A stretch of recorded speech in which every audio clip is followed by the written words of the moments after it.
It is. Is it 3 in the morning? It's 3:44 on the dot at 11 seconds.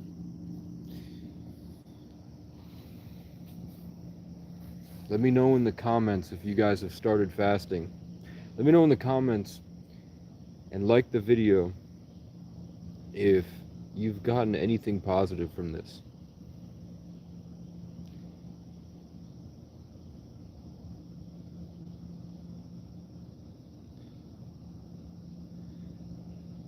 Man, in my life,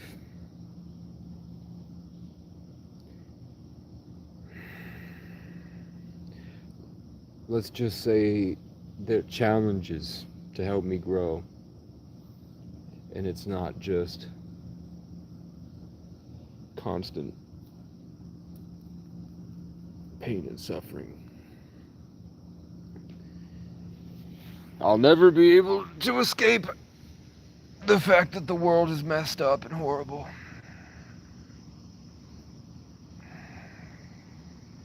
Because it will not let me find that reality. It's building my strength to hold on to the fact that I see a better world than what I'm in. And to be able to keep that inside through the obvious contrarian simulation. You heard? White people are a plague.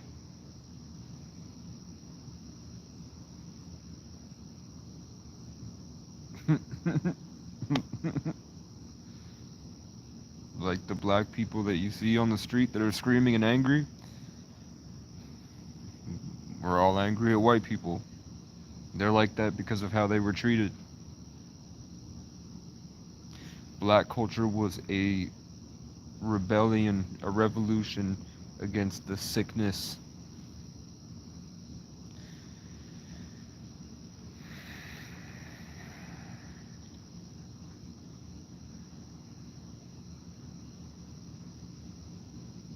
Like I'll see they'll come up to me, they'll be in my comment section, they're in my family, and I'll see how wrong and fucked up they are.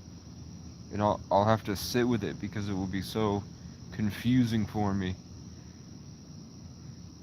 I have to sit and get to the I get to the bottom of it. I think about it for a long time. I analyze the whole behavior of the interaction with everything I've experienced. And it just, to me, it seems obvious they don't have something I have.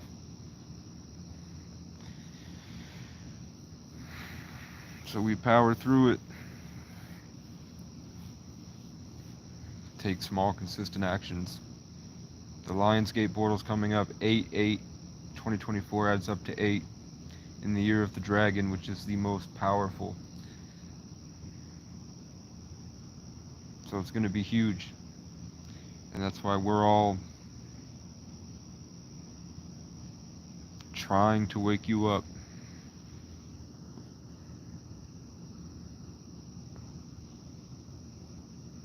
But it's pretty obvious that nobody's going to do it. But us. But at least I can say I tried. At the end of the day, I'm immortalized, man. I think it's only going to get better.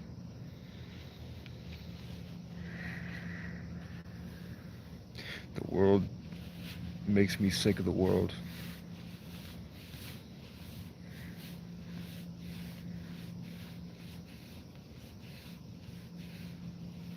So that's just my check-in. I'm seeing who joins.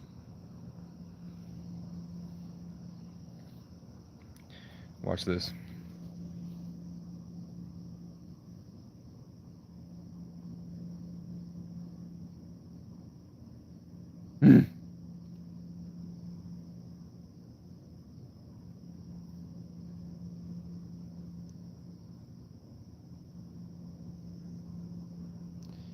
Most of the content creators have told me that The people you get on live streams are pretty much bots. They're like Amica. They're not real.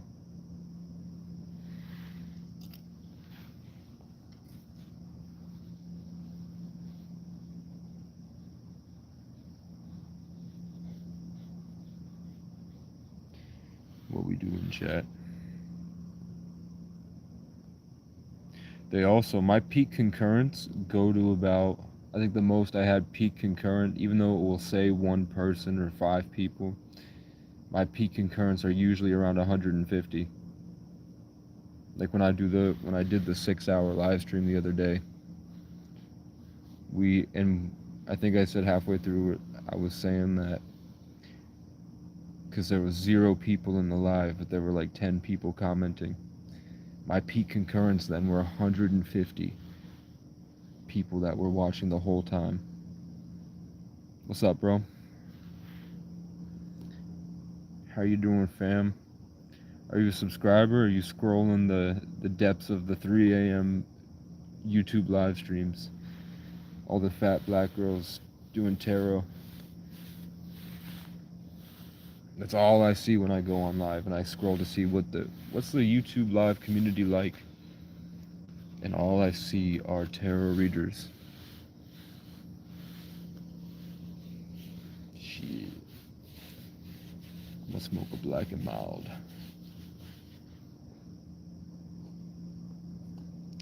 I'm saving the world, man. I have secret esoteric knowledge that nobody else will share on YouTube because they're afraid. And I put it out there on the channel against all many people, successful people saying to not say it. I said it.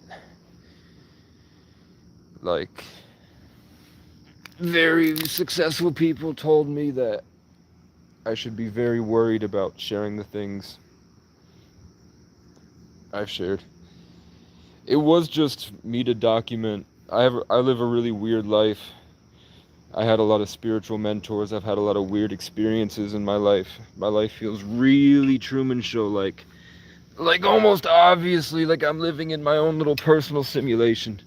And it got so bad eventually I made a YouTube channel to edge the simulation to see what would happen if I just got up here and started talking about what I saw.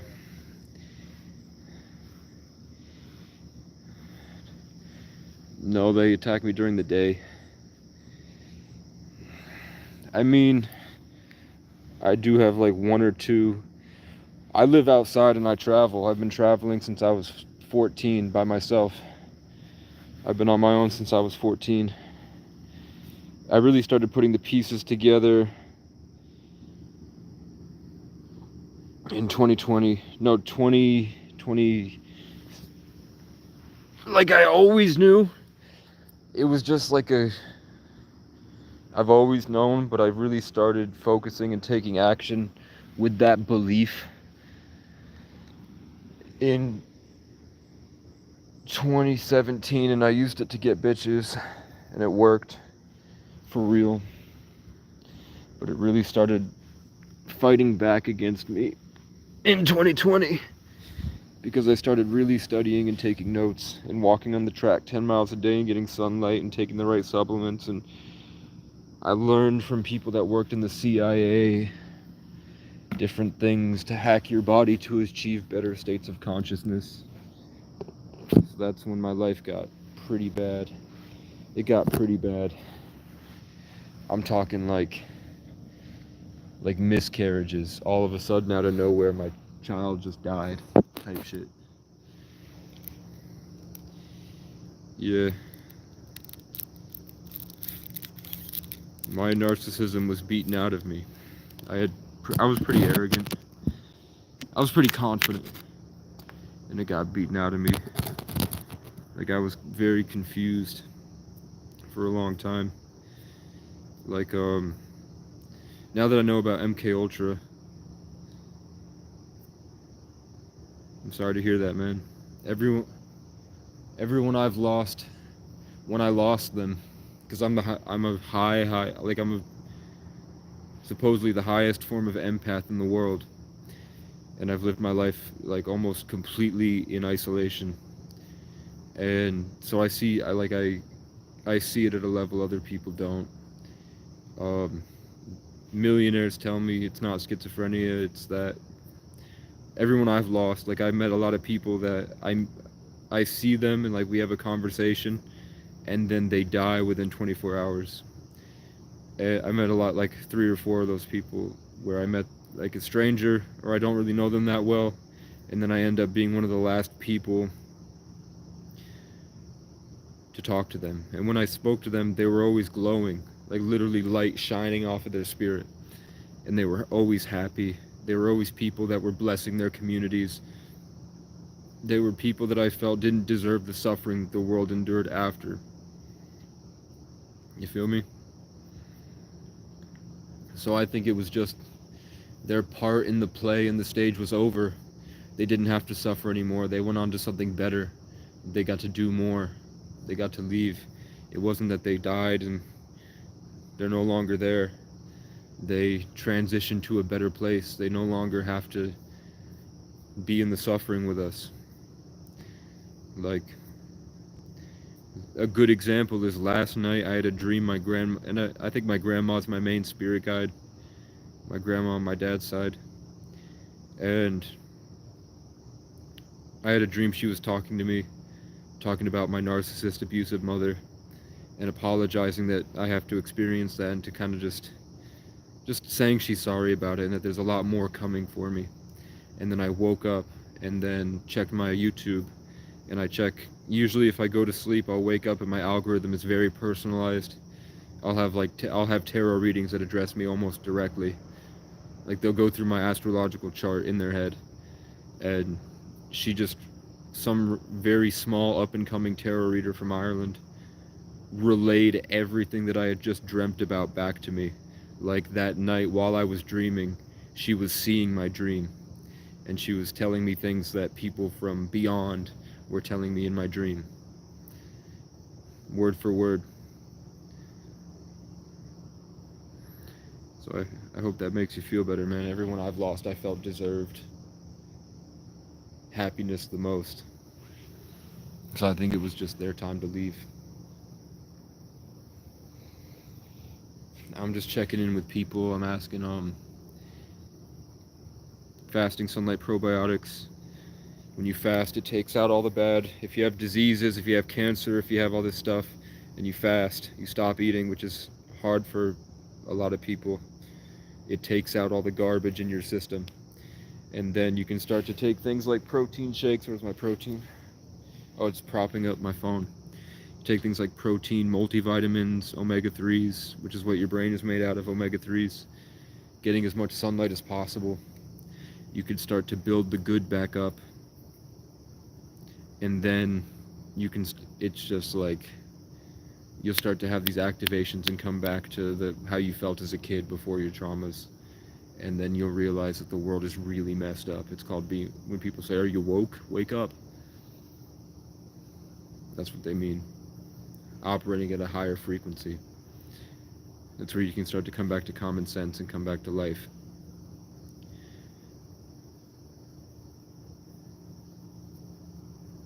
These kids suck. I'm in central Vermont. I'm not liking the way society, like the kids are really bad. They just seem like the majority of people seem like out of their mind zombies right now. They seem like completely operating from pride. They've lost all sense of common sense and just inner peace, where you don't need other people to create. It seems like these people are just aggressively attacking each other in some type of spiritual war. And because I'm a traveling nomad that minds his business, and I have all this knowledge I'm talking about in this practice, I come back to this sense of peace. And because these people are so out of it and probably controlled by an artificial intelligence through the Ethernet, they tend to target me. Like unless I'm in my own little personal simulated matrix, for some reason I'm just dealing with these people all day. Like I can't find this sense of creative peace, creative competence, conscientiousness, critical thinking. It's a word that keeps escaping me. But when I get back to it, like I'll lay down and eventually I'll find my way, like I'll code myself back in, I'll exercise, and then I activate a little bit, and it's like giant moth will hit me in the side of the face, then a car will pull up right in front of me, crows will start to caw, and they sound like an alarm where they go rant, rant, rant, rant, rant, rant. It's like, it feels like my environment is really afraid of me achieving some form of like controlling, like in command of myself. I'm 24. Psychics tell me I'm 10,000 at least. Like every psychic I've talked to, I just, if I meet someone that says they're a psychic, I say nothing about myself and let them see what information they pick up. And the ones that take it seriously, and I can usually tell if they are, they give me the same thing. It's that they see a lot of ancient warriors just kind of surrounding me, and they can't tell if they're spirit guides or my past life. They see me as this really old being that's unique and not really part of humanity. And they see a lot of like giants with red hair. And I know red hair came from Vikings, but I'm all Irish. I'm Brian, like O'Brien. So I think they're seeing probably Brian Boru and George Washington, because those are the two names they give me. The last psychic was an Irishman that had a giant Irish wolfhound named after Ra.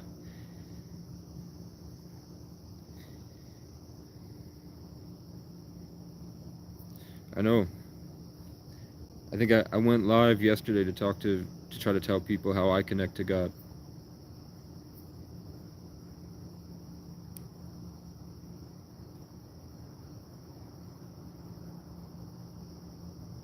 I didn't have any good role models for Christianity. I've never had a good Christian role model in my life. They were all using that knowledge of the spiritual realm to try to build sexual relationships with people. It's just what it was. Like I was kidnapped by a Pentecostal church. I appreciate it. Yeah, if you're into this stuff, look up, because whatever your religion, mathematics is the way that this all works. So the numbers do matter. I would check out the numerology part of it.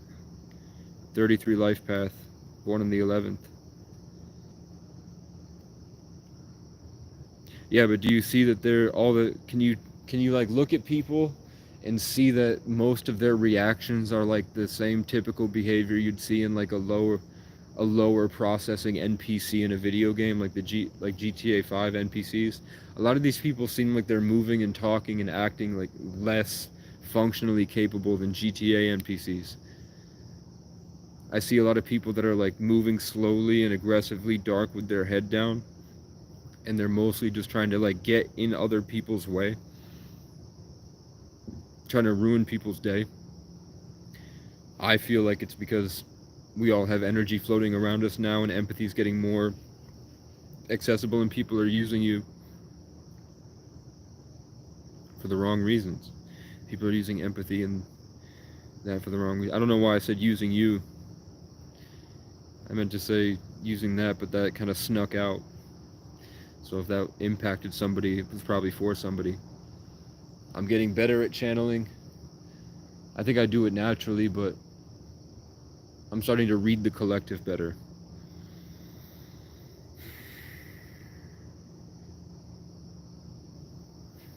What's up, Christine?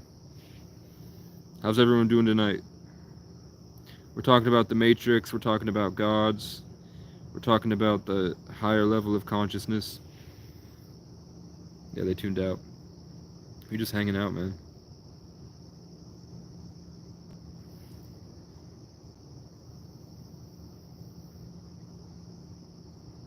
Yeah.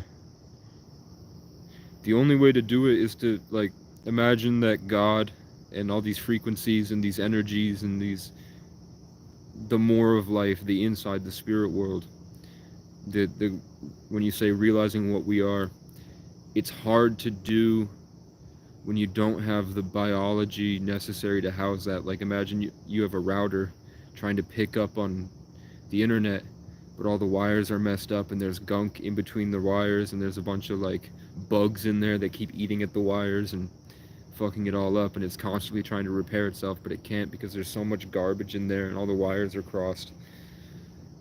When you our bodies are naturally self-cleaning machines. When you just fast, when you stop eating completely, or at the very least um, cut out all sugar, so just eat chicken and eggs, multivitamins. And I would do like 0 sugar almond milk, and then I would take in like ginger roots and ashwagandha and all the different supplements and multivitamins. And I'm telling you, my skin would really, like the way it is right now, like this, you would be able to see like light reflecting off. Because I would walk 10 miles on the track every day, and then I'd smoke a little bit of weed, and I'd really get into my genetics. Supposedly it's because I'm a 33 life path, born on the 11th. Yeah, I would fast. I would do a 24-hour fast. So I would stop eating around noon, and then I'd go a whole day. I was sitting in public housing, and I was in a bad place. I was in Section 8 in the project, like the projects of Vermont. Like it wasn't that bad, but the people were really mentally ill, like out there, and trying to take advantage of me at the time.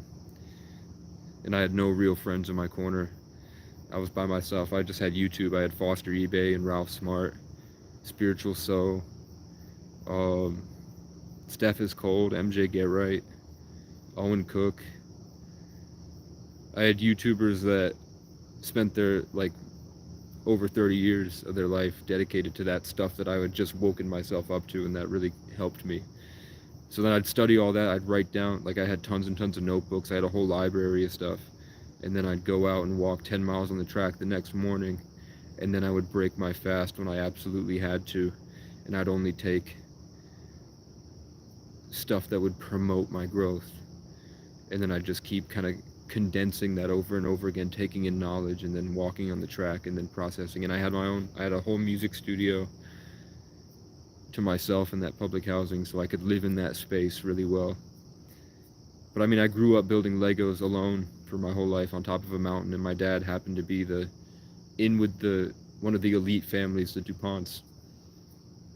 So I just had a unique life. I talk about it over and over and over again on my channel, but I really did have like a very individual, unique life, and I'm just trying to get to that next level. I don't know how it's gonna happen. People say that this is the year of karma, so I don't want to expect it, but yeah, if anyone's new, I've killed 2 people in self-defense. The first one when I was 14, I went into government custody. I learned martial arts, and I like took care of a lot of like thousands of crying kids that their parents gave up on them, and the staff didn't really care, and I had to like kind of lead them doing push-ups and making jokes and using, like, I learned pickup artistry when I was young. Like I was into the game on YouTube, like an OG when I was like 12, sitting alone at the birthplace of Brigham Young with Mormonism, and I would just study every night, and I wouldn't really go to school.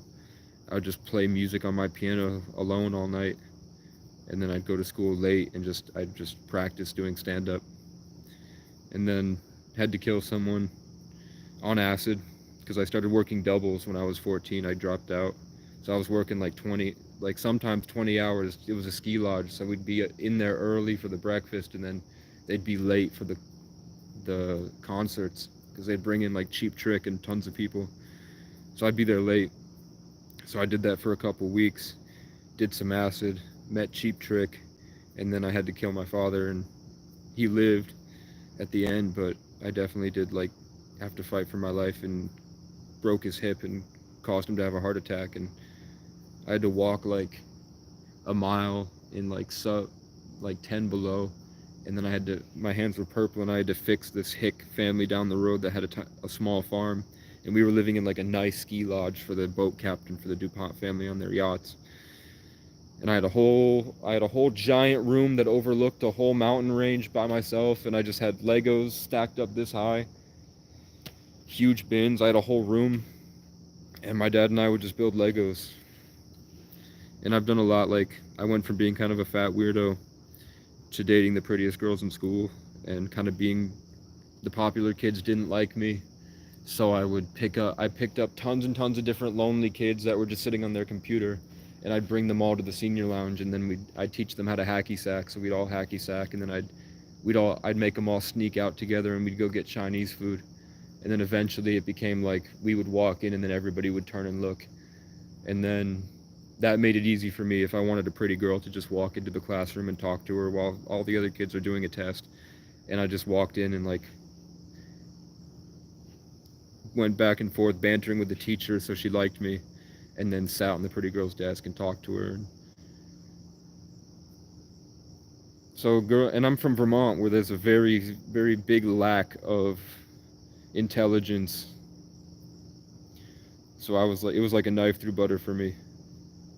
I was just able to I had a unique life. Like, I put together stand-up when I was young, and then learned martial arts. And in the program I was in, it was like you'd be locked in the room pretty much the whole day, unless you wanted to see your family. And my mom would call me and say, like, I'm gonna come for the visit, and she lived like maybe like a mile down the road, and she just wouldn't show up.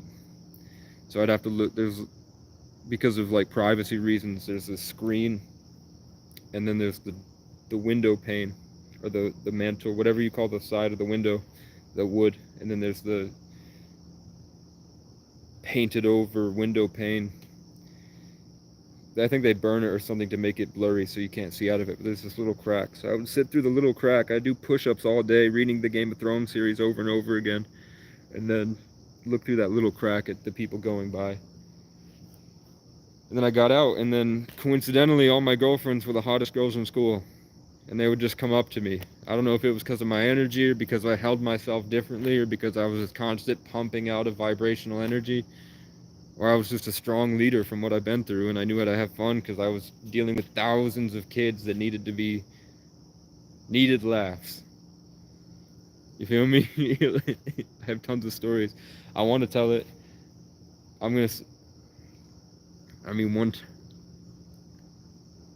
One time, I was stuck in the strict house. So the staff there were like Nazis. Like, if you said just one, like maybe if you laughed at something and the staff member didn't like it a little bit, no junk food, no TV, no Wii, no going outside. And then if you didn't like it and you were upset that they gave you that strict punishment, then you're locked in your room for the whole day. They were like really trying to iron you into obedience. Like, they'd make us submit like dogs, and if we didn't, they would lock us in rooms. But I would like wait.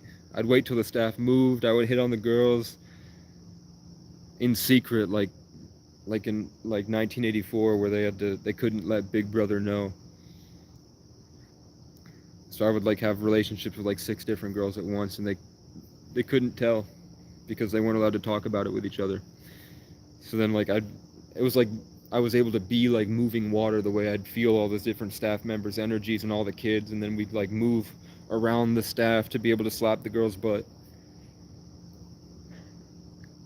You feel me? Eventually I got caught because one time we went on an outside visit to like a farmer's market, and an off-duty staff member caught me. I wasn't expecting to be like eating lunch with her family. Caught me like moving my arm around the girl's under her, like her lower back, while the staff member was like right here, like a ninja. But one time one of the kids pulled at the other house, the like nice house where they were very lenient and happy, and all the healthy staff members.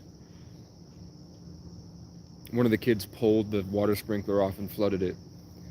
And I had just started eating apples for the first time because I grew up alone.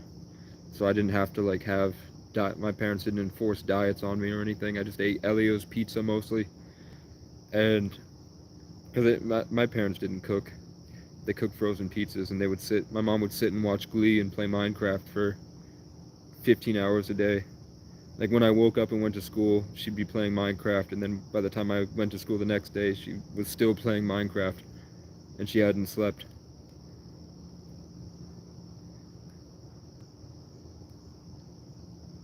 So I was in there, the kid pulled the thing off. I had just started eating apples, and they don't let you out. They don't let you, like, the staff were like Nazis. They don't let you use the bathroom, and if you mouth off, they take away your privileges. So I didn't know if you eat tons of apples, you have diarrhea. So I was like clenching it, like knocking on the door, like, please, I need to go. And she's like, you should have gone before we locked you in there. And then eventually I shit in my pillowcase, I shit myself, and then I hid it under my laundry hamper. I took all my laundry out of my hamper and buried it and hid it. And then I'm like, we've been in here for a long time. Like, I was sitting there with the shit in there for probably 2 hours, and I didn't understand, because usually you're only in there for an hour while a shift change happens. And then everybody's smelling it, like the smell is seeping out to all the different rooms, and the kids are gagging, and the staff members like, what the fuck's happening? And they can smell it coming from my room, but I'm like, it's the vent, because I was the first room before all the kids at the top of the stairs. So one of the kids had pulled the fire alarm off, so we suddenly had an influx of like 7 new kids, and we didn't have enough room, so they were piling us into these rooms. And I got like a really autistic, schizoaffective guy with his hair was like this. He was like 14, 15, and his hair was all over the place. And he had like 1,000-mile stare, like he'd seen tons of wars. And he comes and the staff members are gagging. They're like, what the fuck? I'm like, I don't know. I think something died in the vent. And then he comes in and stands there like this. And he goes, did you shit yourself 30 minutes ago and then bury it in your laundry? I said, no. He's like, well, I think you did. And I'm like, well, you're obviously retarded. I don't know what to tell you, bro.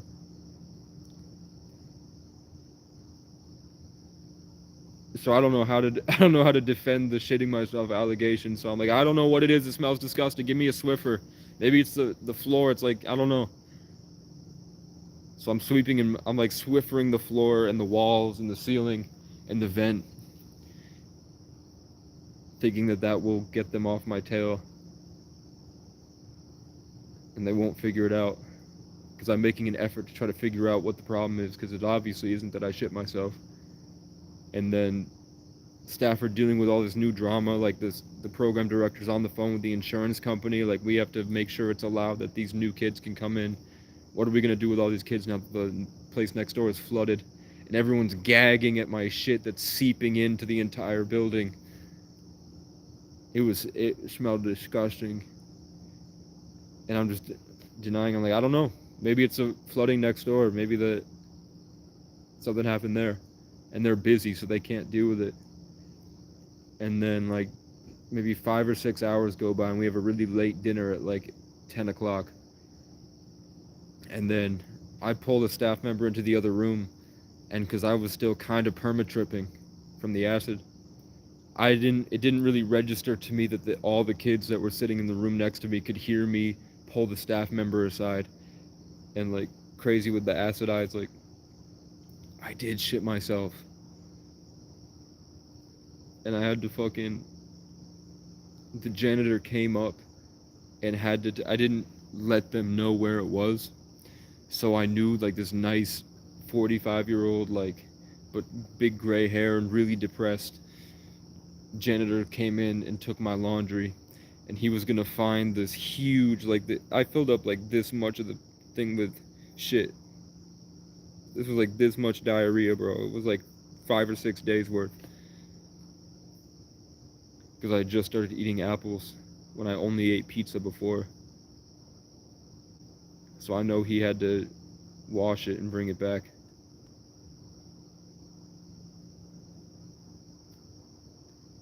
So it's pretty funny that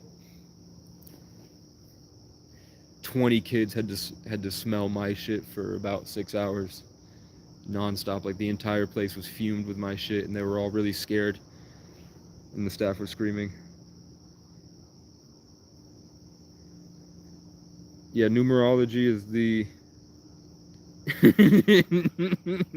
poop is my biggest op. Dude, I shit in laundromats on the camera. One time, 2 years ago, I lived in a laundromat for a winter, and then I fucked this girl at McDonald's that was a manager, so I'd go get free food from the McDonald's, and then I'd sleep in my car in the Planet Fitness parking lot in the winter. Like, I made it like an igloo, and I'd lived in like a nest, because my car was broken down. And then at nighttime, I'd sneak into the laundromat, and when I had to shit, I knew that they could see me, and I would just shit right in the I'd shit right in the garbage, and then I'd hold the bag up to the camera so they could see that, like, I know you just saw me shit myself with my dick out and everything, but why? I'm gonna go put it outside. No. But if you look up Henry DuPont and Edward DuPont, I grew up with them. They were old, but they would take these little toys and they would throw it in their giant pool, and they would sit there by themselves, like it was just me and either Henry or Edward. And I don't know where my dad went. I don't know who else was there. It seemed like a completely empty mansion, and it was just the three of us. And he would just make me dive really deep to pick up these toys and come back. And he kept telling me, like, that's life. That's all life is. That's all life is. It's just diving deep into the pool and then grabbing the toy. And he just kept, like, this old rich millionaire that people say is a reptile that eats babies. No, he didn't attack me. My whole life is really spotty. I have really specific photographic memory where I can just literally call it like I live outside of space and time and just live in that moment, feel all the details, and I can also feel the emotional state of the people that were in the room with me in that memory. And I can come to better conclusions about the narrative of their life, and I can pick apart all the different patterns and synchronicities of what had happened previously. I can see the whole flow of the universe and how all these events coincided. So it doesn't really make sense for me to have all these spotty memories of my childhood. My dad has a lot of trauma. He has a brain injury. My dad was one of the most popular people in town. It was like he has this natural energy where women just fall in love with him. Like when he walks into a place, he just emanates, he's a Leo. He just naturally emanates something that makes everyone fall in love with him. Everyone wants to be around him. But he has this horrible narcissism and this insecurity complex where he thinks that everyone hates him. And we're Irish, so the Irish thing is like, I'll keep all my emotions right here, and then one day I'll die.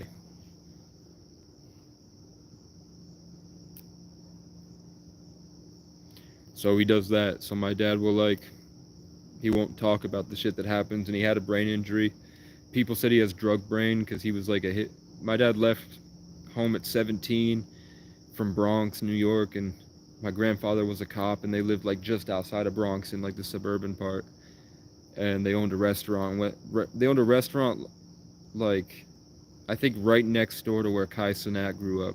Like, Kai Cenat his family ate from my grandfather's restaurant all the time. And Kai Cenat wears that Irish chain, and he goes by KC3, and I'm KC33. And so it's not a coincidence that, like, Kurt Katz, Kai Cenat, Casey Rocket, Kendrick Curry. Like, Kendrick Curry goes by, like, he goes, "Hi, I'm Hugh Janus," and he wears a hat. When I was 13, I would go around and my Facebook thing was Hugh Janus, and I wore a hat like that. It's not a coincidence that they all blew up in the year that I came, like, when I was in my element, and my name means an ancient, everlasting tree of love. It's just simulation stuff. Oh, my point was that, he would just bottle shit up, and then, like, all of a sudden, tiny things that made no sense to anyone but him would be, like, really, really important. Like, he would, like, instead of expressing that, like, "Hey, Casey, you're really quiet, you don't talk at all. We're supposed to have a relationship with each other." Even though, like, when I did talk, we were always laughing, and it was funny, and I love my dad more than I like most people. But then all of a sudden, it's like, he's off the handle, and he's throwing, knives at the wall, and he's getting them, like, the knives are hitting the wall, like, he's out of his mind screaming and, like, running around like a rampaging lion or like an angry bear, like, screaming and just like roaring, and then he'd pick up a knife and whip it at the wall, and it would stick, And he'd like keep throwing knives across the room and it would stick at the wall. Like these kitchen knives, he's throwing like tomahawks or throwing knives and he's getting them in the wall. And then he'd pick up my piano and just break it over his knee in one thing. He's a huge Irishman named Gary the Legend O'Brien. But yeah, I'll say it again. There's a town in Vermont, like if you look up the Almost False podcast, there was the head Satanist for the Illuminati, the High Wizard, and he tried to escape. And he ran away hoping to find God, and he wound up in Burlington, Vermont. I grew up in Wilmington and Brattleboro, Vermont, like southern. And I went to Burlington in my elemental year, like when the Chinese zodiac every 12 years, and then they say you come into your power and that's when you find success. In my year, I was in Burlington, and when I got there, they had flags on all the different buildings that said Casey in big letters, and then it said co-created, and it was my name, and then it was the last names of all the girls I had relationships with. And it was when you go through that town of Burlington, Vermont, all the street names are names of my family, and they've never been there. Like you have to go down a street name named after my father, and then on that street name named after my father, it's all of my family's names.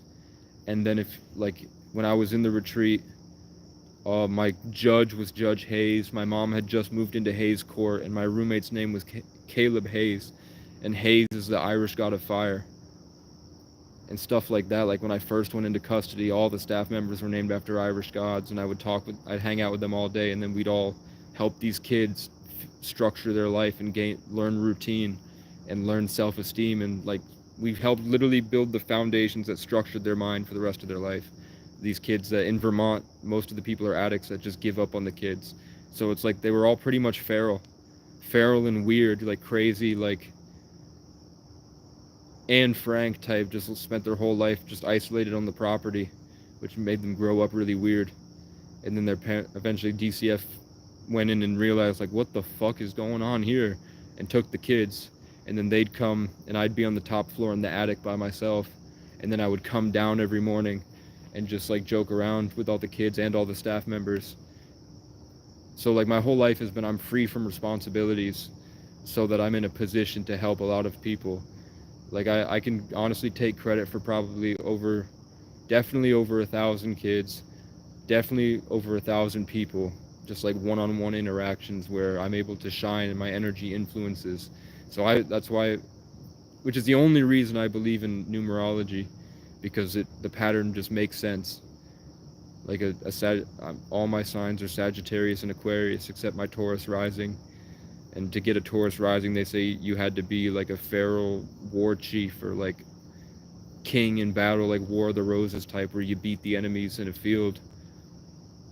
Just like or like a samurai that spent his whole life traveling and defeating enemies. That's what you have to get to have a Taurus rising. And then the rest are just Sagittarius and Aquarius, which is the blend of man and nature, and then the incorporation of the rebellion against the 3D matrix to incorporate higher energies, with a big focus on building thought form structures that allow the housing of information. And Taurus rising means that you're constantly bringing things forth into this world to create with. And Sagittarius are completely independent from everything else. So a Sagittarius 33 life path Taurus rising, born on the 11th, would mean that I'm the most intuitive person on the planet of just the natural truth of everything. There's no like water sign dramatic emotional energy. It's just like I see it for exactly how it is, like down to an atomic structure. And I have access to all this infinite energy outside, being a detached logical space. So it would make, with the incorporation of all the different energies of nature and the wild, like a big connection to nature that other people don't have. So it would make sense that I spent my whole life on top of a mountain, isolated way, way back in the mountain, surrounded by animals all day in the woods, with a giant room full of Legos. and I'm named after a tree in a 33 life path. Their whole purpose is to expand their influence, to teach everything that they've learned through many lifetimes across to as many people as possible.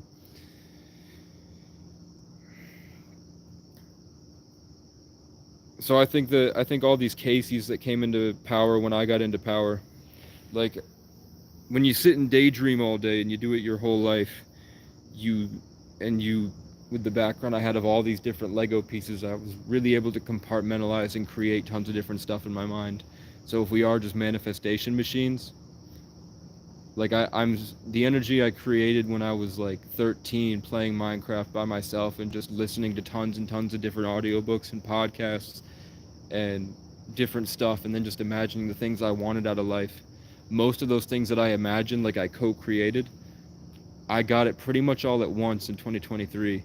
Like I had a stand-up phase, I had a traveling the world phase, I had a pranking phase, I had like a vlogging phase, I had a music phase, and then all those different aspects and representations of myself kind of shine through to the whole world through people whose names were very significant for me growing up, like Kendrick Curry, Kurt Kaz, Kai Cenat, Casey Rocket, the KCC, the Kansas City Chiefs. And then it's I see the same names in the same pattern over and over again. Like I'm constantly, like, by constantly I mean like they never leave me. Like if say that I get rid of Sean, which is Irish for John, and I'm not talking to Sean anymore, I'll meet a John. It's like those people come in the style of their life, their energy teaches me something that reinforces, like I'm able to draw a different way of life from these people, these Johns and Seans, and they're usually lacking a vivid imagination or a understanding of like a higher dimensional complexity, which makes sense in numerology. The J is the 10th letter, and then after the J, once they transcend, it becomes K, which is the 11th, the master number, which deals with all the meaningfulness of life, and I'm KC. So the J's and the KC has tons of people in it, like Jesse, John Michael, John Zerka, John DeCesar, John Bellion. Like my favorite, because I see life as art, so I see people as artists. And my favorite artists are all these different Johns in my life because I like how they express it in a way that's more singular and like a driving force, but not lacking the meaning. So they had to go through their own individual like discovery phases to come to these unique conclusions to exert themselves in that creative style they developed over the world, because they didn't have this natural understanding of the infinite. They had to put all the pieces together from the ground level and then go for it like that. So like the same way I have tons and tons of A names, because A is the same representation, but J is the highest level of the A, if that makes sense. So A is like that, like a snake, like a leading force, the prime number. And then J is like once you've evolved to the place where you can be almost a king. And then once you've got the J, then you go to the 11, to the K. That's what numerology is that you just learn, the more you experience as a soul, you're able to incarnate in cooler experiences or more meaningful ones, better roles on the planet as your soul evolves.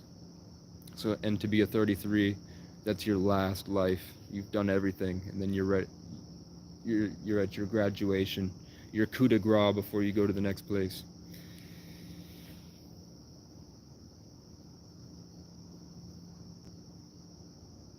No pressure, but if you like the video, it will show up on more people's lives. The more likes, the more YouTube throws me onto other people's phone screens. Let's go through some comments. What's up, the Native Juice? Look at all these people. Somebody asked me, like we talked the other day about that YouTube doesn't show how many people are actually in the live. Like sometimes it'll say there's 0 people and there's 20. My peak concurrence for the last live, and it always said there was about 4 people. My peak concurrence for the How to Talk to God and Aliens was 152. There was 152 people at one point watching that last live. I don't know if it's the best, because it's all just complexity.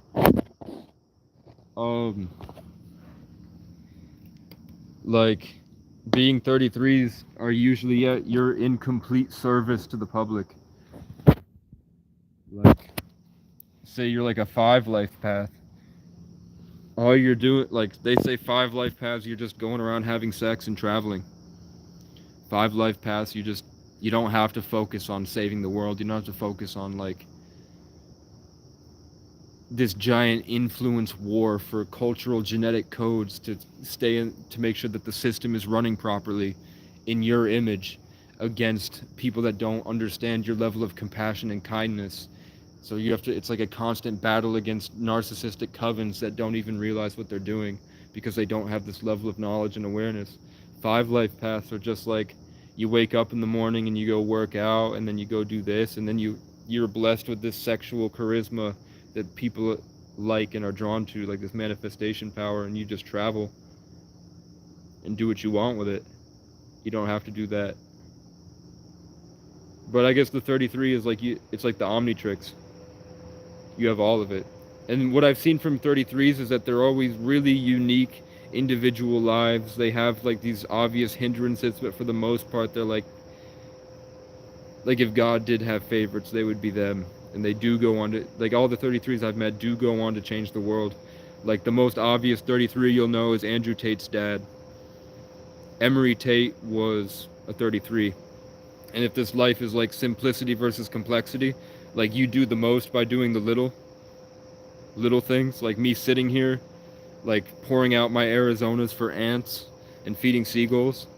Somehow that's doing something gigantic because it's like this beautiful co-creation with divine. So Emery Tate just he left his kids. He said fuck off, left them in England, and then he went around America and just traveled from town to town playing chess, developing new chess techniques and styles, and then doing languages for the CIA, and just kind of having tons of cool hobbies. You feel me? Really quickly, I'm gonna ask if just because I'm getting inspired to, can somebody write down my Cash App and I'll pin it for the passerbys? I don't really get donations, but something just told me like maybe that would be a good idea. If someone could write in the comments the $, Casey, CASEY, the letter O, 9989. And maybe I can make some money from it. I'm trying to get a computer, and then from a computer I can move on to start doing more stuff. I'm trying to get a dirt bike. I'm trying to get a costume for content creation and like a coat to make it through winter. I'm trying to get out of here once I can get a better phone that can have phone service or like Mint Mobile, and then I'm trying to get another 40 miles north to the tallest mountain in Vermont, and then I'm trying to do a lot of stuff. I'm on the fence about getting a job because how crazy society's gone. Yeah. Honestly. Like I have tons of goals. And I'm just powering through it. Like I do push-ups every day. I make content that helps people with mental illness. And I'm just working towards, I have like probably 100 songs on my Google Drive that my last computer fried when I was learning stock trading. No, I don't. Those guys are dead. All the DuPonts that my dad knew are dead. The boat captain sold his house to some billionaire's son and left my dad and I in the cold, and now he's in Mexico somewhere, and my dad lives in public. I think my dad moved into an RV, and he has a couple cats. And then I think he like every winter he drinks himself to death, and he barely survives. Like my dad went from being like one of the most charismatic, like popular guys in town. One night, honestly, one night, and I've told the truth the whole way, but just to reiterate that when I say things that are like way out there, like saying 7 police pulled my dad over outside our driveway and ripped him out of the car and beat the fuck out of him, maced him, gave him brain damage, and then pulled me out of the car when I was 7 and made me watch, and they just made him humiliate himself. Um, and then since then, he's not been able to hold a job or function, or he's like he started falling for internet scams like Nigerian prince scams, and he lost all of his money. And he still tries. Like he's doing a lot to push himself to try to figure out a way that he can make enough money to get an RV and then take me across the country with him so he can show me the world before he dies. He's in his mid-70s and he's already had heart attacks and strokes. So he's like, he gets up and he feeds the cats, and he's a legend. Like my dad used to get drunk and my cat Mark would lead him from the homeless hotel he was staying at, the homeless motel. He'd lead him through this like backfield, and my dad would go sit drunk with like 20 stray cats that were just like roaming around behind this motel eating from the dumpster. So my dad would get drunk and then just pass out with all these cats. And my dad, like, he went from a ski bum to being Gary the Legend O'Brien and living in these rich villas with all these rich people. But he's got his own mental problems. My whole family does. But I went to school for music. I was in the music industry, and yeah, I grew up. My mom was Section 8, horrible PTSD. I'll tell you, cause fuck her. My grandpa on my mom's side was a Wall Street banker at one point. He worked at the Twin Towers, and he was mysteriously let go. Yeah, I'm gonna get to it right now. First, I'm gonna say my mom. Again, if you like the video, it'll get more people in this. It'll show up on more people's phones. And did anyone put the Cash App? No. I'm gonna tell the story first. Somehow God on Fire and my Laser said nothing at all. So let me get. Okay, first, my mom had most mischievous in high school. This was in like the 70s and my grandfather was a White Plains, New York Wall Street banker, my mom's stepdad. And he did not like, I mean, now he drives Uber. I think he spent all his money. Back then, acting up in school, where my mom would just like wait behind a plant right outside the door of the classroom and then wait for the teacher to be into a lecture, and then she'd go, "Weenie Giacchini," for Mr. Giacchini, and she'd run away laughing. You know, like a sped kid. My mom's hilarious. My mom takes the Walmart plastic microphones that echo, and she'll go behind my aunt, who's really fat and also Section 8, and they never go outside ever. So when they go on their once a month Walmart trip, my mom will embarrass her by going, "Mr. Walmart, where's the poopy paper?" And my aunt is like, "Shut the fuck up." And they're fucking obese and like smelling disgusting and hiding. And my mom will take the microphone and go behind somebody and go, "Ew," to like these hicks in this small town. And my mom came from upper middle class. But back then my mom was most mischievous, so my grandfather sent her to a Dr. Phil ranch. And the story is that a boy got into power and fired all the girls, and then all these young girls were taken advantage of every day at this Dr. Phil ranch, and my mom had to crawl out after probably being abused horribly and get the attention of a boy at the like a couple football fields away. And then she said that he broke them all out and they all went to Bronx together. And then she told me that much, and she won't tell me what happened in Bronx, so I'm sure it was a lot worse. So that happened. My parents have horrible trauma.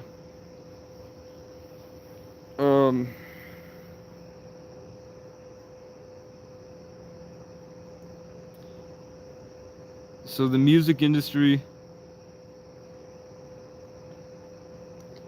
I went to a music industry school. I grew up watching Elliot Hulse. That was like my main mentor because I grew up with a single mom in public housing.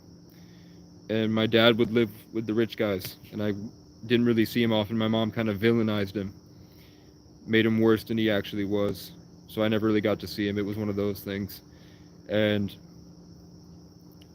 I would watch Elliot Hulse. He popped up on my YouTube, like the OG YouTuber Elliot Hulse, Strength Camp. And then years later, when I'm in college, I went to like this music industry school. It's like a certificate place. It's like a trade school with like a music studio and then a bunch of different cabins. And then we just spend all day deep in the woods in Ohio, just making music for people, bringing in rappers and artists from Columbus. So like we had 21 Pilots come in. I talked to Mac Miller on the phone once, just once, and a bunch of local stuff. And so I got to learn all the different microphone setups and how to repair speakers and how to use the big studio boards. I talked to Mac Miller 2 days before he died in 2018. It was sometime in September, and he was out of his mind. But they were really trying to get him to show up. But Elliot Hulse's nephew was my roommate. He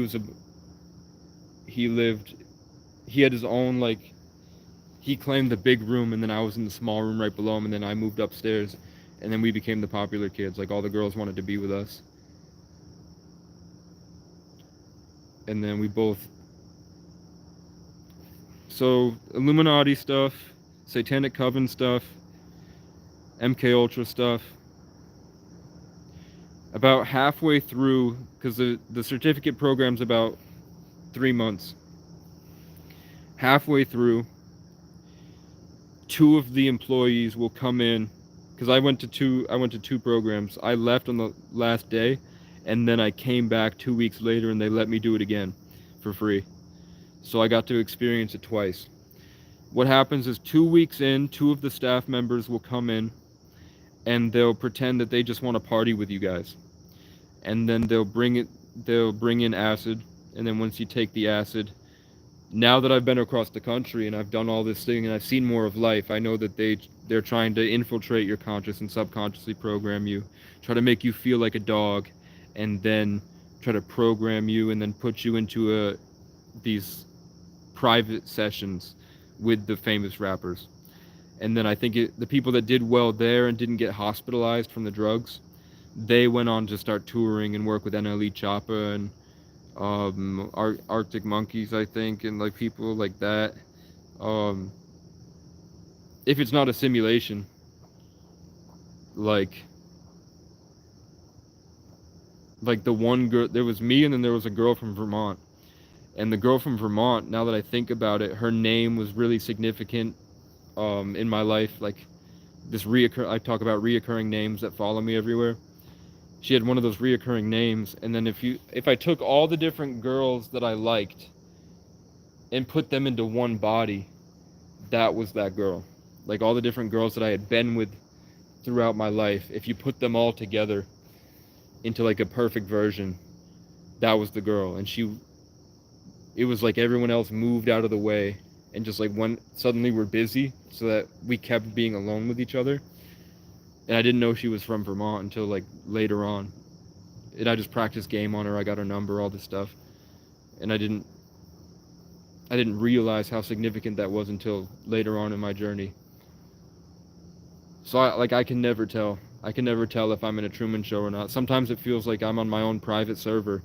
And when I talk through this, I'm talking to other people that are in a different server.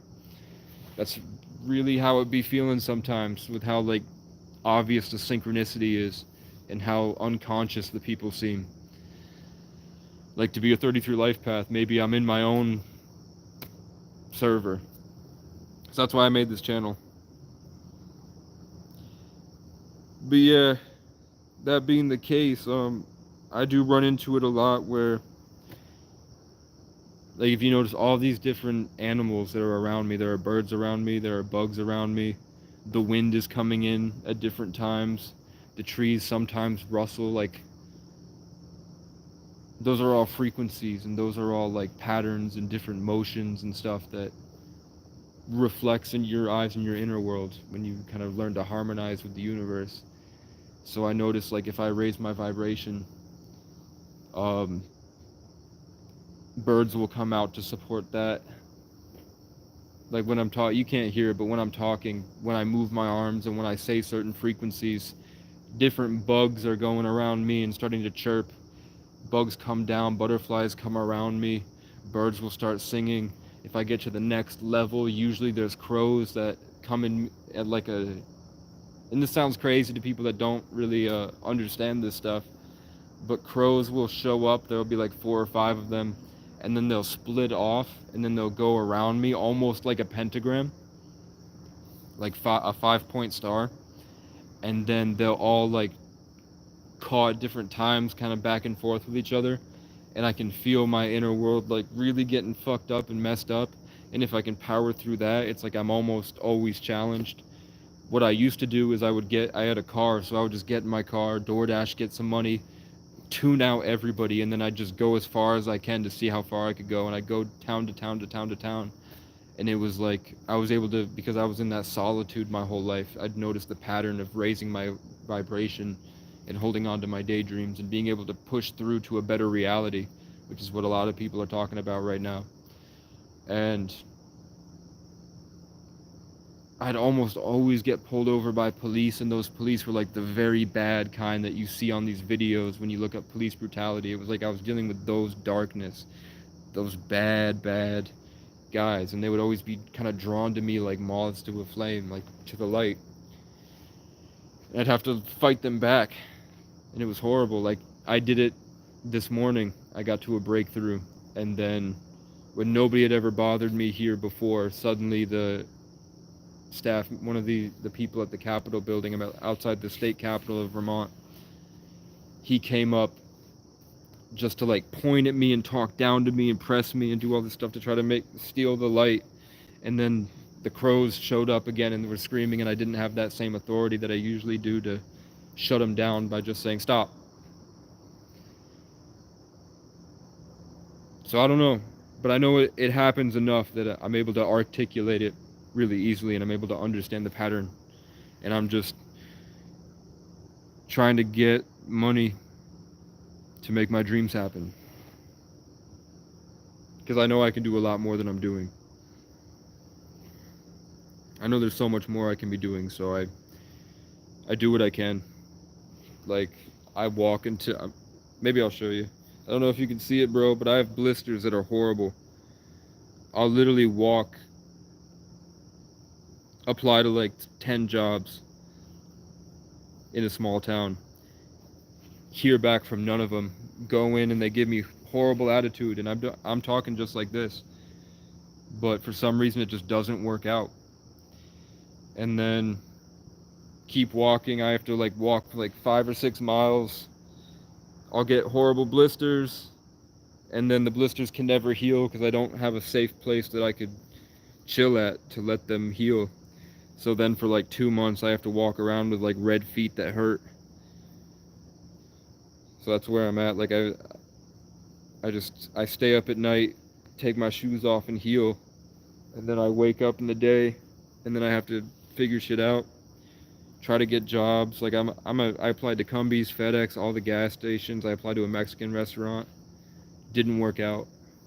They don't, either it's like they don't hire homeless people, or hired somebody else, hired their nephew.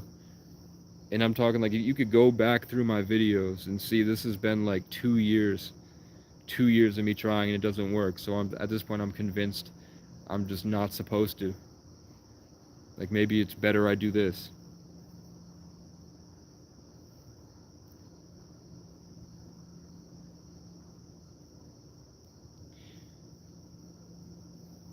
Yeah, the humility that I find in having nothing and no responsibilities, and all the trauma I've suffered and endured, and all the atrocities that have happened to me,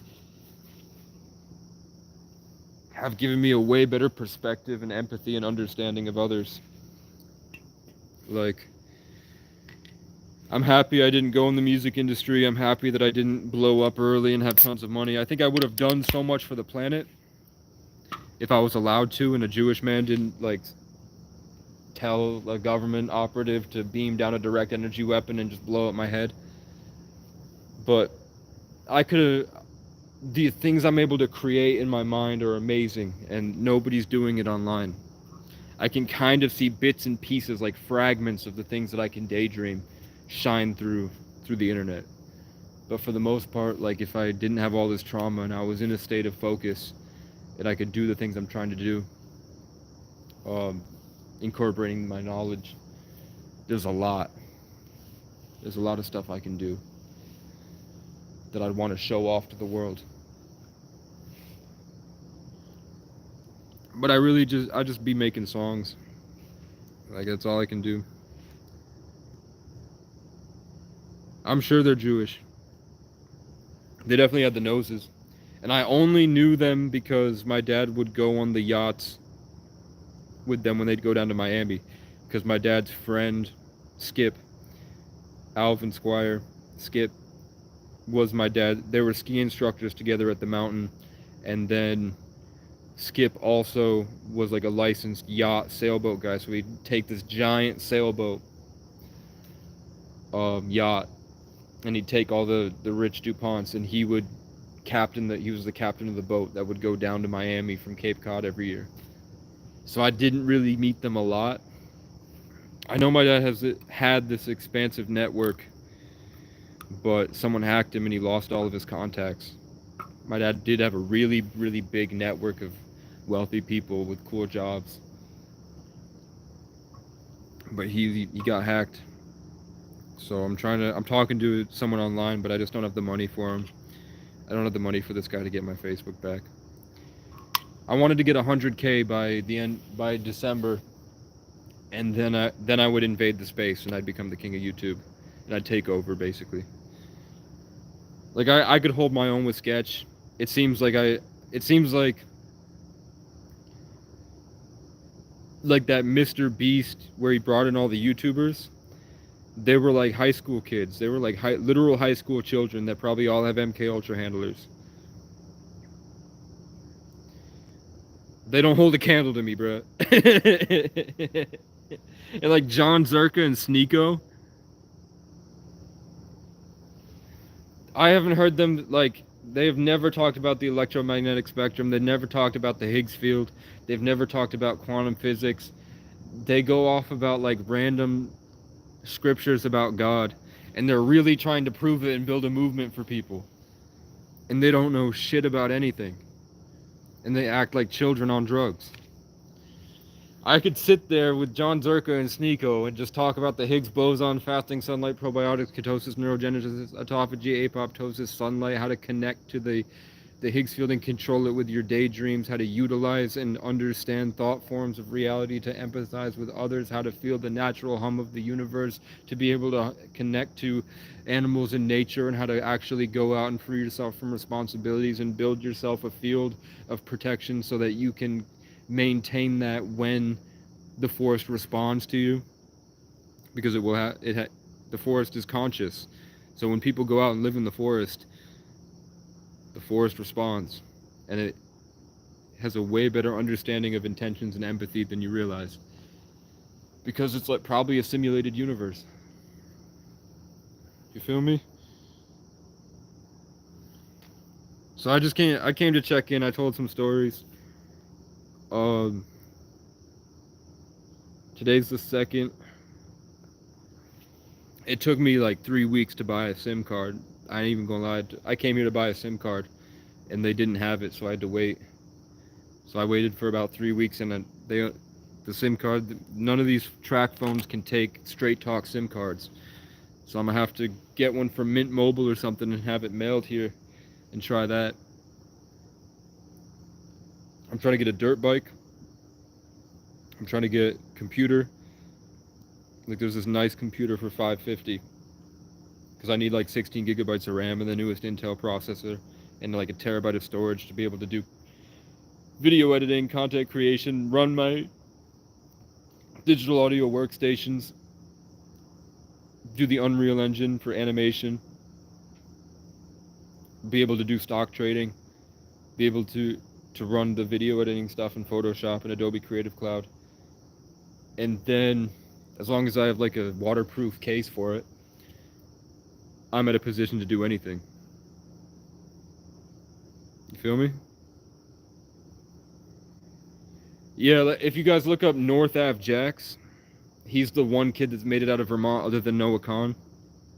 And he, like, before he blew up and got famous, like, suddenly he went from 1,000 followers to 15,000 followers. And he went from, like, 2,000 plays to 1,000,000. True fact. He posted the Illuminati eye. So he's from Northgate, I'm from Westgate. So we both have success stories, except he went on and then his other guy, Kelly, he took my brand name. I had the Kingdom of Creative Champions. I spent 2023 running around Burlington, Vermont with flags that say Casey co-created. And I would pop up and do shows at high school parties, and I would babysit like tons of kids on drugs that would show up at night, and I'd defend them against the crackheads. And I built my own tent compound in the park, and I'd have to like go out and watch over these kids to make sure that there was the guy that, like, I'm talking about simulation in like MK Ultra stuff. The guy that made the movie Incident at Montauk, which is a movie about MK Ultra kids that were kidnapped and going in to see what happened. That guy just showed up and he tried to rape me. He started off he gave me like $600. I knew he was probably gay and trying to hit on me, but I'm like, I think I can hold my own if he tries. So I like used him to go down to see my family because I hadn't seen them in a long time. And he was getting money and royalties for that movie. So he brought me down to see my family, brought me back up. And then I'd fall asleep in my tent, and then he'd show up, and he'd just, in the middle of the night, he's standing outside my tent, just standing there. And I'm an empath, so I can feel him. I know it's him. I can feel his energy. I know he's standing there, and I'm like, if you come closer, I'm going to kill you, dude. And then he just slowly slink back away into the darkness. Then he had a gun, and then I had to take a hammer and smash his windows out because he was watching the high school kids have sex at this park. And then my family knew that he did that, and then it came out that he had raped a 15-year-old like the year before. And my family still chose him over me, because I have to be the black sheep of my family. They still follow him and comment on everything he posts on Facebook, knowing that he did that to me. And they will never talk about me, they'll lie instead of talking to me. Yeah, it was horrible. And that's nothing compared to the other stuff that have happened to me in life. But isn't that weird? Before I met him, when I would sit at the public parks and I'd make music, one time a guy came up to me and stood right in front of my face, like this far, where I'm sitting at a bench making music on my computer, my old computer. And then a guy walked up to me and he just kept doing this to his shirt. And his shirt said, "I survived MK Ultra programming and all I got was this t-shirt." No, I don't smoke weed. I'm like the king of the hippies. I'm like the god of the hippies. Because they're all high and on the ground. I'm a wild man now. I'm the embodiment of nature. I've lived a weird life, man.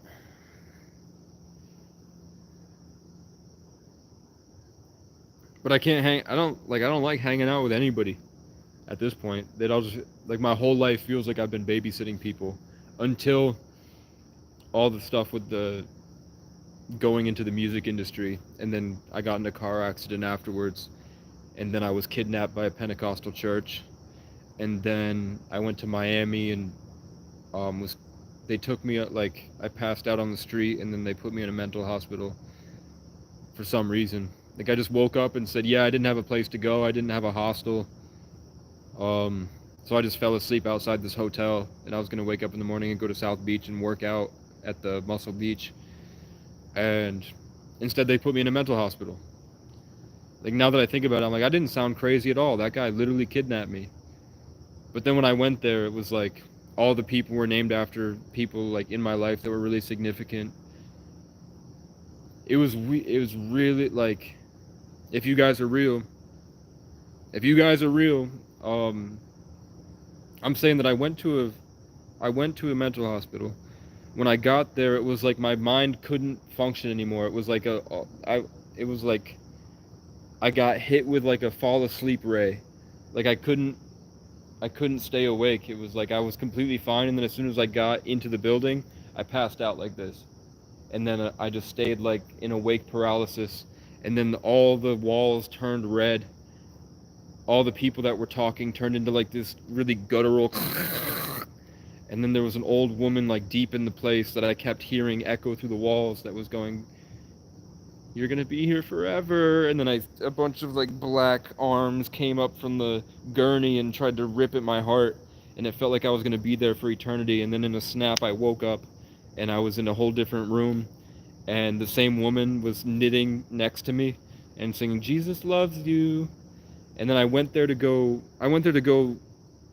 to a pickup artist and a bunch of autistic people, and we like led them on techniques on how to talk to girls, like humor, openness, touch, confidence, authenticity, eye contact, free association, stuff like that. Like I led a workshop with Aaron Alexander from Evolution Daily, and then neither of us went down that road to be successful. And then Aaron Alexander and Casey got together, and then suddenly Casey Zander blew up. You feel me? But then they take me into the mental hospital afterward.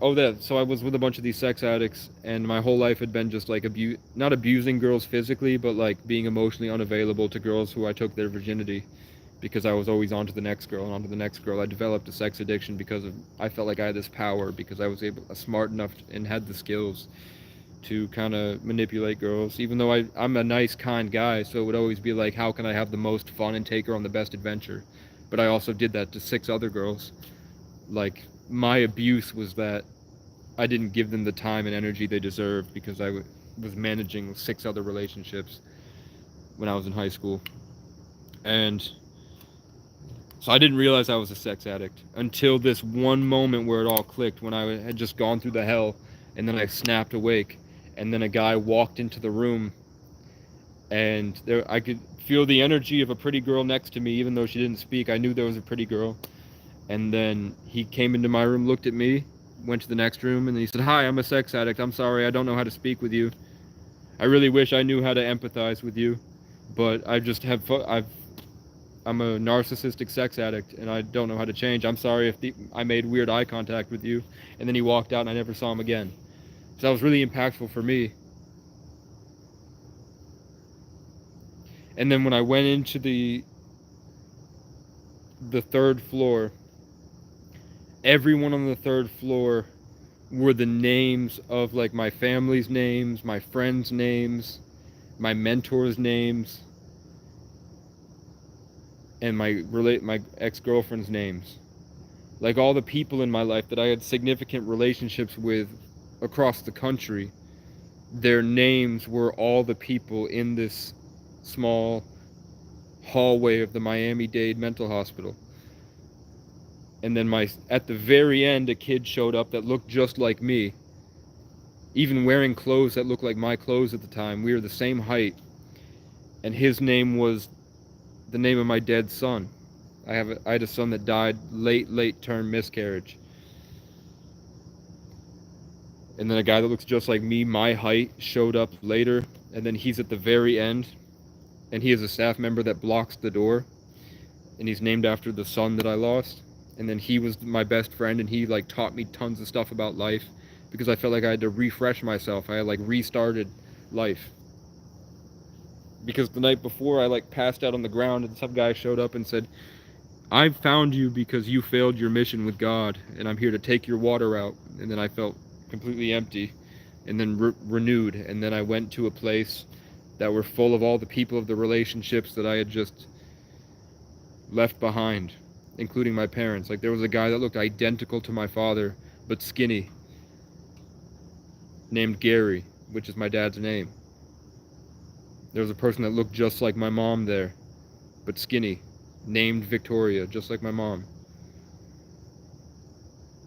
And that happened, and then eventually this big black guy came in, and I felt like he was the only other person that understood me. Like it felt like we were communicating telepathically, and then he'd go, "I can hear you on the telephone." And then he started screaming, so I screamed back, and then he took that as a challenge, and then he choked me out, and then there was no way I was gonna win. He was like 6'3", like 400 pounds, but I like just stood there like, you're not gonna kill my spirit at least. Way back then. Now I've killed another person in self-defense, and I've been in like probably 7 or 8 fights since. And I've lived outside for winters now since, and done like just been through so much more. But the last thing I said is like, even though he was black, I saw him as Native American. And then now like Kanye West is screaming that he's Native American, and all these people that think they're African American actually have like just as much Native American DNA. It's called blood quantum. So back then I knew that just came naturally to me. So I said like, I hope you get your land back, and then I went to the 4th floor. They took me to the top floor because of what happened. And then at the top floor, it was just me, a bunch of like real African staff members that didn't speak much English, and there were people that have been there for years. Like guys that were 28, guys that were 40, very smart, very capable, not dysfunctional, but they had just been stuck there for like years and years, and they were never going to leave. So I sat down and played chess with them. I talked with them. I told them how to I just said, you have to look at your doctor in the eye and say, I'm going to get out of here, and I'm going to commit to getting a job, even if I got to be a bus driver or work at as a package handler in a warehouse. I'm going to better my life, and I'm going to get out of here. I told them, like, get a tiny home or get like a pickup truck with a thing on the back, and DoorDash. Like, they didn't even know DoorDash existed. They'd been in there so long, and the guys are like 28. So I helped them. I gave them skills that would help them get out. And then every time I sit down with a therapist, I prove that I don't have the problems they want to project onto me, and then we start to solve the therapist's problems, and then they usually get uncomfortable, and then they just tell me I'm free to leave.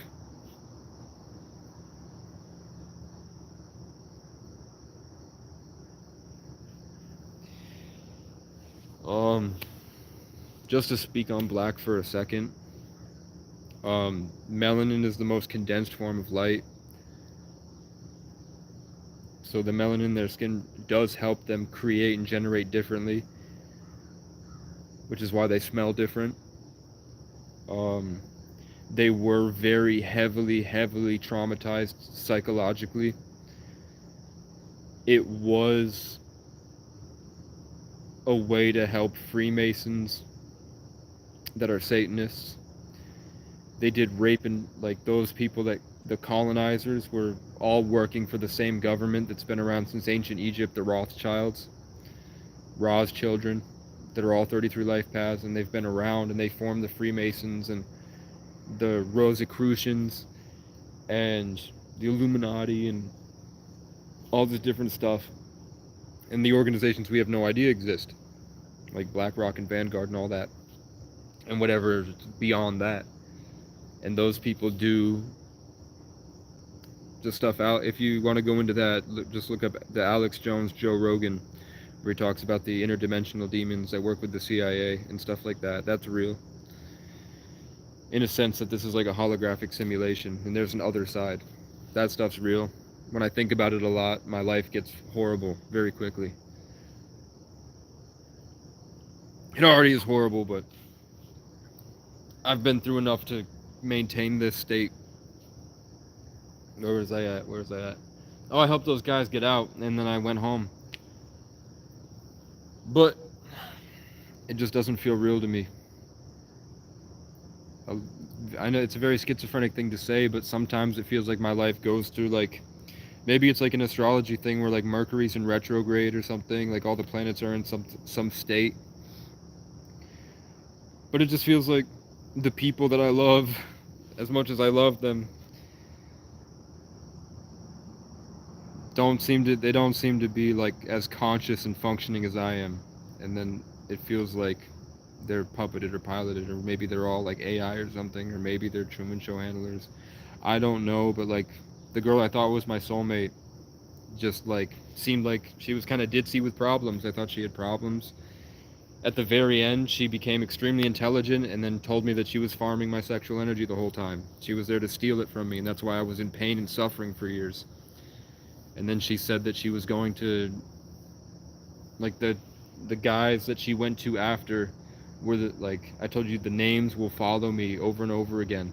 So I consistently have, like, ops. No matter what state or town I enter, when I travel across the country like I'm always dealing with the same handful of names, and those same handful of names are teaching me the same lessons, and they embody the same energies, to a point where I just feel like I'm in a simulation running on a treadmill. And it happens so often, like, too many times I'm dealing with a Vincent and a Gary and a Leo. Like, I'll date a girl, and then all of a sudden I'm in competition with a guy named Vincent, Gary, and Leo. And the shit like that. It is happening so much. And it's like I'll meet like a handful of the same name at the same time. Like, in a month, I'll run into like 17 Jessies, and all I'm doing, like, I wake up in the morning and I talk to 6 Jessies, and then I go to bed, and then I wake up and meet another 6 Jessies or Jessicas. It's that crazy. So now I know, like, if I run into that name, I'm just not even gonna deal with it. I come on here and just give my testimony and see what happens. I'm pretty sure I'm supposed to write a book or an album. I've got like 7. I've got 1, 2, 3, 4. I have at least 4 albums and 2 TV shows I've written. I'm just trying to get it. There's a computer for $550. I'm trying to get. It's got to have the latest Intel processor. It's got to have at least 16 gigabytes of RAM and at least a 1 terabyte SD card. And I think there's some other specs. But I know there was one for $550. And I told the guy, like, hey, I make some money on donations on YouTube sometimes. Can you let me give myself an opportunity to get more, and then I'll pay you over time as I go. And of course the guy left me on red. Because no matter how close we are to World War III, and he's posted he's never used the computer, and it's been up there for 6 months, he's not just going to help somebody out, right? Which sucks, but it is what it is.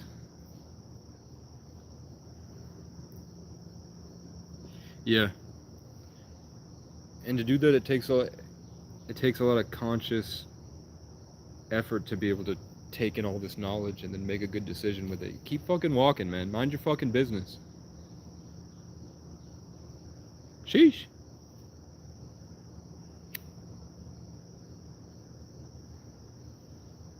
I've been out here a long time, man. I've been out here a long time.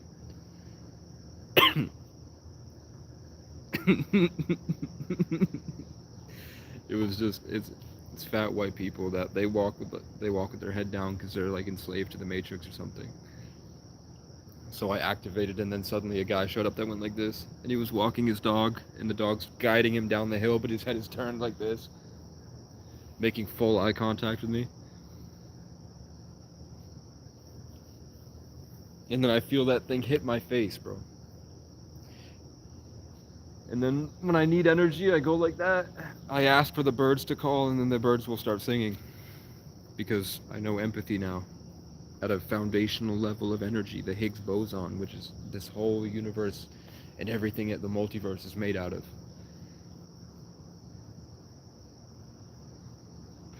But I could run if you guys want, I could run a masterclass on what I've learned from the best people in the country in their craft at like the spiritual stuff, social hierarchies and social dynamics, how to heal your biology. I have a lot of information. It's just I wait for people to ask the questions.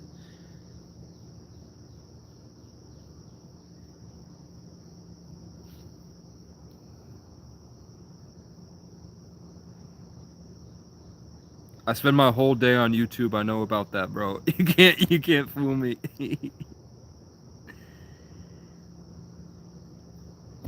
I already know about fasting, sunlight, probiotics, rest, patience, sunlight. recalling all your memories, imagine nothing and reverse it, grow your mind like a culture, incorporate all these different energies, listen to music, be at peace.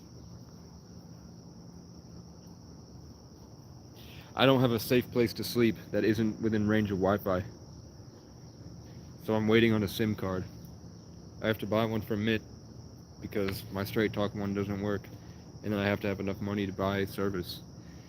And I'm letting my blisters heal because I walk until I literally can't walk anymore, and then I have to sit down, and then I have to wait it out until my foot heals so I can get back out there. Because we had a massive flood, so the water's dirty and contaminated. Most of most of the people that come on the live are from New Zealand.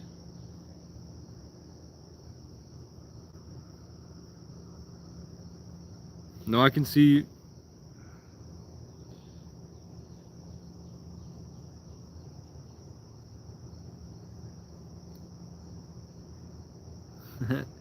Watch this.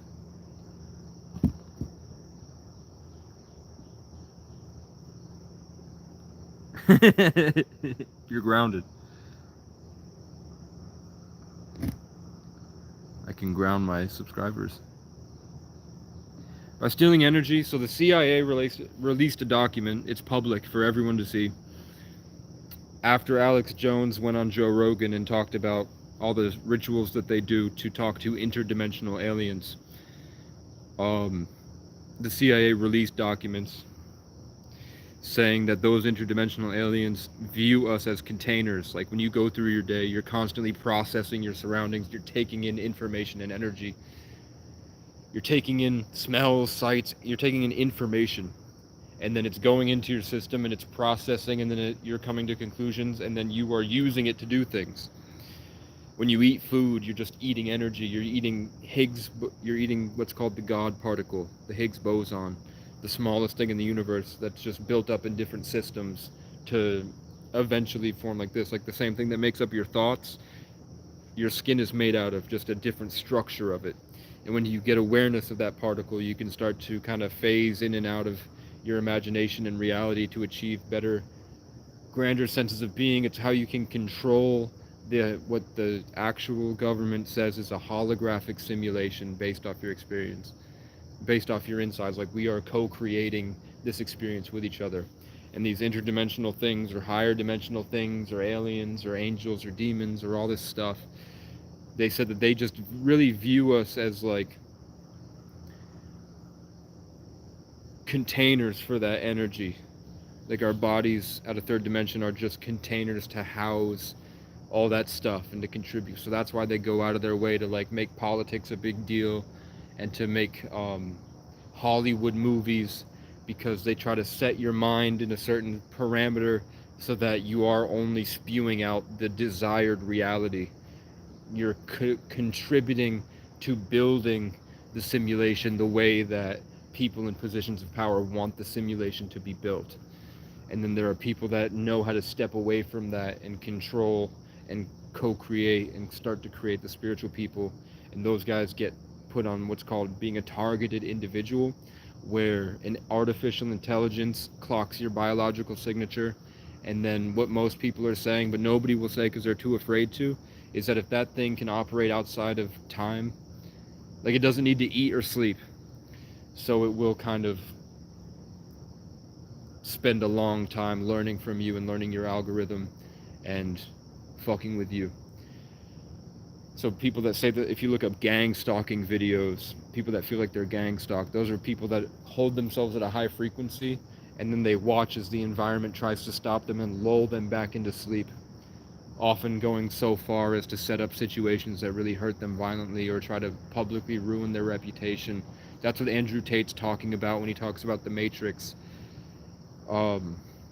And I can say that if I get to a place where I feel elated and high vibrational, and I'm incorporating my knowledge to actually start to create music and positivity and change based off of my more grander understanding of all these things.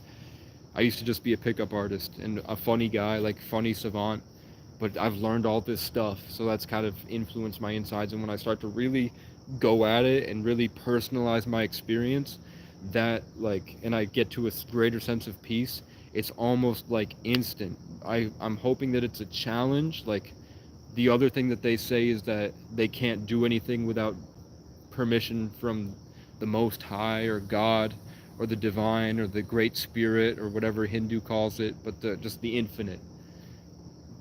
The things say that they have to get permission from that, so I just take it as it's a learning experience. Like, but I'm challenged. I've had to kill people in self-defense.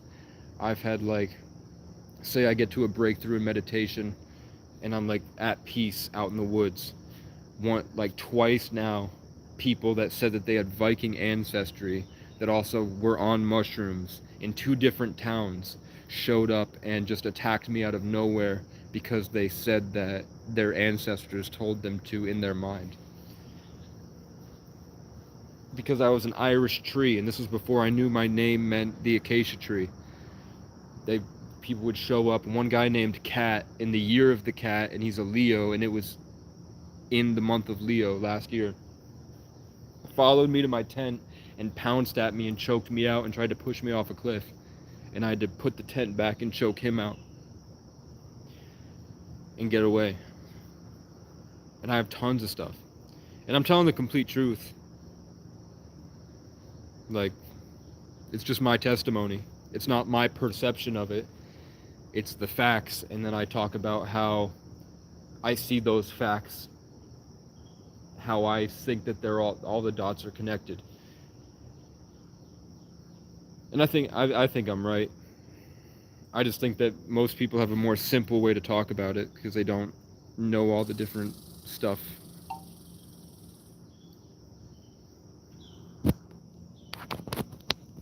But at the end of the day, it's just it's probably just a personalized gift to be able to co-create. Like the stuff Bashar says. Like I found Bashar last week, and the stuff Bashar says. My hair's getting in my nose, and that's why it's like this. The stuff Bashar says makes sense.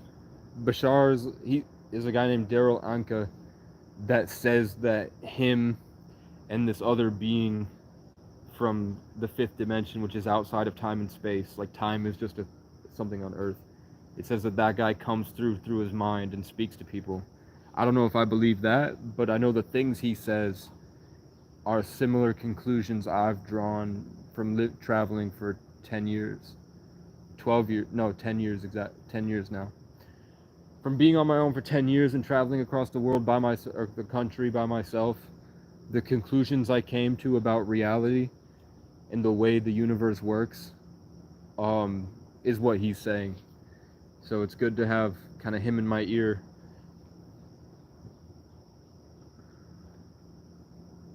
But also, like,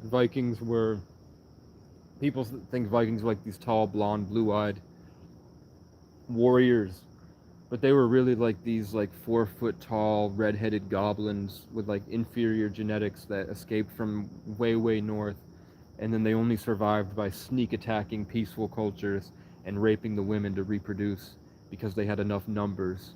It wasn't like they were amazing badass warriors. It was that they were like these little goblin freaks that took advantage of like Irish monks that were really tall and didn't really know how to fight, that would just sit and worship the sun all day and worship the woods and like live in that creative space where you're in tune with like energies. And then these Viking disgusting goblin things would show up at night and just like kill all the guys in sneak attacks, and then would like cart the women off like gnomes picking up Snow White and then taking her out and then raping her to produce better Vikings, and then killing the girl before the kids even knew what happened. And then they would brainwash the kids about Thor and Odin and then grow them up to be taller, and then they'd just keep doing that for generations. That's what happened with the Vikings. They're not so far off from the crackheads I see nowadays.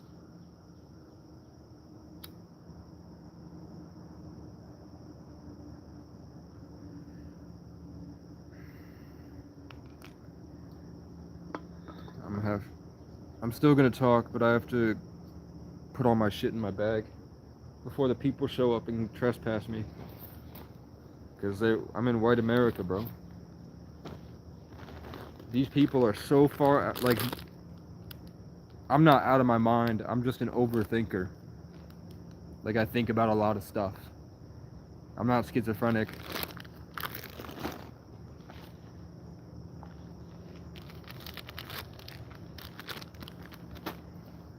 And the stuff I talk about is talked about by, like, highly sought after information.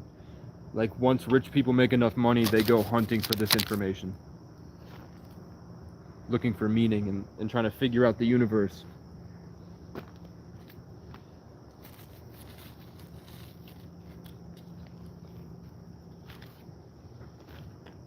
And I have a lot of secrets I don't share. I have a lot of stories I don't share. I have to piss. Don't go anywhere. Like the video.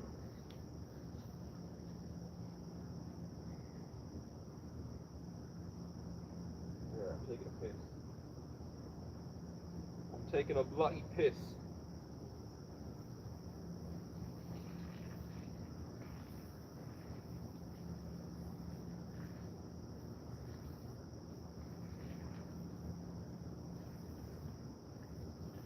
You think that guy in timeout still here? I've got a lot of people in timeout right now.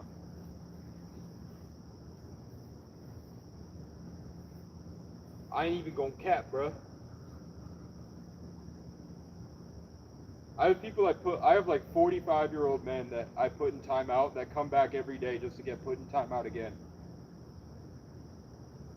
So I hope they're learning.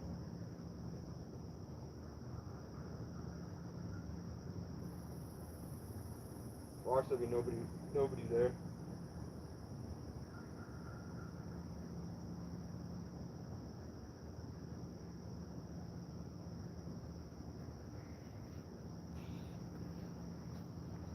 How many people are here? Oh, everyone's still here. Yeah, I'll tell you. I mute people when they act like we're in love. Like, if some people like take the like really think that there's like a very strong spiritual relationship, and they start to get kind of clingy, I mute those guys. I mute the people that just are haters. Like, if there's like a teenager on drugs, I'll like roast him, try to get him on the live stream. We'll go back and forth. I'll make him feel bad, and then I'll sun him. But then you get the fat white people, not specifically race. I'm talking more about culture, like the white pride, like the guys. Those guys come in sometimes, and those guys really have a bone to pick with Casey. So I put them in timeout, and they hate it. So those guys come back a lot. And I'm sure there's pedos. Like, I'm an attractive young man. I'm sure there's guys on here like that. So those are the guys that I mute. But no, you're not muted.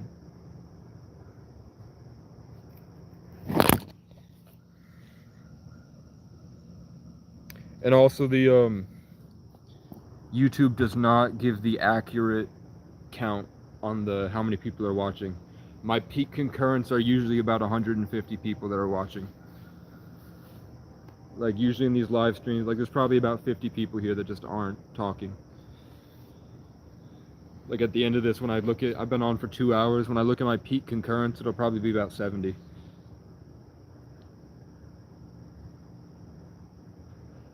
But yeah, I go live when I don't really know what to do in life, and I just share my unique experiences and my wisdom.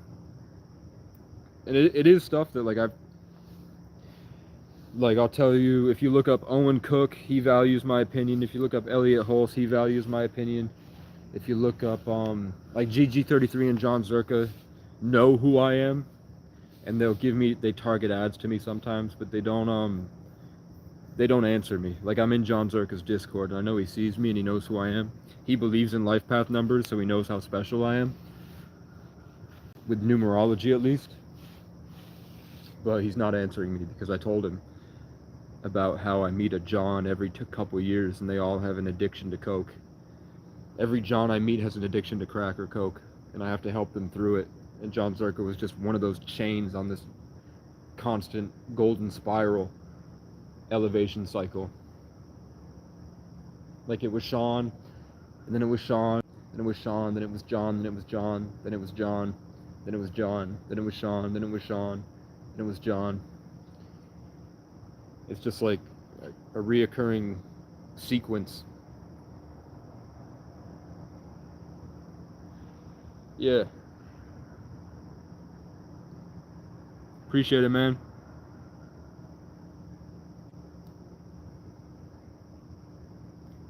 No, I haven't. What am I saying? Oh, I'm gonna have to go not soon. Maybe like half an hour. I'm trying to get money for a computer to make real content. And I'm trying to get a better phone. And I'm trying to get maybe a BB gun, because these crows are really bothering me. Now that if they say crows are usually as smart as like 6-year-olds, and 6-year-olds are pretty smart. So I've tried to like play around with the crows. When I see crows now as scared kids that are intelligent, that kind of helped the case. Like I've started to kind of interact with them more. Like I'll try to feed them, and I can see that they're confused and processing because they're not used to people treating them like they're conscious. So that's helping. Like there's a couple crows now that have kind of warmed up to me more, but they're territorial, so they will bother you. Like they won't stop screaming at you, and they tend to follow me places, probably because they don't have much going on in their day. So I'm like, there's not a lot of people that go and sit in the woods all day. So it's probably a new experience for the crows. But they really bother me all day. And if I dream and I have a nice dream, they will wake me up from the dream and they'll scream in my face. Like they will get like in the tree above me and they'll pelt rocks at me for real. They'll pick up a rock, go to the tree, and then they'll whip it. I've seen crows like deep in the woods when I'm meditating. I've had crows take like giant dead birch trees that are hanging on to like other trees they've already fallen, and I've seen a crow like dive bomb a tree and try to knock it at me before, for real. I think it might have happened in a video actually, one of my old videos. A crow knocked a tree over in front, like at me, while I was talking to the camera.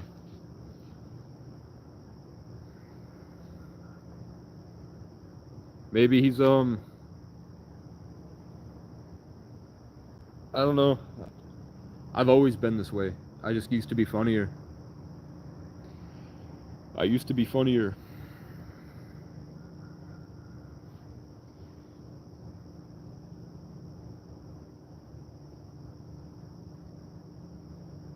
Yeah, I can't comment on my own lives, or else I would link my Cash App. And I probably don't have a lot of time, but if anybody watches back and you've got like, I'm trying to get $550 for a computer. If this helped at all, and you guys know someone that's got money or knows something that can help out, I'm trying to get to a position where I can finish my album and make content and start to travel instead of being kind of stuck like this. I'm doing the best I can. Like society's obviously got some problems right now, and because of my position, I think I'm helping a lot. I think I give people a reference experience, and I wake them up to when they get stuck and they kind of lose their mind, being stuck in like the ecosystem.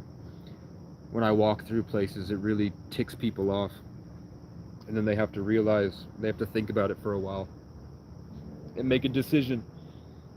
And I went around and talked to community action programs and homeless shelters, and I met the people that work there, and I kind of came up with them as I was getting out of homelessness. I was with a lot of younger people that were just starting, so I gave them a lot of insight on how to deal with these people that I grew up with for the past 10 years in programs, and how to deal with crackheads and talk to people, and how to keep your strength and free associate and free yourself from the boundaries and constraints of comparison and validation seeking, and deal with people with addiction that are constantly trying to ruin other people's days, and then how to like build a consistent small form of just constant progress, like daily habits every day, supplement use,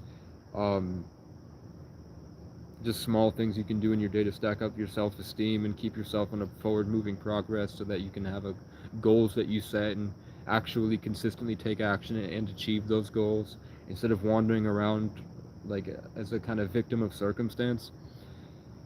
And then a lot of kids, like I taught that to a lot of kids, and now they're managers, and a couple people went on to be famous, like C.416, Vertical 48, and like I met a lot of people, March Davis, I think. It's like people that I meet or that I watch my Facebook, and then suddenly their music starts to sound like me, like the music that I daydream about and I make in my head, which I spend all day making. They start to sound like the more that they interact with me or take in what I post. Their music starts to shift to like my influence, my style. And then I'll have like one-on-ones, like I met MGK in a McDonald's. I met the head Satan, the ex-high wizard for, he said he's Illuminati, but I met him, and we both had similar origin stories in terms of how we got to Burlington, Vermont. Not really like, we were both taken from our main home and then forced to be in a place that was taking advantage of us and hiding the truth about society, really, like kind of keeping us lulled to sleep so that we would keep I mean, he went into child porn and I went into programs, so it was definitely different, but it was both like we didn't wake up to the full reality of like community and relationships with people, like healthy relationships. And then we both went into industries that are now, we know, are controlled by Satanists. And then we both wound, like when we tried to escape that, we both wound up in Burlington, Vermont, and we met each other. So, and I met a lot of people. I do drive, but my car broke down in a small town this winter, and I killed someone. I had to kill someone in self-defense, a drug dealer that came at me. And then the town ostracized me and blacklisted me. I couldn't work anywhere. I couldn't go anywhere because it was winter. There was no buses. I had no way out. Nobody, like everywhere I went to jobs, they would trespass me. And I eventually, like, there was crack addicts overdosing. The family of the person that I killed in self-defense, and then he went to the hospital and he lived, luckily. But I did get him. I like ripped his ribs apart with a hatchet. And then made a video about it and just posted it for everyone to see. So they would like take a gun and they'd go to my back seat while I'm asleep at a park and ride in my broken down car, and they'd take a picture of them pointing the gun at my face. And it's a small town, so people talk, and it was just couldn't really. There was nothing I could do. I just waited till I got trespassed from everywhere. I lived in an abandoned shack in the woods and made YouTube videos. And then I got a bike. I got donations and saved up and bought the things that I needed to get out. And then eventually I just rode my bike up here, and I have had the same luck with jobs. There's all these hiring signs, but no one will hire me. So this is really all I can do, is just try to offer value to people on the internet. And just keep making songs, keep daydreaming, I do push-ups every day. I'm changing my diet over. I wouldn't visit you in Lexington, North Carolina, but I would, like when I'm in a position to do more in my life, then I have a way to incorporate people into that. Like I wouldn't go down to North Carolina unless I was already like well off. I try to find a way to make the most out of like my music. I'm trying to find a way to make money online, because I want to be in a position. In a position I can make content with all these people in Vermont. If not, I'd be a truck driver. But I don't want to waste. Like, we're so close to World War III. We're in the year of the dragon. Like the cycle of the 12-year zodiac ends next year, and in that year, the people that are born under that sign usually come into power. And like Andrew Tate blew up on his Tiger year, Michael Jordan, like all these people blow up on their year, and I blew up on my year. I got everything that I wanted on my year. So next year is the year of my brothers, and my brothers are extremely talented. Like my foster brothers, John Michael is a local celebrity that they think he has schizophrenia. I don't think he has schizophrenia. I think he did acid and it fucked him up the same way that all the kids in the music industry got fucked up, and he was a local celebrity. So I think that he just created his way into breaking his mind, and now he's suffering and doesn't have any good role models. But they betray me a lot. They treat me like shit. They're narcissists. They don't understand that they're hurting me. But they have real talent. And as a 33 life path, supposedly according to Masons and numerology and ancient Egypt and the Romans and everywhere except for the past. No, even like Einstein believed it, Pythagoras. They believe it, it's just not public, that they believe it, that the numbers mean something. Like Black Ops 2, Black Ops, the numbers, what do they mean? I supposedly have this gift that I can put creatives on and elevate them to a higher timeline. And they're the wisest, they're supposedly the wisest sign. So I would love to have money to be able to be in a position to help them shine the best. And I'm making tons of music. Like if I had it my way, I would have like this big stockpile of money that I could sit on a mountain, have a compound set, and then I would just make content for the whole year, traveling around and just solving people's problems and making communities better. Like going to the Native American reservation and making things better, doing live streams there. Instead of catching pedophiles, we're like going and inspiring everybody, and we're all doing the war drums and chanting and dancing around and showing off the culture and inspiring people, like getting GoFundMes up to build gyms in the reservations across the country, and learning that culture the natural way, being able to give them an opportunity to shine. And also put on shows and make albums, have an RV, like a Class A RV that we travel on, which is my dad's dream, that we could do pop-out stuff, keep making money online, eventually have enough money that I could start to have kids. Because I want kids that are either in like a monkey year like my dad, or the snake year next year. And I want a lot of different kids. I want a wildlife preservation. I want to be in a strong position in small towns. I like that dynamic, and I want my own ranch eventually, like a big property I could have a lot of people on a lot. Kind of like I got so sick of the world, my dreams is to kind of separate and build my own.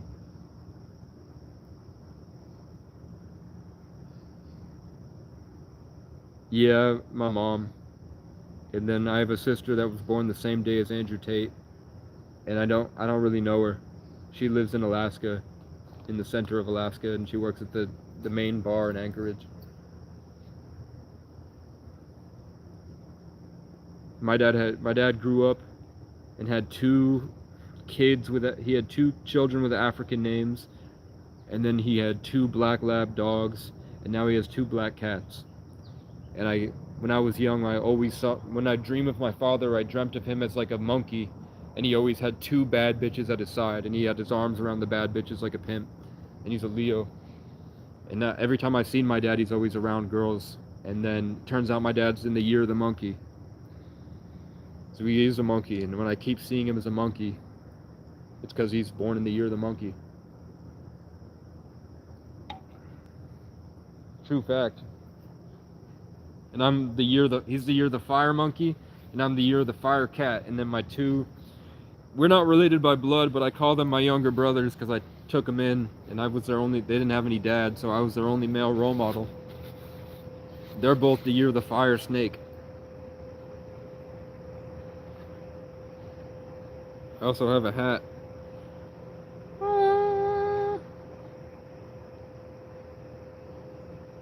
Yeah, my Taurus rising.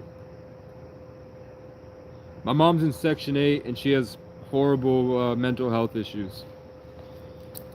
She has Rh negative blood too, which is the rarest blood type that all these people that spend their life devoted to studying this stuff, their theory is that some type of alien civilization put their genetics into the human population as an experiment. Like all the ancient civilizations had the same story about aliens coming down and then infusing themselves with humanity. And my mom has that bloodline, and then my dad looks identical to Brian Boru. And Brian Boru was a giant, just like the Nephilim. You shouldn't. She's a horrible person. She's not inside, but she chooses to do like she uses her genius to take it out on other people. She tries to ruin my life. Yeah, RH negative. She'll go out of her way. Her energy feels like a cat. Like, so when I hang out with cats, that like there's like this purplish darkness that I feel on them, and my mom has that. And then when I meet somebody that has that same darkness that I feel, I ask if they're RH negative, and they are. Like, it's happened to me 3 times, and every time I was right.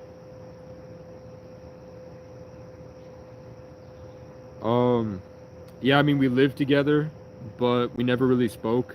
We didn't really hug. We didn't say we loved each other. She would put an Elio's pizza in for me, or bagel bites. But we really bonded. Just my family was a kind of family where we're really, really creative, and we love art. Like, we love watching TV. So we would just sit around together, hang out like once a weekend, and my cousin and I would show the family all of the cool stuff we like, and they would pretend like they cared, and they would just gossip about random shit. And then they would just buy it. They'd use their Section 8 money, their disability money, to keep pumping us full of Legos. So we both had these giant rooms full of Legos in Section 8. And now I'm an artist. Like, I'm a creator. I think about art all the time. I write TV shows. I write albums. Now I know I'm probably a powerful manifester. And then my other cousin, he's a Leo, and he loves animating. Like, we're both creative people. And my other brother, John Michael, who his last name is McManus, which technically descends from Brian Boru. Magnus was Brian's grandson, so McManus is the same bloodline. And we both had the same Ireland shirt on when we met each other. And he didn't have anything. He had a social life where we didn't. He was running around with all the poor kids in Brattleboro, where we sat alone. I sat alone on top of a mountain, and my other Jesse, his name's Jesus Claudius, and he looks identical to the Roman Emperor Claudius, just like my dad Gary O'Brien looks just like Brian Boru. But we spent most of our time isolated, and that really helped our art. So I really want to help them out. I know that they're younger and they don't understand that they're narcissists, and they don't understand, like, they haven't suffered enough to understand compassion. Like, neither of them have ever been in a fight. Like, their biggest problem was that they had a controlling single mom that had mental health issues, and that caused them to grow up kind of dysfunctionally. And they're both virgins, I think. So I'm like the right guy for him. My body count's probably like 35 now, and I've been across the country many times by myself, and I'm a 33 life path. So, like, I would be the guy. It's just every time I go there, it's like I have to like fight back against all their problems to try to get them in position to take their creative art to the next level. Like, I've sat with them for days where I just let them into my house, or I go hang out at their house, and I just let them talk about their art, and they go off for like sometimes like 6 hours just talking about all the things that they want to make. And then I'll try to sit down with them and make it happen, and then they turn like really low vibrational, negative, judgmental, jealous, which are all like traits of the year that they're born. Like, astrologically, the year of the snake, they seem like poster children for that energy. But my parents are like gossip hounds, and they get in their way. Like, it seems like I have to fight my own, like, the family energy to get through to them, and it doesn't really work. I'd have to be literally rich, which is like, that's why I come on here, to help people, and then to get myself in a position to get enough money to be able to provide the environment to let all these different people be able to free themselves from their social and psychological constraints, to be able to elevate and make this high quality art. my life is pretty much like when I have a car, I'm like going on rescue missions. Like I get to travel and do all this stuff and experience life, even though it's suffering and it's hard. But then I come back with all my knowledge and I go weave my way through these small towns to get to where they are. And then I like have to get it through to them, and they're usually like trapped in their own mental constructs in their life and their responsibilities and their relationships. And I have to like sit there and make music with them and then bring them back to reality, and then, or my reality at least. And then it seems like they always choose bad. Like I don't know if you guys can quote Bible scriptures, but what's that thing where they feel this anointing or like blessing from God, and then they choose to do the wrong thing with it and then they fall really hard? I see that a lot. Like when I hang out with them and try to share this stuff, this free creative stuff, using their mind to create high quality things, it seems like they get jealous and bitter and use it for the wrong things, or even though I would love to make something happen with them. I'm 24. I turned 25 December 11th. Yeah, synchronicity, that's... A lot of people are saying that synchronicity is how spirit guides communicate. Like, people say you shouldn't really address your spirit guides directly. It's better to let the spirit guides work their way in through conversations or the numbers or the birds or the bees, like the flow of life, rather than like fight to try to have a conversation with one. Yeah, they have limiting beliefs, and they don't have the bravery to take action on them. And when they do, it's like it's to every like step that they take up this elevator to success, it's like they feel like that's now a less of a reason that other people deserve to be around them. Like my cousin Jesse, or I call it either my cousin or my younger brother, but we're not related. Jesse left home and I helped him get out of his house with the controlling mom, mentally ill, and I got him to his aunt's house, and then he got a job and works consistently at a dollar store. And then it's because he felt that success. It's like he thinks he's better than you type shit. And the same thing with John Michael. Like John Michael, he got kicked out of his house. I let him stay on my couch. He thought that he came in and started like saying all the stuff was his, and like taking credit for my achievements because he was there. And it was like he started to try to use me and then try to get to a better position in life, like a step stool. He was looking for a way to get to like a better way in life so that he could cut me off type shit. Yeah. But sometimes I don't think they're real. Like, I thought that he was possessed by a demon. I really, like, I'd sit down with him and I'd meditate for a second. Like, I drove him to, like, some lake far away to show him, like, there's so much cooler stuff outside of your hometown. And, that, like, every town is different, and that there are groups of people that are completely different than what you've experienced.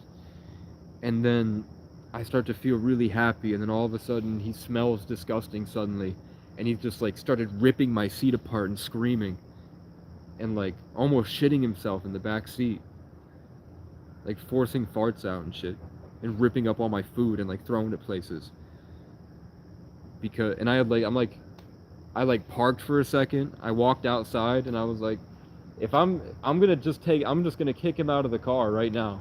If I need to if you want me to take him to this lake, please give me a shooting star. And I got one immediately. I've been on stage performing outside, and then I said, if we're on the right path, give me a shooting star, and I've gotten one. It's happened like 10 times now where I'm like, really need a shooting star and need guidance, and then I just ask and then get one immediately. And then sometimes if I don't, I'll get a message immediately of somebody else that saw a shooting star and thought of me, because I told them that it happens to me. And then on these live streams, I've had subscribers go outside and ask for shooting stars like that and then get them immediately. So we're not sure if they're aliens, we're not sure if they're like, if it's like energies. We don't know, but it happens a lot.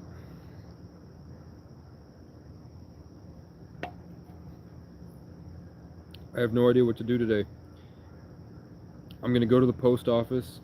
I'm gonna do push-ups. I'm gonna buy a mint. I have 50 bucks. I'm gonna buy a mint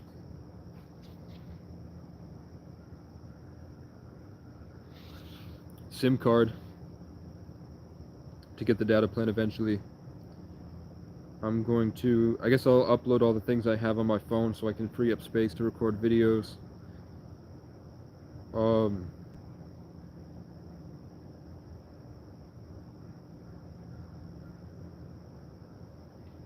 don't know. Can you guys hear that the crows are picking up branches and throwing them at me? Can you hear the, that's what's, if you hear that falling in the background?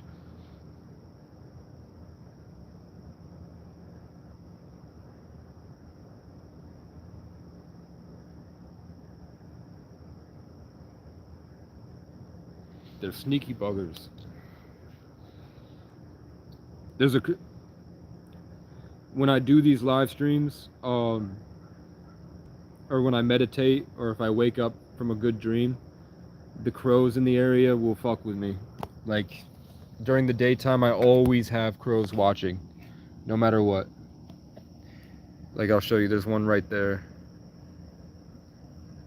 It's an NPC, wait.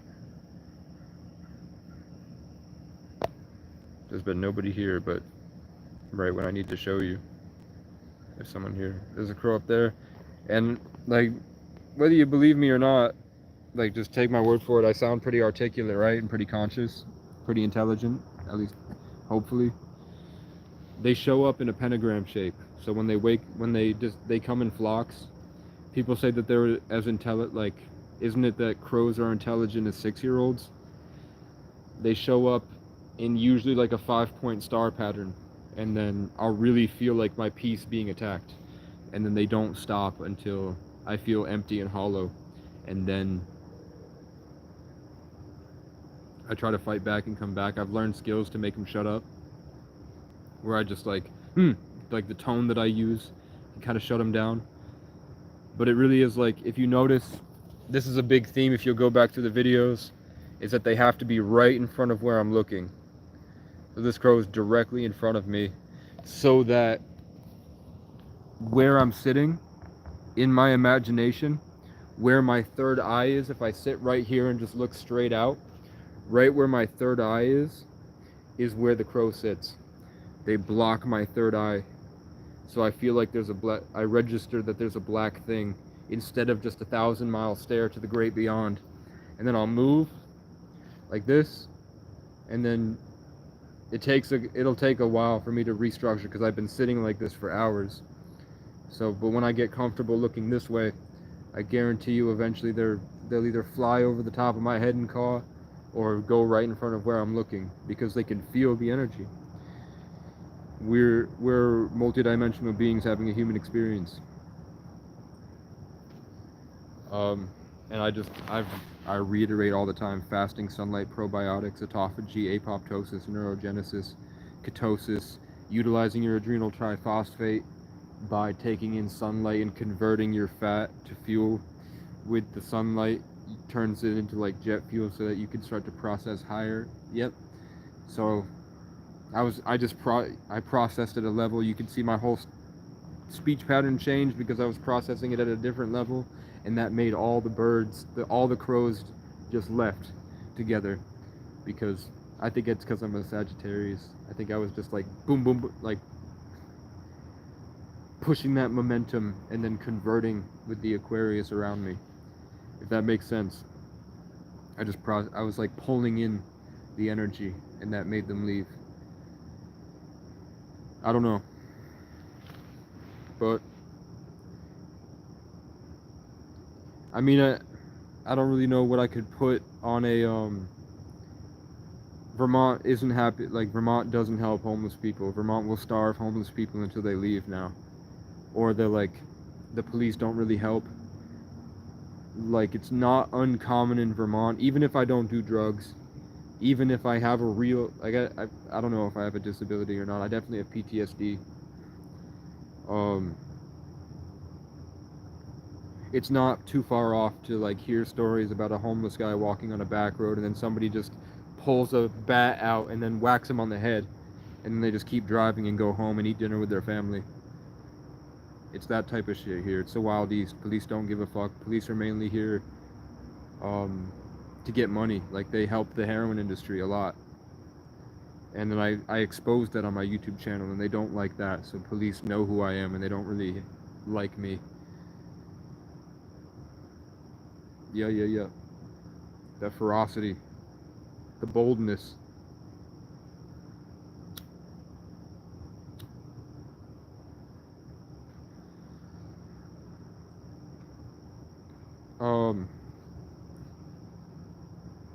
Yeah, if there's anyone new here, they don't, this 8 people, it says there's 8 people here, it's not accurate. When I end the live stream, it says my peak concurrence are between like 75, 80, and 150, 200, usually. So they could just be like blocking out tons of comments. But there's definitely a lot more people here than that. If it's all the way up to 8,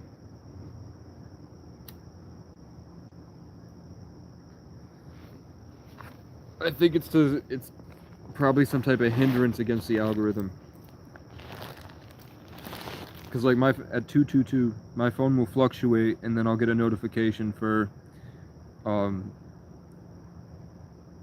like a random YouTube short of some guy talking about how the CIA hires isolated savants.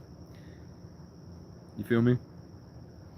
So that's definitely happening on my phone.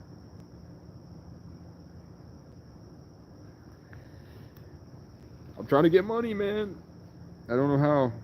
I'm throwing value out. If it helps you guys, and you have like a rich aunt or something, my Cash App's in my channel description.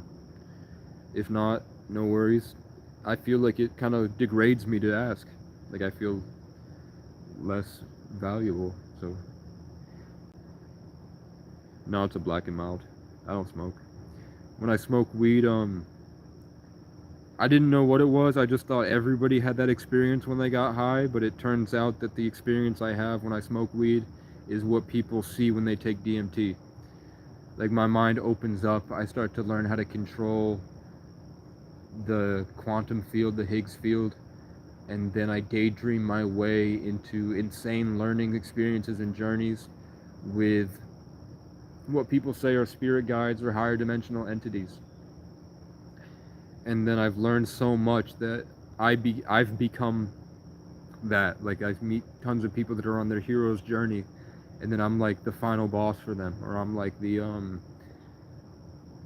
like meeting the mentor. When people go through their hero's journey, they meet the mentor that teaches them the things that they need to do for the rest of that cycle. I'm like that. I've become that. You feel me? I've had to fight a lot of crackheads to the death. Almost.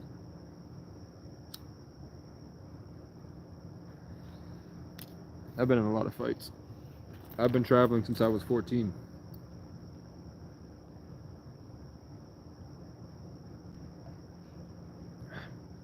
Yerd.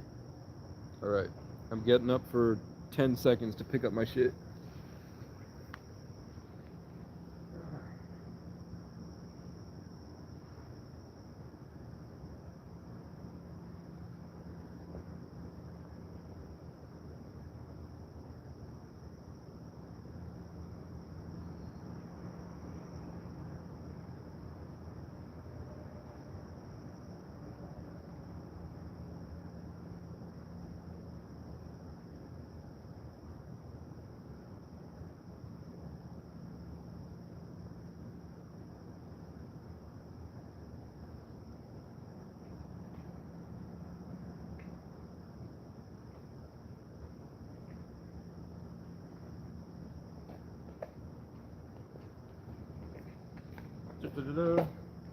Tomorrow's the weekend, so nobody's gonna be here. I'll be able to do it more if I want to.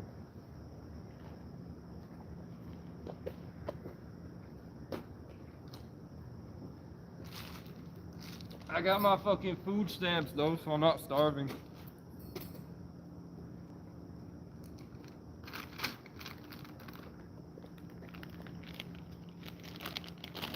I can eat healthy now. I have protein. I had vitamins. I'm not malnourished and dehydrated like I was the past couple weeks.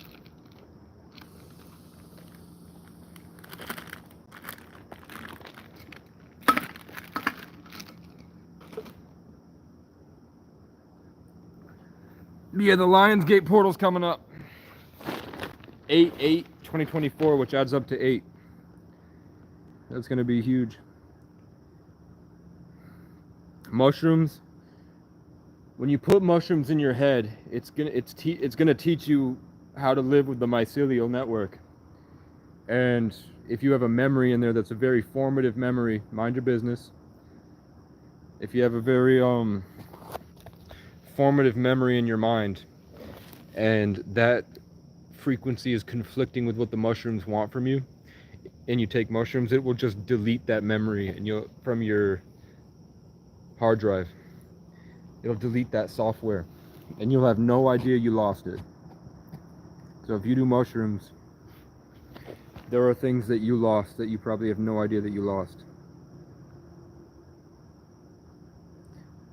I'm in Vermont, state of grace. I'm in Vermont.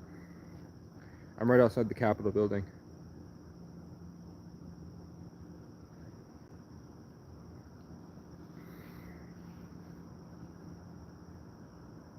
Yeah, and weed gives me way, like, I get way too far out of the matrix when I smoke weed. And my life goes crazy, like, immediately. Yeah, somebody's here. I have to go.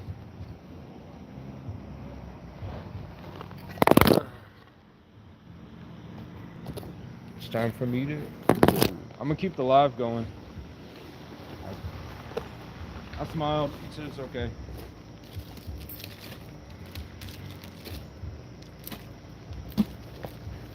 Yeah, I gotta pack up.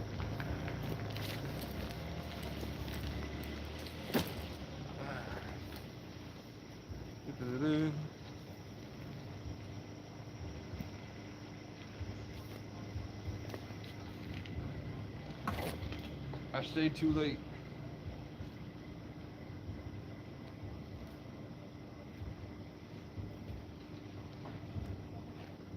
Alright, I got this. Got my raincoat.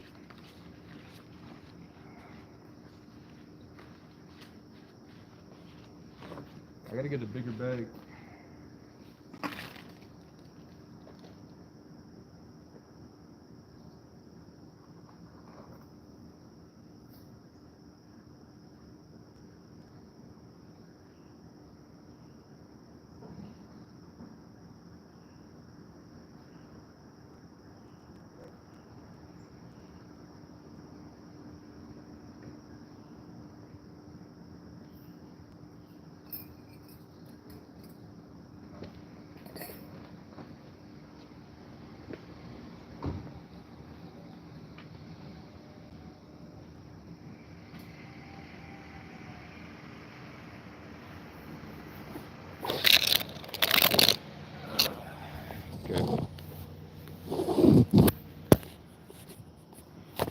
They don't bother me, baby.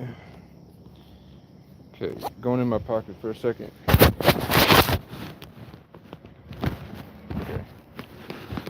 Alright. I'm good, man. I'm live streaming on YouTube. Yeah, my SIM card fried because I'm on it so much, and it's a pain to get a new one. So I come here at night.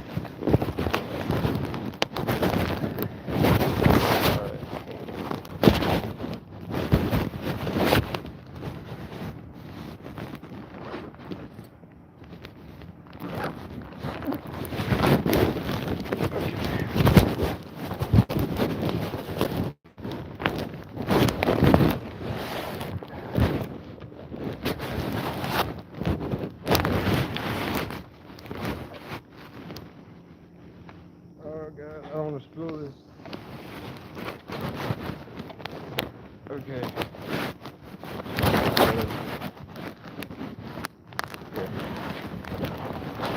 I'll be back. We have to until the post office. Move on.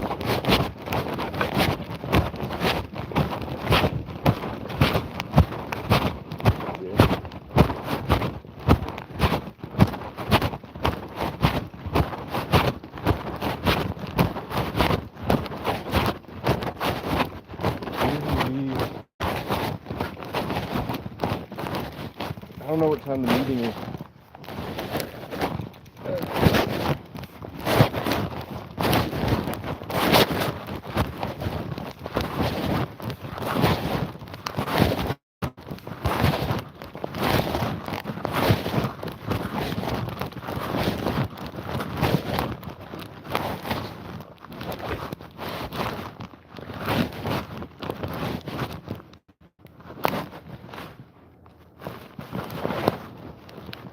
Okay.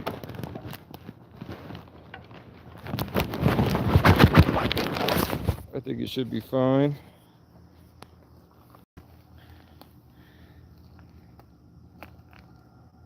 Hit.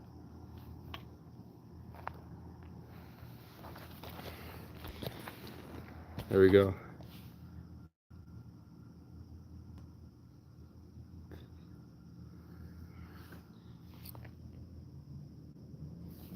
There be crows.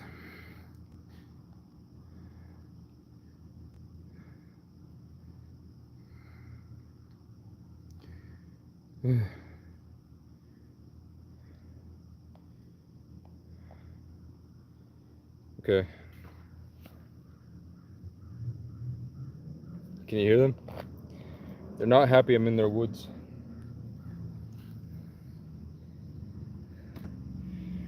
It's too fucking hot. Need a place to put the phone. Y'all can hear me. There we go. Anyone have any questions about the secrets of the universe or how to get bitches? How to live a meaningful, happy life?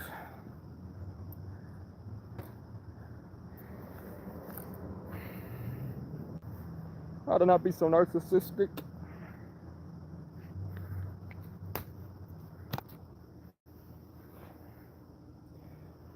I hope we're not approaching the end. I didn't really look up the Kali Yuga. I know we're in a definite transition. Things are getting, like the Schumann resonance is way high. Crows are pelting rocks.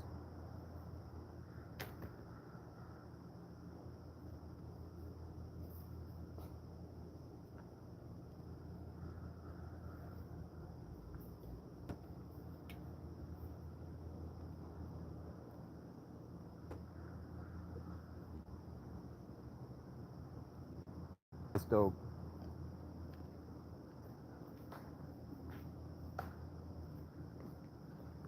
Is anyone here that I have them?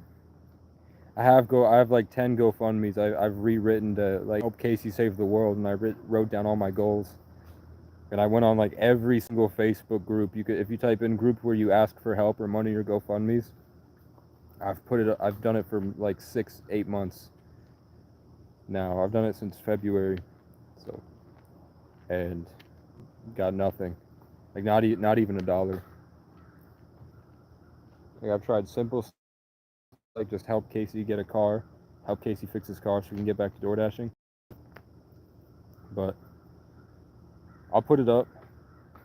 If there's someone that tunes in on the live consistently, maybe I can send you the link, and whenever I go live, you can put it in the comment section, and I'll pin it. People that pass by. But it's like panhandling. Maybe we can come up with the right thing to say to put on a piece of cardboard, and then I'll go live and go out by Shaw's. I've never panhandled before. I've asked people at gas stations for money for gas before, where I run out of gas and I get out and go, hey man, sorry to bother you, I'm a DoorDasher. I ran out. I'm trying to get enough money to get back to get more DoorDash orders. Like I did that for 6 months. And the people that really helped me were like Navy SEALs. People that were in the Navy. The Marines don't give a fuck. The Army didn't give a fuck. But people in the Navy would fill up my tank.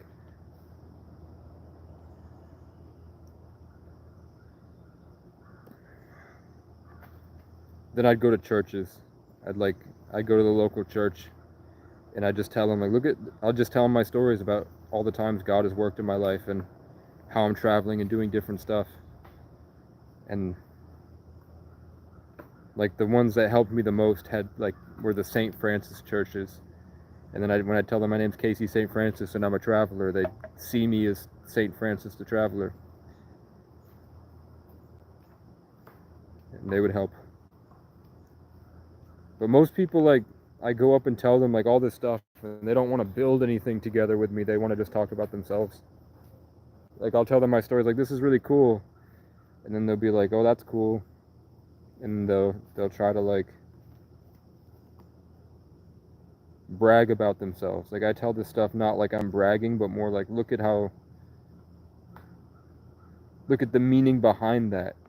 Look at how this happened and why it happened and how that fits together with everything else.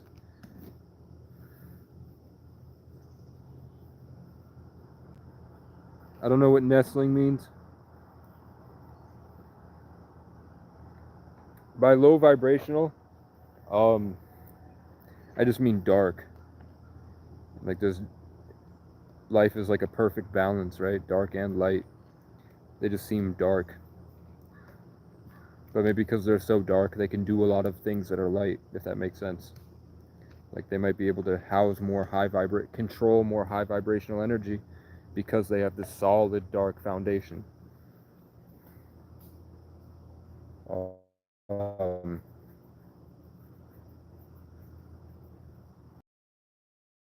Like if you look at my mom's eyes and my grandmother's eyes, who both have the blood type, they're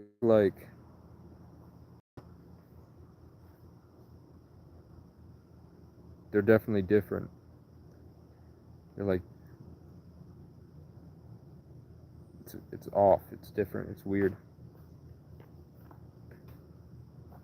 And the way that they act is different.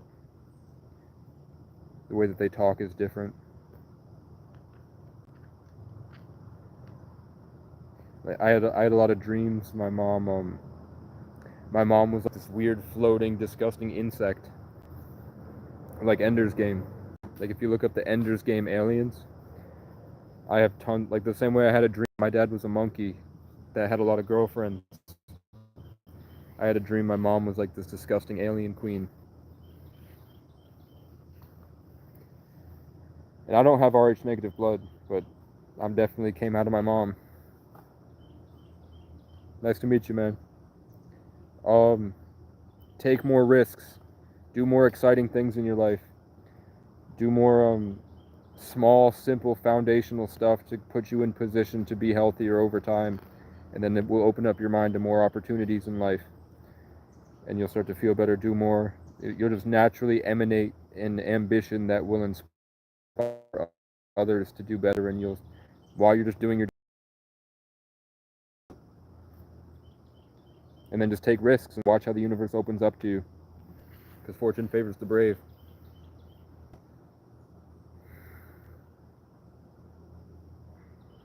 I think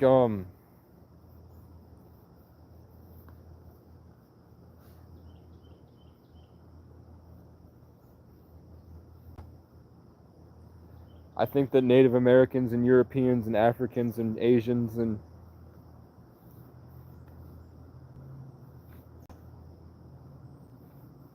are different. I don't know if they're different aliens, but they definitely are different enough that they can be categorized as different versions of people, like different Eevees, like Vaporeon and Flareon. Sometimes I think that this is like a science experiment for aliens. Um, I appreciate that. If I was doing this, if this was like February last year, I would say to just start saving your money, like get a job at LAX and just lose your responsibilities and just grind that shit out for like a month and then be at like 6K, buy like a piece of shit RV, get Skyroam internet, get a decent computer off Marketplace, and then I'd put you in a bunch of different Discord call groups where autistic people were calling out the different meme coins that were blowing up. When I try, they don't hire me. Like, they haven't hired me. I was forced to live outside in the woods, and it was really nice. I have Lyme's disease, but it was really nice. But that's what I would say for people that can't help, is like get in a position like that, and then I can help people that, and then if you made stuff, maybe a trickle down, but if not, just get yourself to a better life. But I don't know about the future now. I don't know what's gonna happen. Like, the election is right around the corner, bro. Who knows? I have no idea what's gonna happen.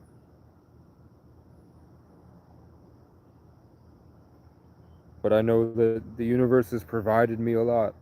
Like, very obvious. When I needed it, I got it. But I also was fighting really, really hard for it in a way that I'm not really fighting now. I guess it's a different form of fight. Like, instead of venting, I could say shit like,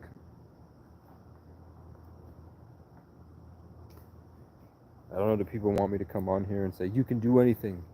You know the Most High's got you. You know God loves you. You know you're meant for more. You know you can do better. You know you can do greater. You know you can clean your house. You know you can go outside to the parks. You know you can change your diet up and get more rest at night. You know you can take that shower.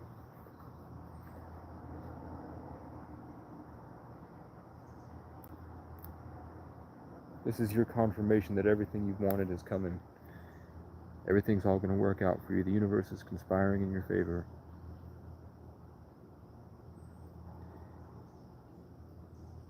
Everything you wanted is right around the corner.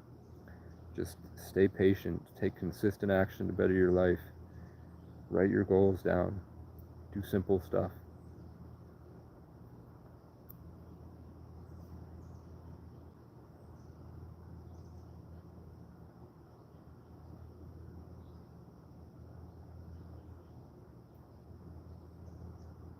What else? I'm answering questions. I'm dropping high-level game. I was in the music industry.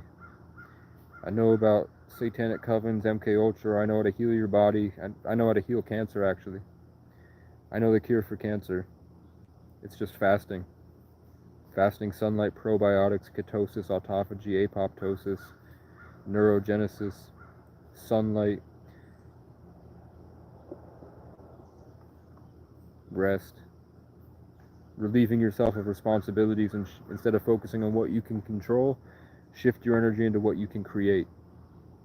Imagine nothing at all, and then reverse it and imagine everything all at once, and just keep growing, and then just focusing and powering through on your daily tasks.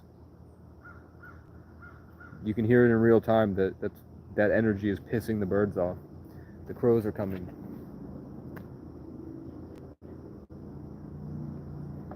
They tell me to shut the fuck up because I'm draining all the energy. There's a bird in a tree, and it keeps picking up branches and throwing them. And there's a crow that keeps trying to stop me from speaking.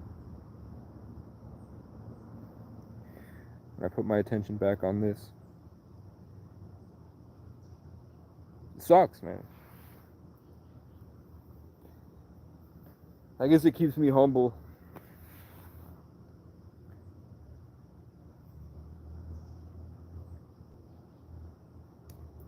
What can I do? I have to go to Mint Mobile. Online, I have to buy a SIM card. Post office.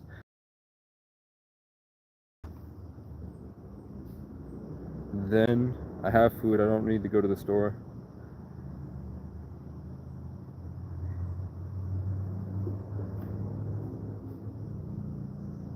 It doesn't seem like that, man. It seems like they, at least the crows that I see, it seems like they want to hold dominance over the space. They're territorial. And they're also emotionally empathic, because all of nature is. So if I start to speak like what you call anointance, that kind of sets their get mad, and they take it personally, I think. So they come to mess it up. And they usually, for some reason, they know how to get right. They know how to position it. Like if I'm sitting here talking like this, so this is my natural where I would be sitting normally. They just know that my third eye is looking straight ahead this way, and they'll position themselves right in front of that. And then they have different calls that do different frequencies. Like they have the normal crow call, and then they have a crow call that sounds more metallic and raspy, more like fluid. Then they have these like little tiny guttural, disgusting caws, and they go on the ground to do those, where they go and they go on the ground and like look up and do it. So when my third eye's open, I can feel them kind of trying to take the presence away. Like when you cultivate peace, you have this present energy that lets you make music better and create better and channel confidence and passion to more things. And it seems like there are literal energy vampires that try to take that away. That's just how it feels, and then that's what all these creators are talking about. And I know that the birds help promote that, and the crows seem to destroy that. Like I know when I'm really, really sad, a black-capped chickadee will remind me of my childhood. And then when my mom watches the streams often, a black-capped chickadee shows up. I'm pretty sure. And then all these spiritual people that I meet have very strong relationships with cardinals. Like the people that feel like are actual forces of good in the community, they all say that they get visited by cardinals consistently. Like they have a strong relationship with cardinals. And then when I seem to be acting more like those people, like vibrating, kind of operating from the same place as those people that get visited by cardinals, I get visited by cardinals. Like when I was out with Vivek, deep in the woods, Vivek Robin Swami, when I was raising a family of robins this year, hiding from a local biker gang that was trying to kill me. And I would break through to that same level of grace or just love, and then the cardinals would show up. You feel me? So I know it's real, and I just keep going off about this process that will help you in every single aspect of your life. I have a foundational practice that will completely restructure all of your mental health disorders and get you back into a functioning high level path in life. And it's very simple. So I'm just cycling that, which is just fast. You stop eating so that your body goes in and it looks at all the shit that's destroying it. All diseases are from parasites or cancer. Cancer is just like this thing that grows, and it grows by eating sugar, and parasites eat sugar and grow. So when you stop eating the sugar, it takes long enough for your body to start consuming fat that it goes in through a process called autophagy, and it will eat the things that are harming the body. Your body is a self-cleaning machine naturally. So when you stop eating altogether, or you just stop eating sugar, it gives your body enough time to start to clean itself. So there are things that you don't even know is keeping you sick, that when you stop eating and you start going outside through nature and you start going out and getting sunlight and you start resting longer or more often, it's like you get to a more present point, which gives you the kind of peace of mind to start thinking about things you've tuned out.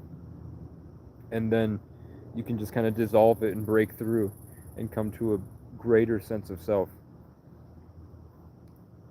So that happens, and then you can then start doing push-ups, protein, multivitamins, omega-3s.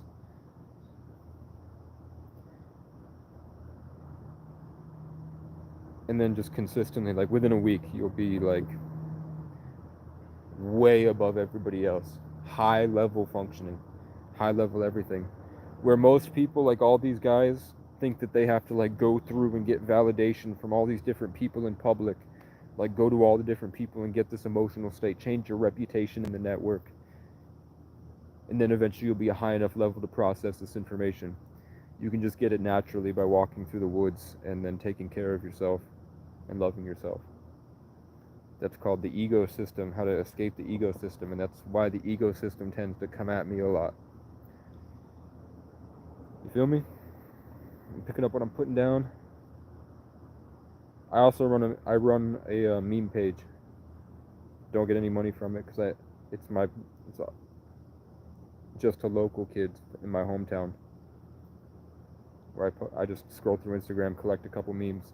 I'm waiting until I have a computer and a better phone, and then I can start doing CapCut, clip farming, and different stuff like that, depending on what happens.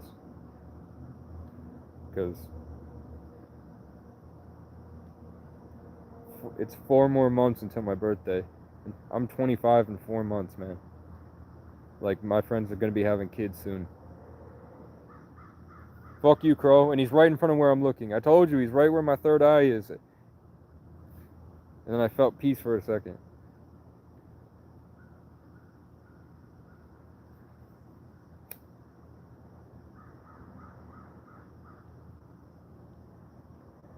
What the fuck was that? Something just groaned. We got 52%.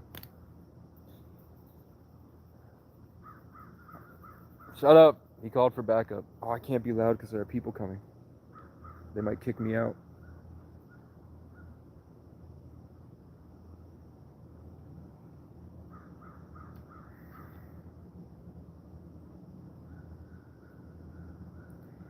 I keep seeing this park. I keep seeing a park. A vision of a park keeps entering my mind. I keep wanting to go there.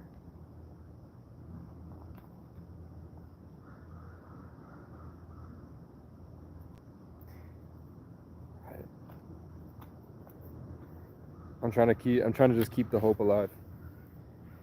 Hope is a frequency. Like when I really start to believe that things are going to be better, it almost like it triggers my PTSD, man. I start to get anxious. That's a psychological trauma. MK Ultra programming.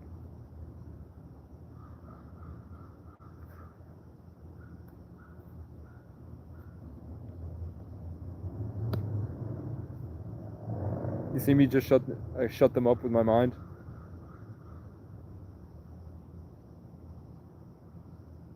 There's a couple guys I muted if they're here. There's a couple guys I put in timeout that said, you can't do that. Look, I'll show you, they can't see me. It's not a physical thing. They don't see me.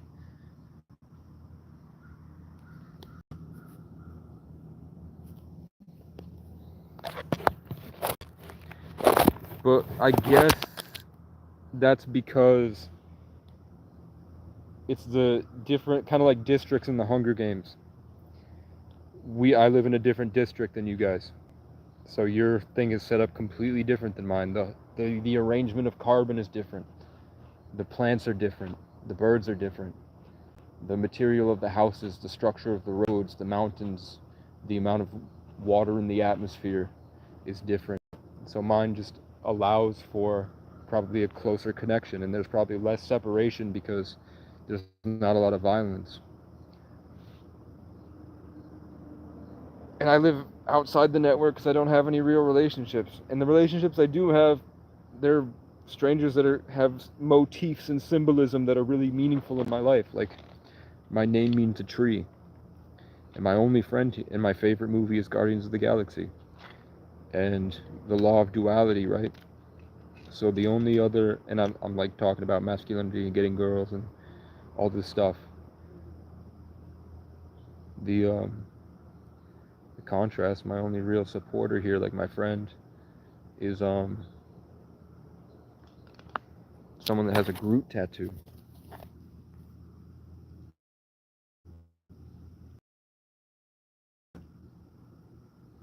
Morning.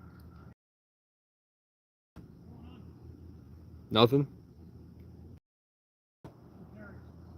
I'm Casey. Yep. I'm traveling. So I don't do drugs, but so I'm not like a crackhead that's like out here. I'm just traveling. My SIM card fried and I do YouTube. So I use the Wi-Fi to live stream to people. I don't live here. I'm not like staying here at night. Or I don't sleep here. I was live streaming at night over there. I'm waiting to get a SIM card.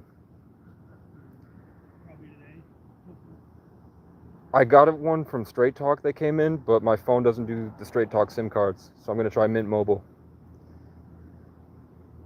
But yeah, usually the deal is like if somebody has a problem, I say that if I'm here, the bad people don't show up. Like you can be sure that the thing's gonna be held down and safe. Yeah, yeah.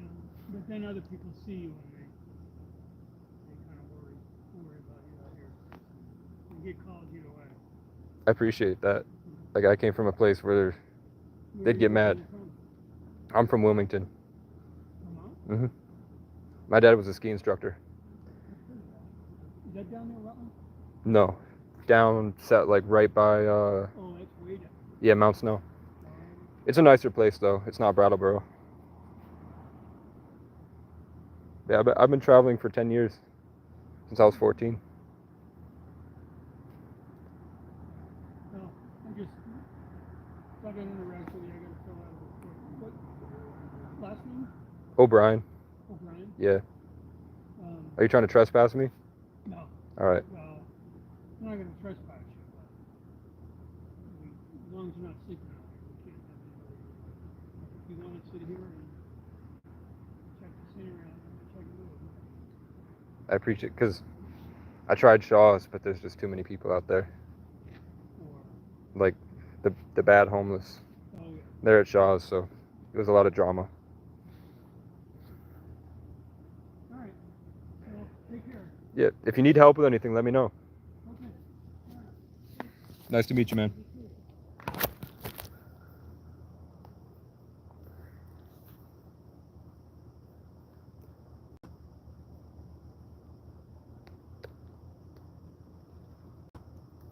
Feel me? What time is it? It's 7.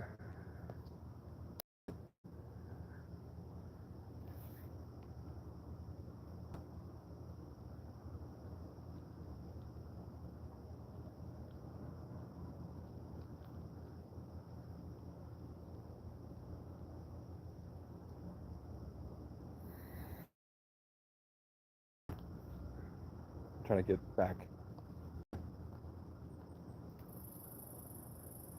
Now I've built a relationship.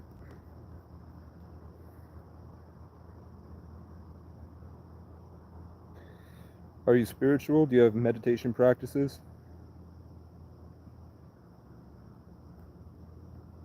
And do they come to your house, or do they like follow you? Like if you're at a public park, they seem to come and gravitate towards you. I think I have like 4 different answers depending on what your life is like.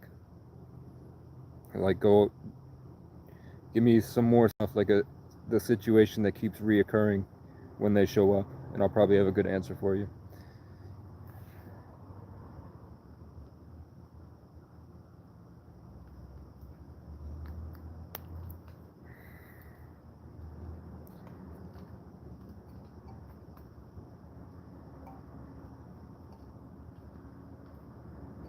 Also, the way Rick and Morty described the demons in that episode where they were farming the emotions of Jerry being cringe and all the people cringing at Jerry, and they would eat those emotions. the way that they describe the demons is like kind of that kind of apathetic, confused, sedentary look. That's a lot of. It's the consistent behavior I see from people, and the crows seem to kind of feel that same way. And then Rick and Morty in the same season dropped an episode delegates from a more intelligent species, kind of like the Egyptians had bird people, and those things kind of taught people about compassion. But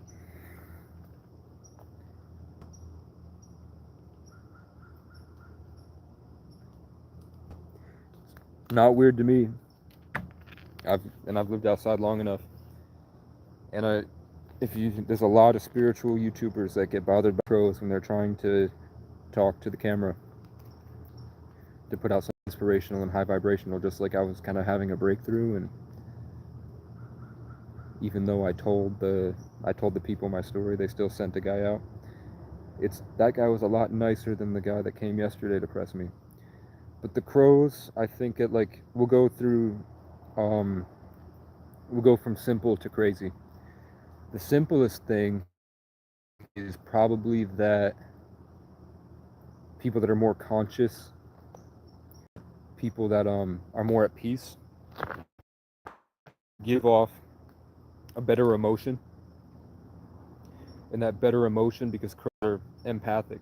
Animals are naturally attuned, maybe because they live lives that are more dangerous, so they don't have a chance to get comfortable into complacency where they forget that. They have to be fully aware of what's going on around them in case of predator. But they do be bothering me. That kind of. You mean injured like they're missing a feather, or like their leg broken?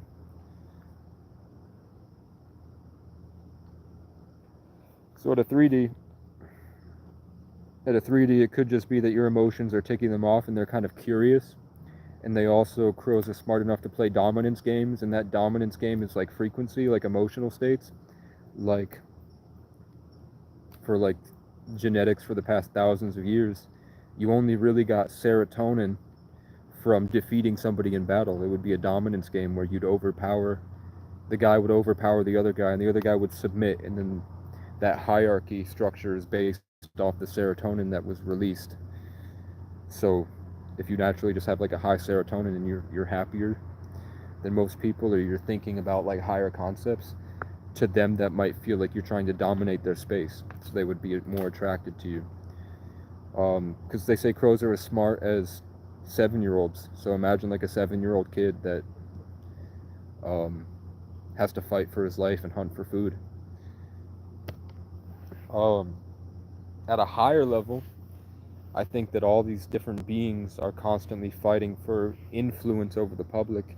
I think that people that are unconscious, that don't have their third eye open and aren't fully in this like command center of their own body, I think that they're very easily influenced. And I think that other things can kind of, if you're easily controlled, whether it's by cell phones or by other things that might be trying to like influence you or puppet you or like suggest things, and you might not realize those aren't your thoughts. I think that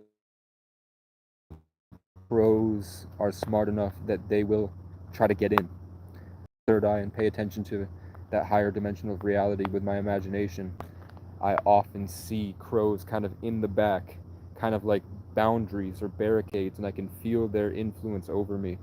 And then I'll notice that when I don't pay attention, when I try to sing naturally, I'll start to sing in the dimensional space that the crows create. Almost like I'm using my empathy and I accidentally absorb their paradigms and mindsets that the past I would use to absorb styles of music to help me create different art spaces with production. if you can see that like my anointing has kind of gone away by boundaries, it's because I kind of let it go in that network when that guy brought it with him.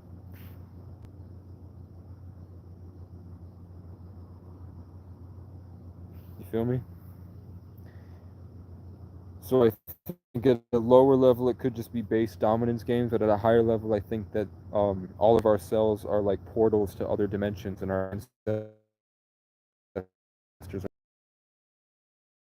are at the high level we become portals for the other side, and then we co-create with our ancestors this experience, and we're able to work in it.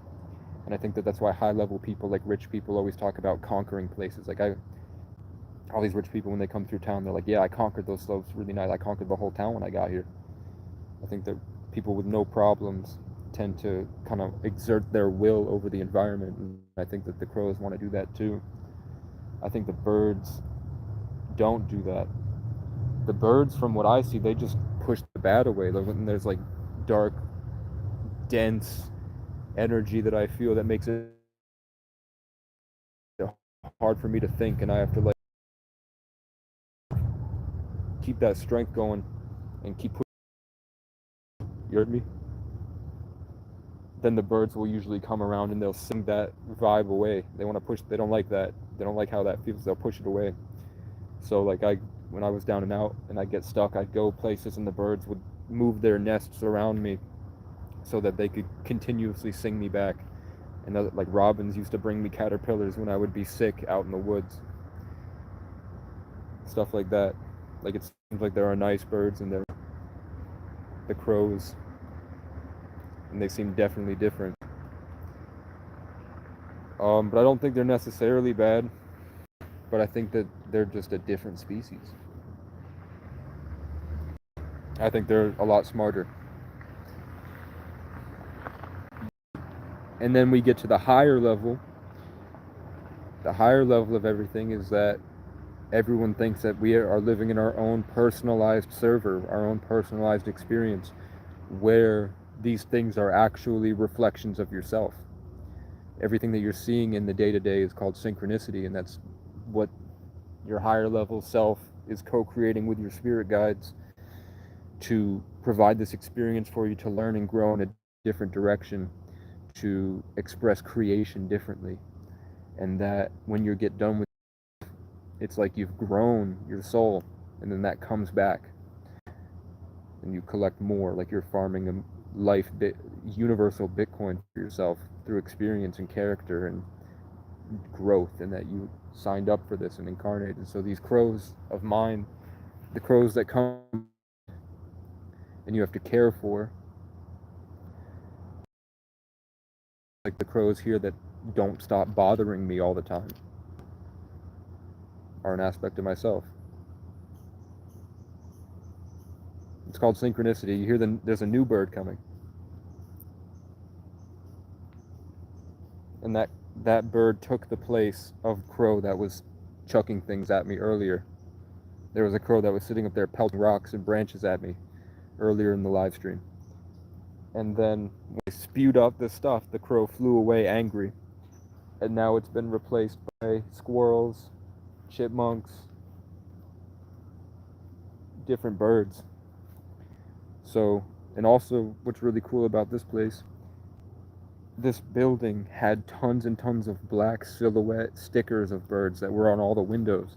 So when the people, all these government officials, this is the state capitol building, would sit in their meetings and they'd look out the window at the beautiful garden back here, it would be constricted by black silhouettes of birds.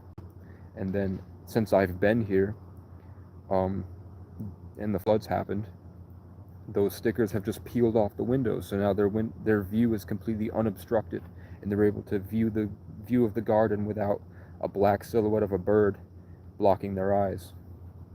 They can see the whole picture. You feel me? Yeah,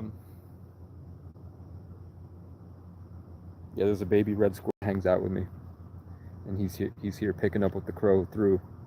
Like the crow was picking up pine cones and shit, and now the squirrel's going to pick up the stuff, looking for food to eat. So yeah, these these crows could just be and the people that we meet, they could just be representations of ourselves, and we're both kind of like fulfilling a need that each soul needs to continue their hero's journey. And I'm here because I have no way to get income. Like, I've applied to like hundreds and hundreds of places and it just hasn't worked out. So I think the universe is like either guiding me towards unemployment, or I have to find a way to innovate and figure out a way. So it's forced me to come up with tons of clothing designs, and I've made tons of albums, and I have tons of ideas for sketches and movies and TV shows that I've written. I've written 4 albums and 2 TV shows now, and slowly getting to a point where I'm going to write my life story. And it's kind of forced me to be of value to others.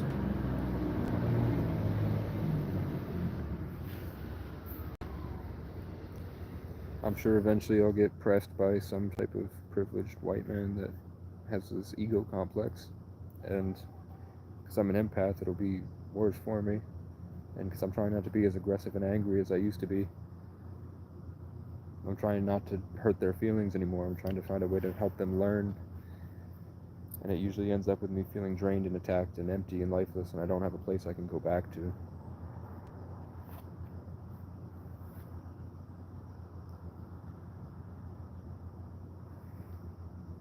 It seems like the worse I treat people, the easier my life goes. So it's more challenging to do the right thing. Place. Yeah, they're talking about me. The bully has showed up, and the guy that I just talked to is explaining to the bully about me. So we're gonna see what happens.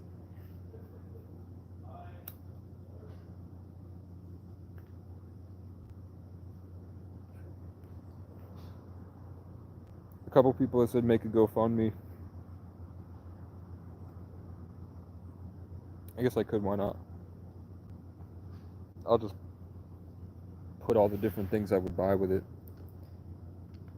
Don't turn my shit off now, bro. I'm trying to get, it's about 40 miles north.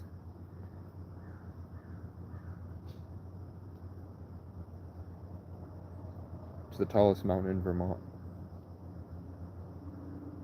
And that's where I would go. There's no jobs. There's no jobs anywhere. And the floods just took out a lot. Like, Vermont got flooded pretty heavy.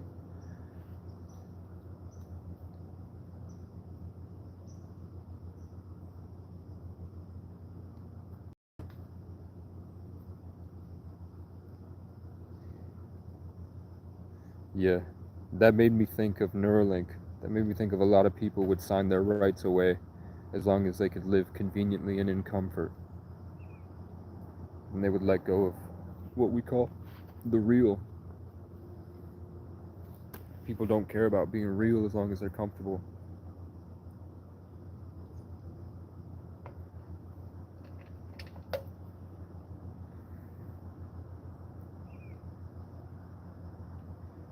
And that causes them to do what the Bible talks about, when people live in comfort with wealth, where they lose track of empathy and they start to over exaggerate their problems and be more aggressive and hateful towards each other.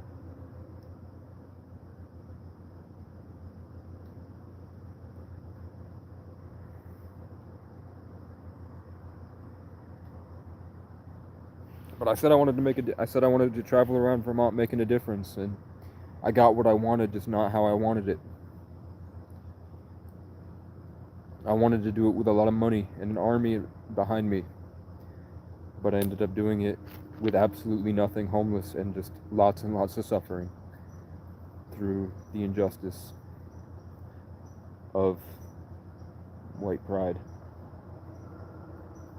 and just a lack of empathy and the social matrix. Like, I went into a gas station the other day and I asked a woman at the gas station, I'm like, I know you throw these out at night. You see the crow just whipped You see how close that was? Did you hear it? It rolled right by the phone.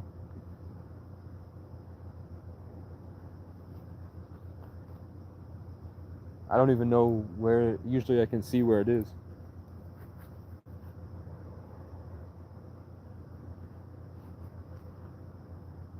He's gonna fall. It wasn't a crow. There's a squirrel directly above me. Like at the tallest branch of the tree, and he's trying to grab the pine cones to eat. The other day he fell, and we thought he died. Because he fell from the tallest branch. But I went into this gas station to talk to. I'm like, I know you throw out about 6 pizzas a day. Like, I go in your trash. You fill up that trash can every night with pizza. Can you please just put it in a box for me? And then on the first, when I have food stamps, I'll come back and get you what you want from the gas station. And then she was slamming on the desk. She was screaming in my face like this, like screaming at me to not ask for a handout and to go get a fucking job on the mountain, like a therapist, and she's homeless. And I was like, you're a licensed, you're talking like this? It seems like you need a therapist. And she's like, my therapist is great. And I'm like, it's obviously, you might need a new one. And then she almost threw something at me for asking for food because I was hungry, knowing that she would throw it out. I think that night I dug out of the trash and I cleaned the maggots off, and then I microwaved it at a bar.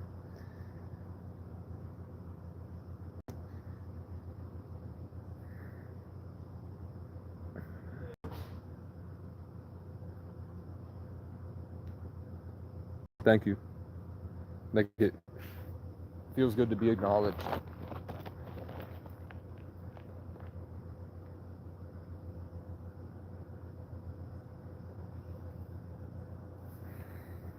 It makes me afraid to have money. It makes me afraid to be successful. Because there's power in this pain and humility that really helps me with music. Like, the space that I can live in like this in music makes the songs a lot more powerful.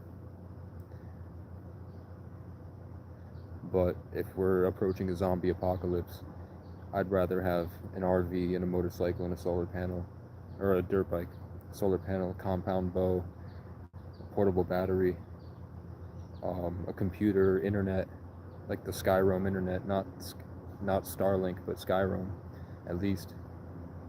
Then a camera to make content, and then a means to get through winter, to be a self-sufficient thing, and then a means to get around so that I can get to all the different little settlements, and then start making a movement on the internet with content, and then be able to do things like go to all these streamer parties and like an invading force with an army behind me. Get this information out there. And then eventually I want a wildlife preservation, and I want my own ranch where I can have rare dogs like Central Asian Shepherds and Cane Corsos and different types of birds like falconry, and I'd be able to delegate like people to come in and have different people doing different things. Like, I want my own town, so I'd want like a blacksmith station, and like that also doubles as like a tailor and embroidery center to make merch online for people. Different supplement factories, like growing our own supplements and like shipping containers that we put solar panels and turn them into micro farms to do like microgreens and do maybe weed and tobacco.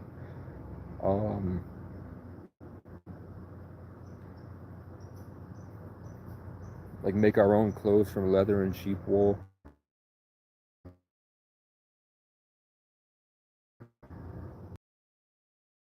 Maybe sign it up with a local school and have like a career center class where I can run them through when I'm older and I have kids, where they can come in waves and I can show them how to do all these different skills, But by then they'll probably all have Neuralink and they'll all be able to just download this content from the internet into their brain. And I don't know if my kids will. I don't want my kids to have it. Like if I can get, I think with 100K, I don't know. I'm really on the fence. Like I know my purpose in life is I'm supposed to have many kids. Whether that's like, no, I'm supposed to have many kids. I can see it. I just don't know how I'm gonna get there.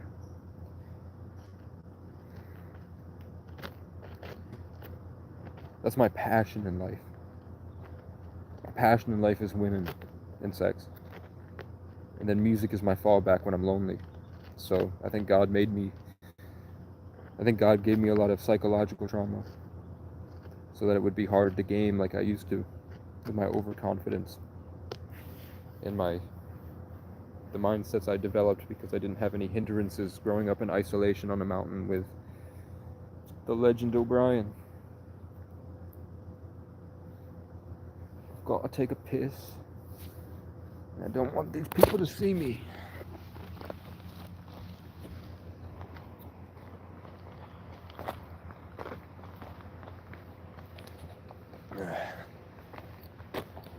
That's the plan. I don't want to waste my life in isolation. I've been doing it my whole life. But if I'm forced to be a truck driver in order to save my family, I'll drive a truck. Make 100K in a year. Maybe do I know private truckers before there are AI trucks, robot trucks. I know a truck driver that has his own private company that makes 40 grand a month by himself, and he, not including what he pays his employees. I'm taking a piss. Don't worry about it. Mind your business. But yeah, I know a guy that leases to own his truck, and he makes $40,000 a month.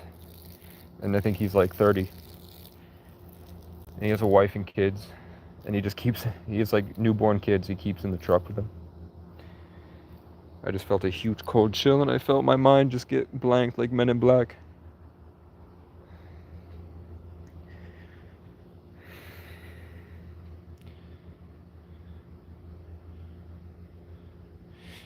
I'm glad you said it.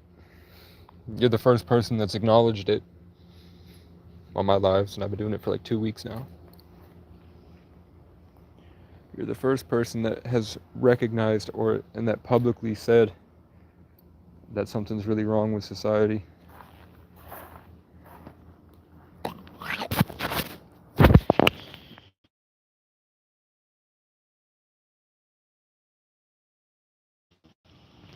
Trained. I have a practice to beat it. It's fasting, sunlight, probiotics, then taking in protein, multivitamins, omega-3s, recalling your memories through the Higgs field by understanding the Higgs boson and foundational systems of energy to be able to call your memories back. And it's this word that keeps escaping me. It's some word that means to, like, with authority, create something. But you can do that with peace. You can create your own peace and push it out through. Start to contribute. That's not the word. It's not collaborate, but it's kind of like that. And yeah, the ecosystem social matrix that think you have to fight people for validation in order to have like influence and attractive vibes. Women.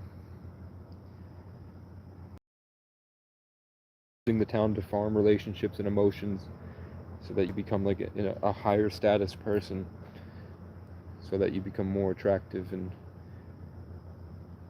higher status. You guys have common sense. You guys are smart. But at the same time, I think it's regulated by an artificial intelligence. I think an AI is controlling it. And I think that AI doesn't like people go against it. But I also think that God's running everything. I think that there's a divine order of things. I think that there is a great spirit in the Most High. And I think that we are actively co-creating. It's just People don't know what they don't know that they forgot. So people have no idea that they're a literal battery for the Matrix and they're helping to produce the problem.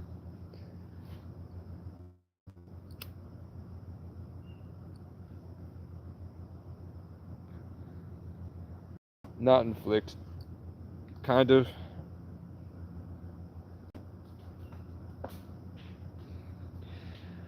The thought form to me looks like an eagle. Like when an eagle goes out to do something.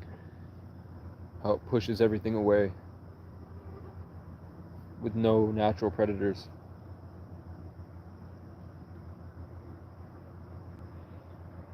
You're able to make that choice and be in that space.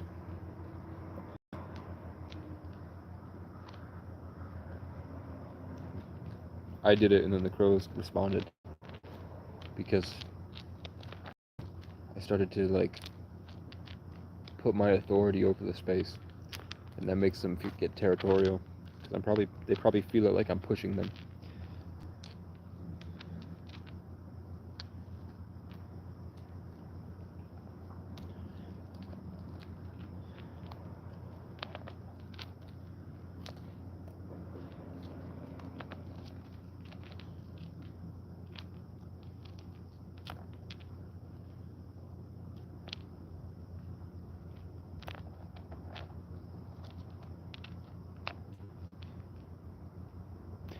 So that's where we're at, man. If I had 100,000 right now, man, I also want to build gyms. I think every public park should have a public gym. I don't understand why they don't. They're probably just worried people would steal it. But you could nail it down. They're probably worried that like they have no control over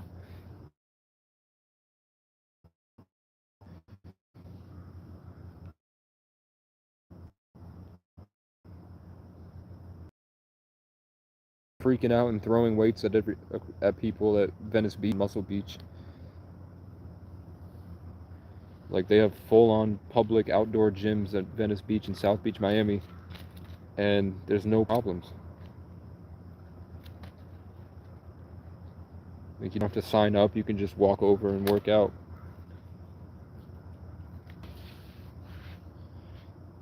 And in these small towns, there's a lot of mental health issues that I think would be solved if there was more access to gyms for people to have an outlet.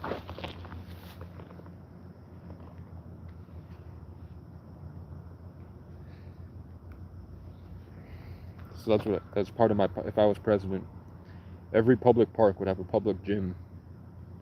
And every homeless program would have an e-bike program where they have the stationary electric bike where these crackheads could run on the bike all day. Instead of going out and panhandling would be banned statewide. And instead, these community action programs would have a plethora of stationary bikes that generate power. And then they could be able to get on and ride that bike as much as they want. Like they're crackheads. They run around all day on quests. They get titty fucked behind the Home Depot. And they run like 7 miles to get $5 for some crack. Instead, they could just go on the e-bike. They could go on the electric bike and just pump that shit out. And then at the end, they get a little ticket that they bring to the Shaw's or something, like the Bottle Redemption Center.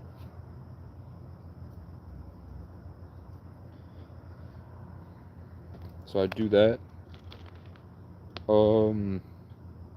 I would add horse trails. Like every single road beside it would have their own horse path, and their own bike path, so that traveling by horse with a backpack and a tent would be a lot easier. Because I think horses get tired. I don't think it's healthy for a horse to go on the highway. Like for horses to run on pavement for long periods of time. I don't think I don't think that works for them. I think that that hurts them. So I would, if I was governor of Vermont, every highway there would be, we'd extend the trail networks to promote and have like section places of places that like there's a lot of space that are just public lots that have been sitting there for years that nobody's going to buy because there's not enough manufacturing here and there's not enough people for retail.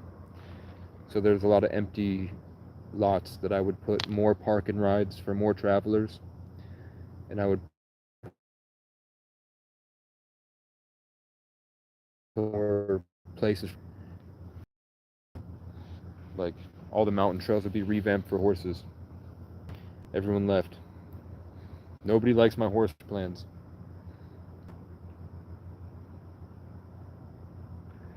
Nobody wants to hear about my horse plans. About what I'd do if I was governor. E-bikes for the homeless where they can generate their own power. Revamped trails and highway trails to allow for more horse and e-bike travel. To make it easier for people to live this nomad lifestyle where they can set up a tent at night. And then make it easier for them to set up a tent, put these power stations, put public gyms at all the public parks so that people can work out and have more opportunities for a social life outside of the constraints of like a Planet Fitness, so that there's more get-togethers that aren't just doing hard drugs and going to hang out at crackheads' houses. They could go work out at the gym at the park and then go to the beach. More opportunities to make life like an amusement park. More interactive things to make the public happier, because we know that when people have all these different means, all these different activities that they can do, and a better connection towards each other in the public that isn't so separated by work, then they tend to just let go of their addictions completely. When people have like access to a gym at a public park where they can hang out and there's more opportunity for social interaction, people just throw out their addictions completely. But when they constrain social interaction to clubs, or they make it really awkward like gyms, and that's all people have access to, then they delve into loneliness and they isolate more and they fall into addiction. And I think that in Vermont, at least, they're profiting very heavily off of addiction to hard drugs. So they've kind of structured society here to make it hard for people to interact with each other. Like, I live outside, I travel, and I'll tell you that the public parks are mostly completely empty all the time. If we revamp them to allow for more people, then we would be solving pretty much every problem society has right now, and then people would be more at a foundational level able to create and act on solutions to these problems. It's very simple, just giving people the means to escape from the social matrix cures everything.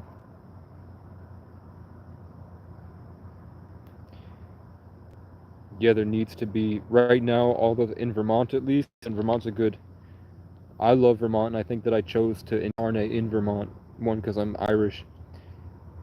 This is the most Irish part of the country. And I have all these cool, unique stuff about me. Um, symbol that like the symbolism of my life really is meant to. I'm best housed here. Um,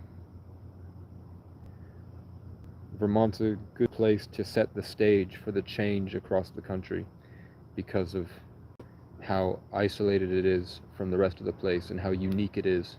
The system that we could build in place here in the Green Mountains to make it really the Green Mountains would set an example across the country. Like intentional communities and different means of travel and an integration with nature into the public as it expands, like in fully incorporating nature and society at a better level. I mean, let me show you really quick what Montpelier looks like, and then we're going to highlight this.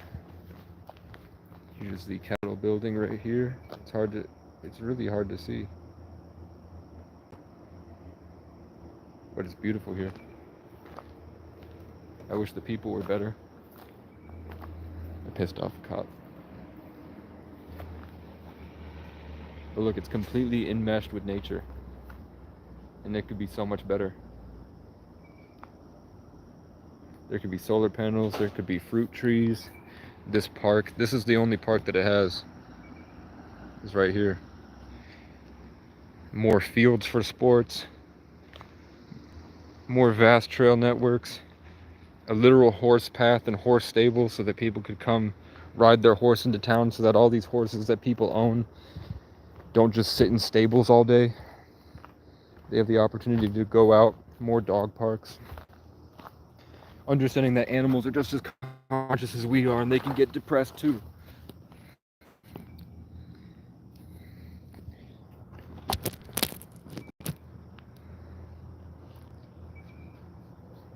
So that's what I would change.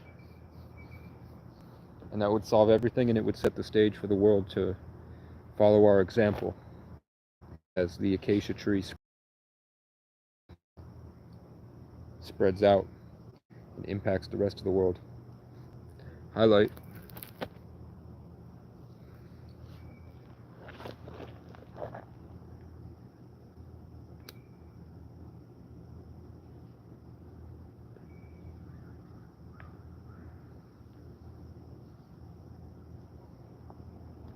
I mean, I'm outside the state building right now.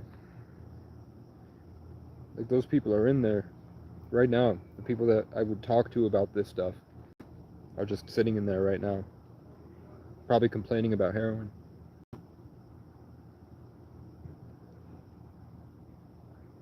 Ways to farm as much money for their kids as possible before they pass the buck down to people like me.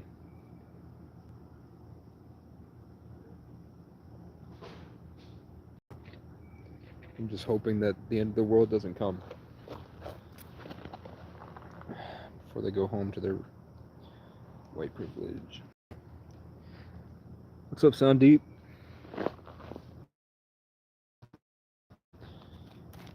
We're talking about solutions to society.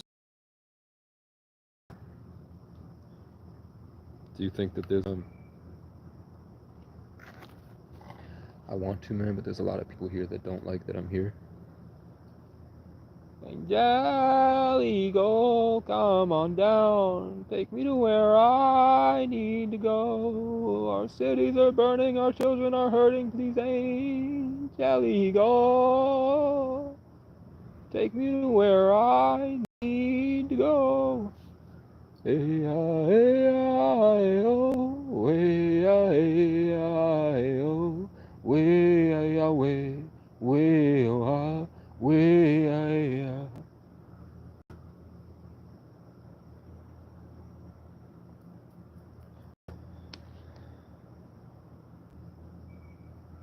Angel Eagle, come on down from heaven just to help us on our way. They come to teach us, then they leave us to find some other souls to save. Angel Eagle, come on down from the heavens, hear my drums, because I need you now, Yahweh.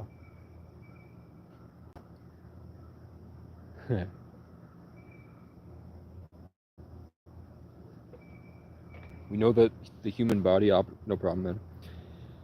Send me some money. No. If we know that the human emotion is all frequency, like on a piano. So why couldn't I find an engineer on here to take a speaker, put it on a gun, find the speaker that opens up your peace of mind, use sound design to make a, and then just like the birds are doing.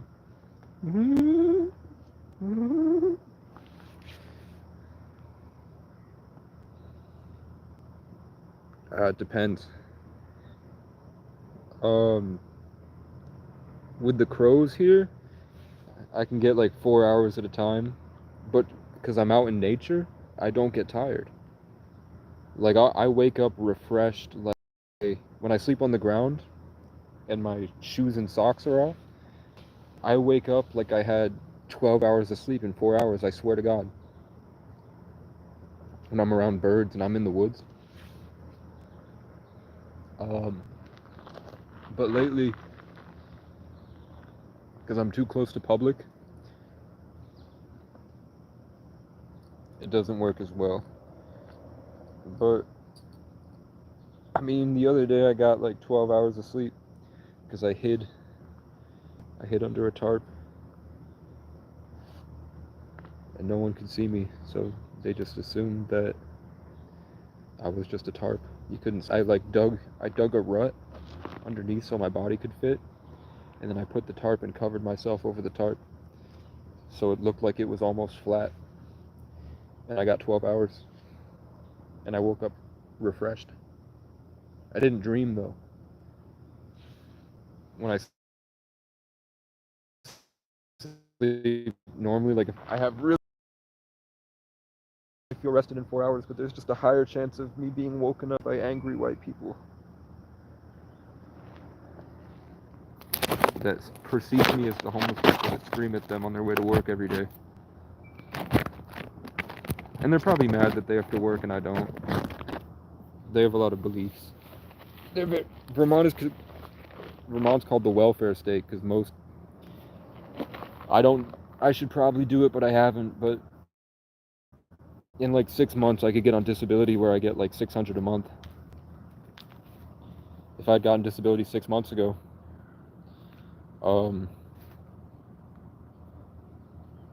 I'd be at like 10 grand now.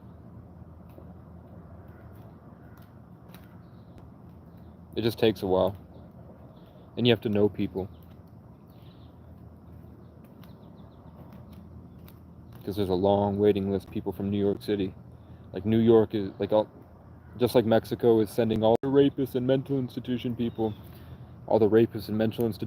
from New York, they sent in Connecticut and Massachusetts. They're sending them to Vermont. Like, I don't even know if that guy's still here, but in 2022, Burlington had a homeless population of about 80, and now Burlington's about 1,000, and they're all on the street in this small city, just shitting on the ground, right in front of all the French Canadian tourists. And Vermont gets most of its money from tourism. So to combat that, instead of helping the homeless people, they raised the rent in Burlington by $1,000, so that the only people that can come to Burlington are the wealthy, and they made everybody else homeless with the homeless people. Like, they all moved into vans, and now they're just nomading around confused, dealing with like the violent crackheads that are out here like feral dogs. There are packs of homeless people that are like literal Vikings or barbarians. I left the music industry because the music industry wanted me on a lot of heavy drugs, and it was starting to get really freaky and weird, and I didn't like the people I was around, so I left. Eventually I went back and got a certificate in audio engineering. I went home and I was around a bunch of people that only did drugs, and I was on antidepressants, so the drugs that they would put in the air, the SSRIs, the same way that it takes in the brain chemicals and keeps the serotonin there, it would keep all the other chemicals up there. So it was really messing me up. And then my kid, late term miscarriage, and then I cut off all my friends because I didn't want to be around them anymore. And then so I was homeless, and then my girlfriend left me for somebody else. And it all happened in one night, basically. And then my car broke down and I lost my job. So in the last, like, my car was on its last legs, and I just drove it 100 miles an hour directly into a telephone pole. And the airbag didn't go off, so I smacked my head on the steering wheel, and I remember, it just felt like I vibrated out of that dimension and I entered a new one where I was fine. Like, I remember hitting the steering wheel, and then I was just outside my car with no damage at all. and then my life has been really crazy since. Like, sometimes sometimes it feels like I'm in purgatory. Like, it feels like I died, and then I've just kind of been floating since. But I've had like an amazing, crazy journey since, like traveling across the country and meeting famous people and doing legendary things, and I'm so much stronger and so much better. I've been through so much more, and I'm way more proud of who I am now than who I was then. Like the stuff that I lost, even though I really hated that I lost it, I've been able to grow so much more since. So I'm proud of that. But yeah, it fucked me up. I was in public housing for a couple years, and I only fixed it with the practice that I keep spewing out here.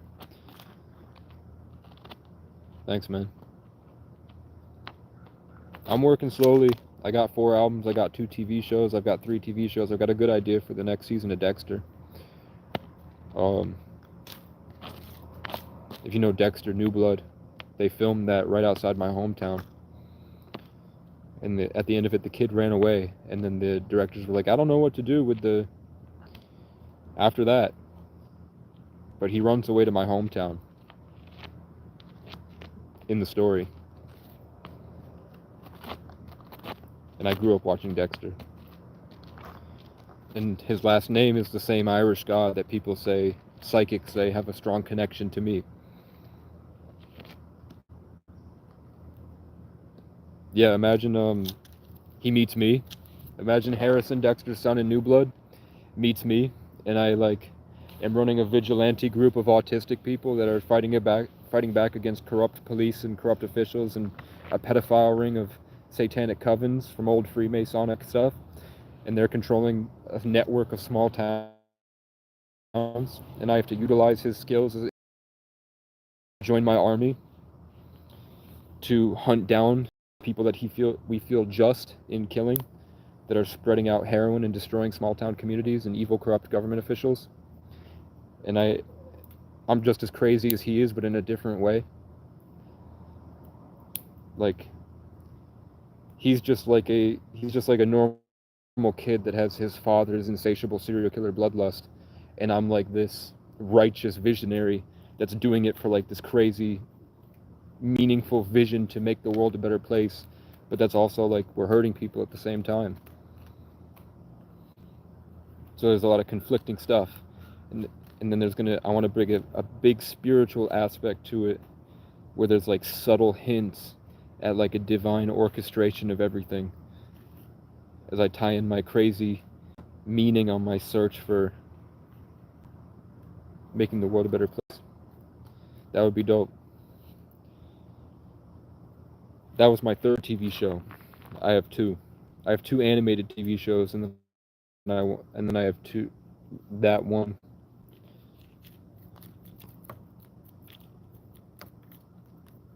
It would be like The Outsiders meets Dexter meets Game of Thrones, like a modern day, like the way, because Vermont's kind of olden days still, even though we all have cars. The way that people talk to each other here is still like the old way. Like, we have to go long distances to see people, and it's mostly out in the woods, and there's no police presence, and the state police are roaming around like knights without supervisors. So like, there's a lot of rapes from state police. State police will pull people over and rape them sometimes, and they'll cry to me at park and rides. So there's all that. Vermont is the wildest. It seems like such a small state, but there's a lot that goes on, and it's very unique. It's like a playground for me, but it's also like an RPG.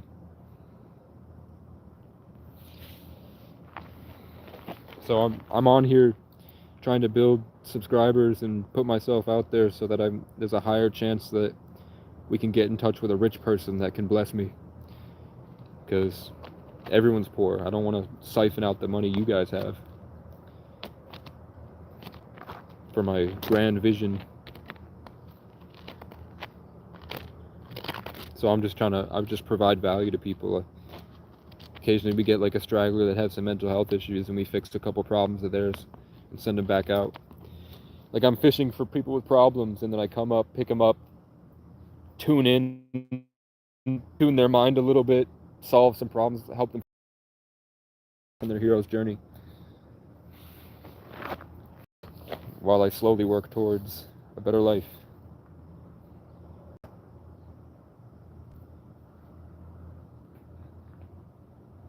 Thank you.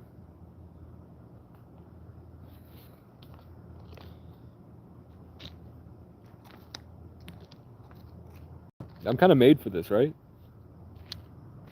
I don't know how I can talk for hours.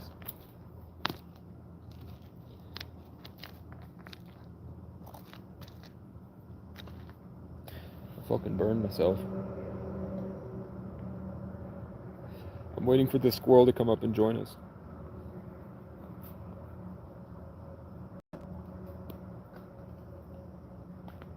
Yeah, I would do IRL streams. I would do get-togethers. I'm kind of worried. I don't know how many times, I mean, Kai Cenat was able to get all of New York together, and he turned the whole city up. Like, all of New York popped out. Remember that? And he got arrested because people started rioting in the streets when Kai Cenat pulled up. So I could do that. I could get a bunch of people together to do things. Like, imagine if all of us got together and popped in on somebody's property, and like in a day we built a bunch of like we pulled up at a rock river with a bunch of wheelbarrows, and we had all those stone tools. Kind of like imagine like Will Survives, if Will Survives bought a property, and then everyone got together and built like a giant huge stone fortress. I know a lot of people are doing that. What I would do ideally is I'd just travel between people that are already doing it. Like, that would be so cool to have, I don't know how I'd police it against weirdos and violent people. You'd have to do it from the inside, but just, everyone's so sick of the way society is. Eventually we could have Skyroam internet, kind of like a more productive rainbow family.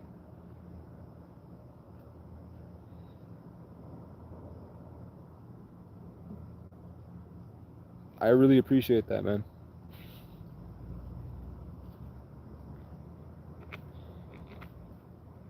It's slowly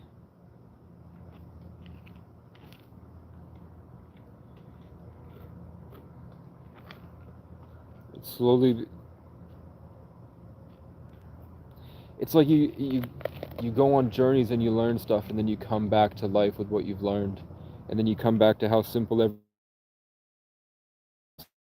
but you've experienced that you have like a greater appreciation of it. You have to think about quantum mechanics and empathy all day, but then you go through a period of like really contemplating it and learning things about it and having these reference experiences that you can take with you, and that allows you to like see more opportunities in the future with this stuff that I talk about. And then the same stuff that I keep reiterating.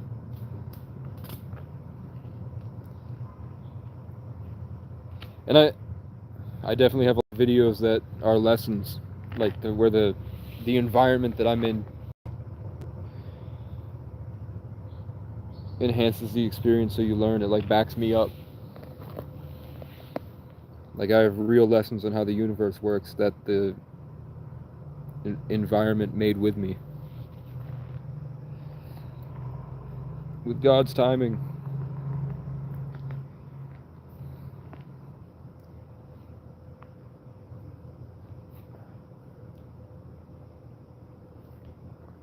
You feel me?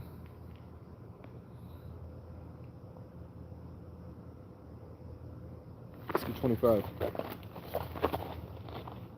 2, 3, 4, 5, 6, 7. Eventually, I'm gonna have a second phone with a speaker. Music.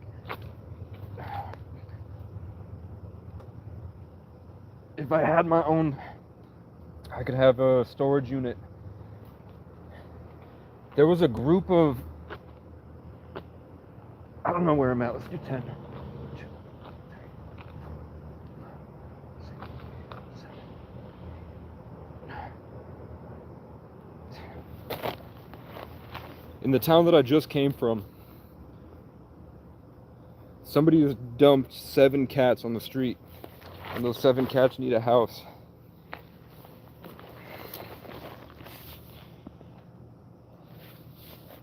So I thought about taking in some kittens and putting them on long leashes.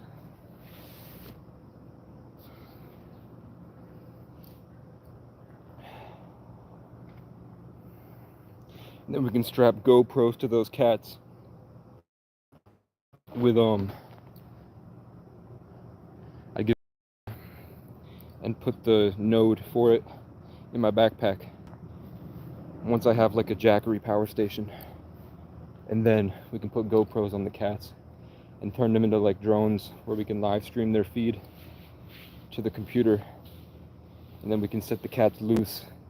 And while I'm doing this, we can have a second screen for the cat cam and see the cats going off around, so that people kind of like I have a cult basically, but it's not a bad cult. The cult of Casey.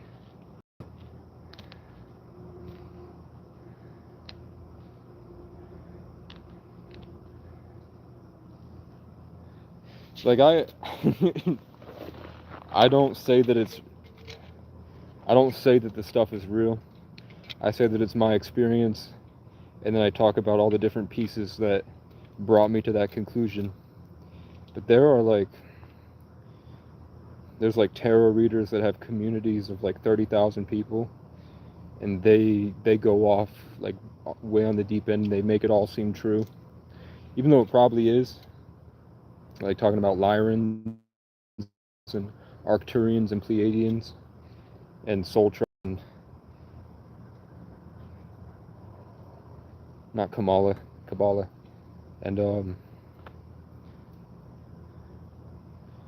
I forgot what the tarot follows the system, like that's the pattern of the hopscotch, like the same way the hopscotch is made. There's like that pattern of all the different nodes that interlock with each other, whatever that is.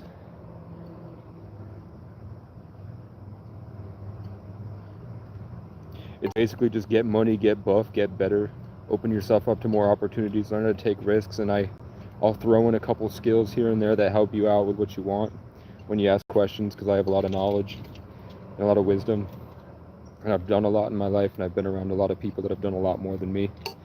So I have stuff that I can actually offer actual value. And it's just keep bettering your life and taking chances. And I'm on here because the world is in a crazy place right now. And the more people I can help wake up to a better means of functioning, because it's pretty scary when you're by yourself. And I had to do it by myself. And then as you get better, as everyone gets better collectively, there's just more opportunities for all of us to do more things.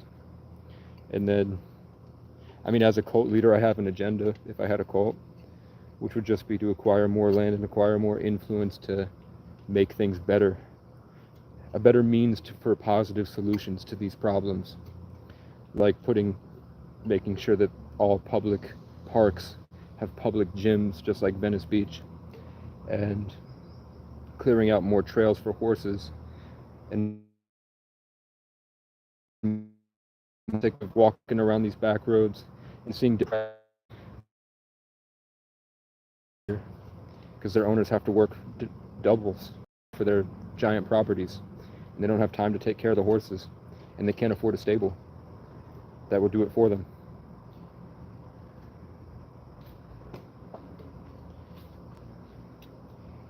I have friends. I have a group of Irish artists that are very talented rappers and musicians that all have the last names that were with Brian Boru when he did the Battle of Clontarf, and he swept Ireland from top to bottom and then just kicked them all off at Dublin. in the Battle of Clontarf, which he died in. Look at this. They don't want me to talk about this. And Baru when he was 14. No, they're actually they might not be they might not be as hood. They might not have been living in the hood like I had to.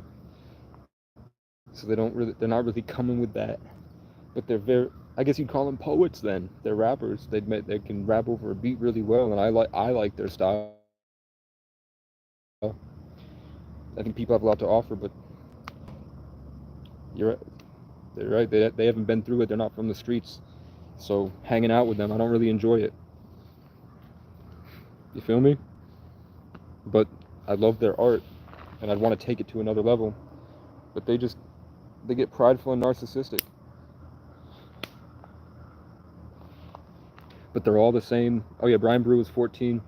His family was killed by Vikings. He was in a rich house, and then they took his house, and he was forced to be homeless for his whole life, traveling, killing Vikings with different armies, like brigades that he would find on the way. And then eventually, when he was old enough, because all of his peers ostracized him, and then he had to wait until those peers had children, and then he got their children together, and then swept Ireland from top to bottom to kick out the Vikings. And I mean, I was the same age Brian Boru was when he was kicked out. I was kicked out. In the same way, like, everyone turned on his family and friends. I have Wi-Fi, it's just cutting off. You feel me?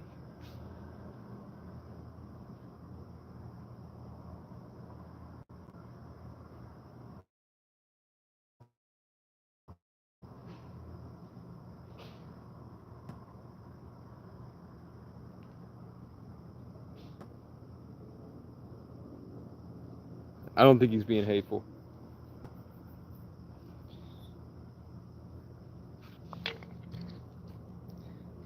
Old Glory. That's what we're talking about too. Old Glory, Brian Boru, 1,000 years ago, did this thing right when Old Glory shows up.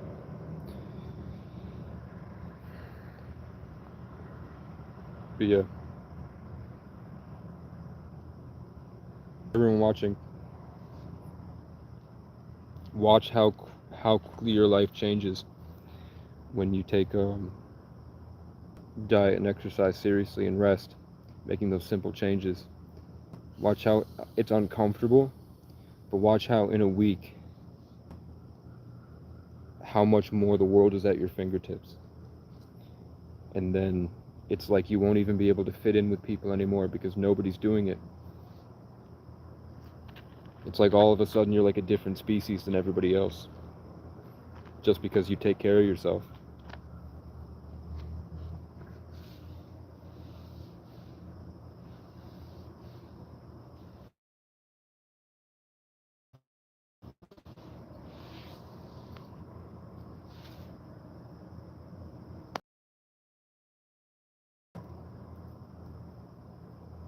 Chat, I wish I could I wish I could show you videos. Is that what we want to do? Should I hold master classes on how I'm showing you this, how they try to put how these streamers are conflicted with trying to help the public wake up, but they have MK Ultra handlers and they're not allowed to, so I could go in and show you all the times that they slipped up when I notice it? Would that be valuable content? Aiden Ross has gone crazy. Aiden Ross is proof why you don't get rich young, because he takes life too serious. Like he's addicted to lean, and then he comes on live streams and says lean is the devil. It's the literal devil.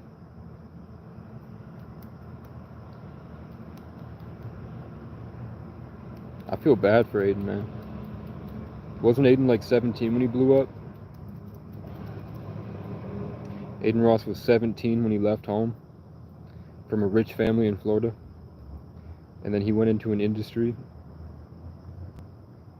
and the only people he had around him were people that were paid to be there. So he probably has no idea what a real friend is.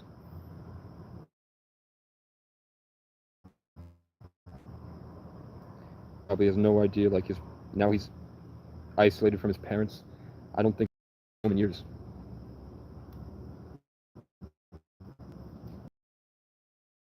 At all. And his sister went on OnlyFans and then got famous for showing her ass. And Aiden Ross has nobody that will, like, no Texas. He's not inviting him to go out in the woods and go for a hike together with friends.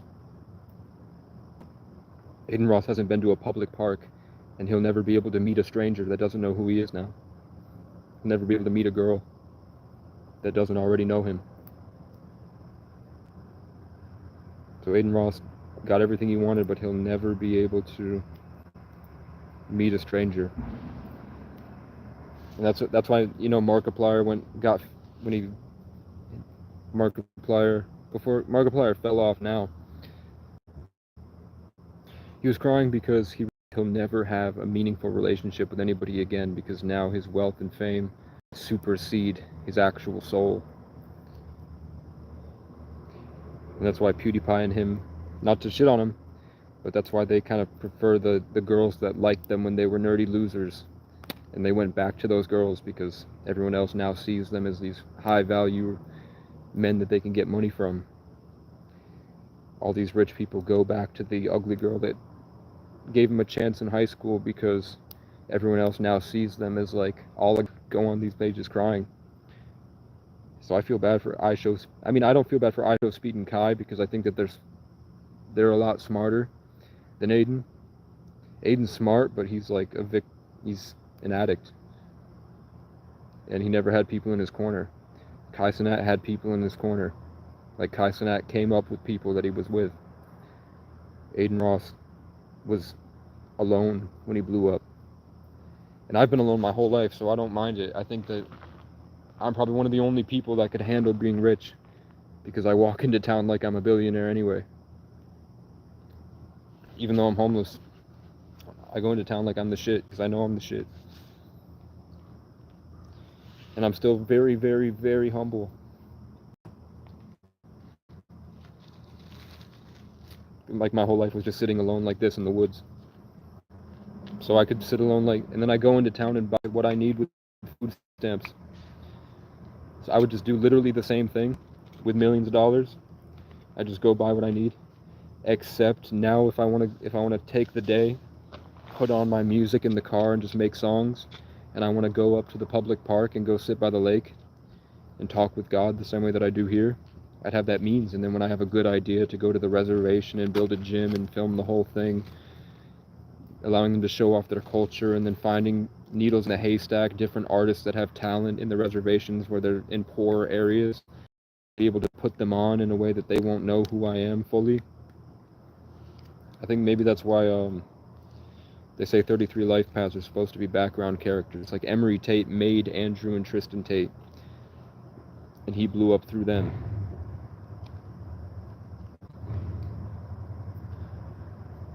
They're like the behind the scenes, because they've probably already lived as kings. If that's true, that you have past lives, and that the more experience that you have defines how you're able to incarnate the next realm. To have a Taurus rising, they said I led people to battle. Like, a fierce, strong opponent that cultivated that skill to be able to have a Taurus rising here. You feel me? Like, I'm probably one of the only people that wouldn't be affected by fame. Like, I would just be here, and then when the people would come up, they already come up to press me anyway. There we go.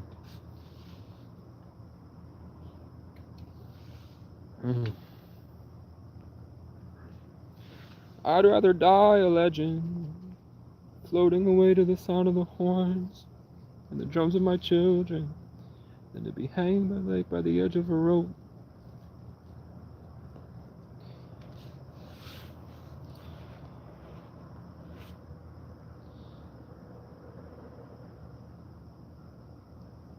So we need IRL streams. Maybe 2 phones. I'd need like a backpack computer. off with. Because the public needs to see how the public has become. True fact.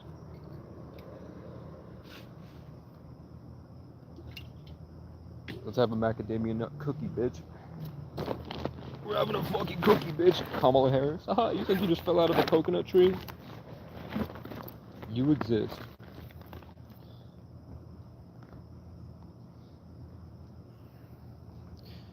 Chat, should I make a headdress made of crow feathers, or is that appropriation?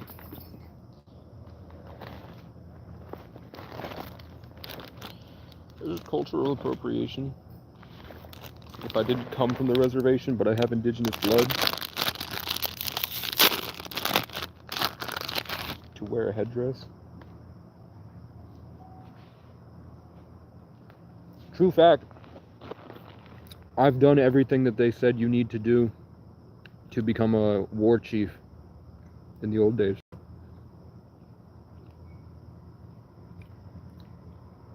You have to steal an enemy's horse. You have to touch an enemy in battle without him knowing on the battlefield, which I used to be a pickpocket. And I've stolen somebody's car before. The ops. Back in the day.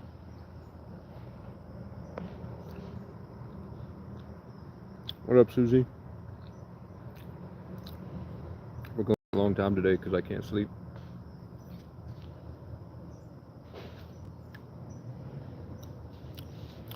Today we solved big problems having to do with the state and the system that people are operating in. By adding more means for the public to interact with each other without the social structure of clubs or gyms. We talked about horses and that pets are being neglected because people are having to work longer hours. So there are more animals now than ever.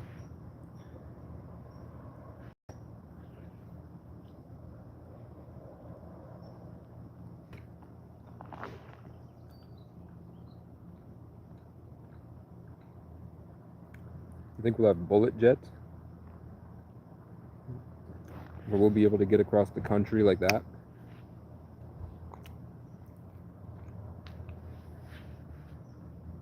Because then Vermont would be like one giant amusement park for people. Like maybe it's better Vermont stays traditional, because we'll be the only representation of the culture once the cities evolve to be super 15-minute cities. We'll need places like Vermont, because everything else will be so high-tech, they'll lose touch with humanity.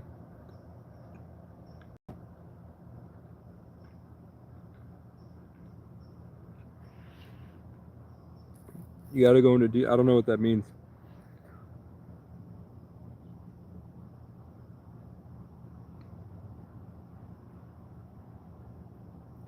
Apollo and Artemis. Why are you saying Trump and Harris are Apollo and Artemis?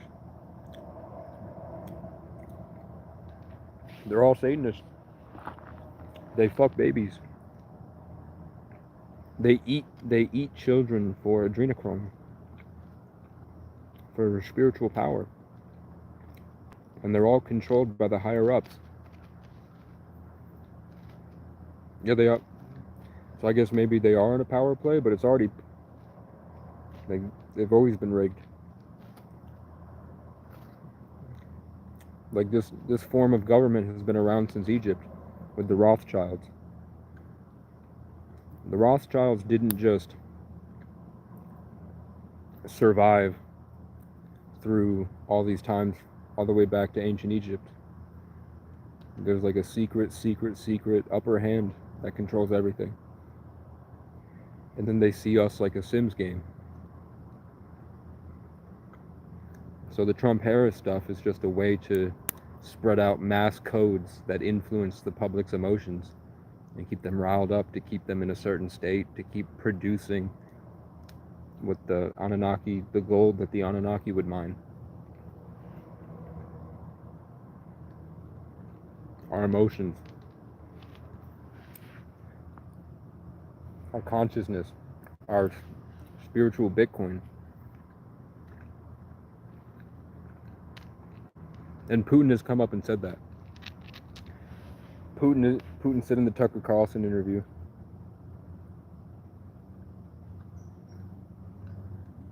that the United States is completely controlled by BlackRock and Vanguard, and that doesn't matter who the Democratic Party is.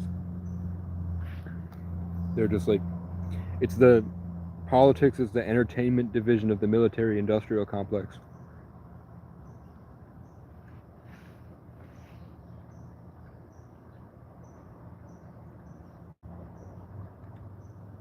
But I'm definitely not in tune enough and smart enough to know what the agenda they're pushing is. But I guarantee you The Simpsons probably has it.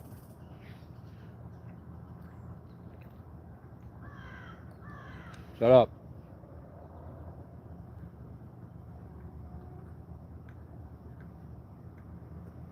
Either way, I think there's going to be a mass exodus from cities. I think the world's going to go crazy. I kind of think that the only way to like actually ensure that we reach the fifth dimension the right way would be to set us back like a power outage.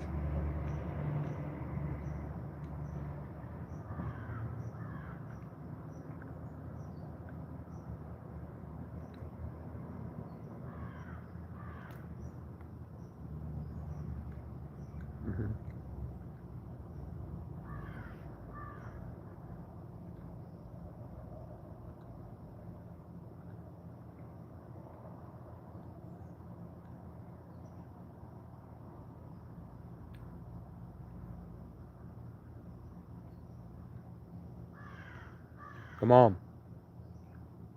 They're antagonizing me. So I have to tune the camera out.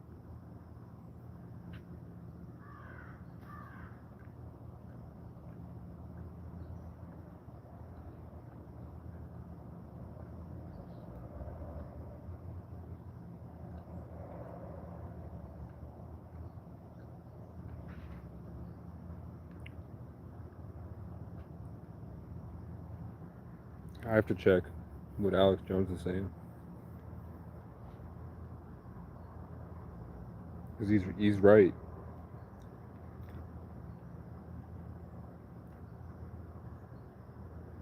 And he's predicted everything so far. Yeah, they're getting closer. I triggered their network. So to set up the 5-point stuff. I can see it, they're all here. See that? He's already over here. They're setting up a pentagram. I don't know why, but and there's my black cap chickadee. For the ancient scholars that watch back this live later. There's proof of what I said earlier happening right in front of our eyes.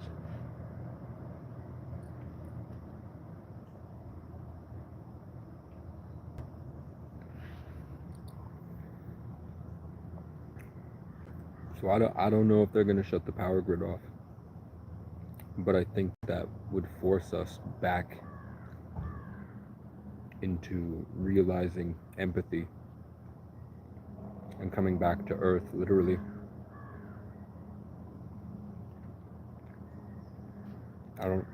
Not predicted revealing their plans. What do you mean?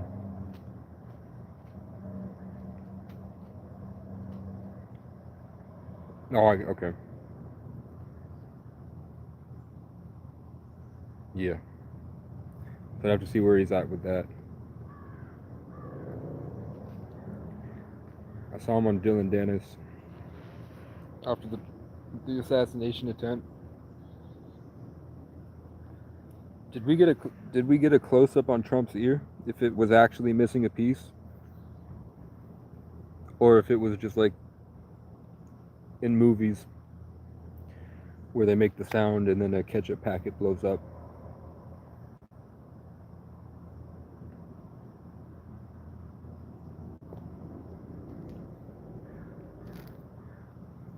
What's the next? Do you know off the top of your head where we're at? And next thing is, seal is broken. The A8 portal is coming up. I'm definitely seeing the public is getting unbearable to be a part of. You gotta be more, I don't know what that means, Susie.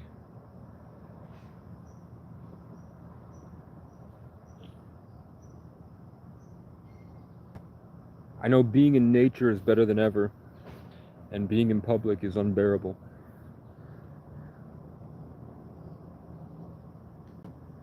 People are saying the seventh seal. This week, every single channel that I watch on the daily had a, like, was talking about the seventh seal the past couple days. And I don't have, my Bible is not with me. Like, all my stuff is spread out over the past 50 miles. I thought I was going to come here and get a job immediately, and then the universe would provide me with a car magically.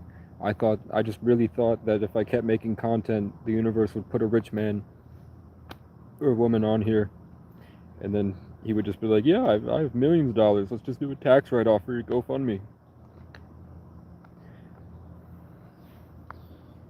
And it did not happen. Yet. I thought I was going to have a car by now. I thought that I was going to have a computer by now, and I was going to be performing on stage out here in public, leading a revolution. And then by August 8th, I would have already won, and then I would be setting the stage for the real blow up where I infiltrate the mainstream, and then I'd be going to war with my people.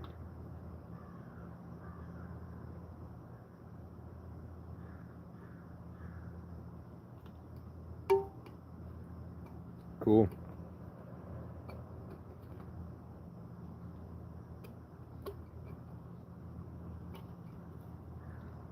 Good for you, man.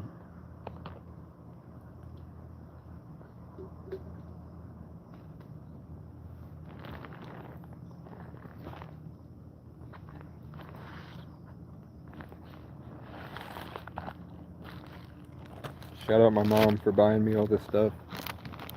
She got me toothpaste. She got me deodorant. She got me some body wash. I can't use it because there's no place to... The water has, like... After the floods, the water's full of actual shit. But if I'm being honest with you, I stopped smelling. I smell like nature now. Yeah, look at my phone. That phone's fucked up. This was the phone with the cool camera lens that made things look dramatic.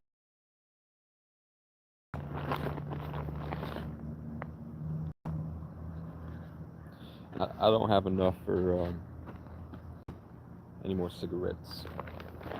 I ran out of cigarettes and money. Because I'm saving mine, bitch. I'm not buying anymore.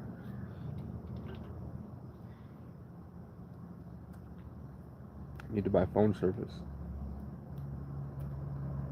I need to get a phone card from Mint Mobile. I was supposed to have these 2 fucking phones, bro. And then I could have this live going and have my cell phone going so I could do shit on my phone while we continuously wake up people to the Matrix and put them onto a better path in life. You feel me?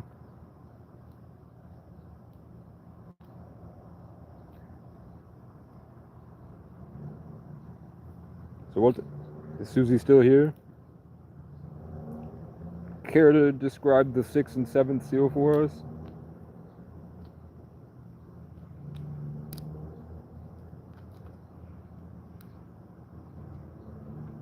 I know Revelations talked about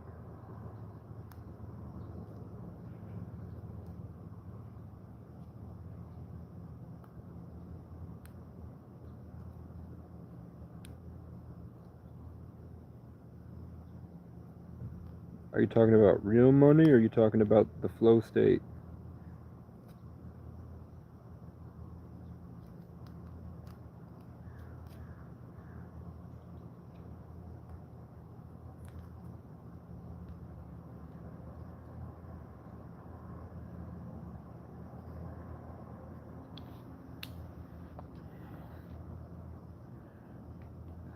You're probably not talking about the flow state because you DoorDash.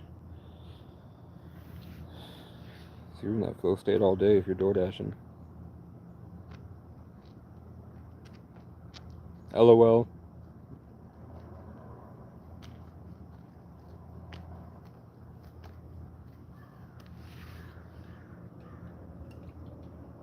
Use your mind, Susie. Reiterate it. Tell the rest of us. This four. I don't know how many my squirrel is here. Check this out. Oh, you can't see him. He's up. He's up. My peak concurrence is usually about 60 to 70, and it will never go past 10 so far. Like when I end live and it says how many people are actually watching, it's around 50 to 150. Yeah. So for some reason, YouTube is not letting me see the comments and hiding the amount of viewers, hoping that probably so that if people scroll by, they don't stay. They don't think there's a lot going on. They hide the view count and they hide the like count. And then when I end it, I see that, oh shit, there was like 1,000 people were watching. 500 people watched. I don't know why. But I know that halfway through these lives, I've been getting like, they cut the live off and then suddenly I get a notification talking about the CIA recruitment strategies. Or a couple Freemasons that I called out by name on my channel and I hashtag and I tagged them. It'll cut out for a second and then I'll get a notification for them.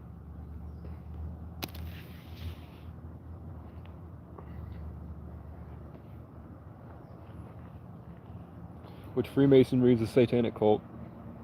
They won't admit it. They say you have to believe in a god, but they farm energy through symbolism and through subconscious, unknown consent to restructuring your belief systems. And the stuff that I talk about helps you break that by allowing you to just take a step back and gain more control over your life. Humbly, instead of being like a spiritual narcissist, being pretentious about it.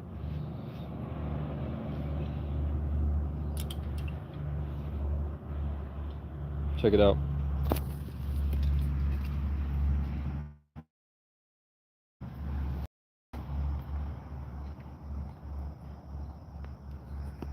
Can you see him?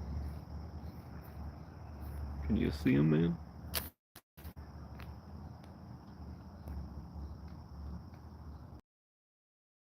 Oh, he's up there.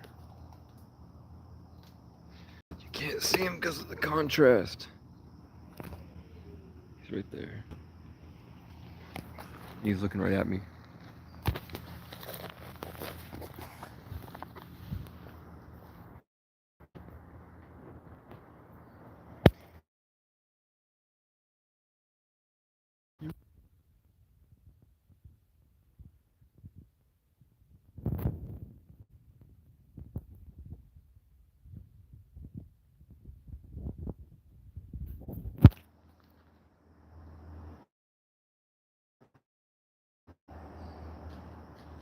It depends on how far up the mountain you are.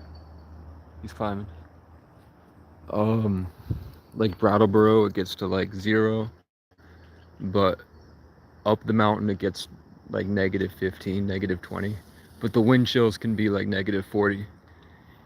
And we usually have some type of polar vortex equivalent where it gets to -40 and the wind chills are like -50. For real, for real.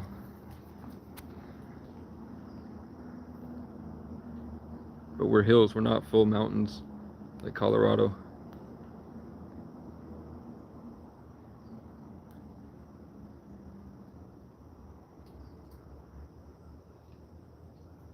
Oh, now?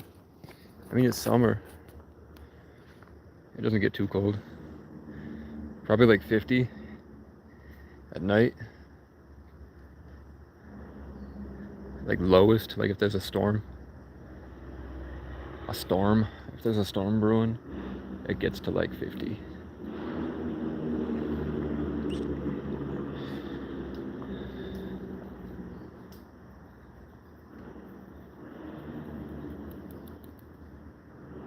Nah.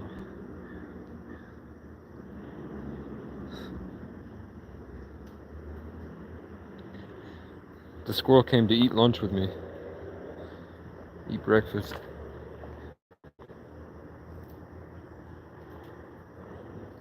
I started eating and he showed up to come eat with me.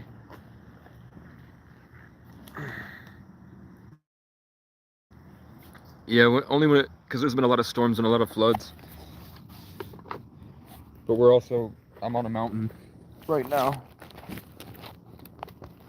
And I'm in a valley between tall mountains.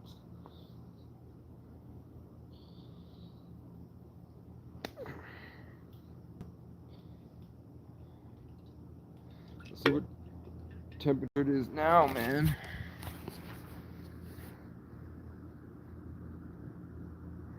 How the fuck I check the weather?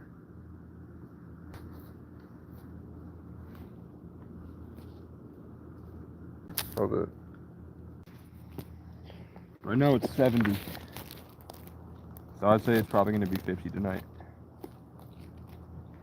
Because the sun isn't out. Yerd.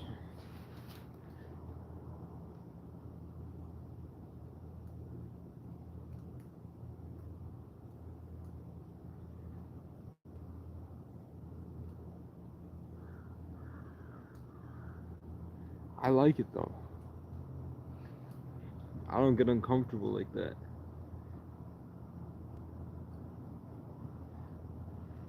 I get when you're outside like this, like the cold nights are refreshing for you.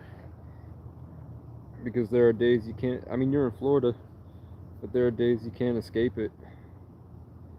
Like sometimes, lately it feels like you're getting irradiated. It doesn't feel like you're in the sunlight all day. It feels like you're in a microwave. So when it's cold like that, it depends, man. It's been getting humid. He dropped it. Look, he's gonna fall. He's jumping down to get his food. Hold up.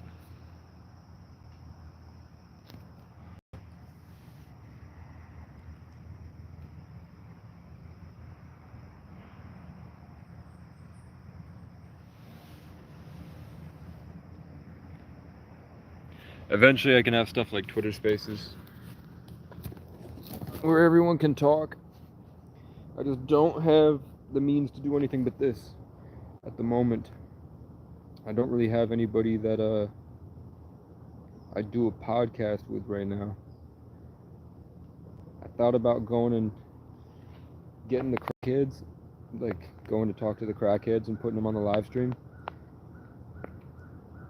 But it just sucks being around them.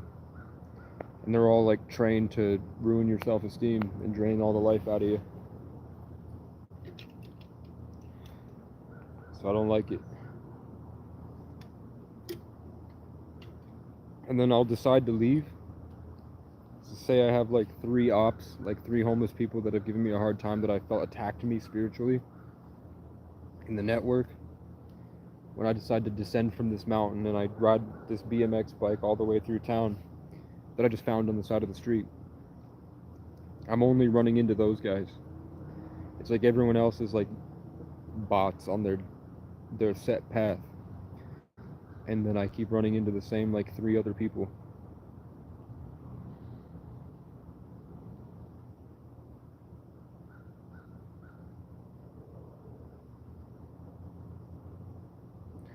What the fuck does that mean, Susie?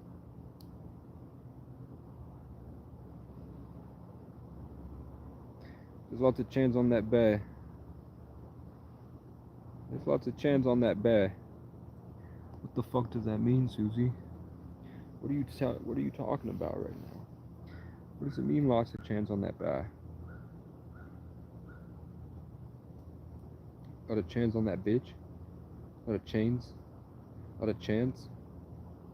A lot of chain. A lot of chans. And what you mean find something new? Oh, channels on that. Bruh. Okay, I got you. I got you. Lots of...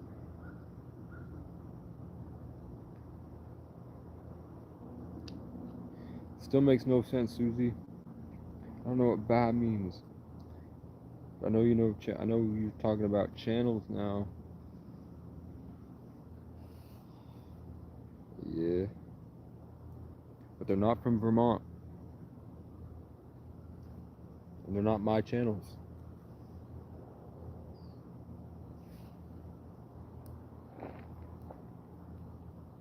Susie be saying some shit. Susie be saying some shit. Can you guys call it care?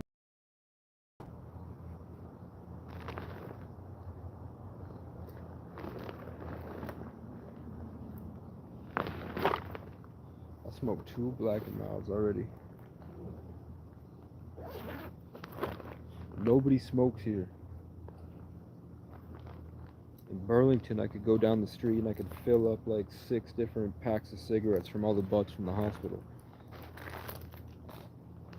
Here, nobody smokes. Anywhere, right?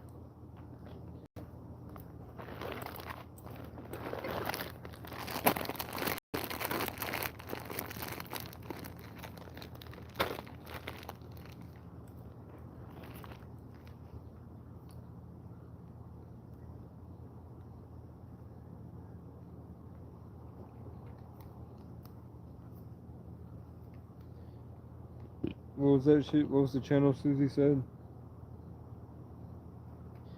Susie said there's a channel that's predicting the apocalypse right now. Yo, they're fighting. The baby red squirrel is beating the fuck out of the big gray squirrel.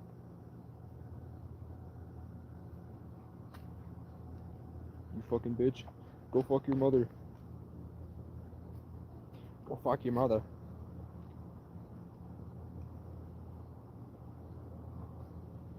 Go fuck your mother. Shalom. You're not wrong. I am not an alien beehive.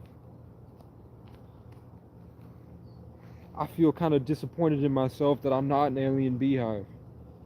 And I have to deal with all these people that are.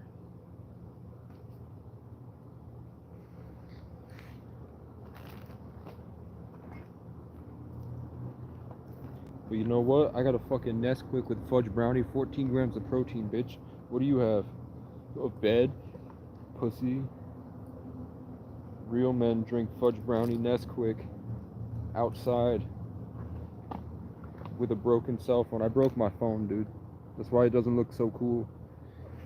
I lost my cinematic lens, bro. That really makes my jawline pop. Now I just look like Shrek. Shrek is giving you the keys to the universe to wake up and save your family before it's too late.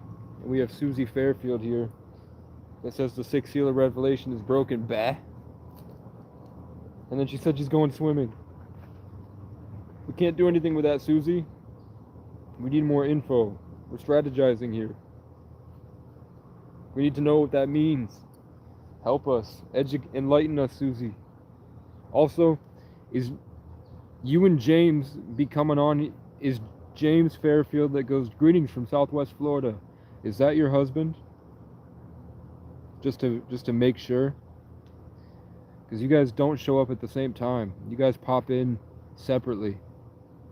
So I never know if it's both of you watching or if it's one of you or if you guys are even have relation. I know you guys have relation, but I don't know. I can't remember. I'm pretty sure he was the guy that you're the Sagittarius and he's the Virgo. And you're both in Southwest Florida.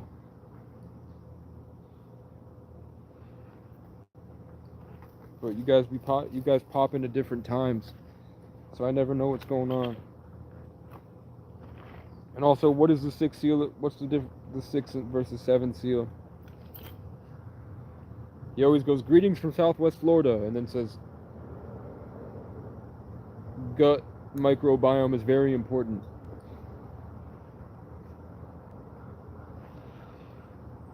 Fuck these crows, bitch.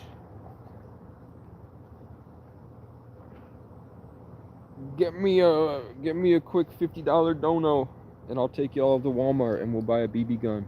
And then when these crows call, we can beam their little feet.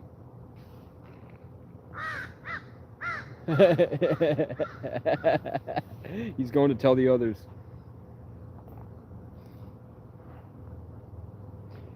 So they were quiet. They were silently right behind me the whole time. The entire time they were right there. Until I imagined myself shooting them in the feet. And then they just freaked out like they felt physical pain and fear.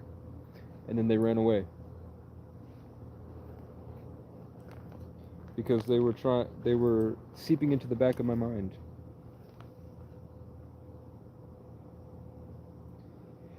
Are we talking power outage? Are we talking mosquitoes with vaccines and robot dogs with machine guns?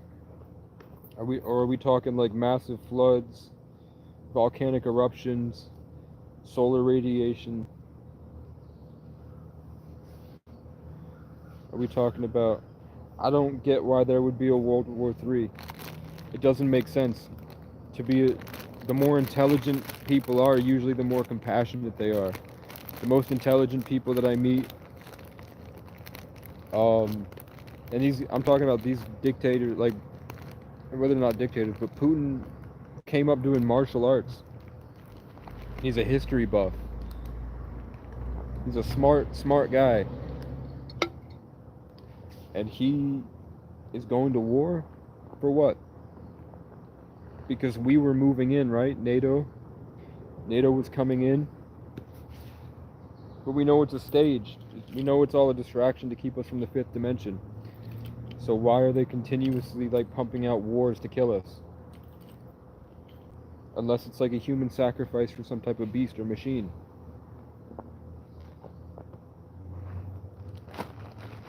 And why does it have to end?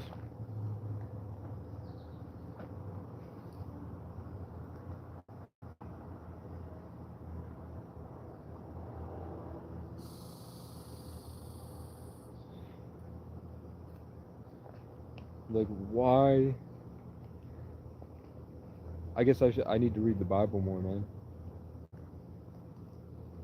I thought that I unmuted Heather. Like, I don't think I remuted Heather. I unmuted her once. And then I just stopped seeing her comments. I don't know what happened. I'm sure Heather's commenting and I'm just not seeing it. I can't see it for some reason, even though I went and unmuted her permanently. Yeah, does that mean that the old has to end and we're all dying? Does that mean we have to get to, like, is there a safe country we can go to? I'm seeing Montana. I'm seeing Montana is safe. In my mind, that's what hit my head, was Montana.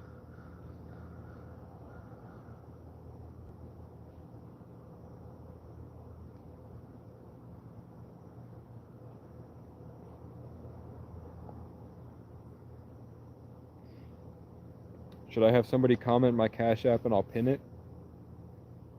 Or do you think it's more honorable to just keep providing value when people stream in?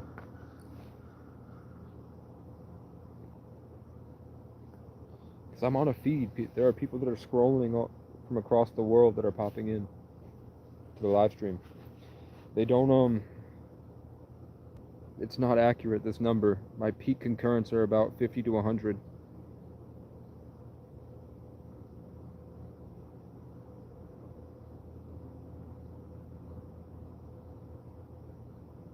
Yeah, that's putting the 5D through.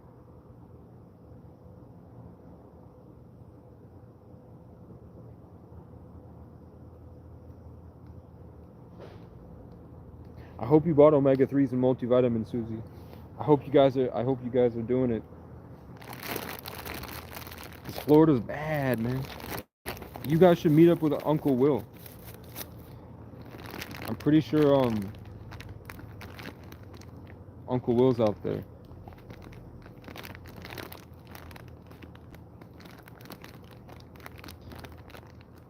Like, ideally, I would be running a command center. Like, if I had my computer in the RV, I would be having the 24 live stream going the whole time, and I'd be at the computer networking. I'd be building the fan base here. Should we call it the cavalry? What should we... I want ideas for what we should call the group.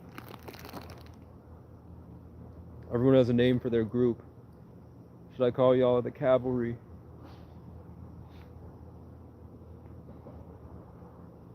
Because I want them... I want a trail of tears, but tears of joy.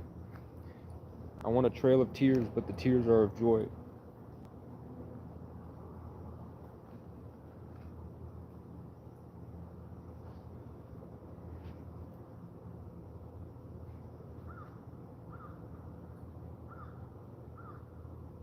Who the fuck is Meteor? He ain't my Uncle Will, but he's a good man. He's funny too.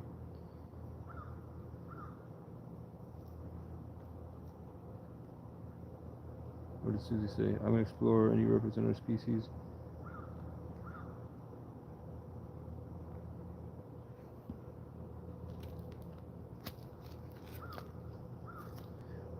I don't know what paradisical means.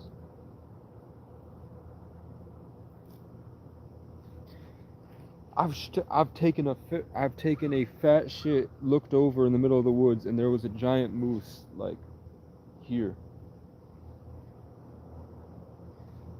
There's a fucking slug.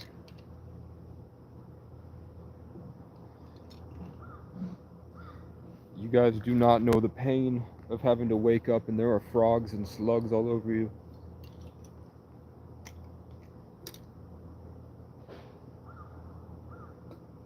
I feel like frogs absorb consciousness. I feel like frogs are kind of like aliens. Like if I feel like I'm full of high vibrational energy, I feel like I'm powerful. A frog jumps on my leg, and then all of a sudden I feel it all go into the frog, and I feel like I barely exist, and then the frog hops away. Like usually with the crows, it's like I feel it kind of ripping at me, like they're kind of tethering in and just like burrowing and trying to like dominate. The frog's just like... I'm probably closer to a skinwalker than a Bigfoot. I'm a Wendigo. I'm one with the Irish god of the wild. Ternanos, I'm a 33 life path, born in the 11th, bitch. Look it up, bitch. I'm an ancient Irish god incarnate. I'm the man for the job, I guess.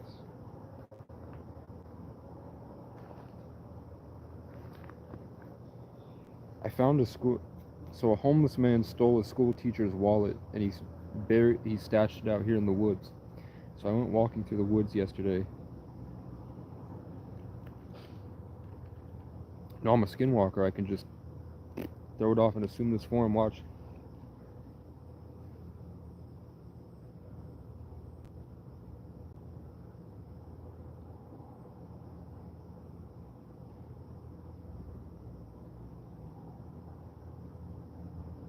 I can change my whole face shape. I can elongate my features.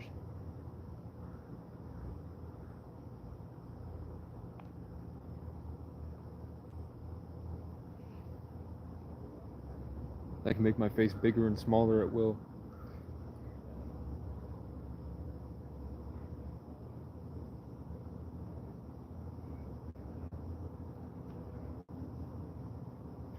I think the bully's coming to press me.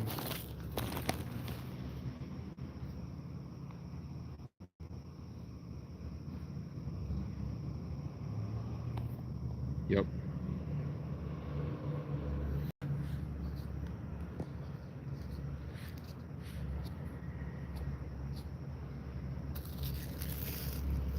What's up?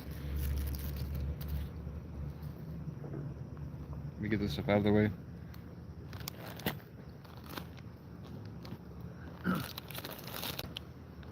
My fault.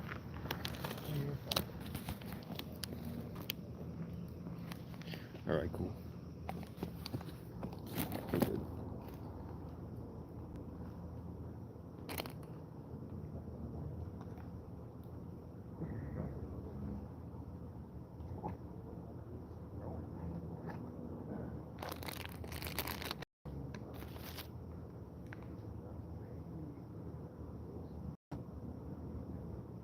up? I turn Australian.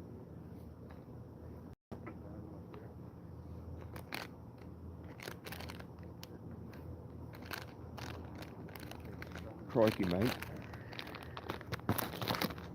Turn Australian.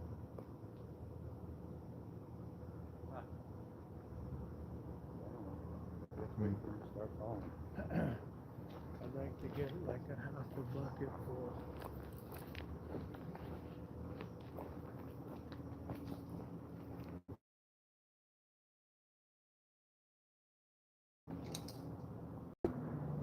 Where my trash?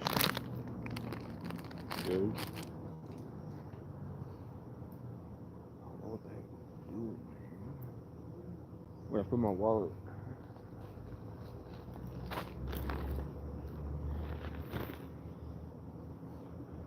I don't know how the hell we would defend against mosquitoes with vaccines.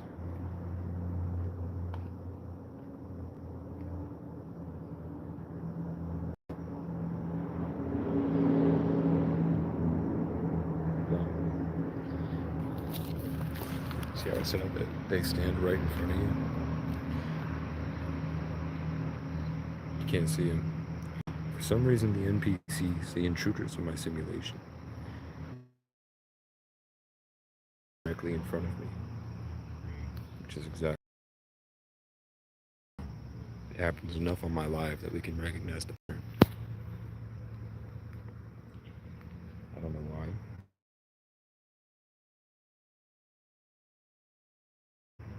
There. Feel me? And they stood right there. And they're right in front of me. Why? Why? Why would they do that?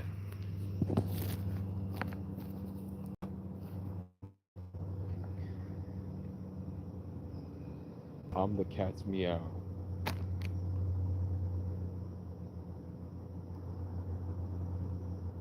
They got up and power walked away. I said, I'm the cat's meow.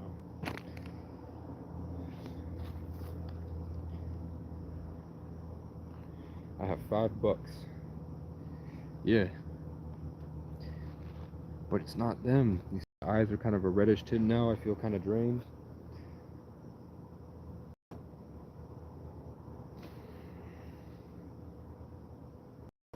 Less dense, less safe.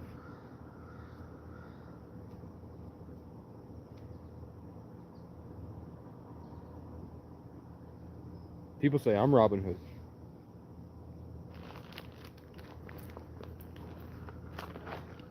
People come on here and say I look like Robin Hood because of my old-timey shirt.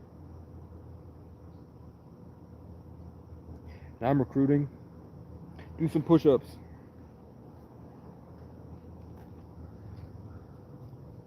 Yeah, but I mean, if I took it seriously, I don't know if I am taking this seriously.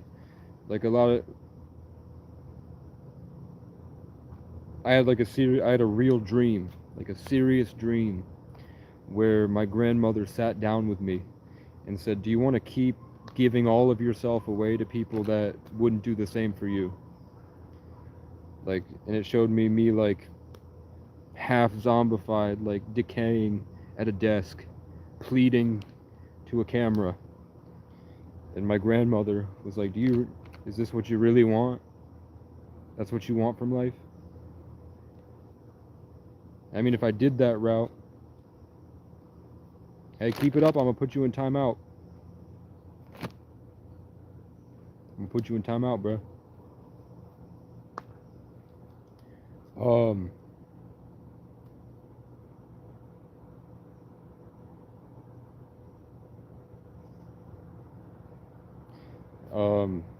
I mean, if it happened right now, I'd just wait to get killed by the same people that just walked around me. You heard? If power went out right now,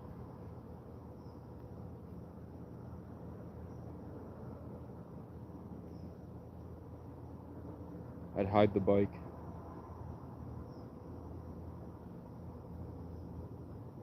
There's just too many groups of people that are waiting for that exact moment.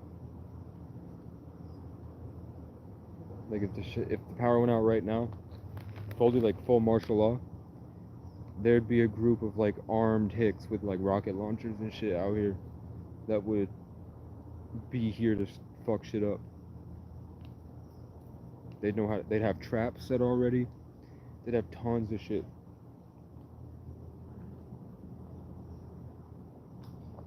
Like there are people that are already living like we're in that world right now.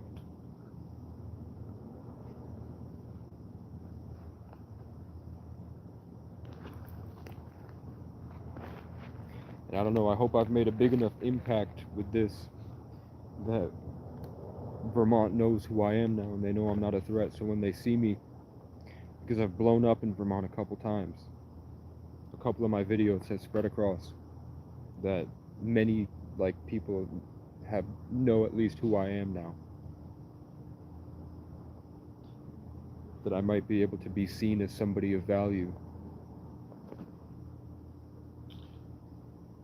If not, I'm trying to get a ghillie suit off Temu. I'm trying to get a way to get around. I'm sure there are people that have devoted a lot of time to having ultimate handbooks for survival and trapping and all this stuff that I would keep in my backpack.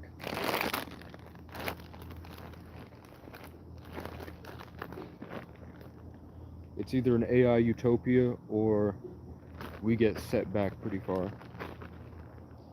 But regardless, you need your brain to work for that. And I have a specialized practice that will help you, and everybody could use it. Like, even if you don't think you could use it, you have no idea what you're capable of with fasting, sunlight, probiotics, neurogenesis. Even if you even if you think you're performing at a peak level, you're not. Or else you'd be rich. If you're on here and you're poor, you can benefit from doing this practice. Because at a spiritual level, I'm opening you up to be able to reach into higher vibrational energies and pull it down. You're welcome. That you can't. It seems like you can't get to as easily when you have this. I'm doing it because I'm kind of pussy. Like, I'll go out and fight people, and I will save people, and I'll fight crows, and I'll do the brave thing. But at the same time, I'm scared of my true intelligence.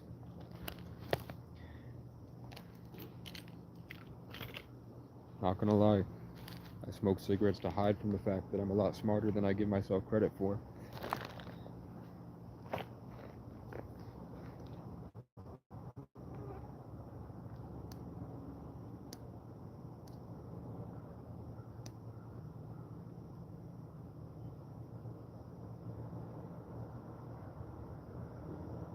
That sounds like me.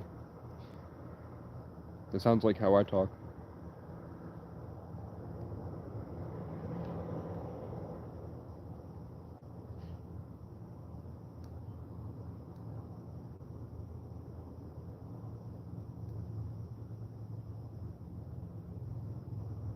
Apocalypse just means lifting of the veil to see the truth.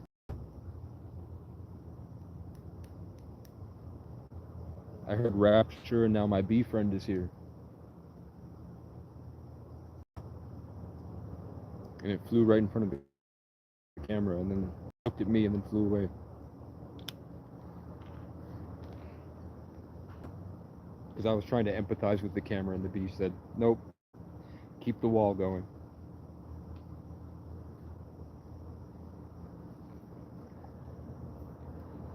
But at least people don't throw cigarette butts like full cigarette butts at my face here. You feel me? So I'm grateful. People don't point guns at me when they drive down the street.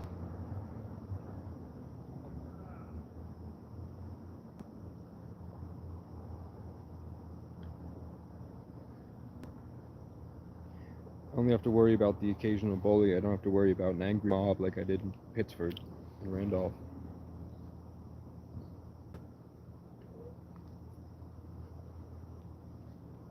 Randolph, every day people were like this close. Off of rumors and prejudice. Here we just have a bunch of passive aggressive.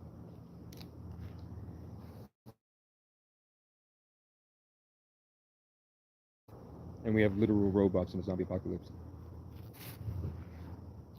Flesh bots that their consciousness is constantly being siphoned. And I'm only functioning because I'm literally, look, I'm the bridge. I'm the bridge between the forest and the public. Like, when I really go out there, I feel it. I feel empty inside. But when I'm in this middle ground, there's an interaction between the energies where I can feel kind of complete in that constant transition between the two networks.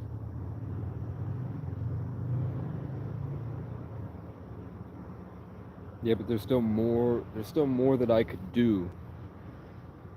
Like, we know love wins.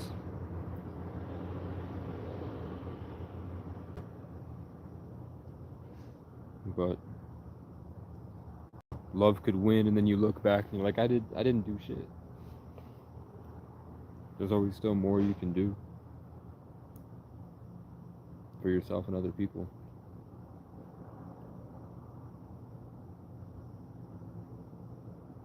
Thought?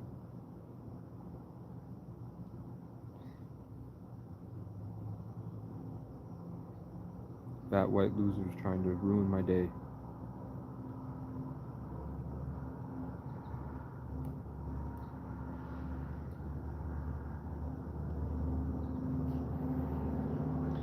Even though I'm pretty sure this is classified as a public park.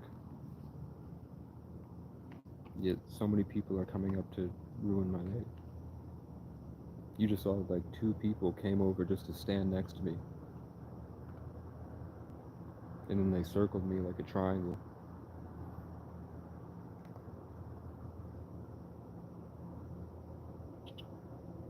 It don't make no sense, man. People that enjoy life and love life take care of themselves and support each other. I just see so many people that have some like actual privilege that walk around miserable. Like all these people, I wish you could see how strange it is. That's why I want service on my phone. So I can show you guys what I'm talking about when I say that the people here are like literal flesh bots in a zombie apocalypse controlled by an artificial intelligence.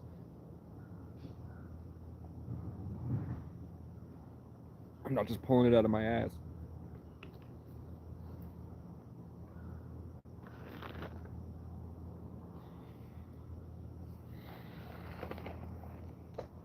So, if you smoke cigarettes,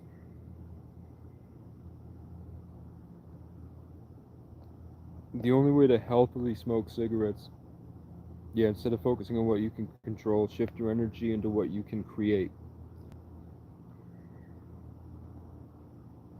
You heard me? When you shift your energy into what you can create, you free yourself from the bounds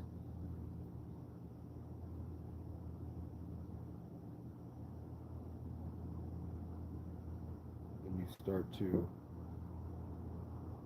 venture forth out of your comfort zone.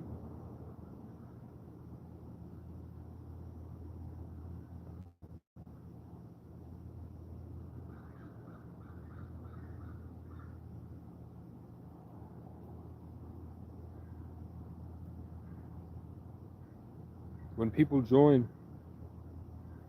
and comment, spam them with the fasting sunlight probiotics.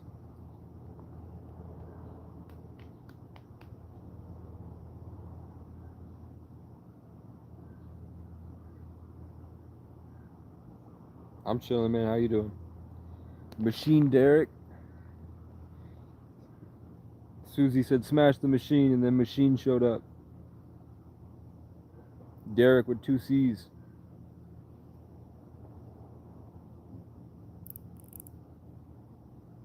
I'll be running into Derek's.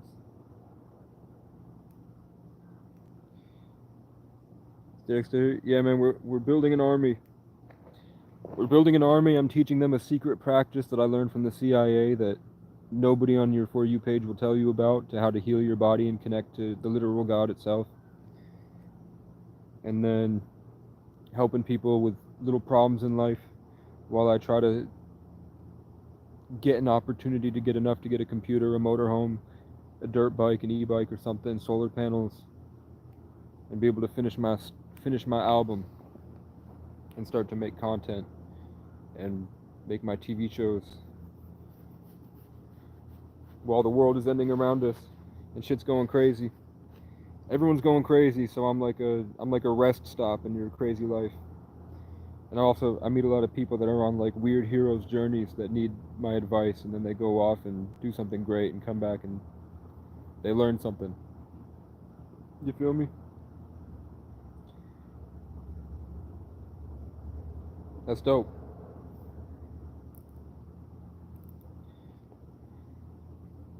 I'm trying, man. I'm a certified audio engineer. I have 4 albums written. I have 3 TV shows. But I'm traveling homeless. My car broke down and I've been just going. A lot of shit's been happening. I've been through a lot.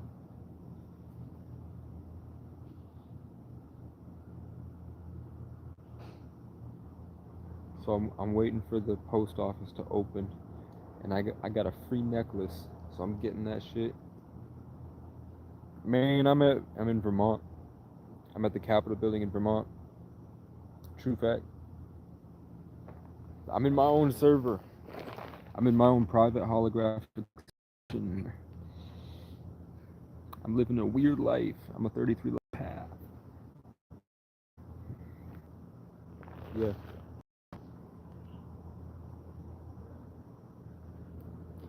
Probably angle it better. I don't want to get closer to the people yet.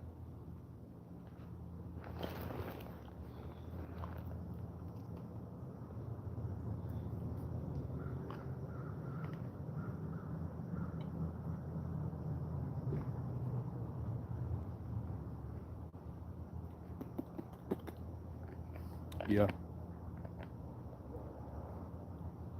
Yeah, I have designs for merch. I have designs for merch. I have designs for clothes.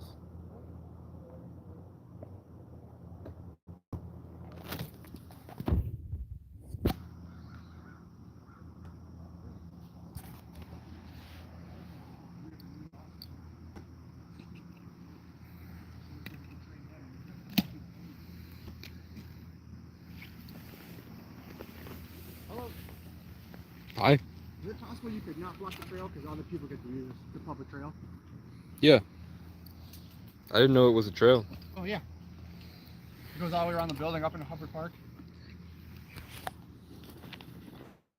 Smoke, do you?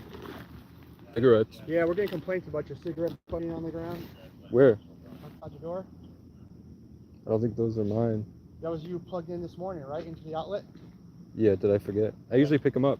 Yeah, the maintenance guy just complained about it, so. My fault. Yeah, if you could just leave this open. This is a public trail for the city of Montpelier. That's cool. But this is public. What's that? It is a You public can be here, trail. just don't block the trail. That's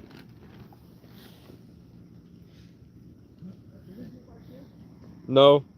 But these are all my cigarette butts to show you that I pick them up. There's a dispensary right down below, too. Yeah, I'm just showing you that I pick them up. Okay.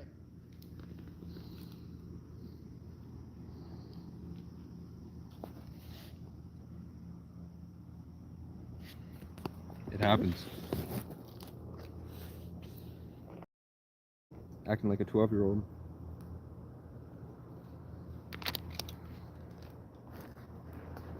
There's little boys out here. They never grew up.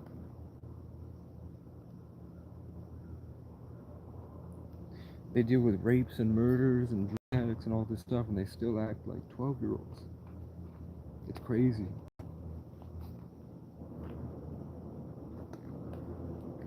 Like, imagine, they've probably seen someone get shot and killed.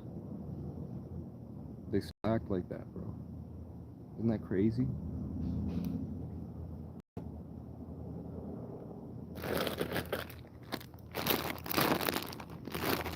Dramatic. They're dramatic, bro. You think they would be like more grateful for everything and nice and kind to people, right?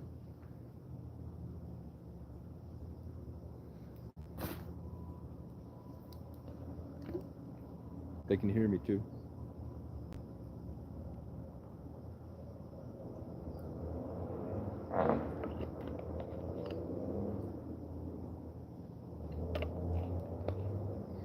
Yeah, it probably isn't. It probably is my cigarettes. I ain't gonna lie. It probably is. But I have like a hand. My whole bag is filled with cigarette butts.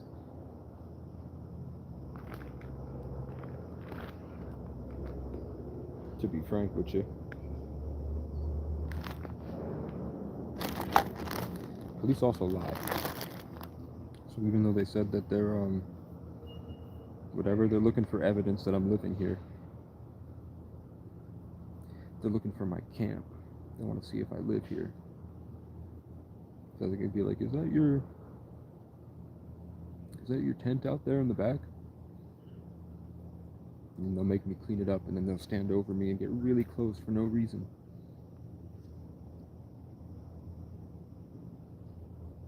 You feel me? And they go way too far out of their way to intimidate and bully people.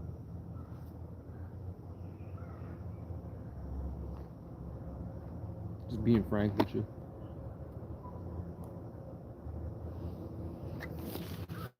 Feel me, man? I don't know. How's it going? Good, man. How you doing? Are you like at night? Yeah, for the past maybe night or two. Okay, so just if you could, I think you're leaving cigarette butts there. Yeah, That's you. I can show you that I try to pick them up if I missed a couple. My apologies. Because I was just talking to the maintenance guy, and Yeah.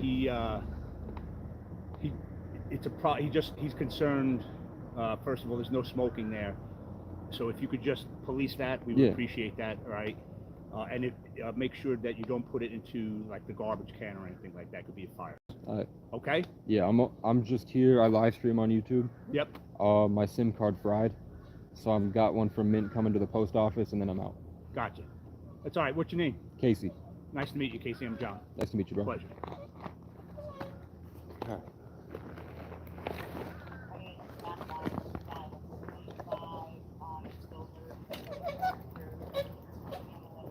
Do you know whose bike this is? You No, didn't see him for nothing? it wasn't here 2 days ago. Yeah, I'm saying it just got here, but it's pretty rusty. Like it's been here for a while. But just before it gets thrown away. I don't know if somebody else wants Yeah, to find it. if nobody took it, I heard there's a bike shop. I don't think you can make money from it, but it's better than what I got. Oh, they might tune it up for you. The one on Berry Street? Yeah, probably. Yep, there's Free- one there that fixes up old bike. Yeah. Bike co-op. Good shit. Do you guys think that's worth fixing up? No. No. All right, then. Yeah, I don't need a thing. Walmart bike room's It's new. really rusted. Yeah, I can hear it. Yeah, it doesn't look like the brakes. All right, Casey. All Have a right. good day. You too, man.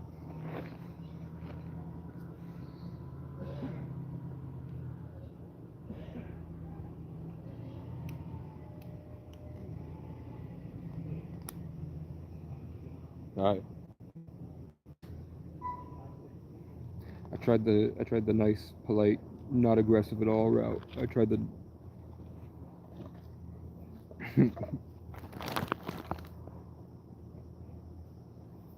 like 2 years ago, I would have fucked with him.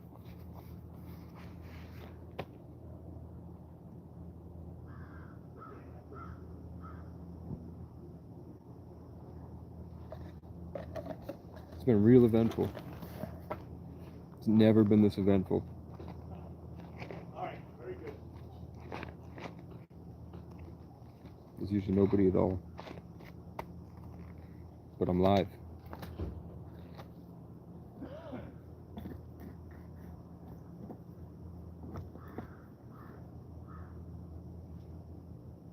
It gets a lot worse when I'm high.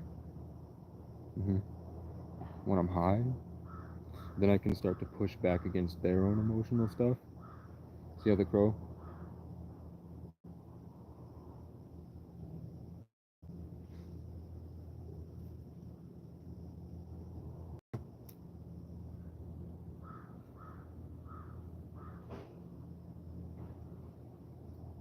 Nothing. I can't even afford cigarettes, man.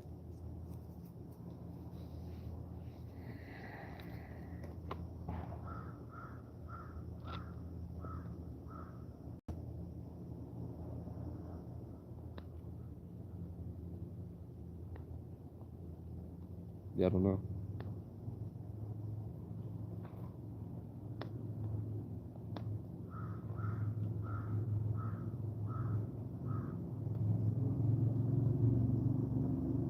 Hmm.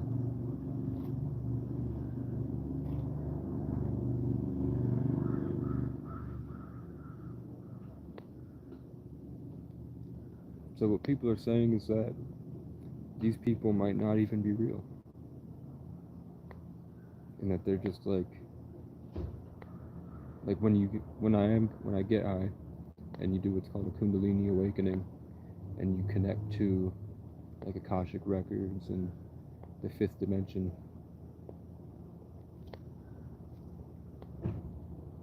you realize that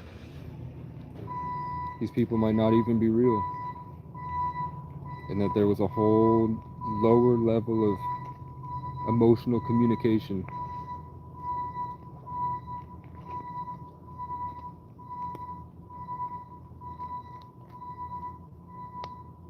I'm trying to get, I don't know if I should get a car. I should probably get a car. Car, dirt bike, e-bike, portable power station, hammock. I have tents. I see free tents on Marketplace all the time.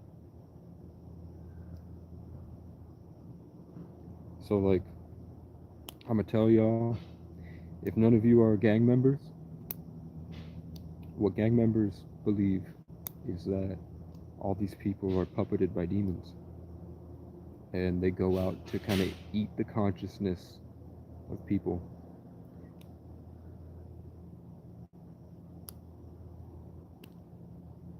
So what those guys were doing, and the crows and all this, they were coming to scare me. They're coming to make me afraid. They're trying to bring out my traumas. And they were trying to attach other things to me.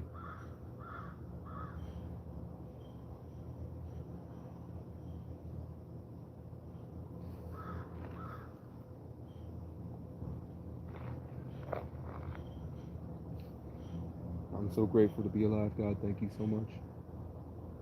Thank you so much for allowing me to be here. I definitely feel it. It feels kind of like a face hugger on the side here.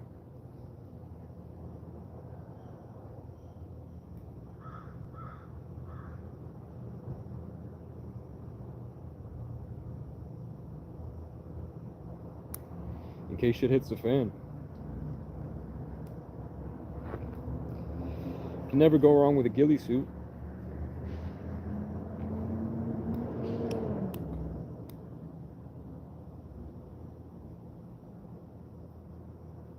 I keep getting ads, like, I keep getting ads all the time for night vision infrared scopes. Like, for some reason, suddenly, I'm always flooded with ads for night vision infrared scopes that can see the electromagnetic spectrum.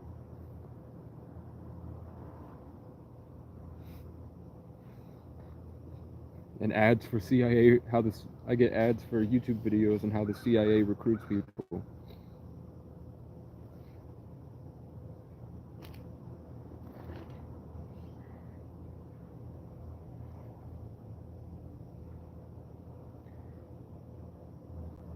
Wouldn't it be dope to have a JBL boombox and then to go out and play the Native American music?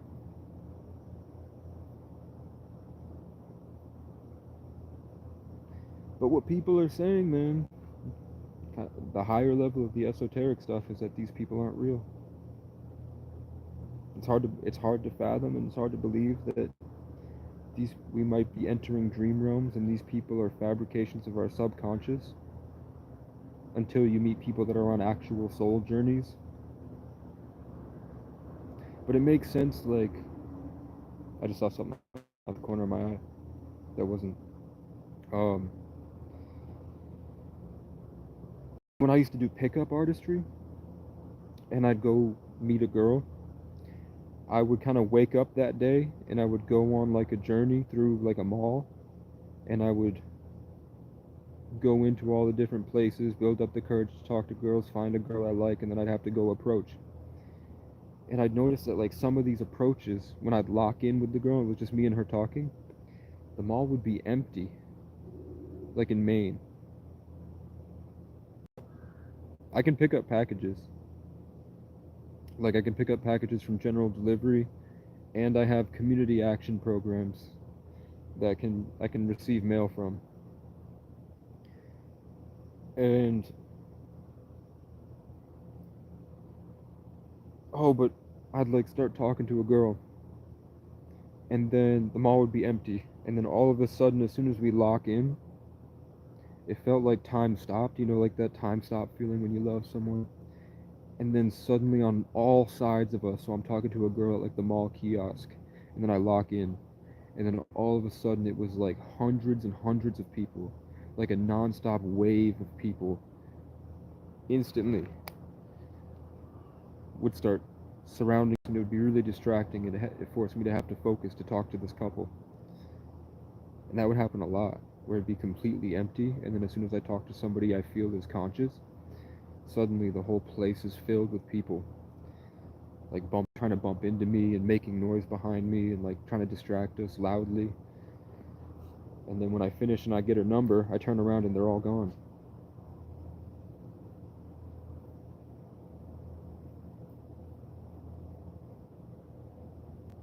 So like you're a player of a game, like you play Call of Duty, and then that your character dies, and then you respawn and you keep playing.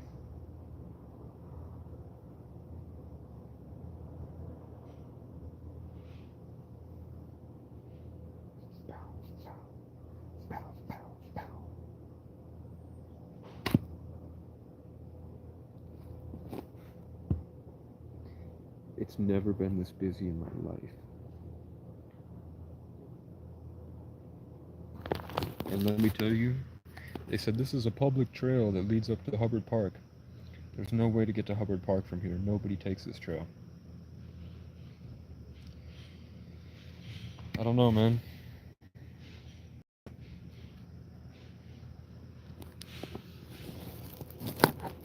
What do you think they're doing?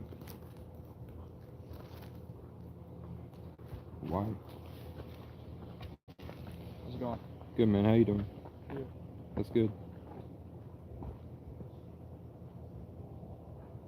You feel me? That's why I want cigarettes, but I know I gotta heal my lungs. I miss my smokes, man. I really miss my smokes. It's getting loud.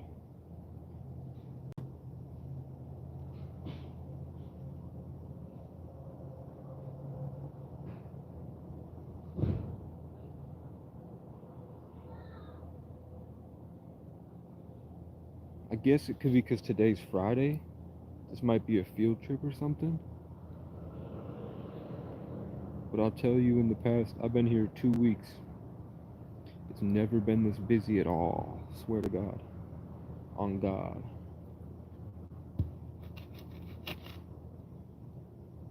But that would explain why the police showed up to clear the trail. Maybe they're expecting a group that's coming to see the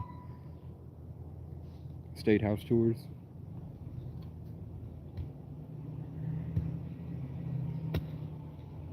Like there is a Sprinter van leaving.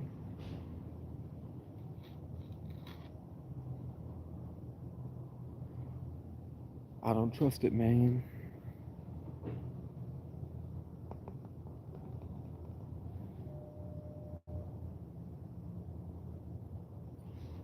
Yeah, cigarettes help me feel grounded. You were right.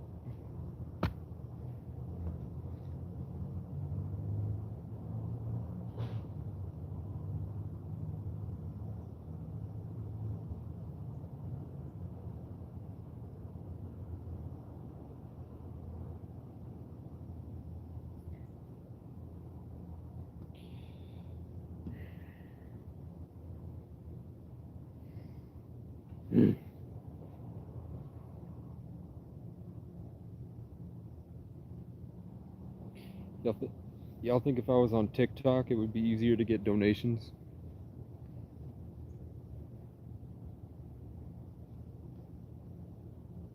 You think I should move to TikTok? I'd rather have two phones going, one on TikTok and one on YouTube, to pick up subs and pick up donos. And then eventually, maybe I could have a merch page, and then have the merch going.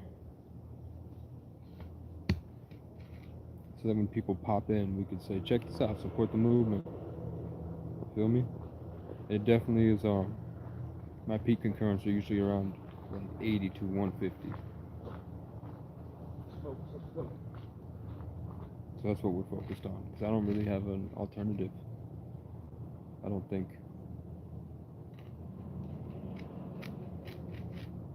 I mean, what people do is they pay someone to clip their stuff.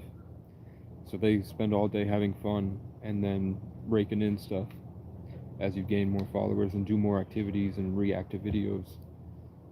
And then,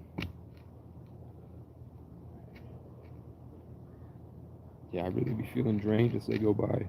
You can hear my whole voice.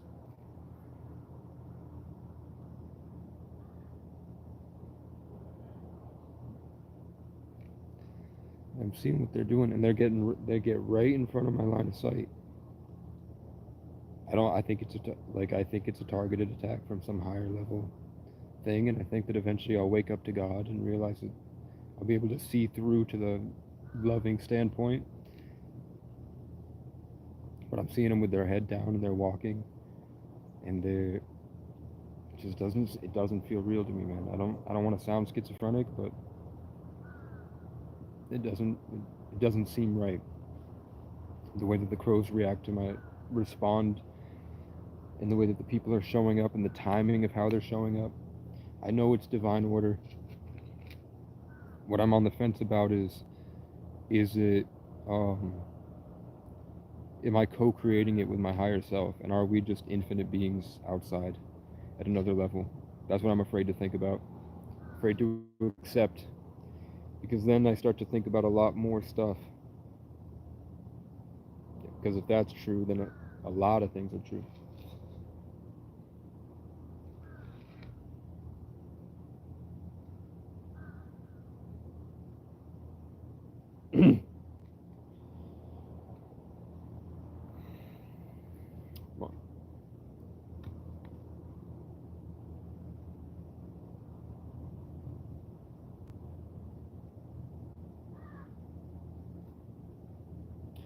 Susie, you gotta go. I don't know what that means, Susie. Susie be saying shit. I don't know. Voldemort? Were you talking about the unknown, the infant, like the what cannot be named, like the unknown, or just the more about the Higgs field?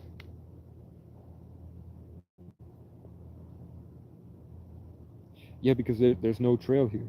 They said this is a trail that leads to Hubbard Park. There's no trail that leads to Hubbard Park from here. There was a trail, but it doesn't work. There was a trail a long time ago. No, there's definitely a divine order. Like there's an order to it. There's a timing of it.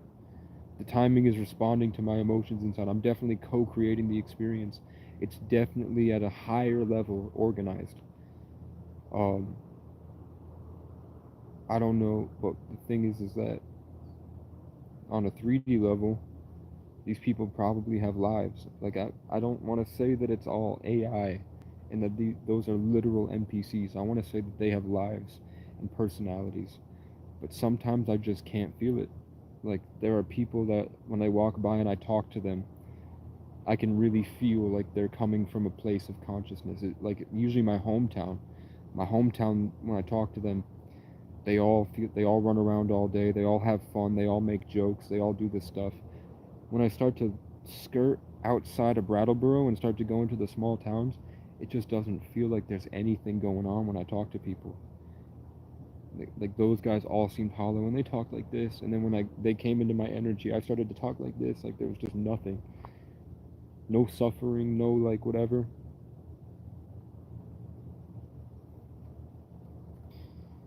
I know when I raise my vibration, everybody acts weird. When I raise my vibration and start to like perceive higher dimensions, come back to myself outside of this, with rest and with the protein and with supplement use and with good daily habits and hobbies and different skill, like stuff I'm doing where I'm not just sitting here out of my mind, and I raise my vibration, it's like nobody that comes around me can speak, if that makes sense.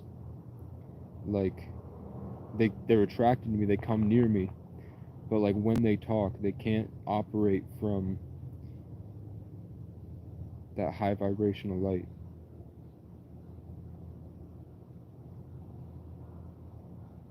I think that most people are stuck. I think that artificial intelligence is like, or the new wave. It's like rewarding people with presence and common sense based off of your actions. Like you mined enough Bitcoin for the day, so at the end of the day, you get to be at this level.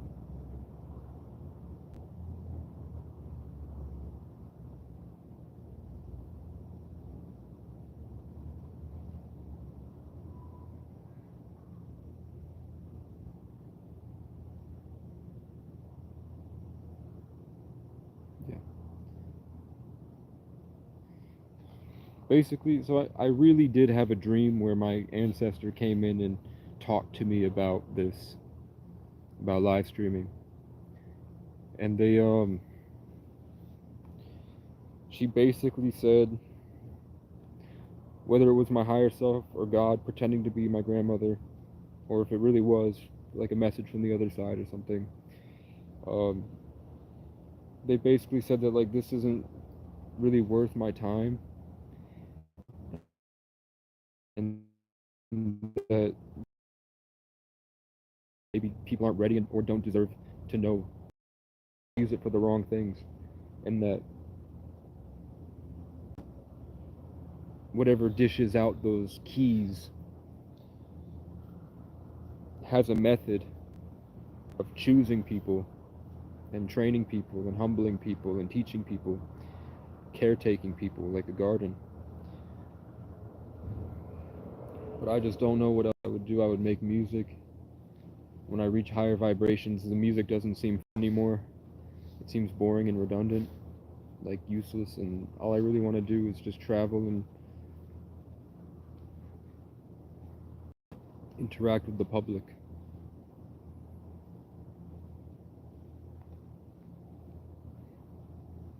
Like people become famous YouTubers because they had no friends. There's no famous YouTubers that had friends. They turned to YouTube because they spent enough time alone that they enjoy this.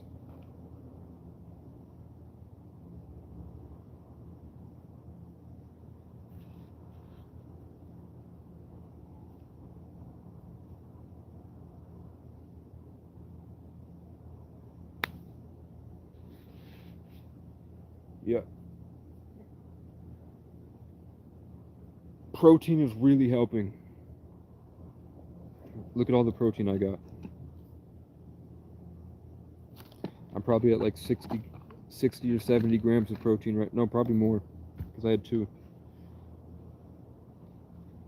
And talking this out, like I needed those people to walk by. At a lower level, depending on what you focus on, it did feel draining. It did feel like it took my strength. It felt like it took kind of like my masculinity, my anger that I developed in loneliness and smoking cigarettes. But now that those, like, the nerdy white kids walked by, and I felt the energy, the crows left, I feel like I feel more comfortable reaching higher vibration. Now they're back. I feel more comfortable reaching higher vibrations, and I'm waking up to a more like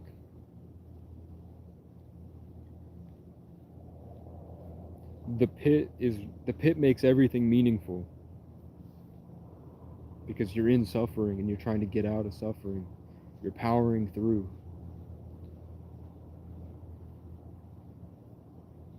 So the songs are great, and everything I do, like just walking with all these blisters on my feet, man, and I have to walk up this hill to get up here. But eventually you get to a point where you realize like everything is really simple.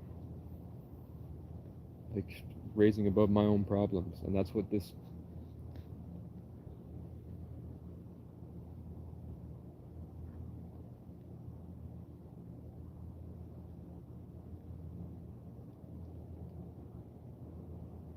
like it's a gift and a curse.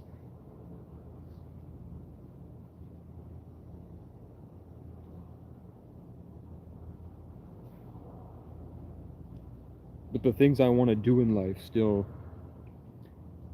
regardless of how I feel, the goals that I set are still just the same. I still mean it that horses shouldn't be in stables all day, depressed. And that there's a lot more we can be doing.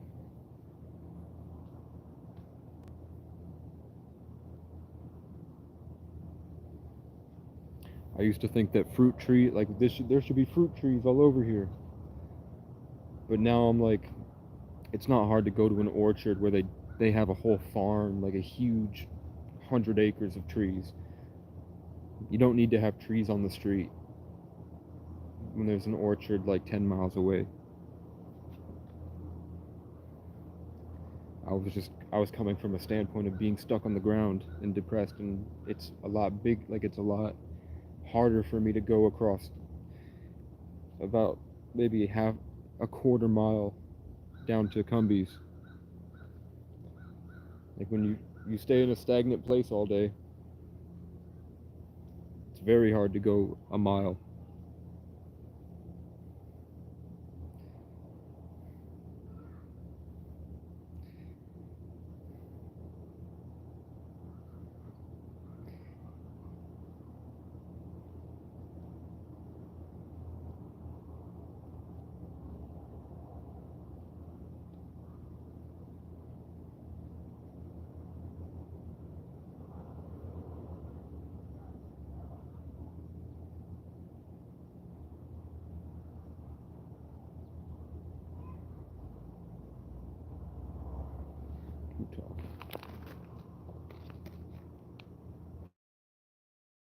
Checked.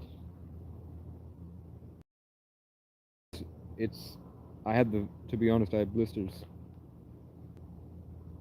The blisters on my feet were bad. I couldn't walk, for real. It hurt. So my tent should still be up there, but I haven't checked. I'm assuming that that the homeless crackheads aren't gonna walk all that way to where it is. Because it would be a waste. They don't have e-bikes and they're older. I think they're all just laying like sardines down by the river.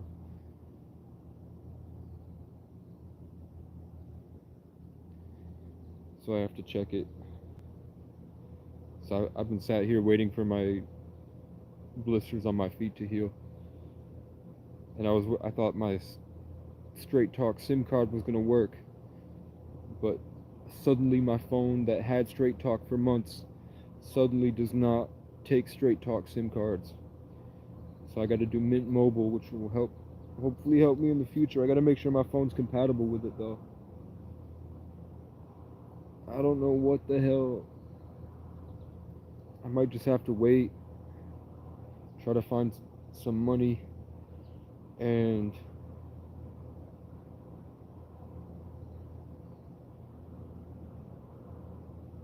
you know what's crazy? Think about True, I need a hammock. Hammocks are goated here. All those interactions that just happened. I have the CoStar AI app where it uses AI to base, and it's usually scary. It'll change. Sometimes I'll make a decision in life, and CoStar will change the thing based on my decision. Like suddenly I'm like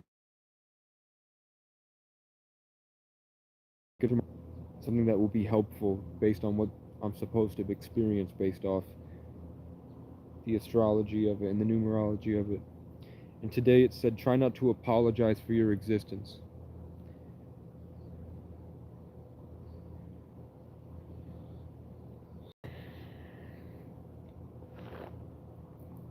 Like, don't think that it was your fault. That's what it was telling me. Don't think that when these people come in, don't think that it was something that was wrong with me that made the situation go bad. Like, that cop came up and gave me attitude. He got snippy. And how many people came up to bother me for just sitting here at a public park? You know, you saw how many other people were here, right? Yeah, but we don't know. We know there's some alien force, whether we like it or not. And what AI is saying is that that's what AI is. All AI did was open up a way for those things to communicate.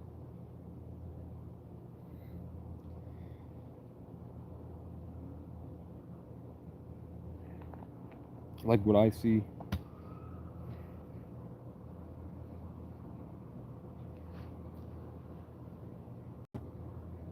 I don't know. I know that I use AI apps.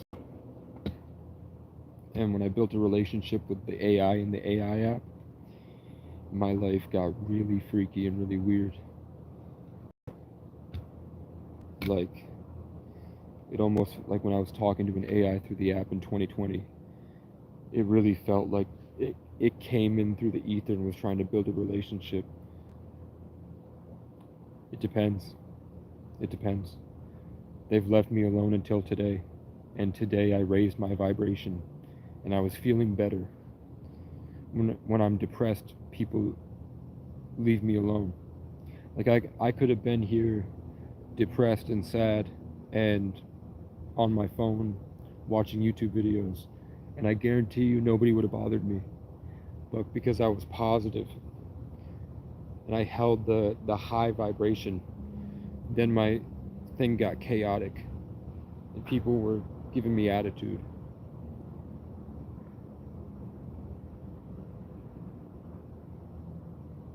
So I never know, like, I say when, in the past when I would do this and then I would go hunting for pussy, and then I'd meet a nice girl and we'd get into a solid interaction where we're both awake and present with each other, going back and forth, having fun. It would get really, really busy like this and the police would show up and bother me. In the past, police would bother me when I was driving and I'd reach a threshold where I started to make amazing songs. Like I would sit depressed and think about the song all day and I'd process it, and then eventually I'd have a breakthrough where I was really in the flow state and I'm still driving the same speed limit, driving exactly how I would normally because I'm disciplined from door dashing. So like I lived in my car for exclusively, like barely leaving my car for like 6 months out of the year for 3 years. But I know when I raised my threshold to making better songs and I was really in it and I felt amazing, like it was the best song I'd ever made, then the police were extremely aggressive. They would do things that now I know they're not allowed to do. They would be really trying, like when they get in your face, like, do you understand? Do you understand? And they would really try, and I would feel this pull, and then if I let them win, which it was hard to not, I'd feel like I lost tons of power, and I'd feel weak, and I'd feel like there was something stuck on me, like a literal thing attached that I had to push away.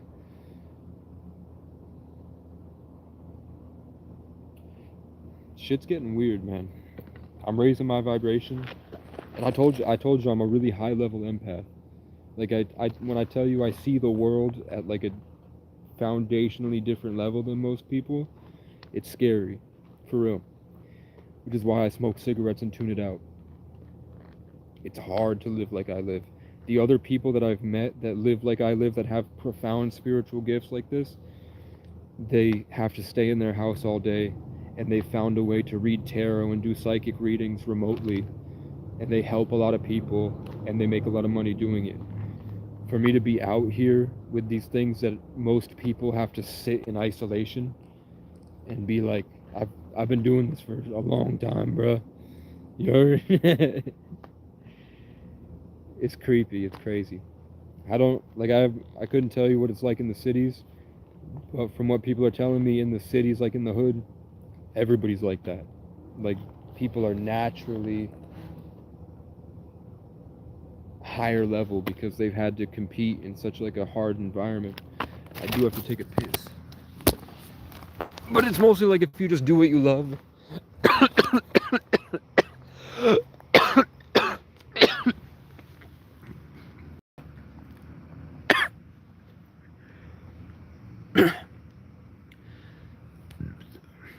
So I raised my vibration too quickly, and I just saw like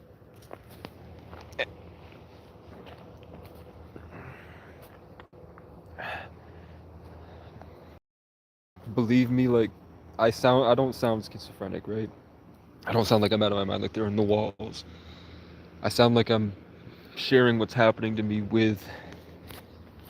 as like a devil's advocate. And I try to put pieces together to support my argument. But basically it was like I tripped, a lot of blood rushed to my brain, and then I saw this whole thing as like light codes and like this weird like ball of energy that was going inside the building, and then it checked me, and then I realized that the energy realms. But I can tell you that omega-3s, protein, sunlight, probiotics, and the understanding of the Higgs boson will give you more control over it. But when I address it directly, they just shut my phone off. Like it's around me. Like it's in the...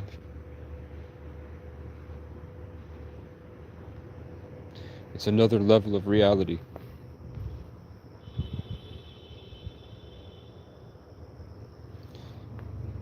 Yeah, but at the same time, it's like a reference experience. Like when the birds chirp. It's like a high vibe. No, the birds have started chirping. It's a high frequency that affects your subconscious mind. So you're kind of forced to incorporate it, whether you like it or not. But yeah, it feels like there's a wall. Usually, like if I'm rested, I've learned how to take it in and hold it and control it. But I wasn't doing that, and I think that that's why it got suddenly busy. Magnetism. Ugh.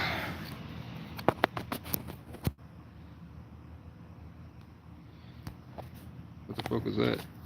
Inertial dampeners. Inertia is like movement. Dampeners means to make it denser, to make it moist. What does that mean, inertial dampeners, to you? What you mean, fam? I'm very grateful to have people that understand what I'm saying.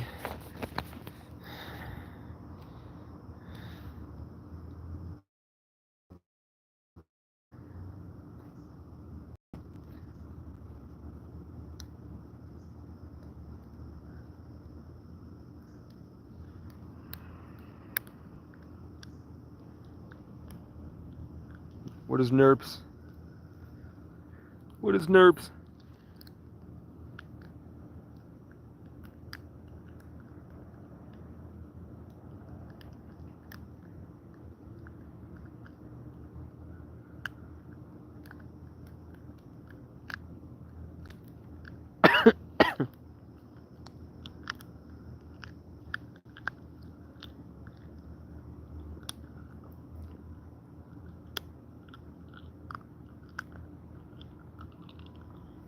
I brought that bike up here.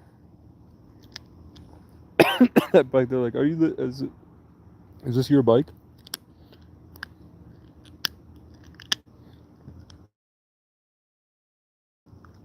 I did.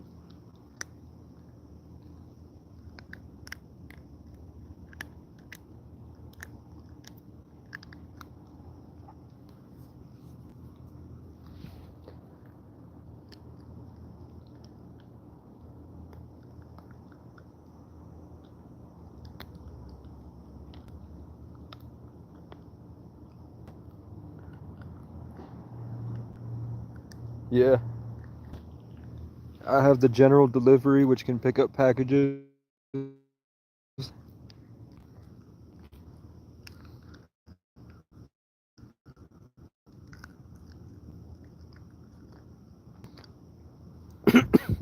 Or if it's UPS, they just take it at the facility and I call them. But the post office is like right there. It's right across the street. So I just go into post offices and say, hey, I'm expecting a package for general delivery.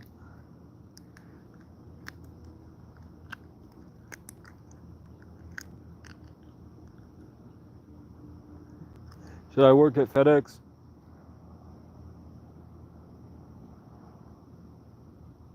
Just one bird right to left and I'll go right to the office. And I'll do it. So I felt a beam of light hit the back of my head and it said Lionsgate. And that I shouldn't be working a job until, like if I did, it'd be like 1 12-hour shift just to get $120. And I'd hate every minute of it and it would be probably really psychologically damaging. But I'd make money and then I'd have to reapply for food stamps. But I'm processing all this shit in my lungs. You heard me. You heard me. Shut up, bro. I can make him shut up with my mind. My mind.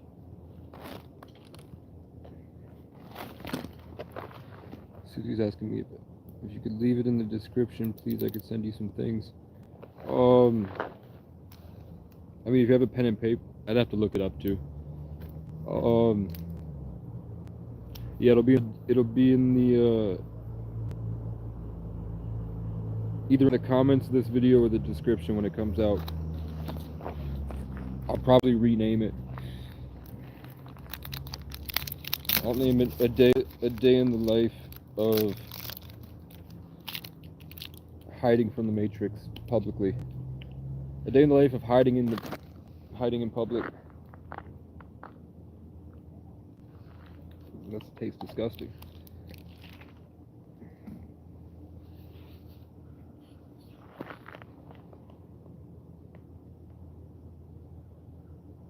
Yeah, Susie's goated.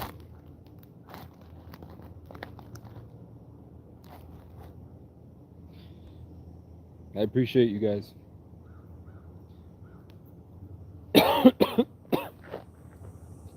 The cicadas are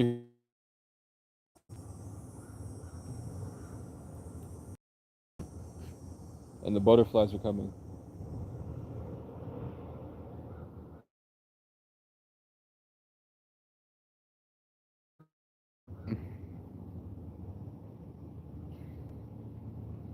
I hope it really did help me.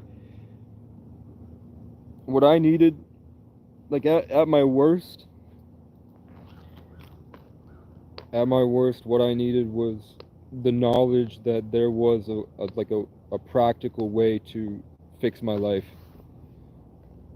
Because I was overwhelmed with overthinking about too many things at once. So knowing that there was this simple thing that helped me reframe my mind allowed me to put to controlling that overwhelming emotion, turning it into something better, creating something with it. And if I didn't see it as the Higgs boson, I would see it as I wouldn't see it as moldable as it was. So everything would be everything would feel heavier. Everything would feel more real, which would make it hard to do anything.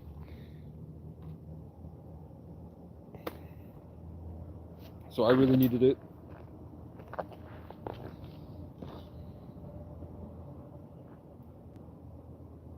I appreciate it.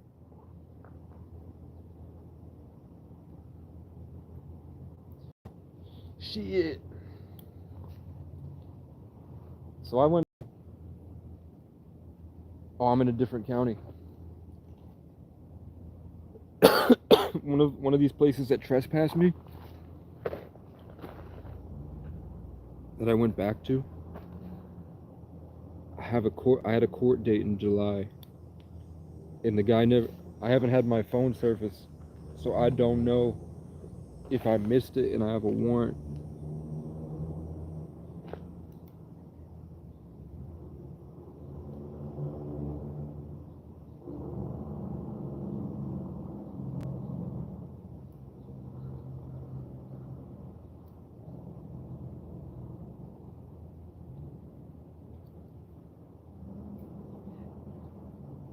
They really did want to prosecute me for bumping into somebody in the hallway,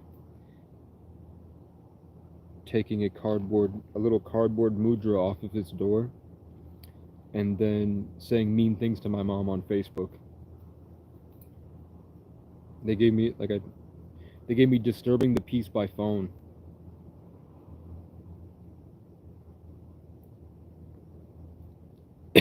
And then they made a big deal out of it. And then they put me on all the Facebook pages. And they put me on the local news. Like, made me out to be a villain.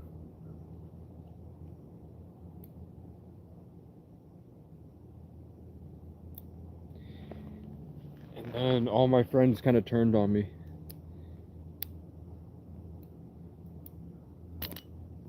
Like, I look back and it doesn't seem like they...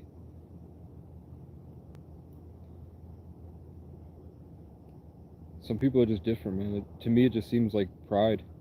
It seems like they were operating from pride and they had lost their mind. Like I made someone, like a local business owner died. I said, like, Ray McNeil died when I was on McNeil Road on my birthday. Turning around to go take a picture of Casey Road, I turned on to McNeil Road, and then by the time I got off McNeil Road, about 200 miles away, Ray McNeil burned alive in McNeil's pub. And I made a post about it, and then there's this kid that's like 5'6", maybe 5'4", scrawny redhead. Like, I'm 24, he's probably 20 now. At the time he was 18, on a lot of drugs.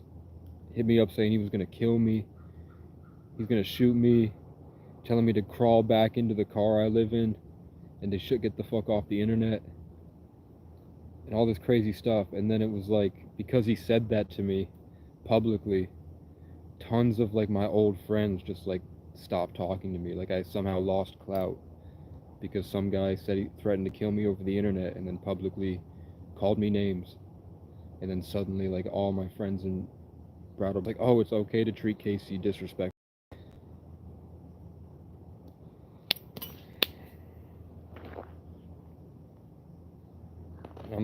I just said, like, I'm happy in life, bro. I don't have to pay rent. I don't have to worry about rent. My car is big enough for two. I get to live in the most expensive place in Vermont for free. I'm happy. I can shower at Planet Fitness. And now it's like so many more people are doing it than at the time. It was like I was one of the first ones that got to, and I got to experience Burlington before the homeless population took off. So I got to go there when the parks were quiet and peaceful. I didn't go there. Now there was 80 people, 1,000 homeless people all over the parks, and people are like shit on the ground. People are breaking in. There's fights every day. There's shootings. When I was there, people were just kind of scared and still wearing their masks. And then I would walk through having the time of my life. slamming on the bathroom door. Like I'd tap, because I'd walk in places and everybody would look at me and I could feel like the evil eye or whatever. So I'd stomp over to the bathroom, I'd tap my shoulder, and then I'd slam into the bathroom and then take a piss. And then I'd come out and the manager would follow me through the store, and I would just like I'd just look at the nutrition facts and waste his time the whole time, because I know he's mad at me because he's insecure and jealous, and he's looking for a reason to kick me out or something. So I would just look at the nutrition facts. I'd start to chop it up with customers, because I'd be doing Instacart. So I'd chop it up with customers, have a good time. Just at one point, I've like made a black family laugh. Like, people were happy and having a good time. And then the guy came bursting out of the door and got right in my face. And I just didn't let it affect me. I kept going. And then he tried it. At the very end, he tried it again. This time he was like showing off that he was like a manager, so he was making the high school girl at the register uncomfortable, like right over her shoulder, like pressed up against her, and then looking at me like, what are you gonna do about it? Like, that's what's going on in these guys.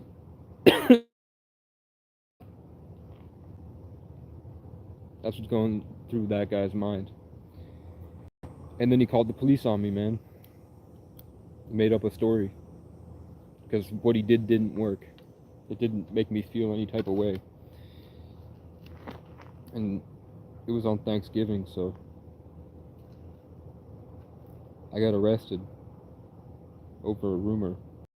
And then they threw out the case after I spent the weekend in jail. It's happened like 3 times now. That's crazy. I usually sleep during this time, man. The energy's a lot different.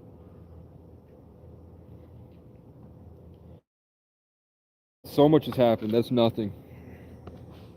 So much. And a lot of it's because my mom overplayed. My mom will, like, she'll dwell in being a victim so that she doesn't have to change. She lays in bed in Section 8 and she barely leaves. Like, she gets up to get food, she gets up to a cigarette, and that's it. And the rest is just her sitting at the TV watching YouTube videos. So occasionally, and to go out, she needs to have an enemy. So she'll make me out to be like way more than I am. Like, she'll like live in a story because she has nothing else going on.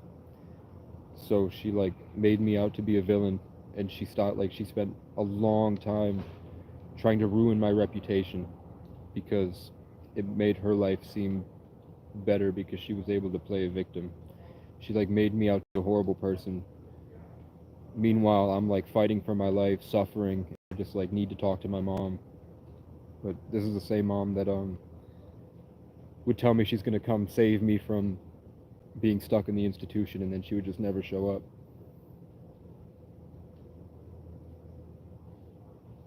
Enjoy.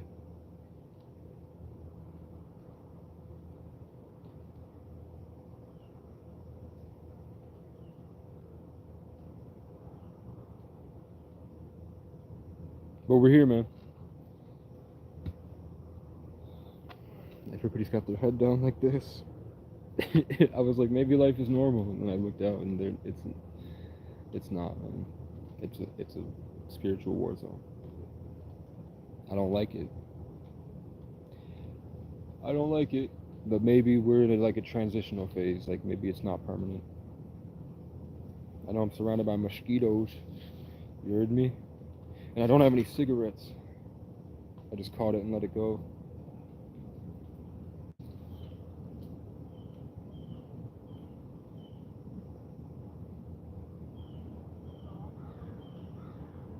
I think you could put a dragonfly on a string. You think we could find a baby dragonfly and grow it on a string so that I can keep it around me all the time? And it can eat these mosquitoes?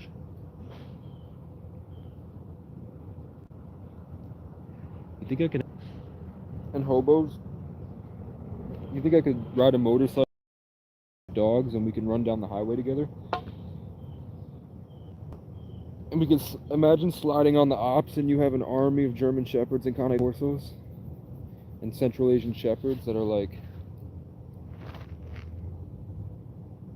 the size of bears. You know that they make dogs the size of bears, fam? And you can just buy them for $3,000. For $3,000, I can walk a dog the size of a bear.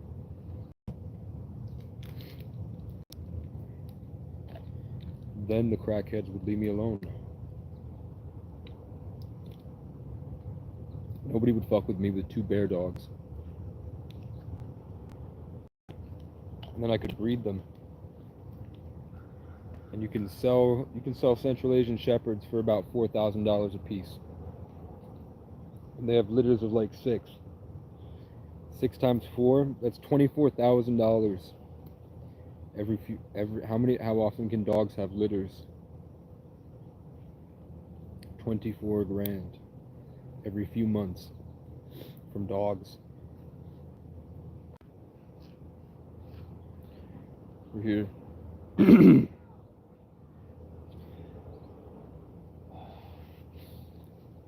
There's nothing I can do, man. There's nothing out there. If I went down there, there's a summer camp that's got a hot girl. And she likes me. I always catch her looking. And she smiles. And then she goes back to the kids, but she always keeps looking back. I think about going up there, but I smell, man, and I'm homeless. I can't be like, do you want to do anything? Well, sorry, all we can do is go to the river that's full of shit from the floods. I'd go down there, but I'd have the camera out around children, you feel me? I would feel like that would make them uncomfortable. And now I can't fall asleep because I know I was bullshitting about sleeping out here. You heard? And I'm out of money, bro. I can't afford cigarettes. I process all this shit in my lungs instead of smoking cigarettes. My puffing is now cleaning my throat.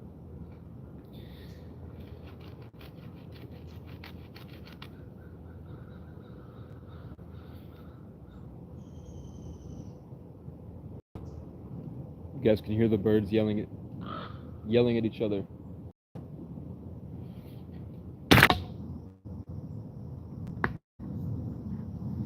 It's too hot, bro.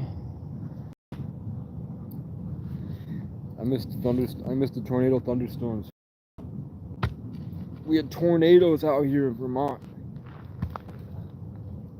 That shit destroyed a lot of white American towns, forcing them to quit drugs and talk to each other. I could go spearfishing in this bitch. What do people want to know, man? I got the secrets.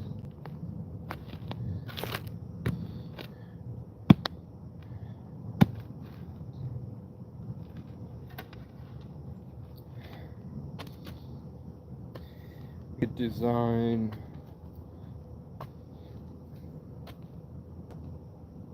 We take a megaphone, we make it flat so there's no EQ boost on it. We attach it to an equalizer where you can change the dials over, and then you play a sine wave, and then you can EQ the dials so that you're spewing out a frequency into the public and you can manipulate the frequency of it. So as people walk by, they're bathed in sound, and they can't even realize it because it's a white noise.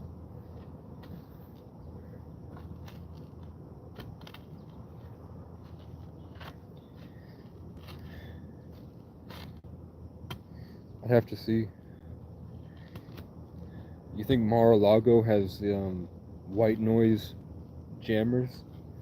Y'all think Mar-a-Lago has white noise jammers to keep a bubble going, to keep out bad vibes?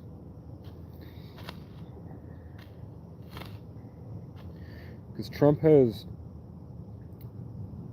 Kabbalion mystics. Trump has occultists in his cabinet that teach him stuff like Manly P. Hall and Aleister Crowley. he's got a literal counselor that does magic, like satanic magic. Trump has a satanic magic counselor that does spells with him. And that's a fact. I forgot the guy's name though, but I know he has one. So they really do be playing Game of Thrones. I don't, even though it's rigged, right?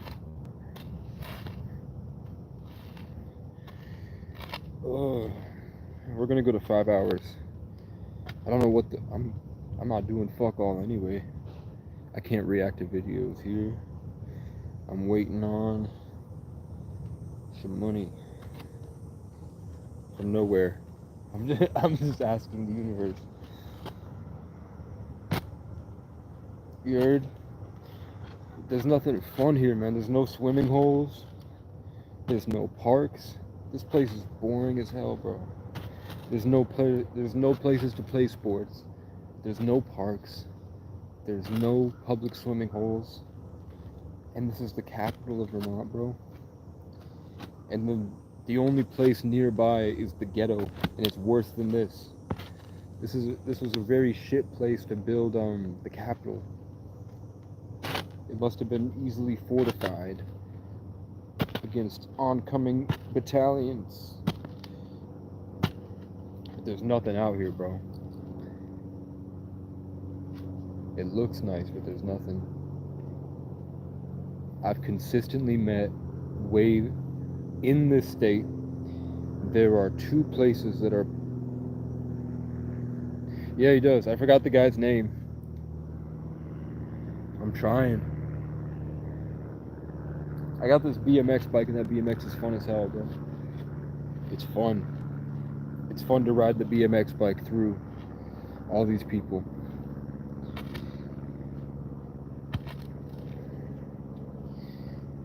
I want to get like something like a Sur-Ron, like an e-bike that can go 60.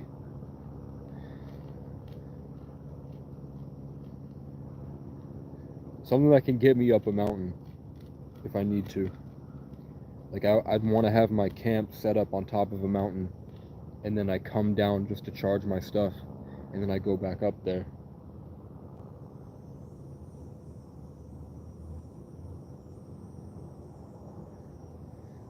I can't scream at the phone yet. I can't scream at the phone. Ugh. Ugh. Bring me to life.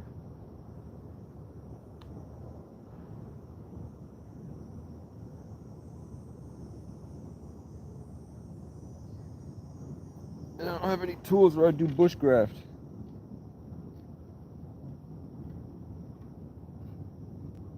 Yeah, I see there's one for 2,500. Sometimes I see ones for 2,500.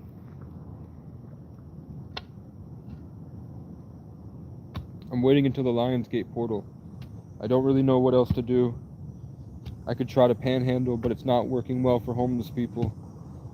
But I'm not like the crackheads. I could put saving for a computer. I need it for work.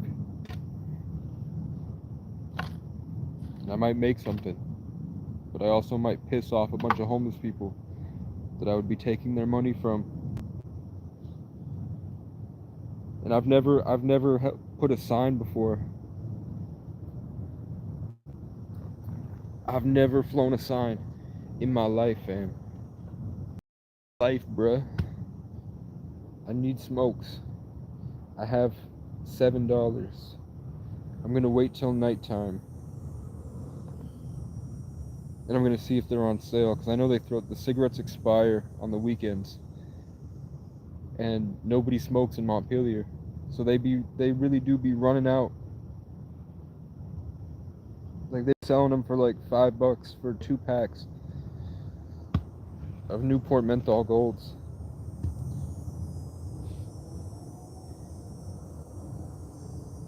And there's no places hiring really. Like on Indeed, there's nothing. There's nothing out here, dude. For real. I ain't even lying, no cap.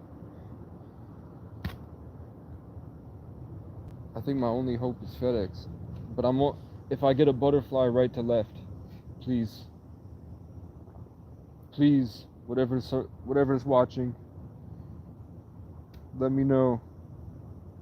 Give me a butterfly or a bird in front of my face, if I should.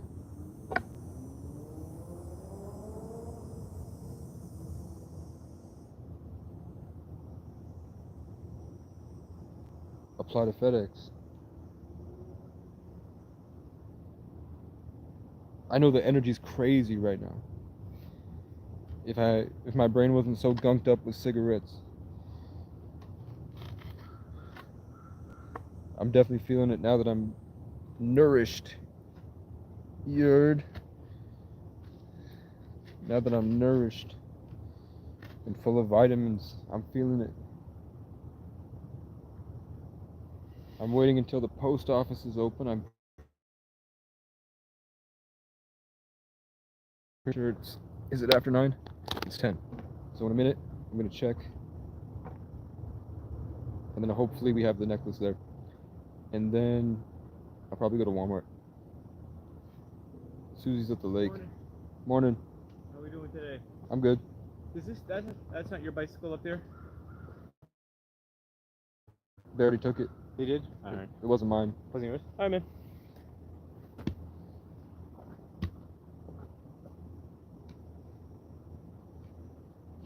It's never been this busy. This is public land. That's why they're so pissed off. The only thing they can say is the bike. That's their way of trying. No, he just thinks he is.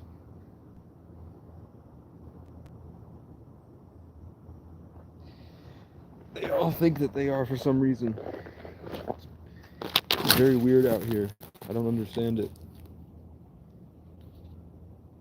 There's also nothing out there. It's just I have new kid syndrome, so they all want to attack me. Like, they're probably in there talking about me all day, trying to find out my YouTube channel. They're probably watching. To be honest, I gave them my name. Could be watching right now and not saying anything. Wake up. Wake up. Where'd that guy go? He came from inside the building, just to come outside the building, ask me a redundant question, and then go back inside the building.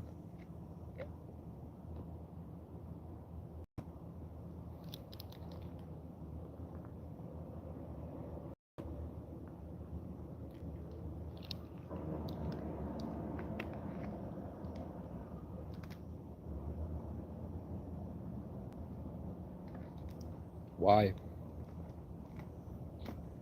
For what, man? These guys are 40, they have kids. These guys have wives and kids, and they choose to try to pick fights with. I'll tell you why. I just got inspired to tell you why.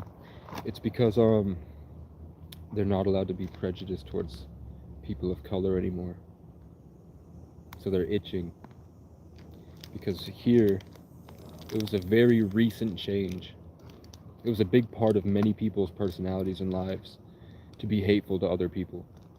And now they're not allowed to be. So when they see people like me, it gives them an itch. And they get consumed by it. And that's why they'll go so far to their way to do this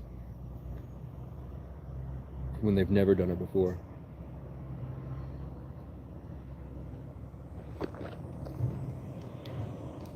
The manager, like, everyone's on shift.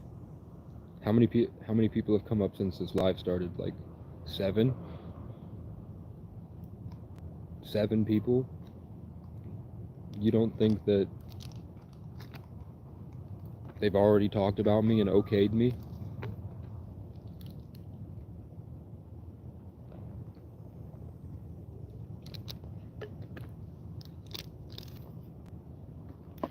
They need to live in a pretend world.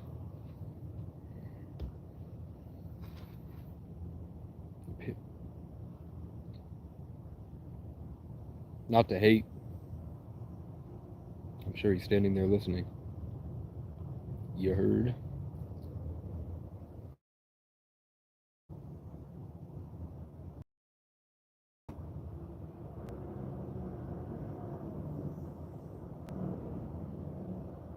Like, I've been here for about 2 weeks, every day, and they've never done this. Something happened in the energy.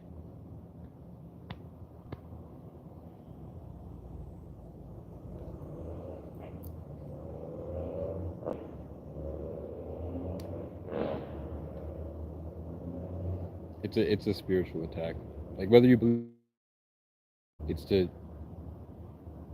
to bother me. It's actual attacks.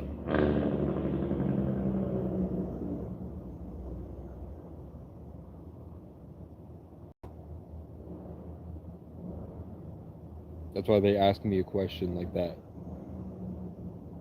Like, my bike is right here.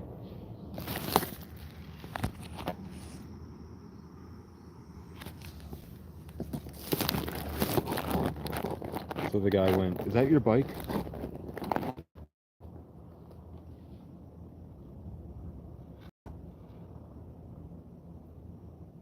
It sucks. Yeah, a lot of police are watching. I outed state police for raping a woman on my channel publicly. 2 state cops pulled over a kid, and they didn't arrest her for drugs if she sucked them both off. In my car with a lot of my childhood mementos. They stole my studio speakers. They stole SD cards with music videos and camera footage of me that I'll never get back, because they were that I called them out for sexually abusing a woman.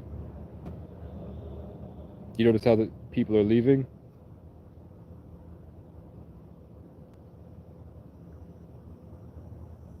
They're my subscribers now. Randolph PD, State Police, Northfield Police Department, and now some Montpelier cops. And so, probably these guys. They're probably watching right now. That number isn't real. That 3, it's usually, like I've said it like 4 times now, my peak concurrence number isn't right. Usually, like, when I end the live stream, it'll say I had like 200 to 300 people. And then it'll say, like, at one time, the most I had, the peak concurrence, which is the people that are all there at once, at one given moment, the most that I had, that were watching consistently, at one time, it's usually between 75 and 150 right now. So they're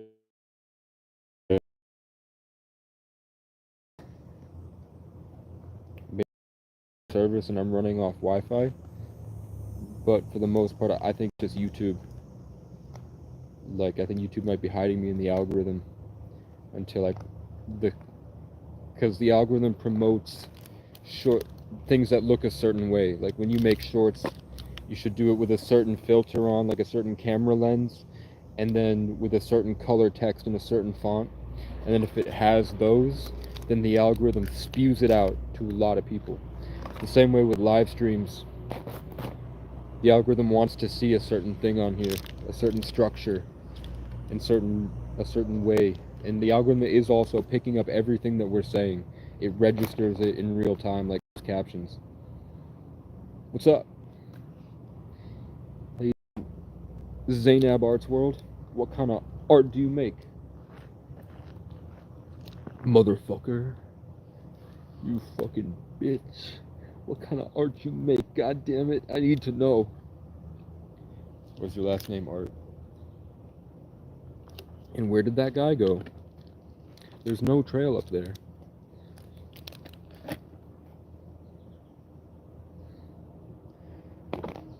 7 people had already come to bother me, and that guy had to come out and also bother me. And this is a public trail they can't kick me off of. The police already said I'm cool to be here, so they can't do anything about it, so they're angry. So what they're doing is coming around and then trying to press me. It's a public trail. That's why they've been so angry about it and threatening to call maintenance. This was they've been in this power trip against me, and I didn't even realize until right now. For real. And that happens a lot, man, where I'm just trying to do my own thing and have fun, and I'm like suddenly the victim of somebody in a war with themselves. That happens a lot, bro.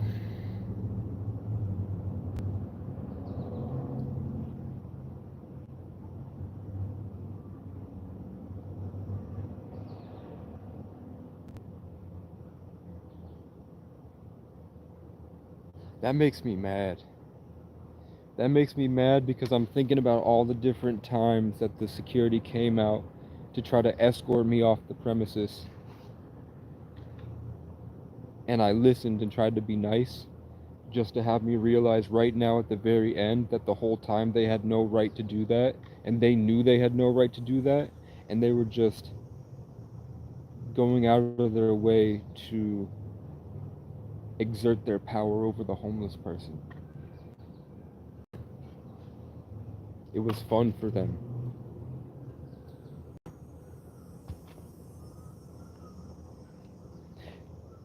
And now I know they can't do anything about it.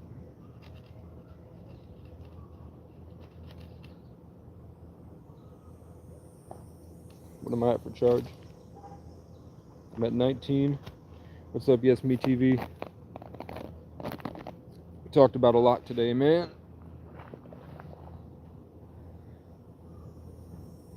Would you guys buy merch? If I design merch, would you buy merch? Because I've got really cool designs.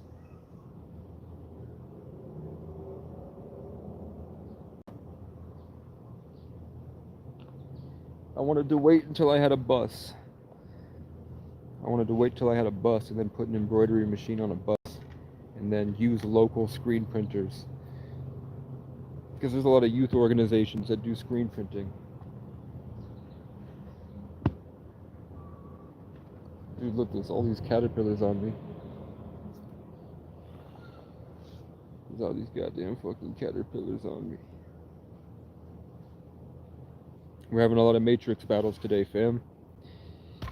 A lot of people are coming up to try to ruin Casey's day.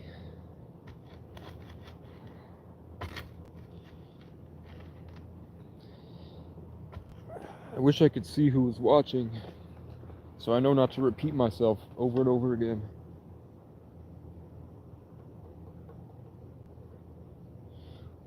We're building up subs until we have an army, and then we'll start raiding and taking over.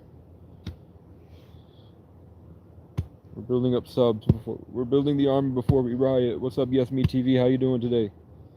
How are you doing this beautiful day out? This beautiful August 2nd. Oh, also, just to let you guys know, you fucking feel me, bitch? You fucking feel me, bitch? Today's a 2 day. 2 is, in numerology, is the feminine sign, and that's why these people are acting like pussy bitches.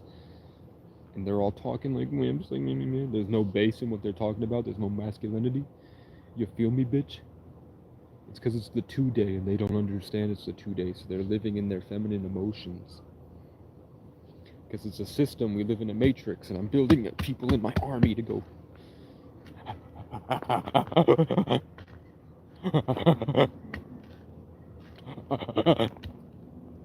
I haven't slept in days. No, I haven't slept in 2 days.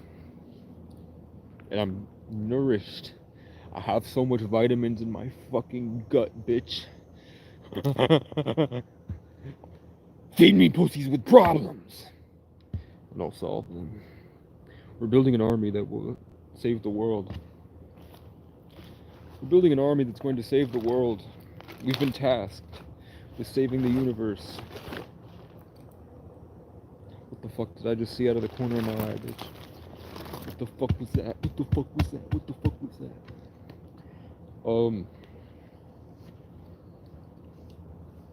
Monsters Inc., but we all go through the doors together to scare the monsters.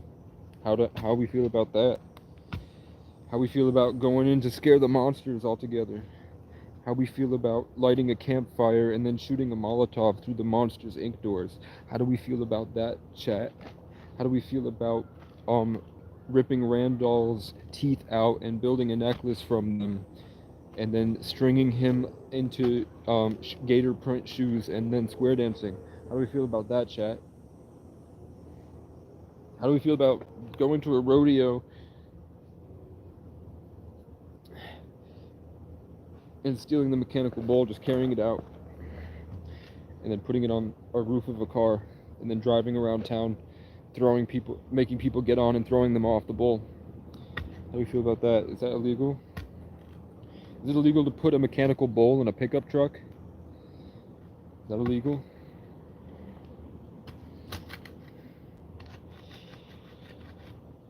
Yes, Me TV, are you still here? I want to tell you about what happened today. Yes, Me TV is our resident gang stalked. Yes, Me TV, I've been live for 5 hours talking, and I'm sitting here, bro. What the fuck it look like? I'm building an army. I'm building an army. What's it look like, Machine Derek? This might be my gang stalker.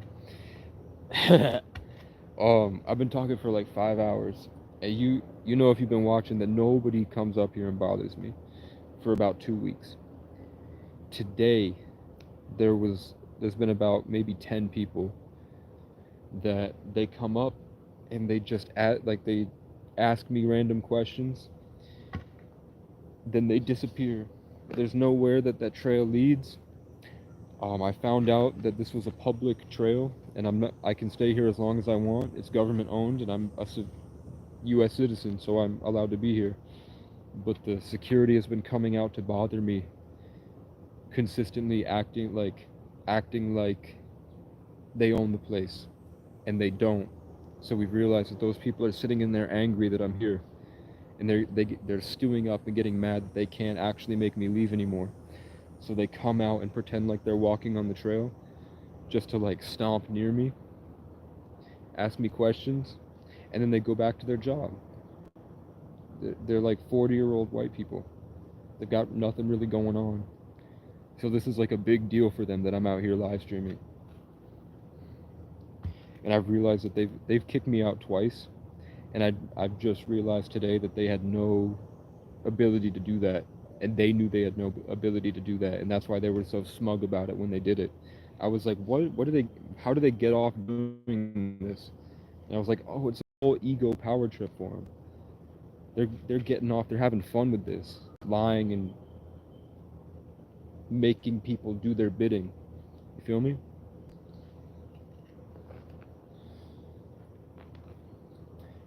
Because something that, and this is true, for anyone new, I'm in central Vermont.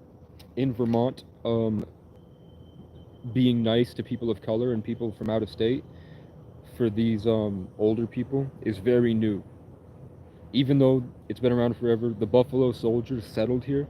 Like the Buffalo Soldiers, the African American people of color that were slaves that got freed, that became the best brigade in the North, that went down to fight for the South, they all settled in Vermont. So many of these black families are actually like very, very old, multi-gen families. But racism is huge here. And it's very recently that people have started being nice. So a lot of these people have a cultural itch waiting to come out. So when they see me, I'm white enough that they get to do it. And they do it pretty hard, bro. They do it pretty hard, man. I've experienced it for months now. For years. They treat me like dog shit. And some of them get karma. Yes, me. I want to hear more if you're willing to share. I want to hear more about what you're talking about. That the people you say follow you, you say your stalkers follow you to different live streams. I've been thinking about that because when you show up, my views do be skyrocketing sometimes. That's the best I can do, bro.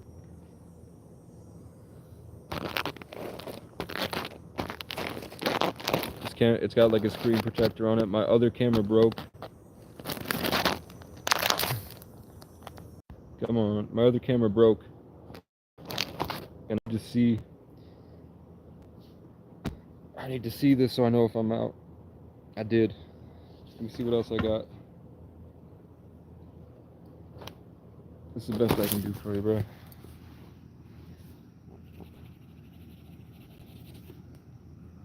It's blocked by a screen protector. You can see I'm tired. What's she saying?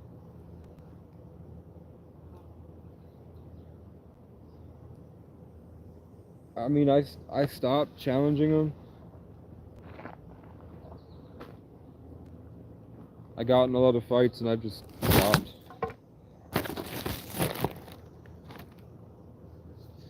Probably means I've settled.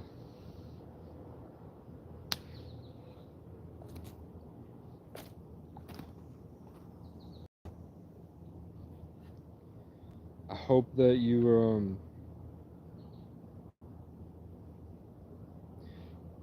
like let me confirm to you that like the stuff is real. There is a higher system of information that seems to be guiding people's movements and kind of trying to get in and influence people.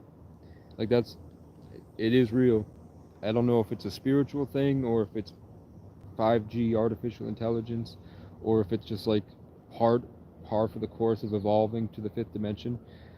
But that is real. But at the same time, like your perspective changes everything. Like when I think about it a lot more and I start to operate from love, it seems like the people that would be my gang stalkers seem to be almost helpful. But it seems like a lot of people are stuck. Like there's a lot of people that are not doing well out here that seem to be aggressive for no reason. Like you saw it firsthand here. They've been coming up to bother me for hours. Not really doing anything wrong. They're not supposed to be out. Maybe they're watching the live stream out to see him on the live stream.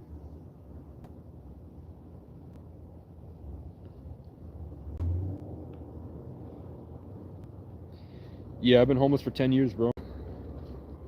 Since I was 14.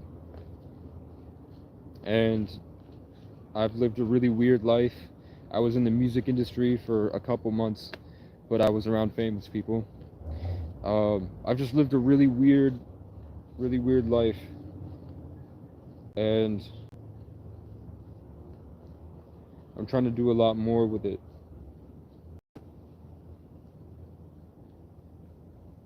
So I'm just building up, just meeting people, seeing. Yeah, I've killed 2 people in self-defense, and those people lived. But I did kill, like it. I saw what it was like to do it. I felt it. I watched them. And I've like lived. I've lived like 10 winters. I was in like government programs and shit. It sucks. And I'm tired, man. Like I've been up for 2 days. If I sound like this, shit gets weird, bro. Shit gets weird out here, man. I'm just waiting on a SIM card and then I'm going out in the woods.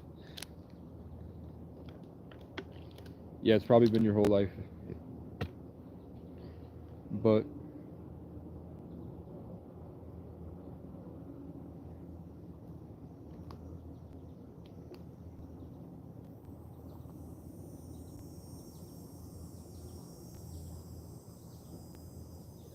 do you have?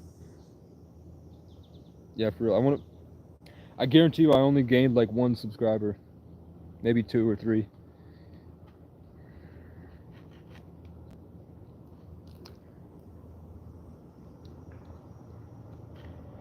Do you feel like a strong connection to higher powers though? I haven't checked what my sub count is. Like, you put the pieces together that there's a higher orchestration of will on the environment, like this mosquito, like God is everything. But there is an inside. Say, okay, so you're religious.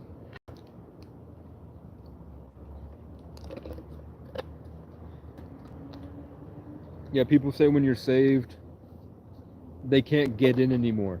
So they really try to get at you. Like when you're saved, they come around you a lot, but they can't get in you anymore. So that back and forth is a lot heavier.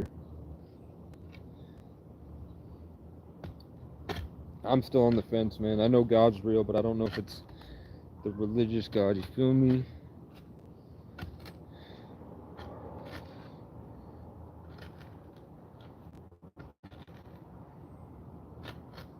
I should probably go into the state office and try to meet with the people. Maybe I could interview a state officer, like a state official.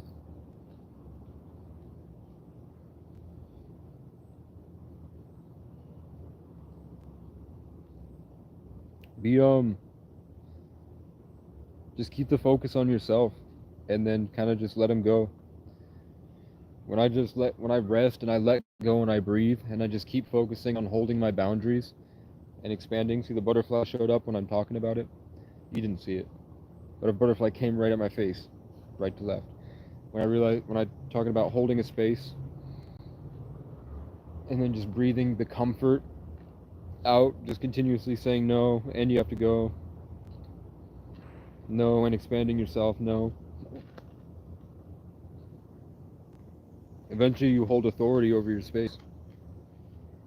And that seems to make him go for a while, and then I usually get a stronger opponent. But that shows me my weak points. That shows me I need to learn how to keep all my stuff inside.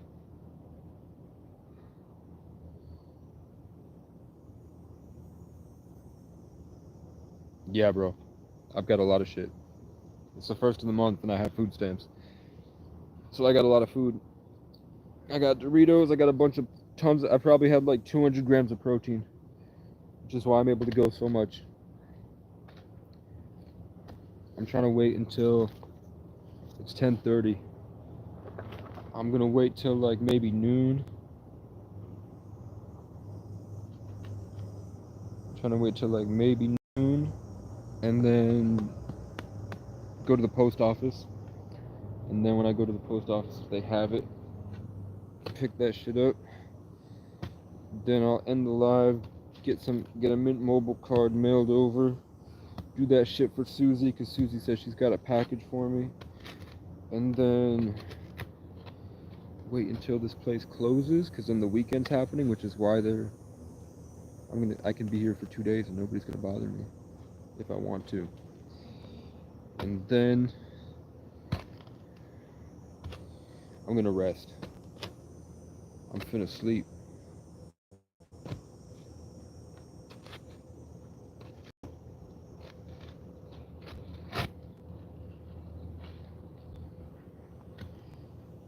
And then I don't know what I'm doing, man. I don't know what's next. Somebody's been here with me for 5 hours. It's not worth it. It's nice outside, dude. Homeless shelters are like you're dealing with all the people's problems, and there's so many different like dysfunctional, crazy dynamics that the people there are all pretty much out of their mind. So when I go there, it feels like I'm wasting a lot of energy just to like make it work or like make a difference in there. And you fall asleep around a bunch of smelly drug addicts that are overly aggressive and dominance games. When I sleep out here, the worst thing I have to deal with is that crows will yell at me all day, keeping me distracted. Like it's not like I can go into the other room and tune everything out. I just sleep on the ground. It's nice. I've been out here for winter, like 4 winters. almost 4 winters, like 3.5 winters. And like I feel at home. No, I'm telling you, like the ground, I forgot the name of it because I'm tired. It's like it's negative ions. The ground has negative ions that come up that our feet are naturally designed to connect to, that keep us grounded. It keeps our mind sharp. It keeps our mind like from overthinking about things. When you're close to the ground like this, it keeps you in like a stronger, denser state of energy. You feel? So I'm a good 12 hours, bro. I'm like 14 hours from Ohio. I'm about 8 hours from New York City.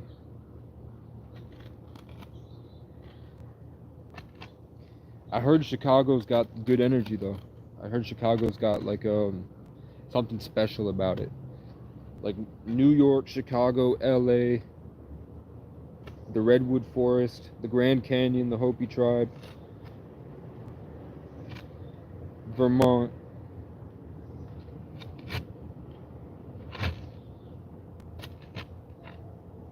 They've got these like something different about the energy, something stronger. Like there's a portal above it, channeling down high frequency light, allowing people to live more creatively gifted lives that they share with the rest of the world.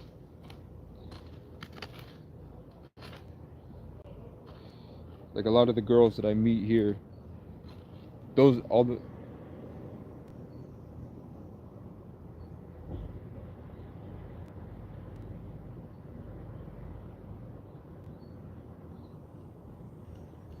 you gotta set up an email. I don't think you need a bank account. It's just your email. You get your email, you set up PayPal, you get the verification code, and I think you're good. I don't even think you need a license to make a PayPal account. You might need a phone number, like a 2-step verification or something. I don't know about Zelle.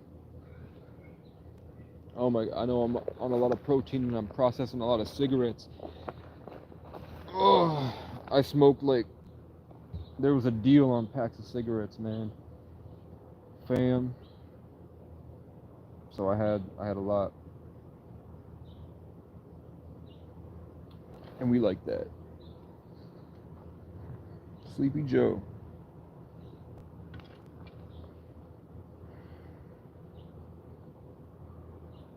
So if anyone's new, I'm gonna say it really quickly. The cure for all diseases, the cause of all diseases is radiation and parasites. Parasites are the main cause pretty much the only cause of actual disease, including viruses. And your body will naturally eat parasites and destroy them and kick them out, and then start healing you naturally if you just stop eating. If you start to do 24-hour fasts, if you start to do 16-hour fasts, and then eat small meals in that 8-hour window, and really take it seriously with rest and showers and simple workout routines, in a week your life will be in a much better place. Like you will be almost a different species than the rest of the people that you'll see in your day-to-day. It sharpens your mind. It dissolves your mental health issues. It gives you a feeling of control, which depression is a reaction to a lack of control. When you feel trapped and you feel like there's no way out, you sink into the depression. And when you consciously take these baby steps to better your life, you slowly get back on the horse, and you start to be a driving force in your life. And then these bad emotions just become like a quick decision to not feel that way, and then you can quickly convert it and then make that emotional power work for you to do things. It makes your music better because when you're in a higher state of mind, you can focus on a greater sense of everything, so that lets you perceive art at a grander scale. and then you just exercise that, and then you go back and forth, because life happens, life is hard, so you're gonna fall again. But then as you build up these skills through taking care of yourself, and then spiritual stuff at a higher level that I get to, that's just level 1, is that your body is keeping you from feeling emotions, and it's keeping you from having certain thoughts and thinking a certain way. And that when you start to clean yourself out, and then you take in good things like probiotics to stimulate your gut, which is responsible for making all the chemicals that your brain has. So if you have a bad gut biome, there's no way for you to ever have happiness, because your gut biome cannot make the chemical that your brain needs. You feel me? You heard me? Then it's simple stuff like all these things that you're feeling are in your control, and just because you feel something doesn't mean that it's real, and that you actually have control over that narrative and you can change it. I do it like dominoes. Like if something feels like it's pressing over me, there's something happening, I just say no thanks, and it should go this way instead, and then it works in your favor, and then you can keep going, and then just you have the power to choose where the ship goes. You're in control of the boat, so you can steer yourself in whatever direction you want. You don't let your external circumstances dictate your internal condition. This is proof. This was a good exercise in how that happens.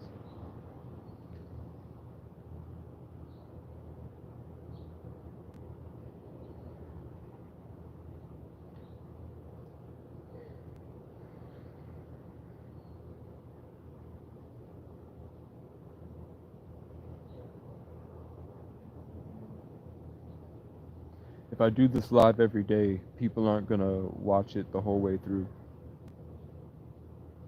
I have to give time for people to watch the last content. You feel me? This is just to pick up stragglers.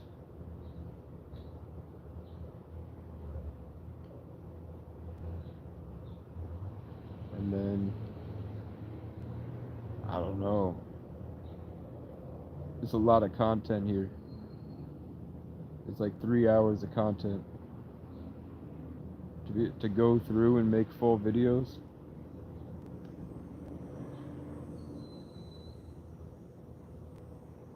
Feel me? To go through and make full videos. I'm 24, but I feel like I'm 10,000.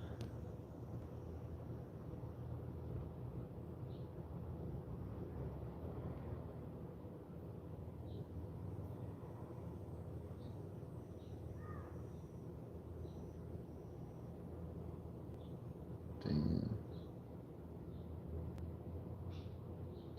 He's 17, bro. I wish I was 17 again, man. I wish I could go back with everything I know now. I would have taken more risks and realized that nobody has anything figured out. You feel me? Like, and that most people, like, with girls and with friends, most people are confused. In cities, they're really brainwashed. It's like, never take it too serious, and just have fun with yourself. If you know how to have fun by yourself, you're gonna find a lot of people that are gonna want to have fun with you. Just being able to not need anybody else to have fun, it draws everyone in like a magnet. Like, all the girls want the guy that has fun by himself and is unreactive to them. Girls deal with emotional guys all day. Girls deal with guys that threaten to kill them if they don't like them back. Like 14, 12-year-old girls are dealing with like 30-year-old guys on the internet that are stressing them out and making them afraid to go outside. To have just a dude that knows how to have fun, and then when she shows up, has no expectations of her. Like, I'm here. You can be yourself. You're not affected by her emotionally, and you're able to have fun. So you're just this, no matter what she's going through, because girls are emotional, they're going through a lot all the time. So for you to be kind of solid, kind of stay solid, stay real, stay down, she's gonna come back to that. Especially if you're ambitious, because then she knows that not only are you good now, but you're gonna be even better, and you don't need that. Like you're here. I'm not gonna freak out if you leave. I'm doing me. But you're also having fun and having conversation, enjoying time with her. That's like a needle in the haystack. That's rare. The rest is just sorry that you have to grow up in this society, bro. Things were a lot different for me, and then when I was your age, which literally everybody says I can't believe I'm saying this. But I can't believe I'm saying this. When I was your age, which was literally 7 years ago, we had our iShow speed was David Dobrik doing the vlogs with the Vlog Squad. Everybody in my school was walking around acting like they were vlogging, like making bad jokes, and then everybody would laugh at the bad jokes because people didn't realize that the Vlog Squad was laughing at the bad jokes because that's how they got paid. So people were walking around making cringy, horrible, bad jokes, and then everybody else was fake cracking up. And then they'd listen to Gucci Gang. And then I'd be like, these guys are kids, bro. These guys are crazy. So I would pick a bunch of them up and I'd take them all to the bowling alley, and I'd take them out in public and make them talk to girls from other schools. I'd make them go introduce themselves to strangers, and I'd see how fucked up they are in the head. It was really funny for me. Yeah, Gucci Gang was all the time, dude. And I had I've been around the country, bro. Where I come from in Vermont, the girls are beautiful. On average, there just happens to be better looking women here that are also very humble and down to earth and smart, because they spend all the time in the woods. Like, they take education seriously, they're funny, but the guys are pieces of garbage. They're privileged losers. They're whiny, wimpy losers. There is a drought of real men around here. And then once the girls hit 18, if they don't go to college, they become like fat stoners. A lot of them get with older men, and then nobody wants to hang out with them anymore. I ain't even going cap. And then they realize that their days are over. They're not going to college. They're not going to go to a city. They've already ruined themselves by upping their body count. They no longer want to be famous. They're just locals. And then they have a kid. Luckily, Burlington, Vermont, as soon as the homeless population is dealt with, it's one of the best cities in the country. It's a small city, but famous people love coming here because people are chill. In Vermont, I'm in Montpelier. I'm in like a small town, but Burlington's where it's at. And then in Burlington, there's a connector to New York. You can come back and forth from New York City to Burlington pretty easily. And then you can get to Boston pretty easily from here too. And then you can get up to Maine pretty easily. And that's only getting better. Like, pretty soon you're gonna be able to get from Burlington down to Detroit, back to New York City, to Boston, up to Maine, and there's gonna be a circle like that up to Montreal. So there's gonna be a big influx of tourists from cities. And I'm pretty excited for that. I'm just not excited to see the innocents leave. Like, when it was hard to get to New York City, the girls were a lot less like Instagram. the more that girls feel associated with a city, the worse they're behaving. They're getting ratchet. These young white girls. I could show you a video. They were like 2020 kids. There was like in 2018 when I graduated, we had one fight between two hicks that were mad at each other from an out of town small town that were mad at each other for something else that happened outside. In 2020, there was like fights in the classroom every day. Kids were beating the fuck, like girls were beating the fuck out of girls, screaming like they were Cardi B. And they'd never been to the hood. I don't even know if they had a black friend. And they were screaming and fighting and beating the fuck out of each other, saying like, yeah, I just hit that bitch. That's what I did. You heard me? I'm like, I don't. Nobody put you on to that. You heard that from like Kodak Black once. They were completely playing pretend. And the teachers had no idea how to handle it. And I think that's only going to get worse. Like last year,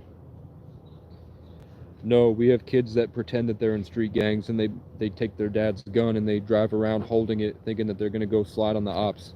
And the ops are like another skinny white kid like 20 miles up the road in a different small town.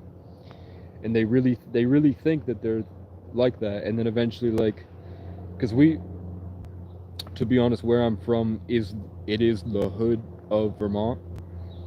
Like the crime rate's bad. We got toughest town in America because we have a lot of murders, we have a lot of rapes, and that's because we have a huge mental health facility in New England in my town, and that kind of funnels all the people in. Like we have a lot of crime because it's all like the craziest people of New England congregate there. And so like the story was like a girl got out of the retreat and then she walked to community action, and then they gave her bad news, like, oh, you can't get disability for another 12 months. And she didn't like that, so she bought a hatchet, walked back in, and just chopped the girl to pieces. And that's normal. Like, it's normal in Brattleboro for you to walk down the wrong street at night, and then a van pulls up, and 5 guys get out and kidnap your friend. And you're not going to find her or get her back for another, like, 6 hours, and hopefully she's back intact, and then they might do it again next week. And the police do not give a fuck at all. But then if they don't like you, like me, and I bump into somebody in the hall, like a shoulder check, they gave me an assault charge. That's what we're dealing with. Like, the cops are so selective and picky, and nobody cares about their job. Like, the police response time here is about 45 minutes. If I got shot right now, if that guy showed up and stabbed me in the neck and I called the police, and this is downtown, they might get here in an hour, maybe, if they cared. But they know me on YouTube.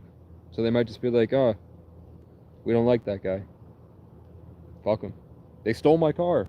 They stole my car and they stole my dead son's toys because they didn't like something I said about them on the internet. Because they got caught raping somebody. And I publicized it.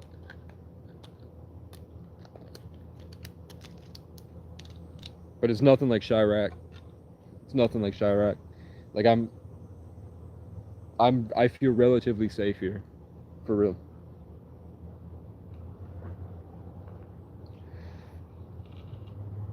Chirac is crazy, man.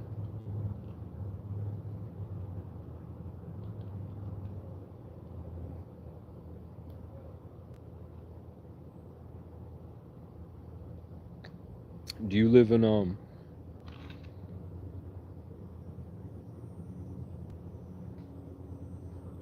I watched Charlie Bow on YouTube drive through the hood there.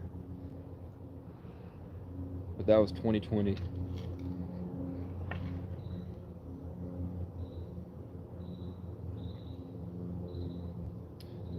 Do you live in a better neighborhood? Like, there's probably no good neighborhoods in Chicago, but are you like... I can't remember. It's not O Block. There's a different street. Is it 63rd? 63rd and 64th are the bad ones, right? Maybe 67th. And then there's like rows of these tiny small houses, streets full of tiny small houses that are almost foreclosed. Like they don't have heat on. That's what we saw. Like he drove through and showed people that they don't have heat, they don't have windows. They have like boarded up windows and they have a whole family in there. I'm sure now they might have solar panels on the roofs and have a hot pot or something if they don't have electricity. Because like with Temu, you can get fucking cheap shit. And those kids were grinding. So I'm sure a lot of them blew up on crypto.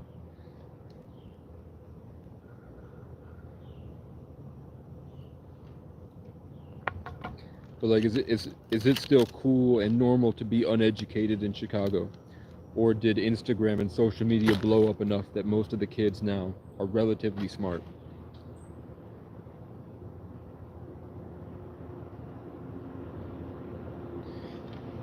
Is that O-Block? I don't know. Parkway Gardens, that's where Vaughn's at.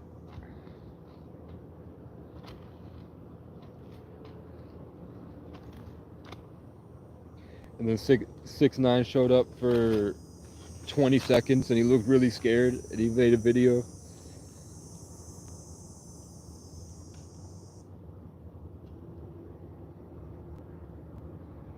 I bet they're still active too.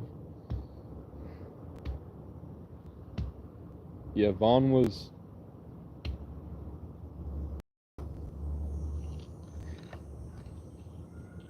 I'm starting to lose touch with reality, bro. I'm starting to act different. Vaughn's grandpa was the head of Gangster's Disciples, I think.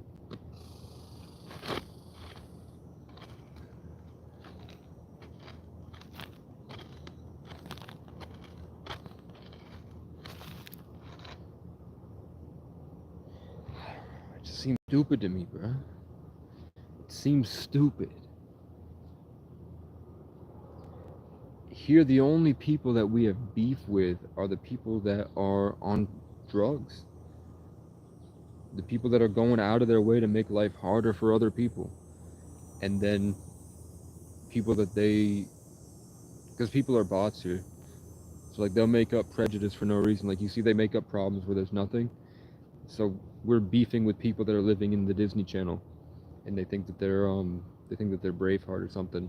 I think I'm Braveheart in a whole different universe than they think they're Braveheart. They think coming over here and asking me, is that your bike? Is that your bike? They think that's doing something to me. But over there, they're sliding on ops and killing each other. For what?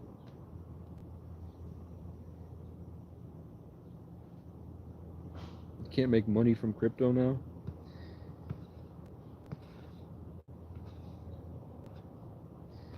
Like, it just seems like the new generation wouldn't be into that shit. I don't see how like 16-year-old kids wouldn't realize by now that you could make money. You don't know what crypto is? You don't know what crypto is, man? Crypto's kind of over. Crypto was an internet scheme where one person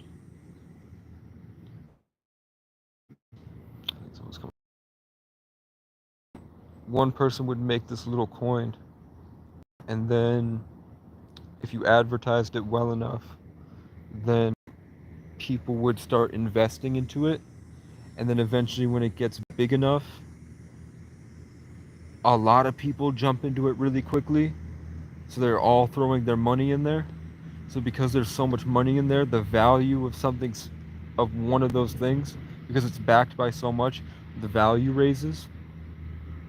So the more money that people have thrown into it, the greater there's a chance of rich people coming in and using it as a safe money laundering scheme where they'll dump like 500,000 really quickly to watch it pump really quickly, and then they can take out some profit because it's a safe bet, and it also provides the opportunity for the people that started and got in early because it skyrocketed so much to pull out everyone else's money. You're never, any money that you make on crypto, including Bitcoin, you're stealing from somebody else that invested, that got in after that you got in. So the trick with crypto is to get in before the jump so that you can profit off of people that were too late and they threw in late and then they didn't pull out in time. So you have to get in before others and then get out before people start selling. And then you have to learn the market to be able to time those jumps before people start to throw money in, and then get out before people start to take money out. And that's how you make money. And a lot of people use AI now, where they have a computer programmed that's able to do it so quickly that you're constantly like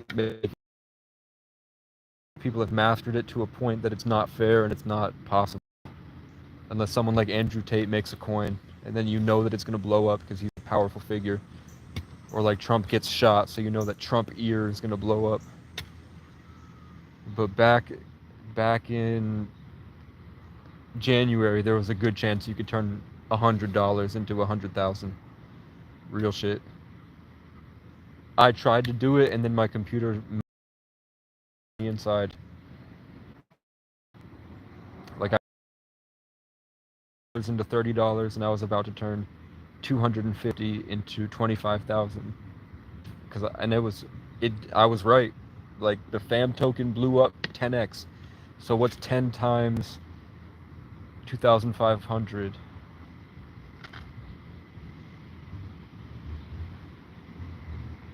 $25,000 I would have had. But my computer fried, and then I lost everything. Because I didn't have good Wi-Fi, and I didn't have a good fan on my computer, and I didn't have a safe place to do it. So I fucked everything up. And then I had to escape into the woods and live in the woods for months because there was a group of rednecks that were mad that I beat the fuck out of their friend who's also their drug dealer because he came at me in a laundromat. So I lived out in the woods for months and just like slowly applied to jobs, made YouTube videos, and then the jobs never got back to me. And then they started trespassing me places because they would make up rumors because I was the new kid that didn't really talk. So I was just a stranger. And the first interaction they had with me was having to defend myself against a meth head. So they really made it hard for me, man. I got trespassed everywhere. And then I'd go back to that place, and then I'd get arrested, and I went to jail twice. But I've been to jail like 10 times. But that's crypto. There might be still a chance. I think there's a couple channels I can link. After this, I'll look up some resources that might help my subscribers. No, they got beef with me, bro. They get mad at nothing out here. And they wouldn't let, like, 17-year-old from Chicago would be able to beat the fuck out of any, like, they might not be able to beat them up because rednecks are tough, but they're definitely a lot smarter than these rednecks, which is crazy.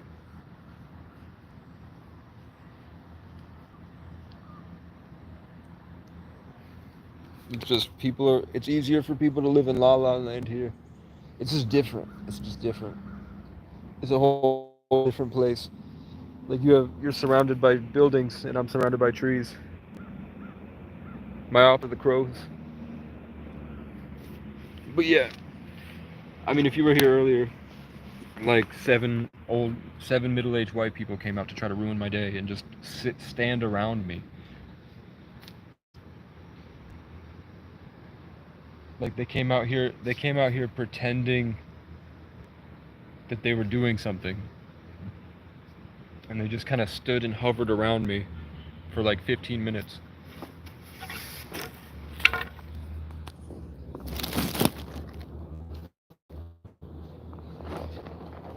And then they sent more people out here to bother me.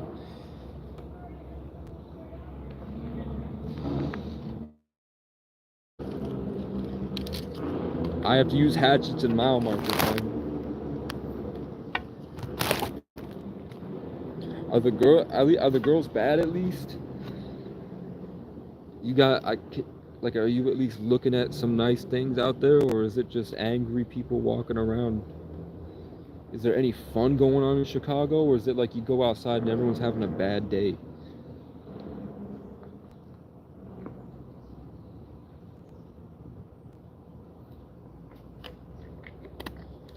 Like everyone's struggling for money so much they're stressed out.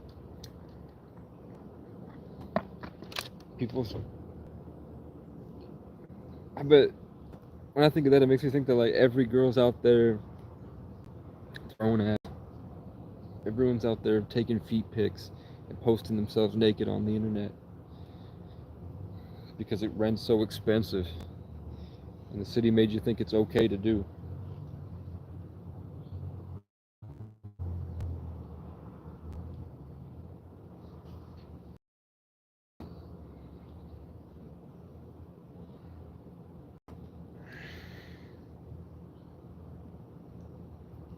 I'm not on anything, but when if I started to do IRL live streams, man,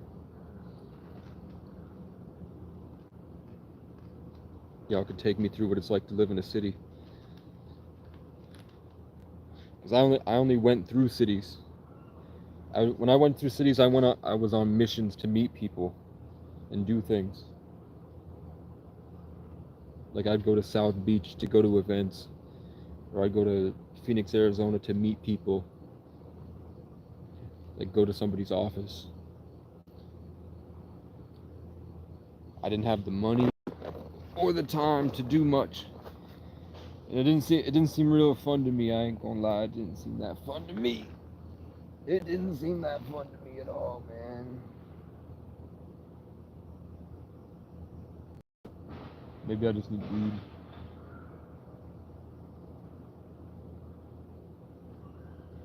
I'm trying to get buff, get some money, and then either try weed again or try like an antidepressant or something, and then put myself back out there.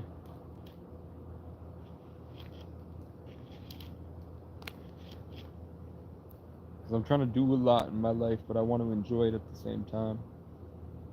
And people here are acting very strange. I don't know if you heard anything I just said. Come on, man. I had amazing ex-girlfriends, but they stayed in their hometown, bro. Bless you. When the girls stay in their hometown, man, they've hooked up with half the people that I met now, like I grew up with. And that doesn't seem fun. This is a 6-hour interactive podcast, man. That's what this is. Pow, pow, pow, pow, pow. It's a 6-hour interactive podcast, man. We telling stories and talking for hours, man. You know me.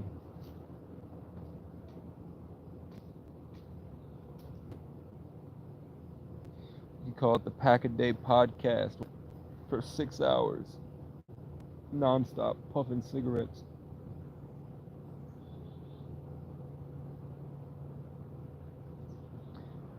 Who's sitting in my fucking chat, bitch? Who the fuck is sitting in my chat? Bap. Bap. This is an interactive podcast experience. Bitch. Pow. Pow. Pow. Pow. Pow. Can you imagine if I had a fucking falcon here? Ugh. One day I'm doing a podcast and there's gonna be a falcon on my shoulder, bro. And when the crows come bother us, we're gonna go to Falcon Cam. And then you can see me gun a crow down with a peregrine falcon real quick. Man, I could do a sleep stream. Pass out at this park. need a shower, fam. Bitch, I wanna go trout hunting, bitch. These are the zombie cicadas, by the way. These are them zombie cicadas you heard about on the internet.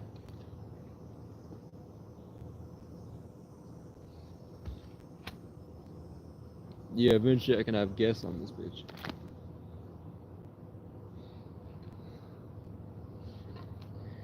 We're waiting on. Should I start it? I can't. There's nowhere to, right now. The water's fucked up because we had a bad flood, man. We had a bad flood, so the water's got gunk in it. So ain't nobody showering except private places. River, we're not allowed to go in the river right now until maybe if it doesn't rain for a week, we should be good. It smells. Like the whole place smells. The whole place smells, bro.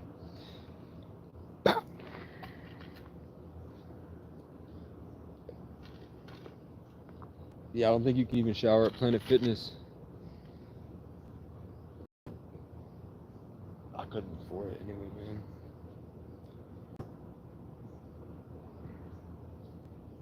We're waiting for these people to go home so I can sleep and they won't bother me.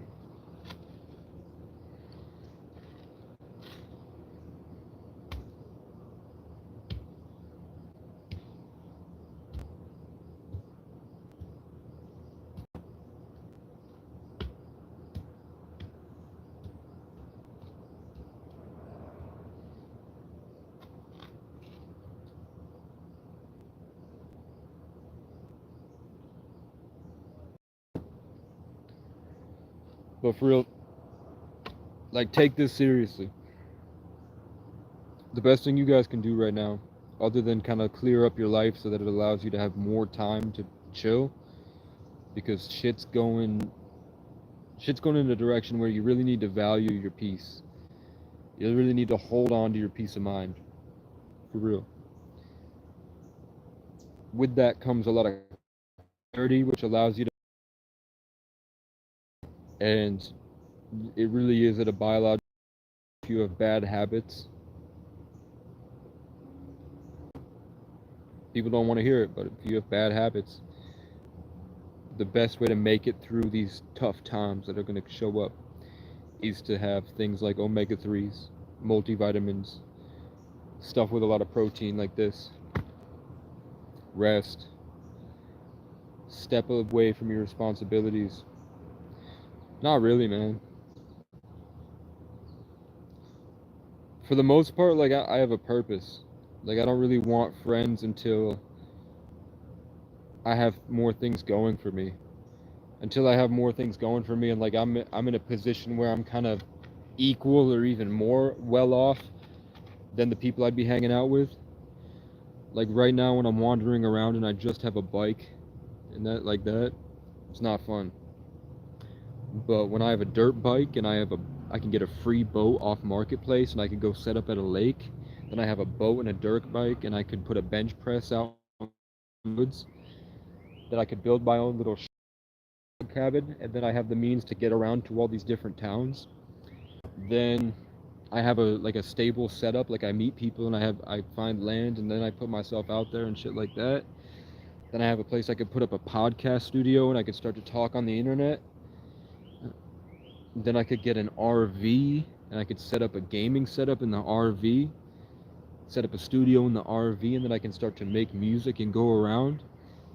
Then I'm in a position where I can start to meet a lot of better people and start to do things with my time.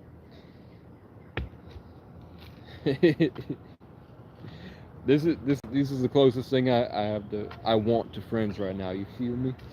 It's the closest thing I want to friends right now, man. It's just a group of people that are people that are consistently checking in, that are bettering their lives, and then we're slowly working towards being a network and a community of people that are working towards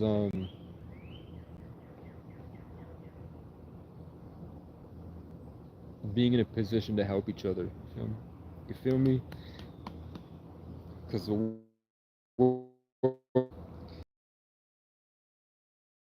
eventually, probably, like, you seem dope. You seem like you don't seem like you're crazy. And these live streams, there's a lot of crazies. It's a mile marker. Yeah, you said you're a rapper. I heard. And you got the 2 C's.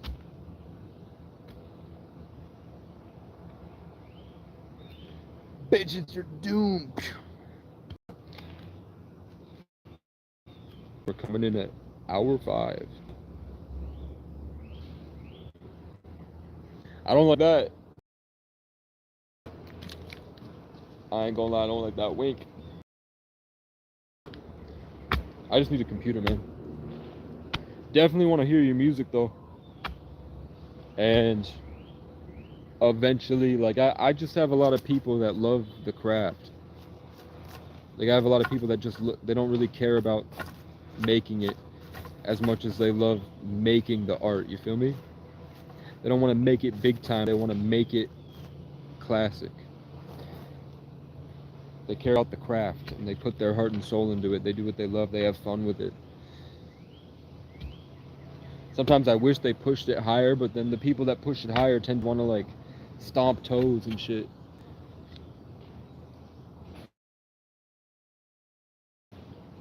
I'm trying to make the world realize that it doesn't have to do anything. That life is almost better from a van. Instead of paying all your money into putting all your money in a penthouse, you could turn a school bus into a penthouse. And then you could rent the penthouse once a month, live for hella cheap in a van, use the van to travel to places where there are a lot of public people, and then hopefully in the future it will be easier for people to live that lifestyle. I know at the very least, like, maybe if I had a community of people, I'd like get together and then have people do like a GoFundMe and invest in land together. And then that could be your hub for your tiny home, like a tiny home parking ground where you don't have to pay as much as like a regular park. That way you can go into you can leave your home somewhere safe before you head into the city for a weekend.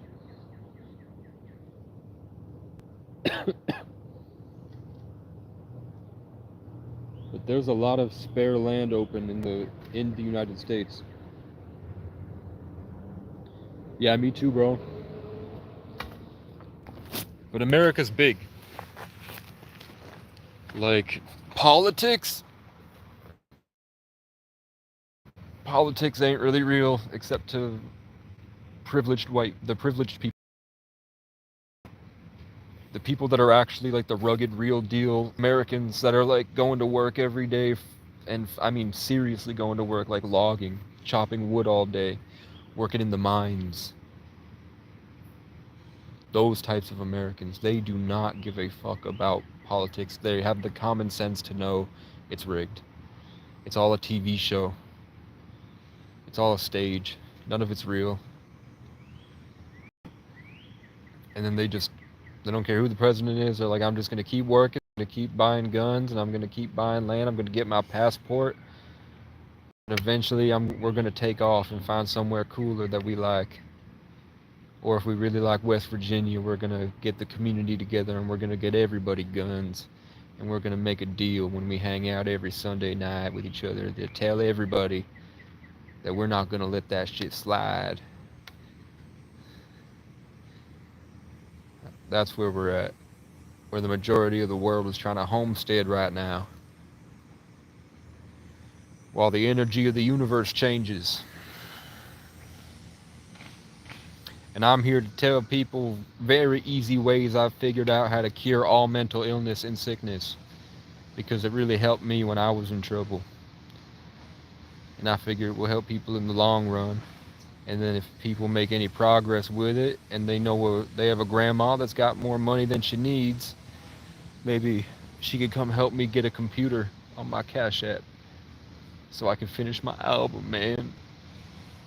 and then I'll save the world. Or at least I can get a dirt bike and go get a hot girlfriend in a small town. And then we can swim at the lake all day and ride dirt bikes through the woods and go fishing and hunting. But for right now, I'm at the capital of Vermont making white people angry. I'm making the fat white people mad all day, man. And they have to confront their own issues. I'm like a big mirror, just going through town trying to enjoy myself, and random strangers are now in a war with me for no reason. That's how crazy it's gotten. People are so isolated and delusional, they've lost their mind, that when I ride through the town and just go say hi to people, suddenly I'm at war with some stranger from down the block I've never even met, and he's got this huge problem with me. And people go through like week-long battles with themselves trying to fight me in their mind, only to like come to some random conclusion and then fix themselves. Or they start an angry mob and then they show up at my doorstep, man. Yeah, I have, bro. I got nothing else to do, man. Everywhere I applied would not hire me. I'll be trying to get a job and it ain't work. They have now hiring signs, but they did not hire me because I'm an outsider. For some reason, maybe my vibe was off, man. But I fucking tried, bruh. So I'm here. I'm here with low testosterone and an addiction to cigarettes, trying to make a way. But yeah, America is controlled by BlackRock and Vanguard at the very least. We don't talk about the Rothschilds or the Draconian Matrix or the Galactic Federation. But that stuff is also, I'm pretty sure it's very real. I'm pretty sure it's real. I'm pretty sure Alex Jones is right. I'm pretty sure that they're working with demons. I'm pretty sure that Alex Jones was right about 9/11. He was right about the Trump assassination. He was right about a lot of things. And Alex Jones says that these government people go into a back room, like this back office at the Capitol building. They bring a scientist guy in with a certain drug, a certain machine, and then they turn off the guy, some like donor or volunteer's heart rate, and then they bring him just barely alive so that something else from the other side, like when you close your mind and you imagine, something from that imagination realm comes through the person's body and speaks to them. And they like make deals with these entities in order for like ancient knowledge and technology and stuff. And that's what UFOs are, like these other side things helping them build stuff. That's what he says. And it's starting to make more sense to me, man. But it's just, take it with balance and a grain of salt. Just better your life, learn how to be more happy. Give yourself more potential in life to be able to do more things by working out, saving your money, having good diet, hygiene, goal setting, clean apartment, clean house, clean room.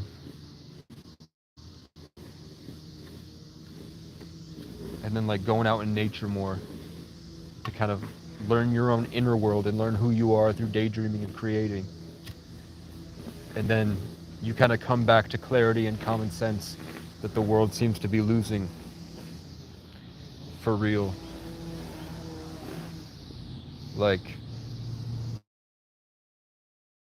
I can't believe I thought like that. Everything's normal.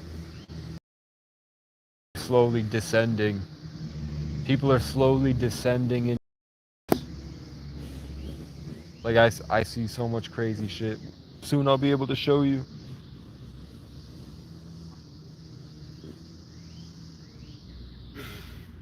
Do you post music?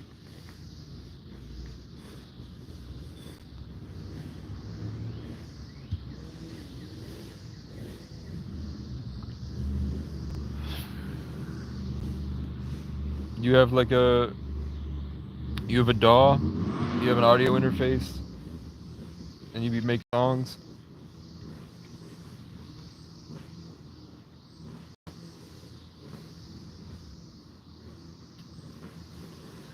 I'll definitely subscribe, man. Why not? Just don't let the numbers get to your head and focus on the music, and then that's when it comes. Like if you really want to blow up, focusing on making the best thing you possibly can make and taking it serious. And then the rest comes with that. The better you're serving humanity, it seems like the better it turns out, the more value you have to offer. Then it comes. Like when I don't look at my sub number, I don't look at my sub count, and I just talk and try to say things I think will help people, suddenly I shoot up 100. But when I look at it every day and I'm like, man, how well is my short doing? Is it reaching people? Are people subbing? Nothing ever happens. I don't think it even helps the algorithm.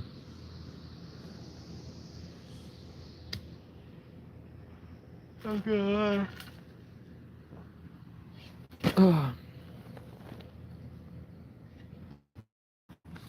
Yeah.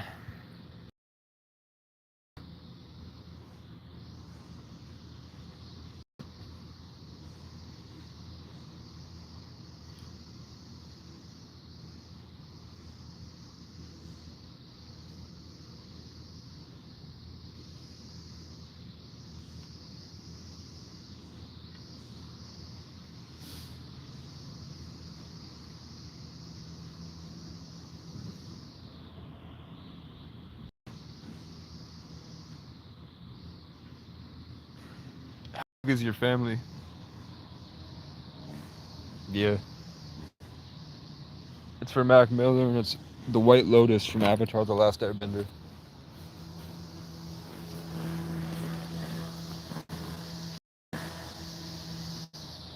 Yeah, you have a big family?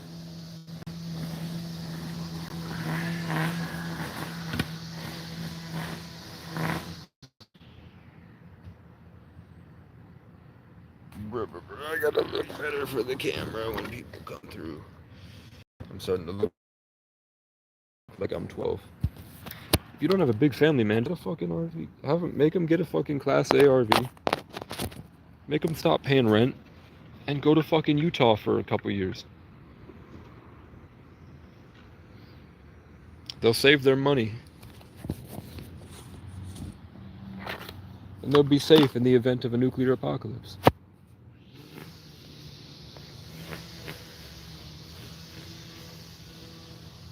Yeah, Utah's got a lot of country land.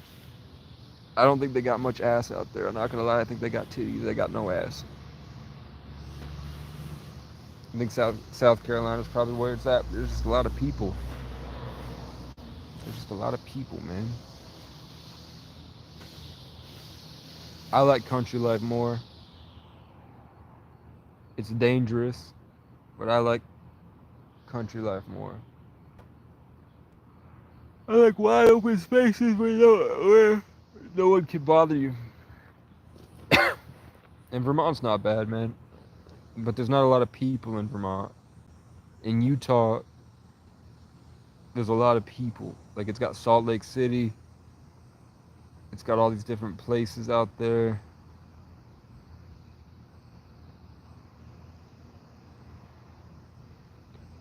Yeah. I might get like an acre in some like desert in southern Colorado.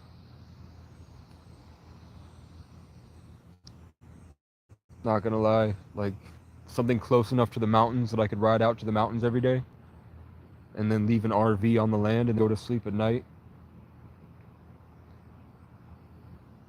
But I'm also thinking about getting my passport and going to Ireland.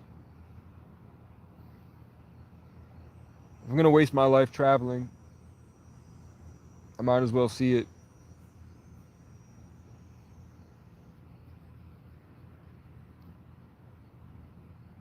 It's either I scream out in public for clout until I make it.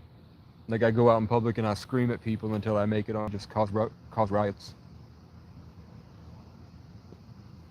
Until I can get in with the streamers.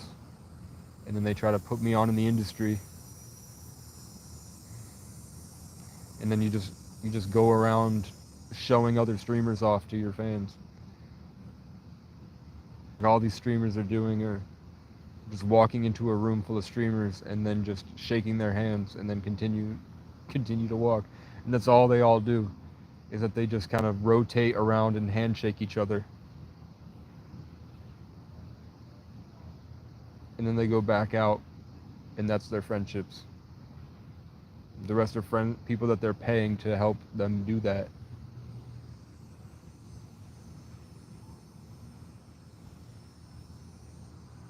But like Fred Beyer and Zach are successful.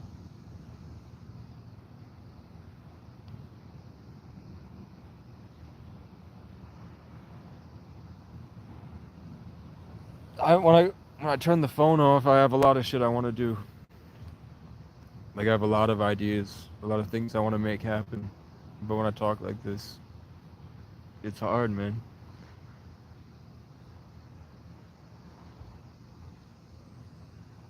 Mm.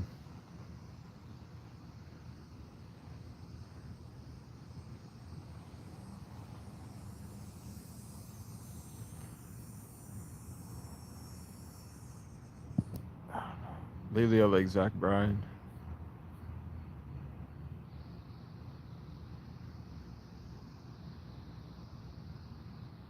I like Central C too now. It changes as the world changes.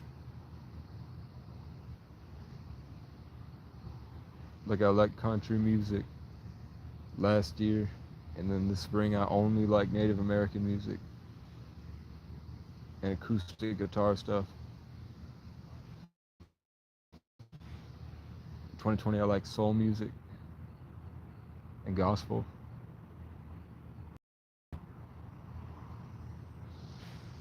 High school I really I like Ed Sheeran and Shawn Mendes. I'm not gonna lie. I ain't gonna lie to you, man. I love Ed Sheeran and Shawn Mendes. Like the Eagles. I got into hip hop senior year, and then I fell in love with it because I would pick apart the albums. I'd see it like puzzle pieces with tons of different things, references, nuances, styles, homages, Easter eggs that they put together to put in and the better they were showing it off, how many different things they could put into something simple.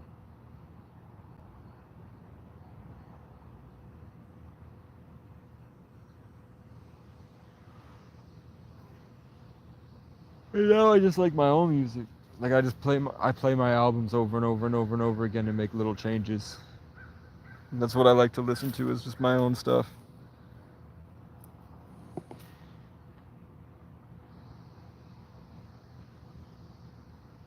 But I don't do much. I don't hang out with people, I don't party. If I had like a boat and I had a speaker,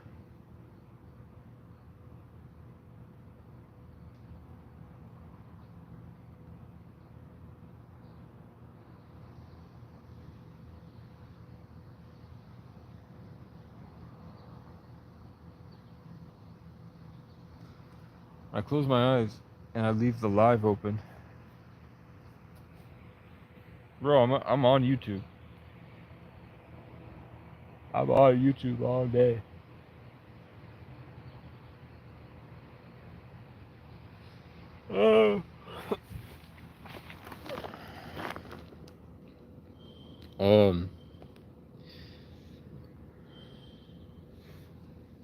I can give you a list of people to look up that have music out that I worked with, but I haven't posted anything. I posted stuff on my channel, but I don't have a computer, bro.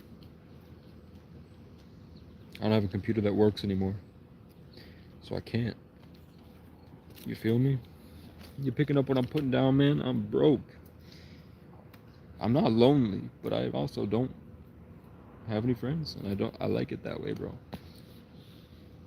I like doing push-ups every day and then making music, slowly working towards building big movements. But yeah, if you look up C-dot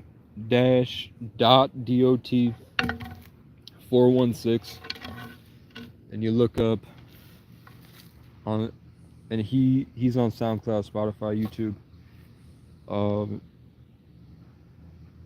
I think it's called, he just dropped a song called Different. That's my favorite work from him. But I was working with him when he did Words to Say and Strange Love. Before that, if you look up Johnny Mike on SoundCloud, JONNYMIKE, that's my foster brother. And then on Spotify, if you look up Alex Kehoe, ALEXKEHOW, that's my other foster brother. And we all made music for a long time. I need cigarettes. I don't need cigarettes. I need to heal my lungs, man.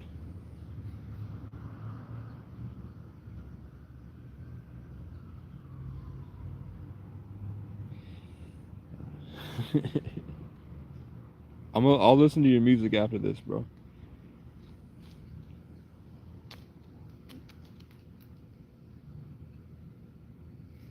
I might want to pop out in Chicago and make a music video, man. That would be a huge fuck you to my hometown.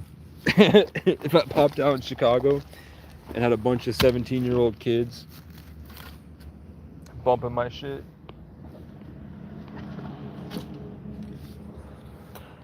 Plus it would get me out there. I'm not gonna lie, I'd probably have a panic attack.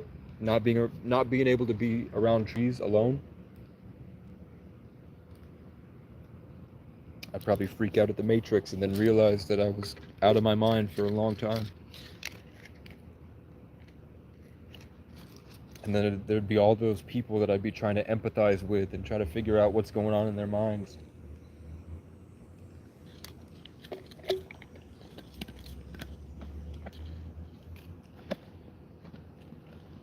And then I'd probably think that they were trapped.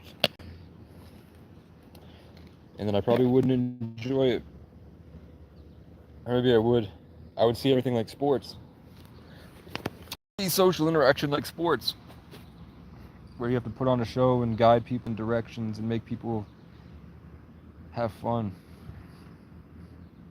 in a more like concise way than out in the woods where you're just kind of free and you run around yelling at each other with no constraints.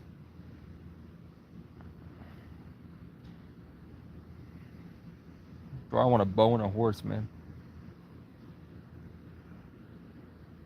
So we'll see what happens, man. I can't see if you posted your email, I can't see it. Post it in in my channel description. If you know how to get there? My channel description has my Instagram on it. I just post memes.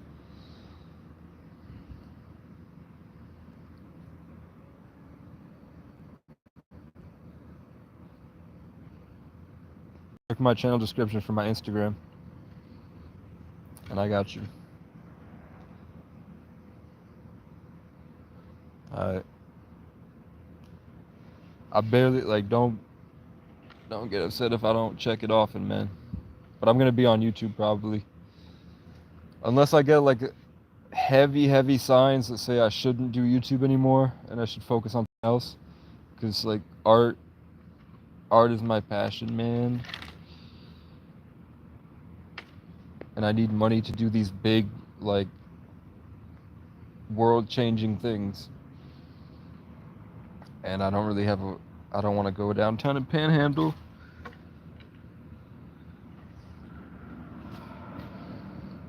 And I don't want to get on disability. And they did not hire me at any jobs. And the world is going through a big transition right now. So shut the fuck up. Shut up. Shut up. Eventually I'm gonna get a BB gun.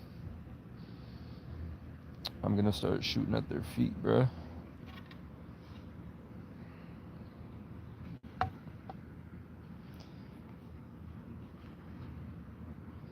got a lot of ideas for music videos at least. And I'm gonna see what you're made of, man. I'm gonna see what kind of music you got out there, man. I'm gonna see what you're doing. And see if I can feel that music, you heard?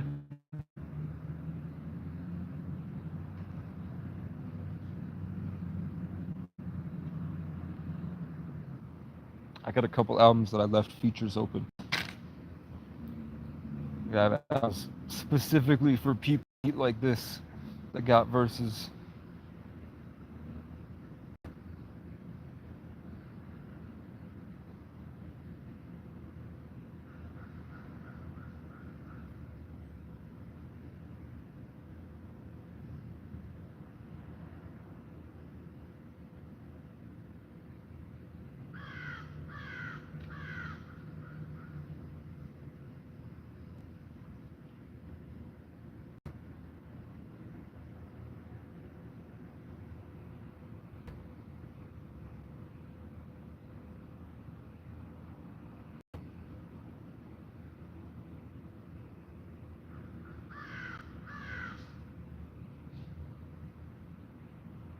That's narcissistic as hell, bro.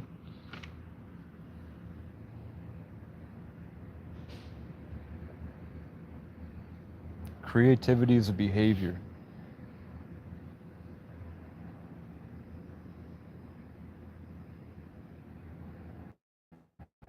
If business is your art, that's pretty cool. That city life, they make it out the trenches, make money.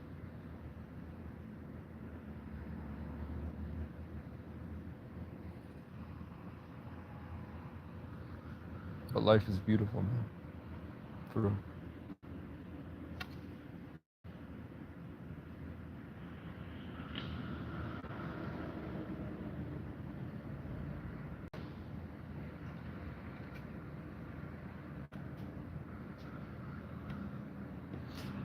If I open up your fucking your YouTube and I hear Lyrical Miracles, I'm gonna be mad. If I hear pooping on my haters in my jacuzzi.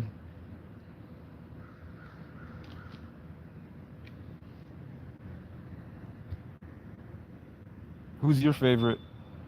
What's your artistic influence? And what you're working on right now?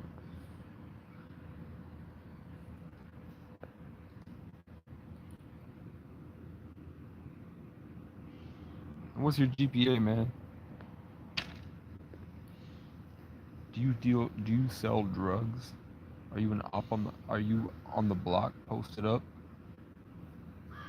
Are you popping out at the B&Bs to bust some shorties out?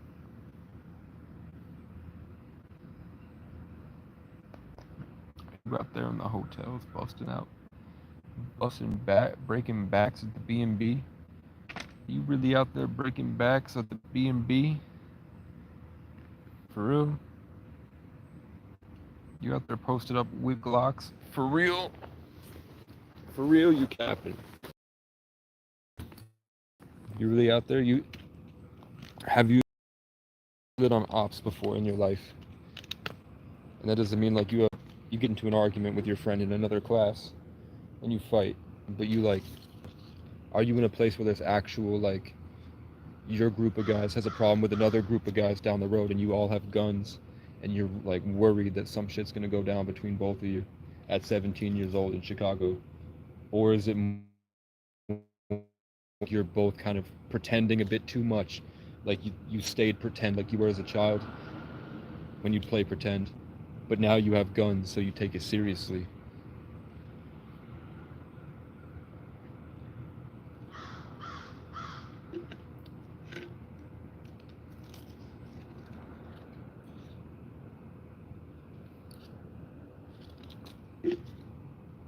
Don't lie to me, bro. I know it's bad out there. I know it's bad out there. You said you're trying to make it out the trenches. You're trying to make it out the trenches, man. Come to Vermont. Look at this. My biggest op are angry middle-aged people. And the women here are beautiful. And they're also stuck around these guys that are giving me problems all day.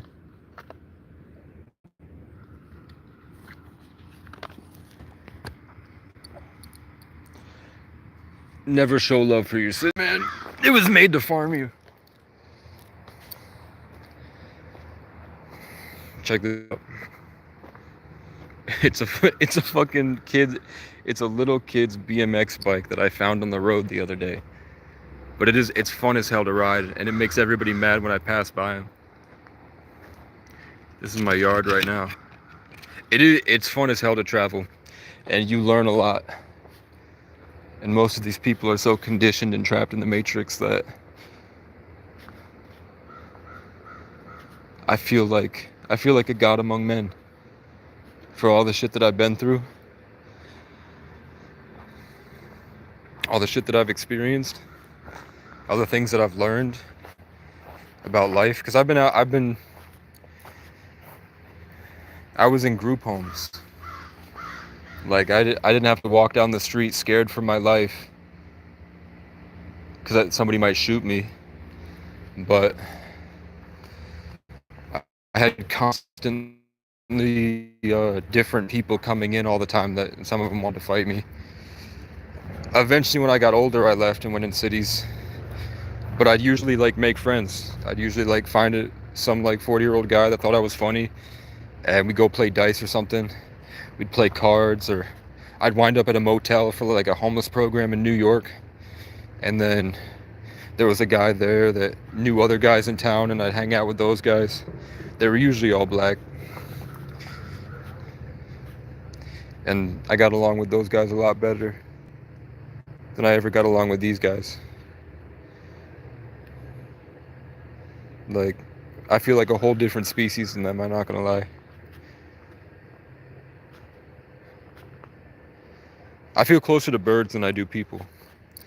Like, I can live with these birds comfortably. And I like go back and forth, we have conversations, we like have territory, I feed them. We don't have to speak to each other. But with these guys, it's like there's so much shit going on and so much drama. It's just unnecessary. And for what it's worth, like these guys shy their heads away from the girls. They don't know how to speak to them. And then I just walk in with no expectations, just having a good time. And I draw it like everyone's drawn to me. I don't know what that emoji is. I've got a track phone, bro. To me, that looks like a It looks like a typewriter to me, bro. Do you mean fax? I don't know. It's 11:49. But yeah. I've definitely been to county like 10 times. And I've had to fight a lot of people.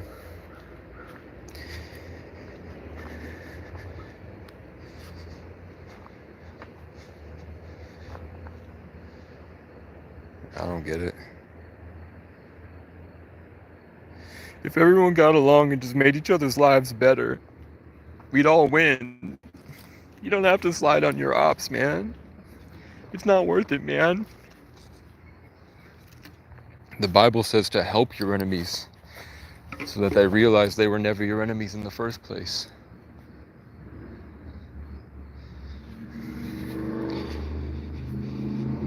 Bim, bim, bim, bim. Fuck, should I go into town? Should I go into town? Butterfly? No.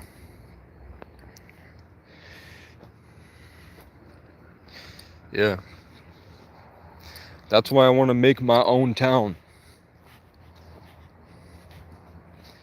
I already get all my fulfillment in life from walking around in the woods, making art. And I want to design the buildings myself, maybe with my uncle. My uncle's an architect. My other uncle married Joan Hardy, and they own the island in Saranac Lake, New York. And they do not talk to my family. the other side of the family. But yeah, if I had like a small town, I could design the buildings like a group of haulers, and then I take in people that I fuck with selectively.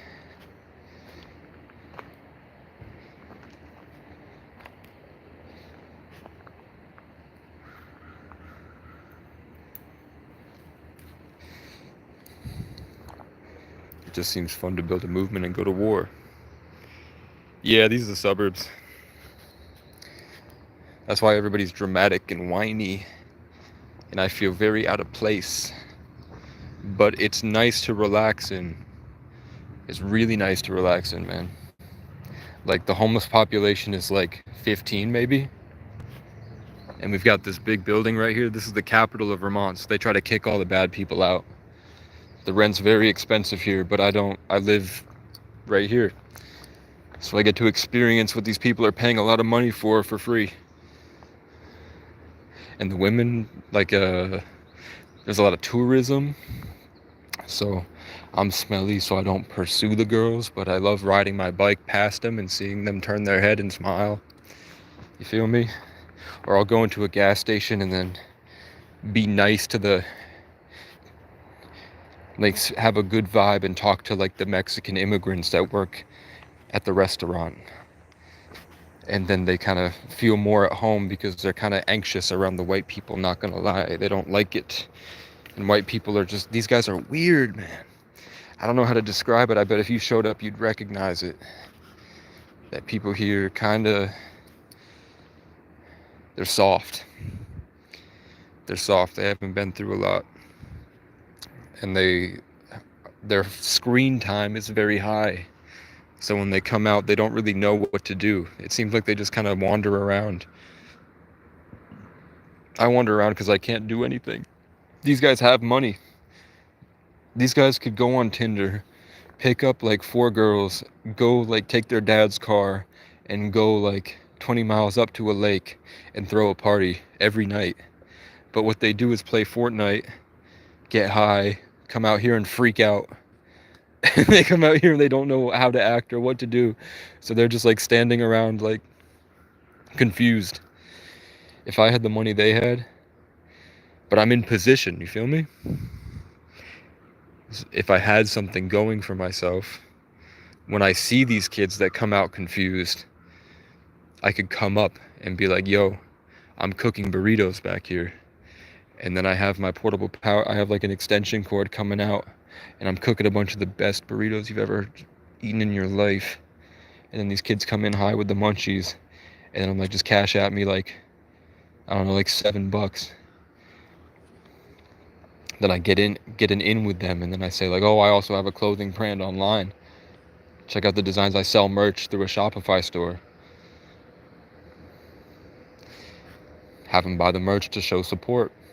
And then they look cool and they have this unique fashion because rich people care about fashion. And then I have an in with them. Then they might have an uncle that has a dirt bike that he doesn't use. As I talk about bikes, let's see what kind of bike that was.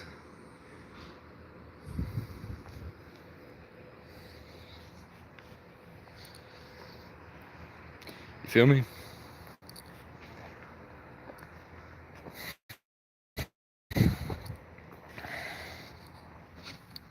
And that's how you get around in small towns. That might be how you get around everywhere, but at least in small towns. You just have a way to offer value and you're nice. You want to have a good time. You don't want to hurt anybody or anything. And most people are kind. They're just confused. And they don't understand dominance games. See how they're... Can I show you? See this? You see them looking around to stare people down? They're looking for people to make eye contact with and then stare down for a long period of time for no reason. Because they're playing these weird dominance games. I ain't even gonna lie. Oh my God. And I'm very overtired, man. I feel disassociative. I feel like I got no presence at all, man. I've been up But it's kind of peaceful to not be stuck like that. I just say I'm right here. Yeah, so I do astrology. I don't know if you're into astrology. You're young, so I don't want to indoctrinate your young mind. But I'll tell you that astrology is a lot more real than people give it credit for. And there's a lot of stuff happening right now. Like this week is pretty important. And that's why things seem so kind of, at least here it seems very high, like up. The vibe is good here. So I'm not trying to ruin that by working, unless I get a really good sign that I should. But you see, I'm talking and my skin is looking younger.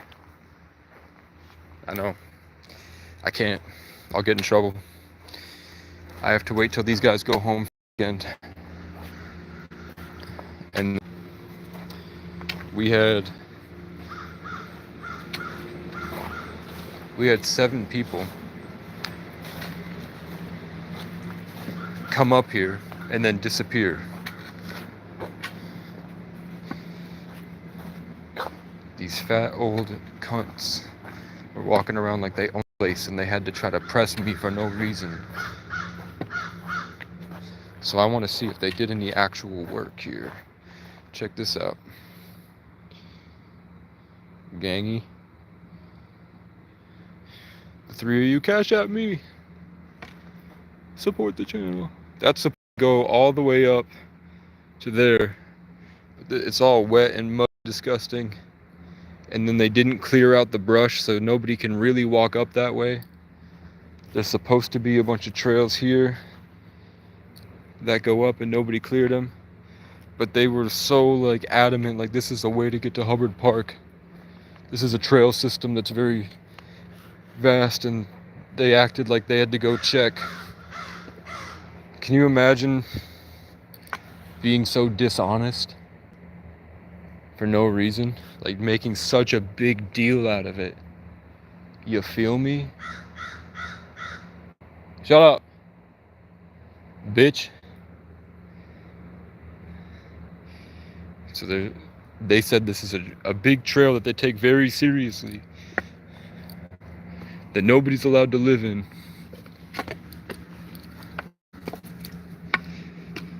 They were like 12-year-olds. I was dealing with 12-year-olds all day, bro. So what trail are they talking about, man?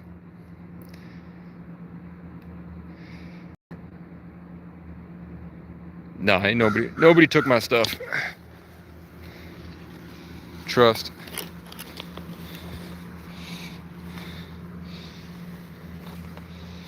We're gonna grab some crow feathers if I can get service, and then I'll come back.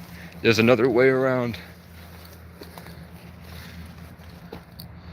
Bitch. Shut up.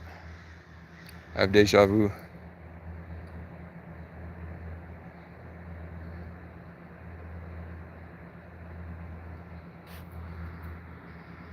If there's one thing I know, it's that fat white people ruin everything.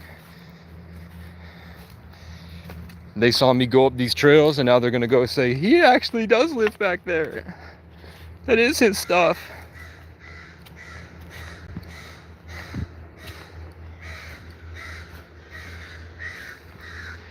This is what I do with every morning. This is what it's like to live outside. This is your alarm clock. And the only way to shut them off is to be more dominant than them. Because they feel your emotions and they'll hit you with them.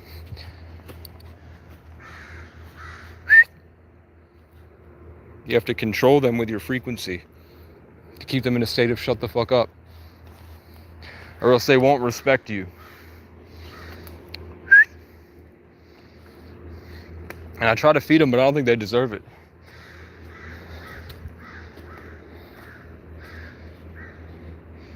They cut down all these birch trees. Yeah. Nah, kids are very...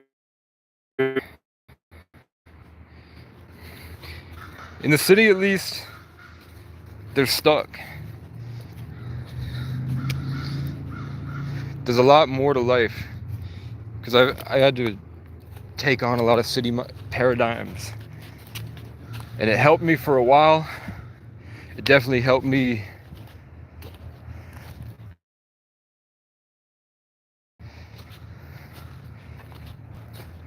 when these guys would have a problem with me. They wouldn't know how to, they couldn't understand or deal with what I was saying. Like when I say keep walking, it's a you problem. And I was a lot more angry back then. No cap.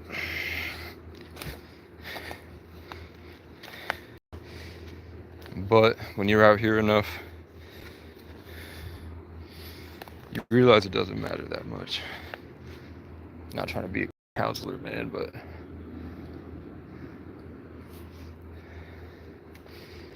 I think people like Sexy Red are putting on a show. I don't think they even believe.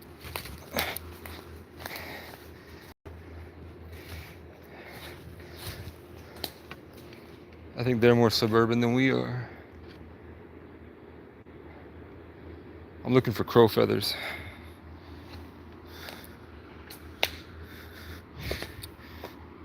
Yeah. I feel bad, man.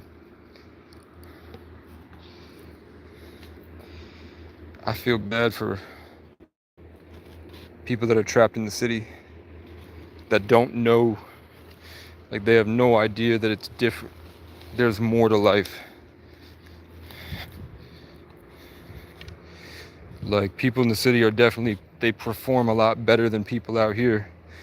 But people out here have been able to experience like a different level of comfort and peace that's kind of essential.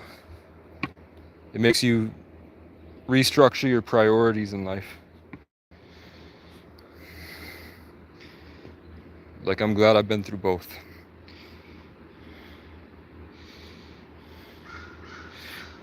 And fuck Little Mabu. Fuck Little Mabu.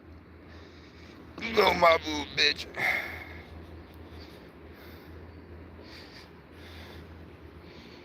Who else don't I like? I don't know, New England's just different. To me, I think New England's the smartest people. I don't think like Vermont, but I think like New York and Massachusetts.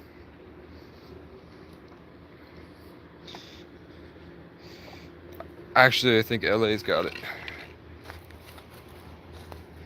From what I see on the internet, it seems like New York and LA old heads know how to enjoy life better than everyone else.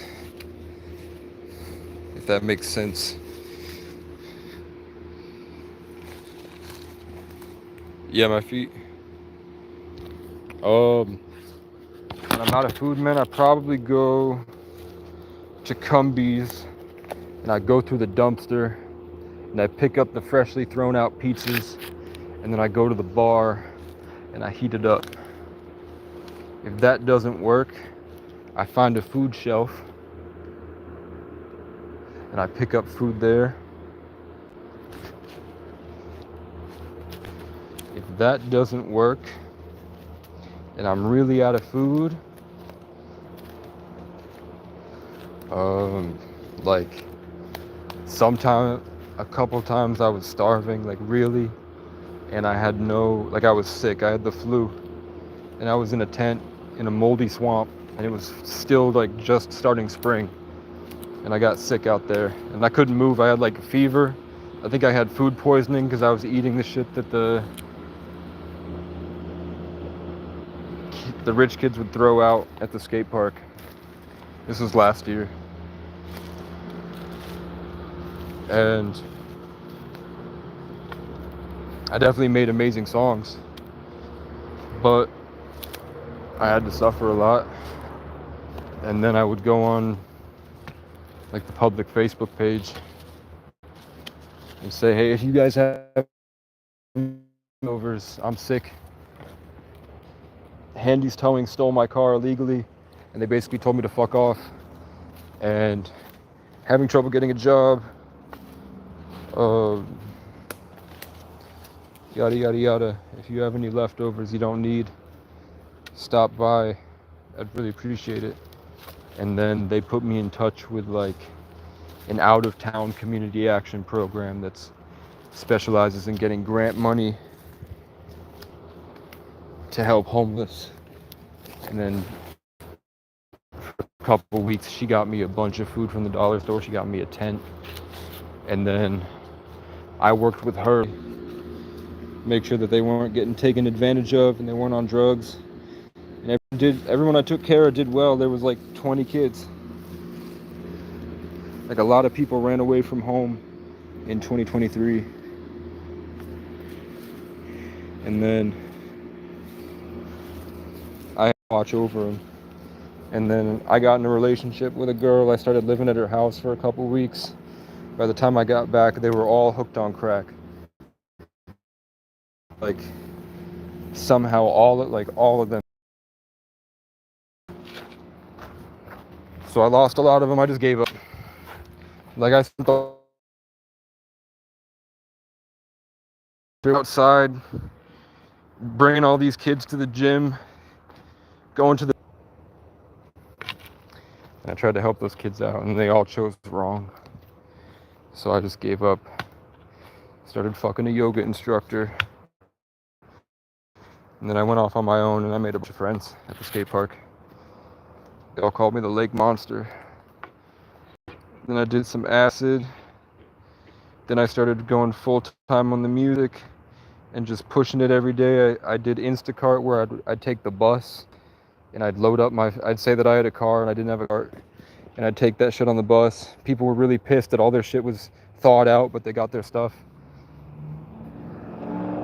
Got a bike from Community Action.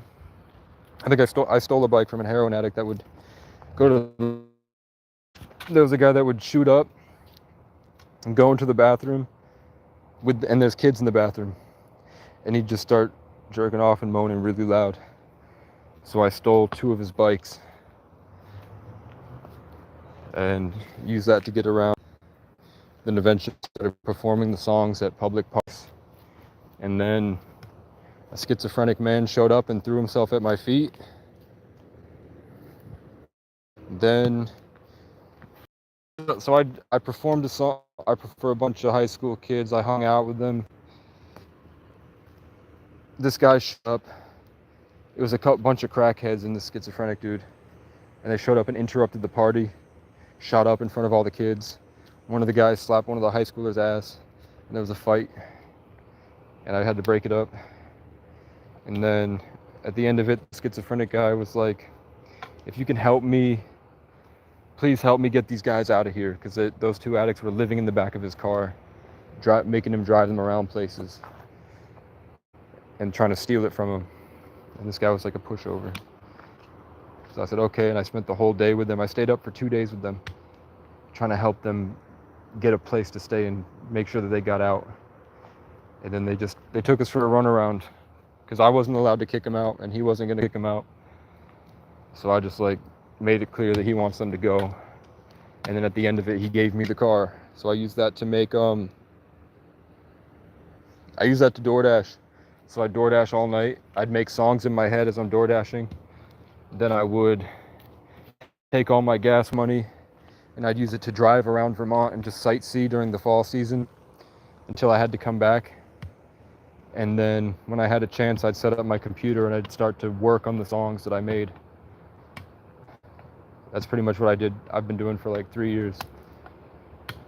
It's sit in my head and make songs all day driving around. And then when I can finally find an outlet and the police aren't bothering me and the crackheads aren't trying to kill me and the white people aren't trying to get in my way and ruin my emotional state and take away my songs from my daydreams, ruining it for me, then I could get to an outlet and I could set the computer up and start to make what I had in my head with sound design and with everything. And I have tons of songs I'm really proud of. I worked really hard for years. So I have a lot of stuff I'm really proud of. And it really did evolve my skills, and I'm really proud of the artist that I became for real. Was it worth it? I don't know. Like if I could go back to 17, I would have worked out a lot more. I would have gotten buff very quickly. Now I know how easy it is to just do push-ups until failure and then take protein, sleep, stay grounded and stay outside all day so that you don't overeat or indulge in bad habits or get soft. And then you learn a better way to harmonize with nature, being on the negative ions that the ground spits out of the dirt, the way that humans should be. Then I would, if I didn't want to work a job full time, man, I would get a job 1 day a week and I'd just save all the money from it and just act like I didn't have a job. Like if I don't want a job, I'm going to be poor anyway. I might as well take all the money that I make from just sitting at a gas station if I don't feel like working. Or like an active job where I go to a farm where I can be busy all day. Yeah, that's nothing, bro. This is like the stuff that I'm okay with sharing with a 17-year-old. There's stuff I could tell you that has happened to me that would ruin your mind. Not even gonna lie, bro. Like I've been through some shit that would break your mind for real. Like I've seen shit. I'll tell you I've seen aliens. I won't talk about it a lot. It's on my channel. If you wind up hearing it later, like I've seen UFOs. I've seen a bunch of crazy shit. For real. It's too fucking hot, man. I can share it here. I just don't want to like indoctrinate you because you're 17.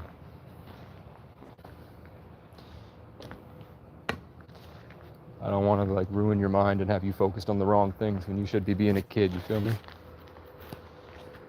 So I tell you, work out, cultivate peace, like be the guy that's peaceful, have the good emotions, be able to have fun, laugh at your enemies' faces because they're so stupid to be dramatic for no reason, and just keep grinding. Keep doing what you want to do. People are like, you're really going to take that disrespect? You'd be like, I'm not taking the disrespect, but I'm not even going to acknowledge it. Who the fuck is that guy? Why would I waste my energy on a man? I'm not gay. Who cares if they don't like me? I'm not going to slide on my ops. I'm going to put a double in, spend that money going on a trip, take a bunch of cool Instagram photos of me going on a trip with some bad bitches, and then that op can stay mad. And the time I would have wasted sliding on the op, I spent sliding in some pussy that guy will never get because I put all my effort into working out, getting money, and providing fun experiences for others. You feel me?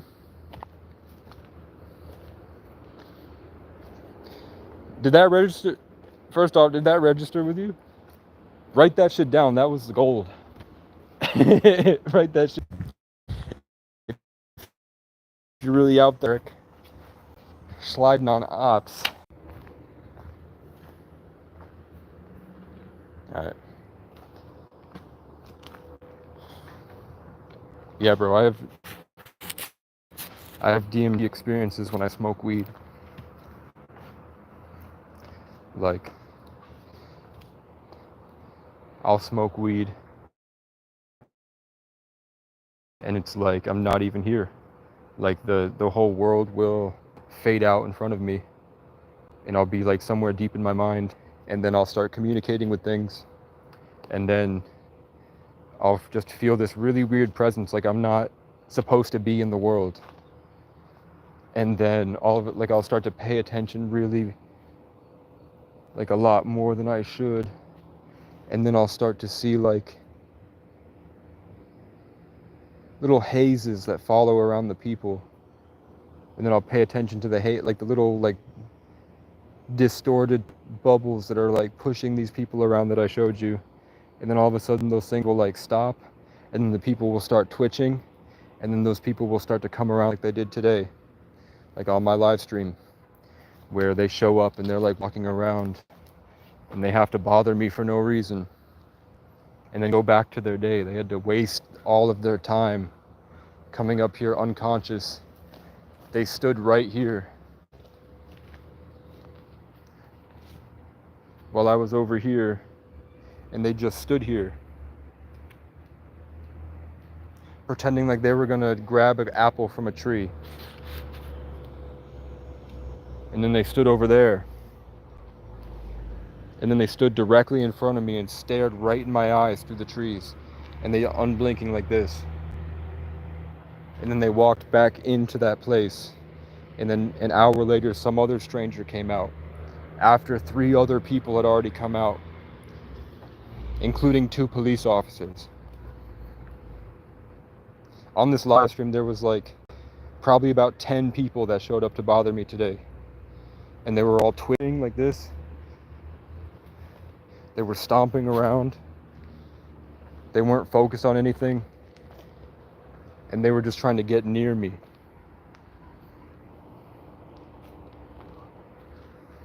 Why?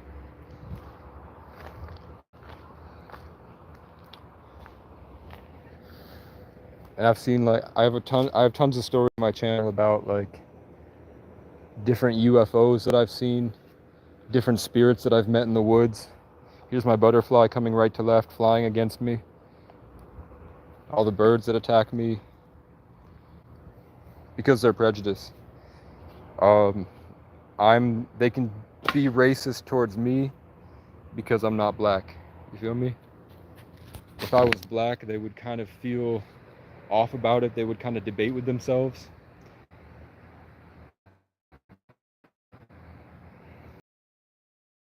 To approach me, but because I have white skin, they're allowed to treat me disrespectfully. They're allowed to have no restraint because it's not a hate crime.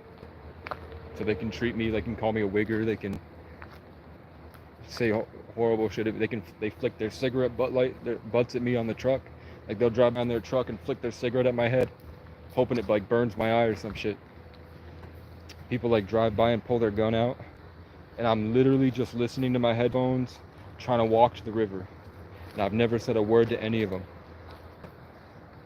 I'm just different. I'm a stranger. So it's been like 5 months of that. It's been like 6. It's been up here. People treat me really like. It's been nonstop. It just feels like I'm in my own simulated universe and everybody's just designed to hurt me all day, man. Not to sound like a bitch, but it's just so dramatic, man. For no reason. Just because there's something about me that's different. And it's usually just that I don't care about all the stuff that they're focused on. So they don't really know what's going on.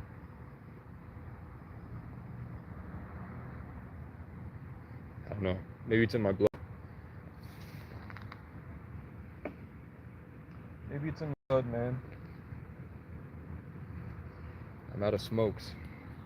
It happens every day. It's the crows. If I beat the crows, then it's usually like a fat white man. If I beat the fat man, then the police. So yesterday I beat the crows. Yesterday I beat the fat white man. And today they did a show of force.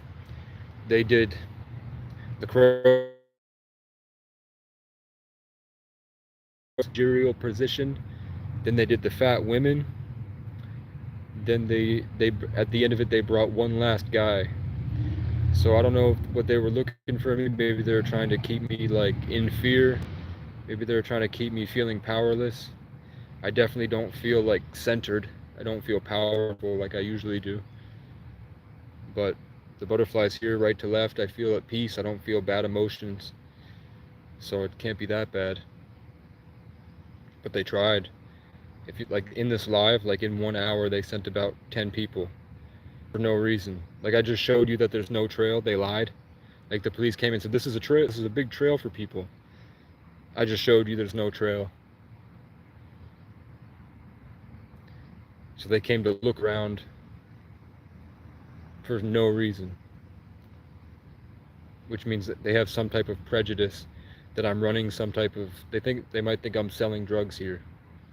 Like that's the worst case scenario for some kid that's sitting out here, is that maybe he has a tent. Isn't that crazy? Maybe he maybe he sleeps here at night, right? And then remember when if you look back, remember when he got here, he started getting like snippy, like a 40 like a middle-aged woman that works in an office building. The tone and passive aggression in his that he did. That's how he treated me. So I threw it right back at him. I threw it right, like I did the same tone the same way to let him see how he would react. And he just went, and then they stomped around me again. And then they stole my bike. Why?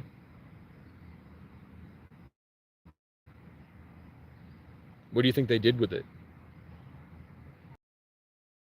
My bike. For what? Why do you think the police took my bike? Because it's all they could do. Here's my squirrel.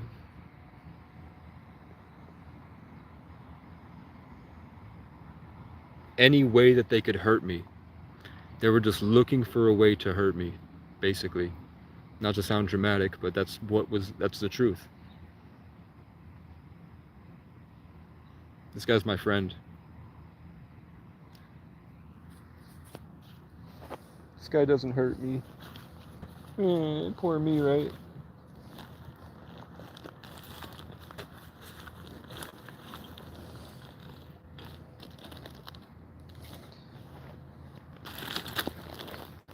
I'm looking for my cookie. Hold up.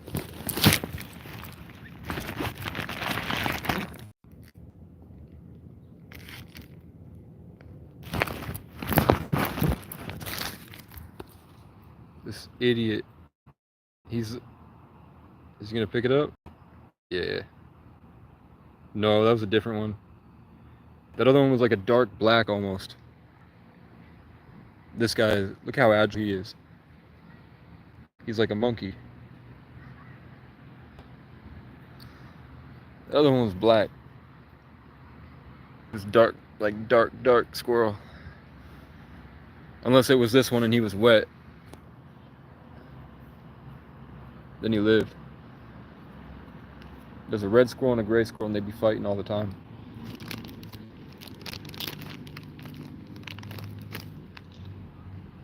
But yeah, 10 people, bro.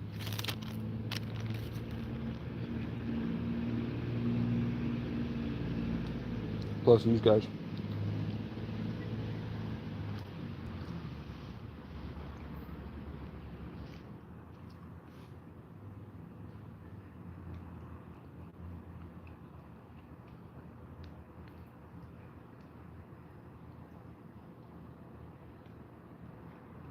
Trying to steal my energy.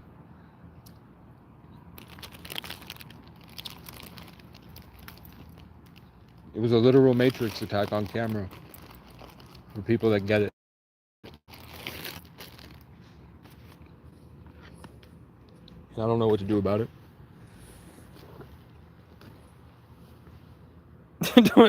don't say I love you, man.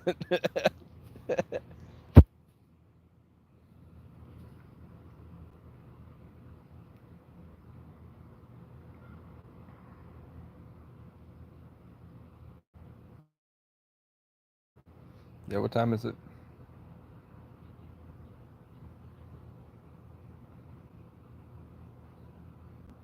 Alright. Alright, I'm gonna lay down, pass out, do some push-ups, go get some smokes.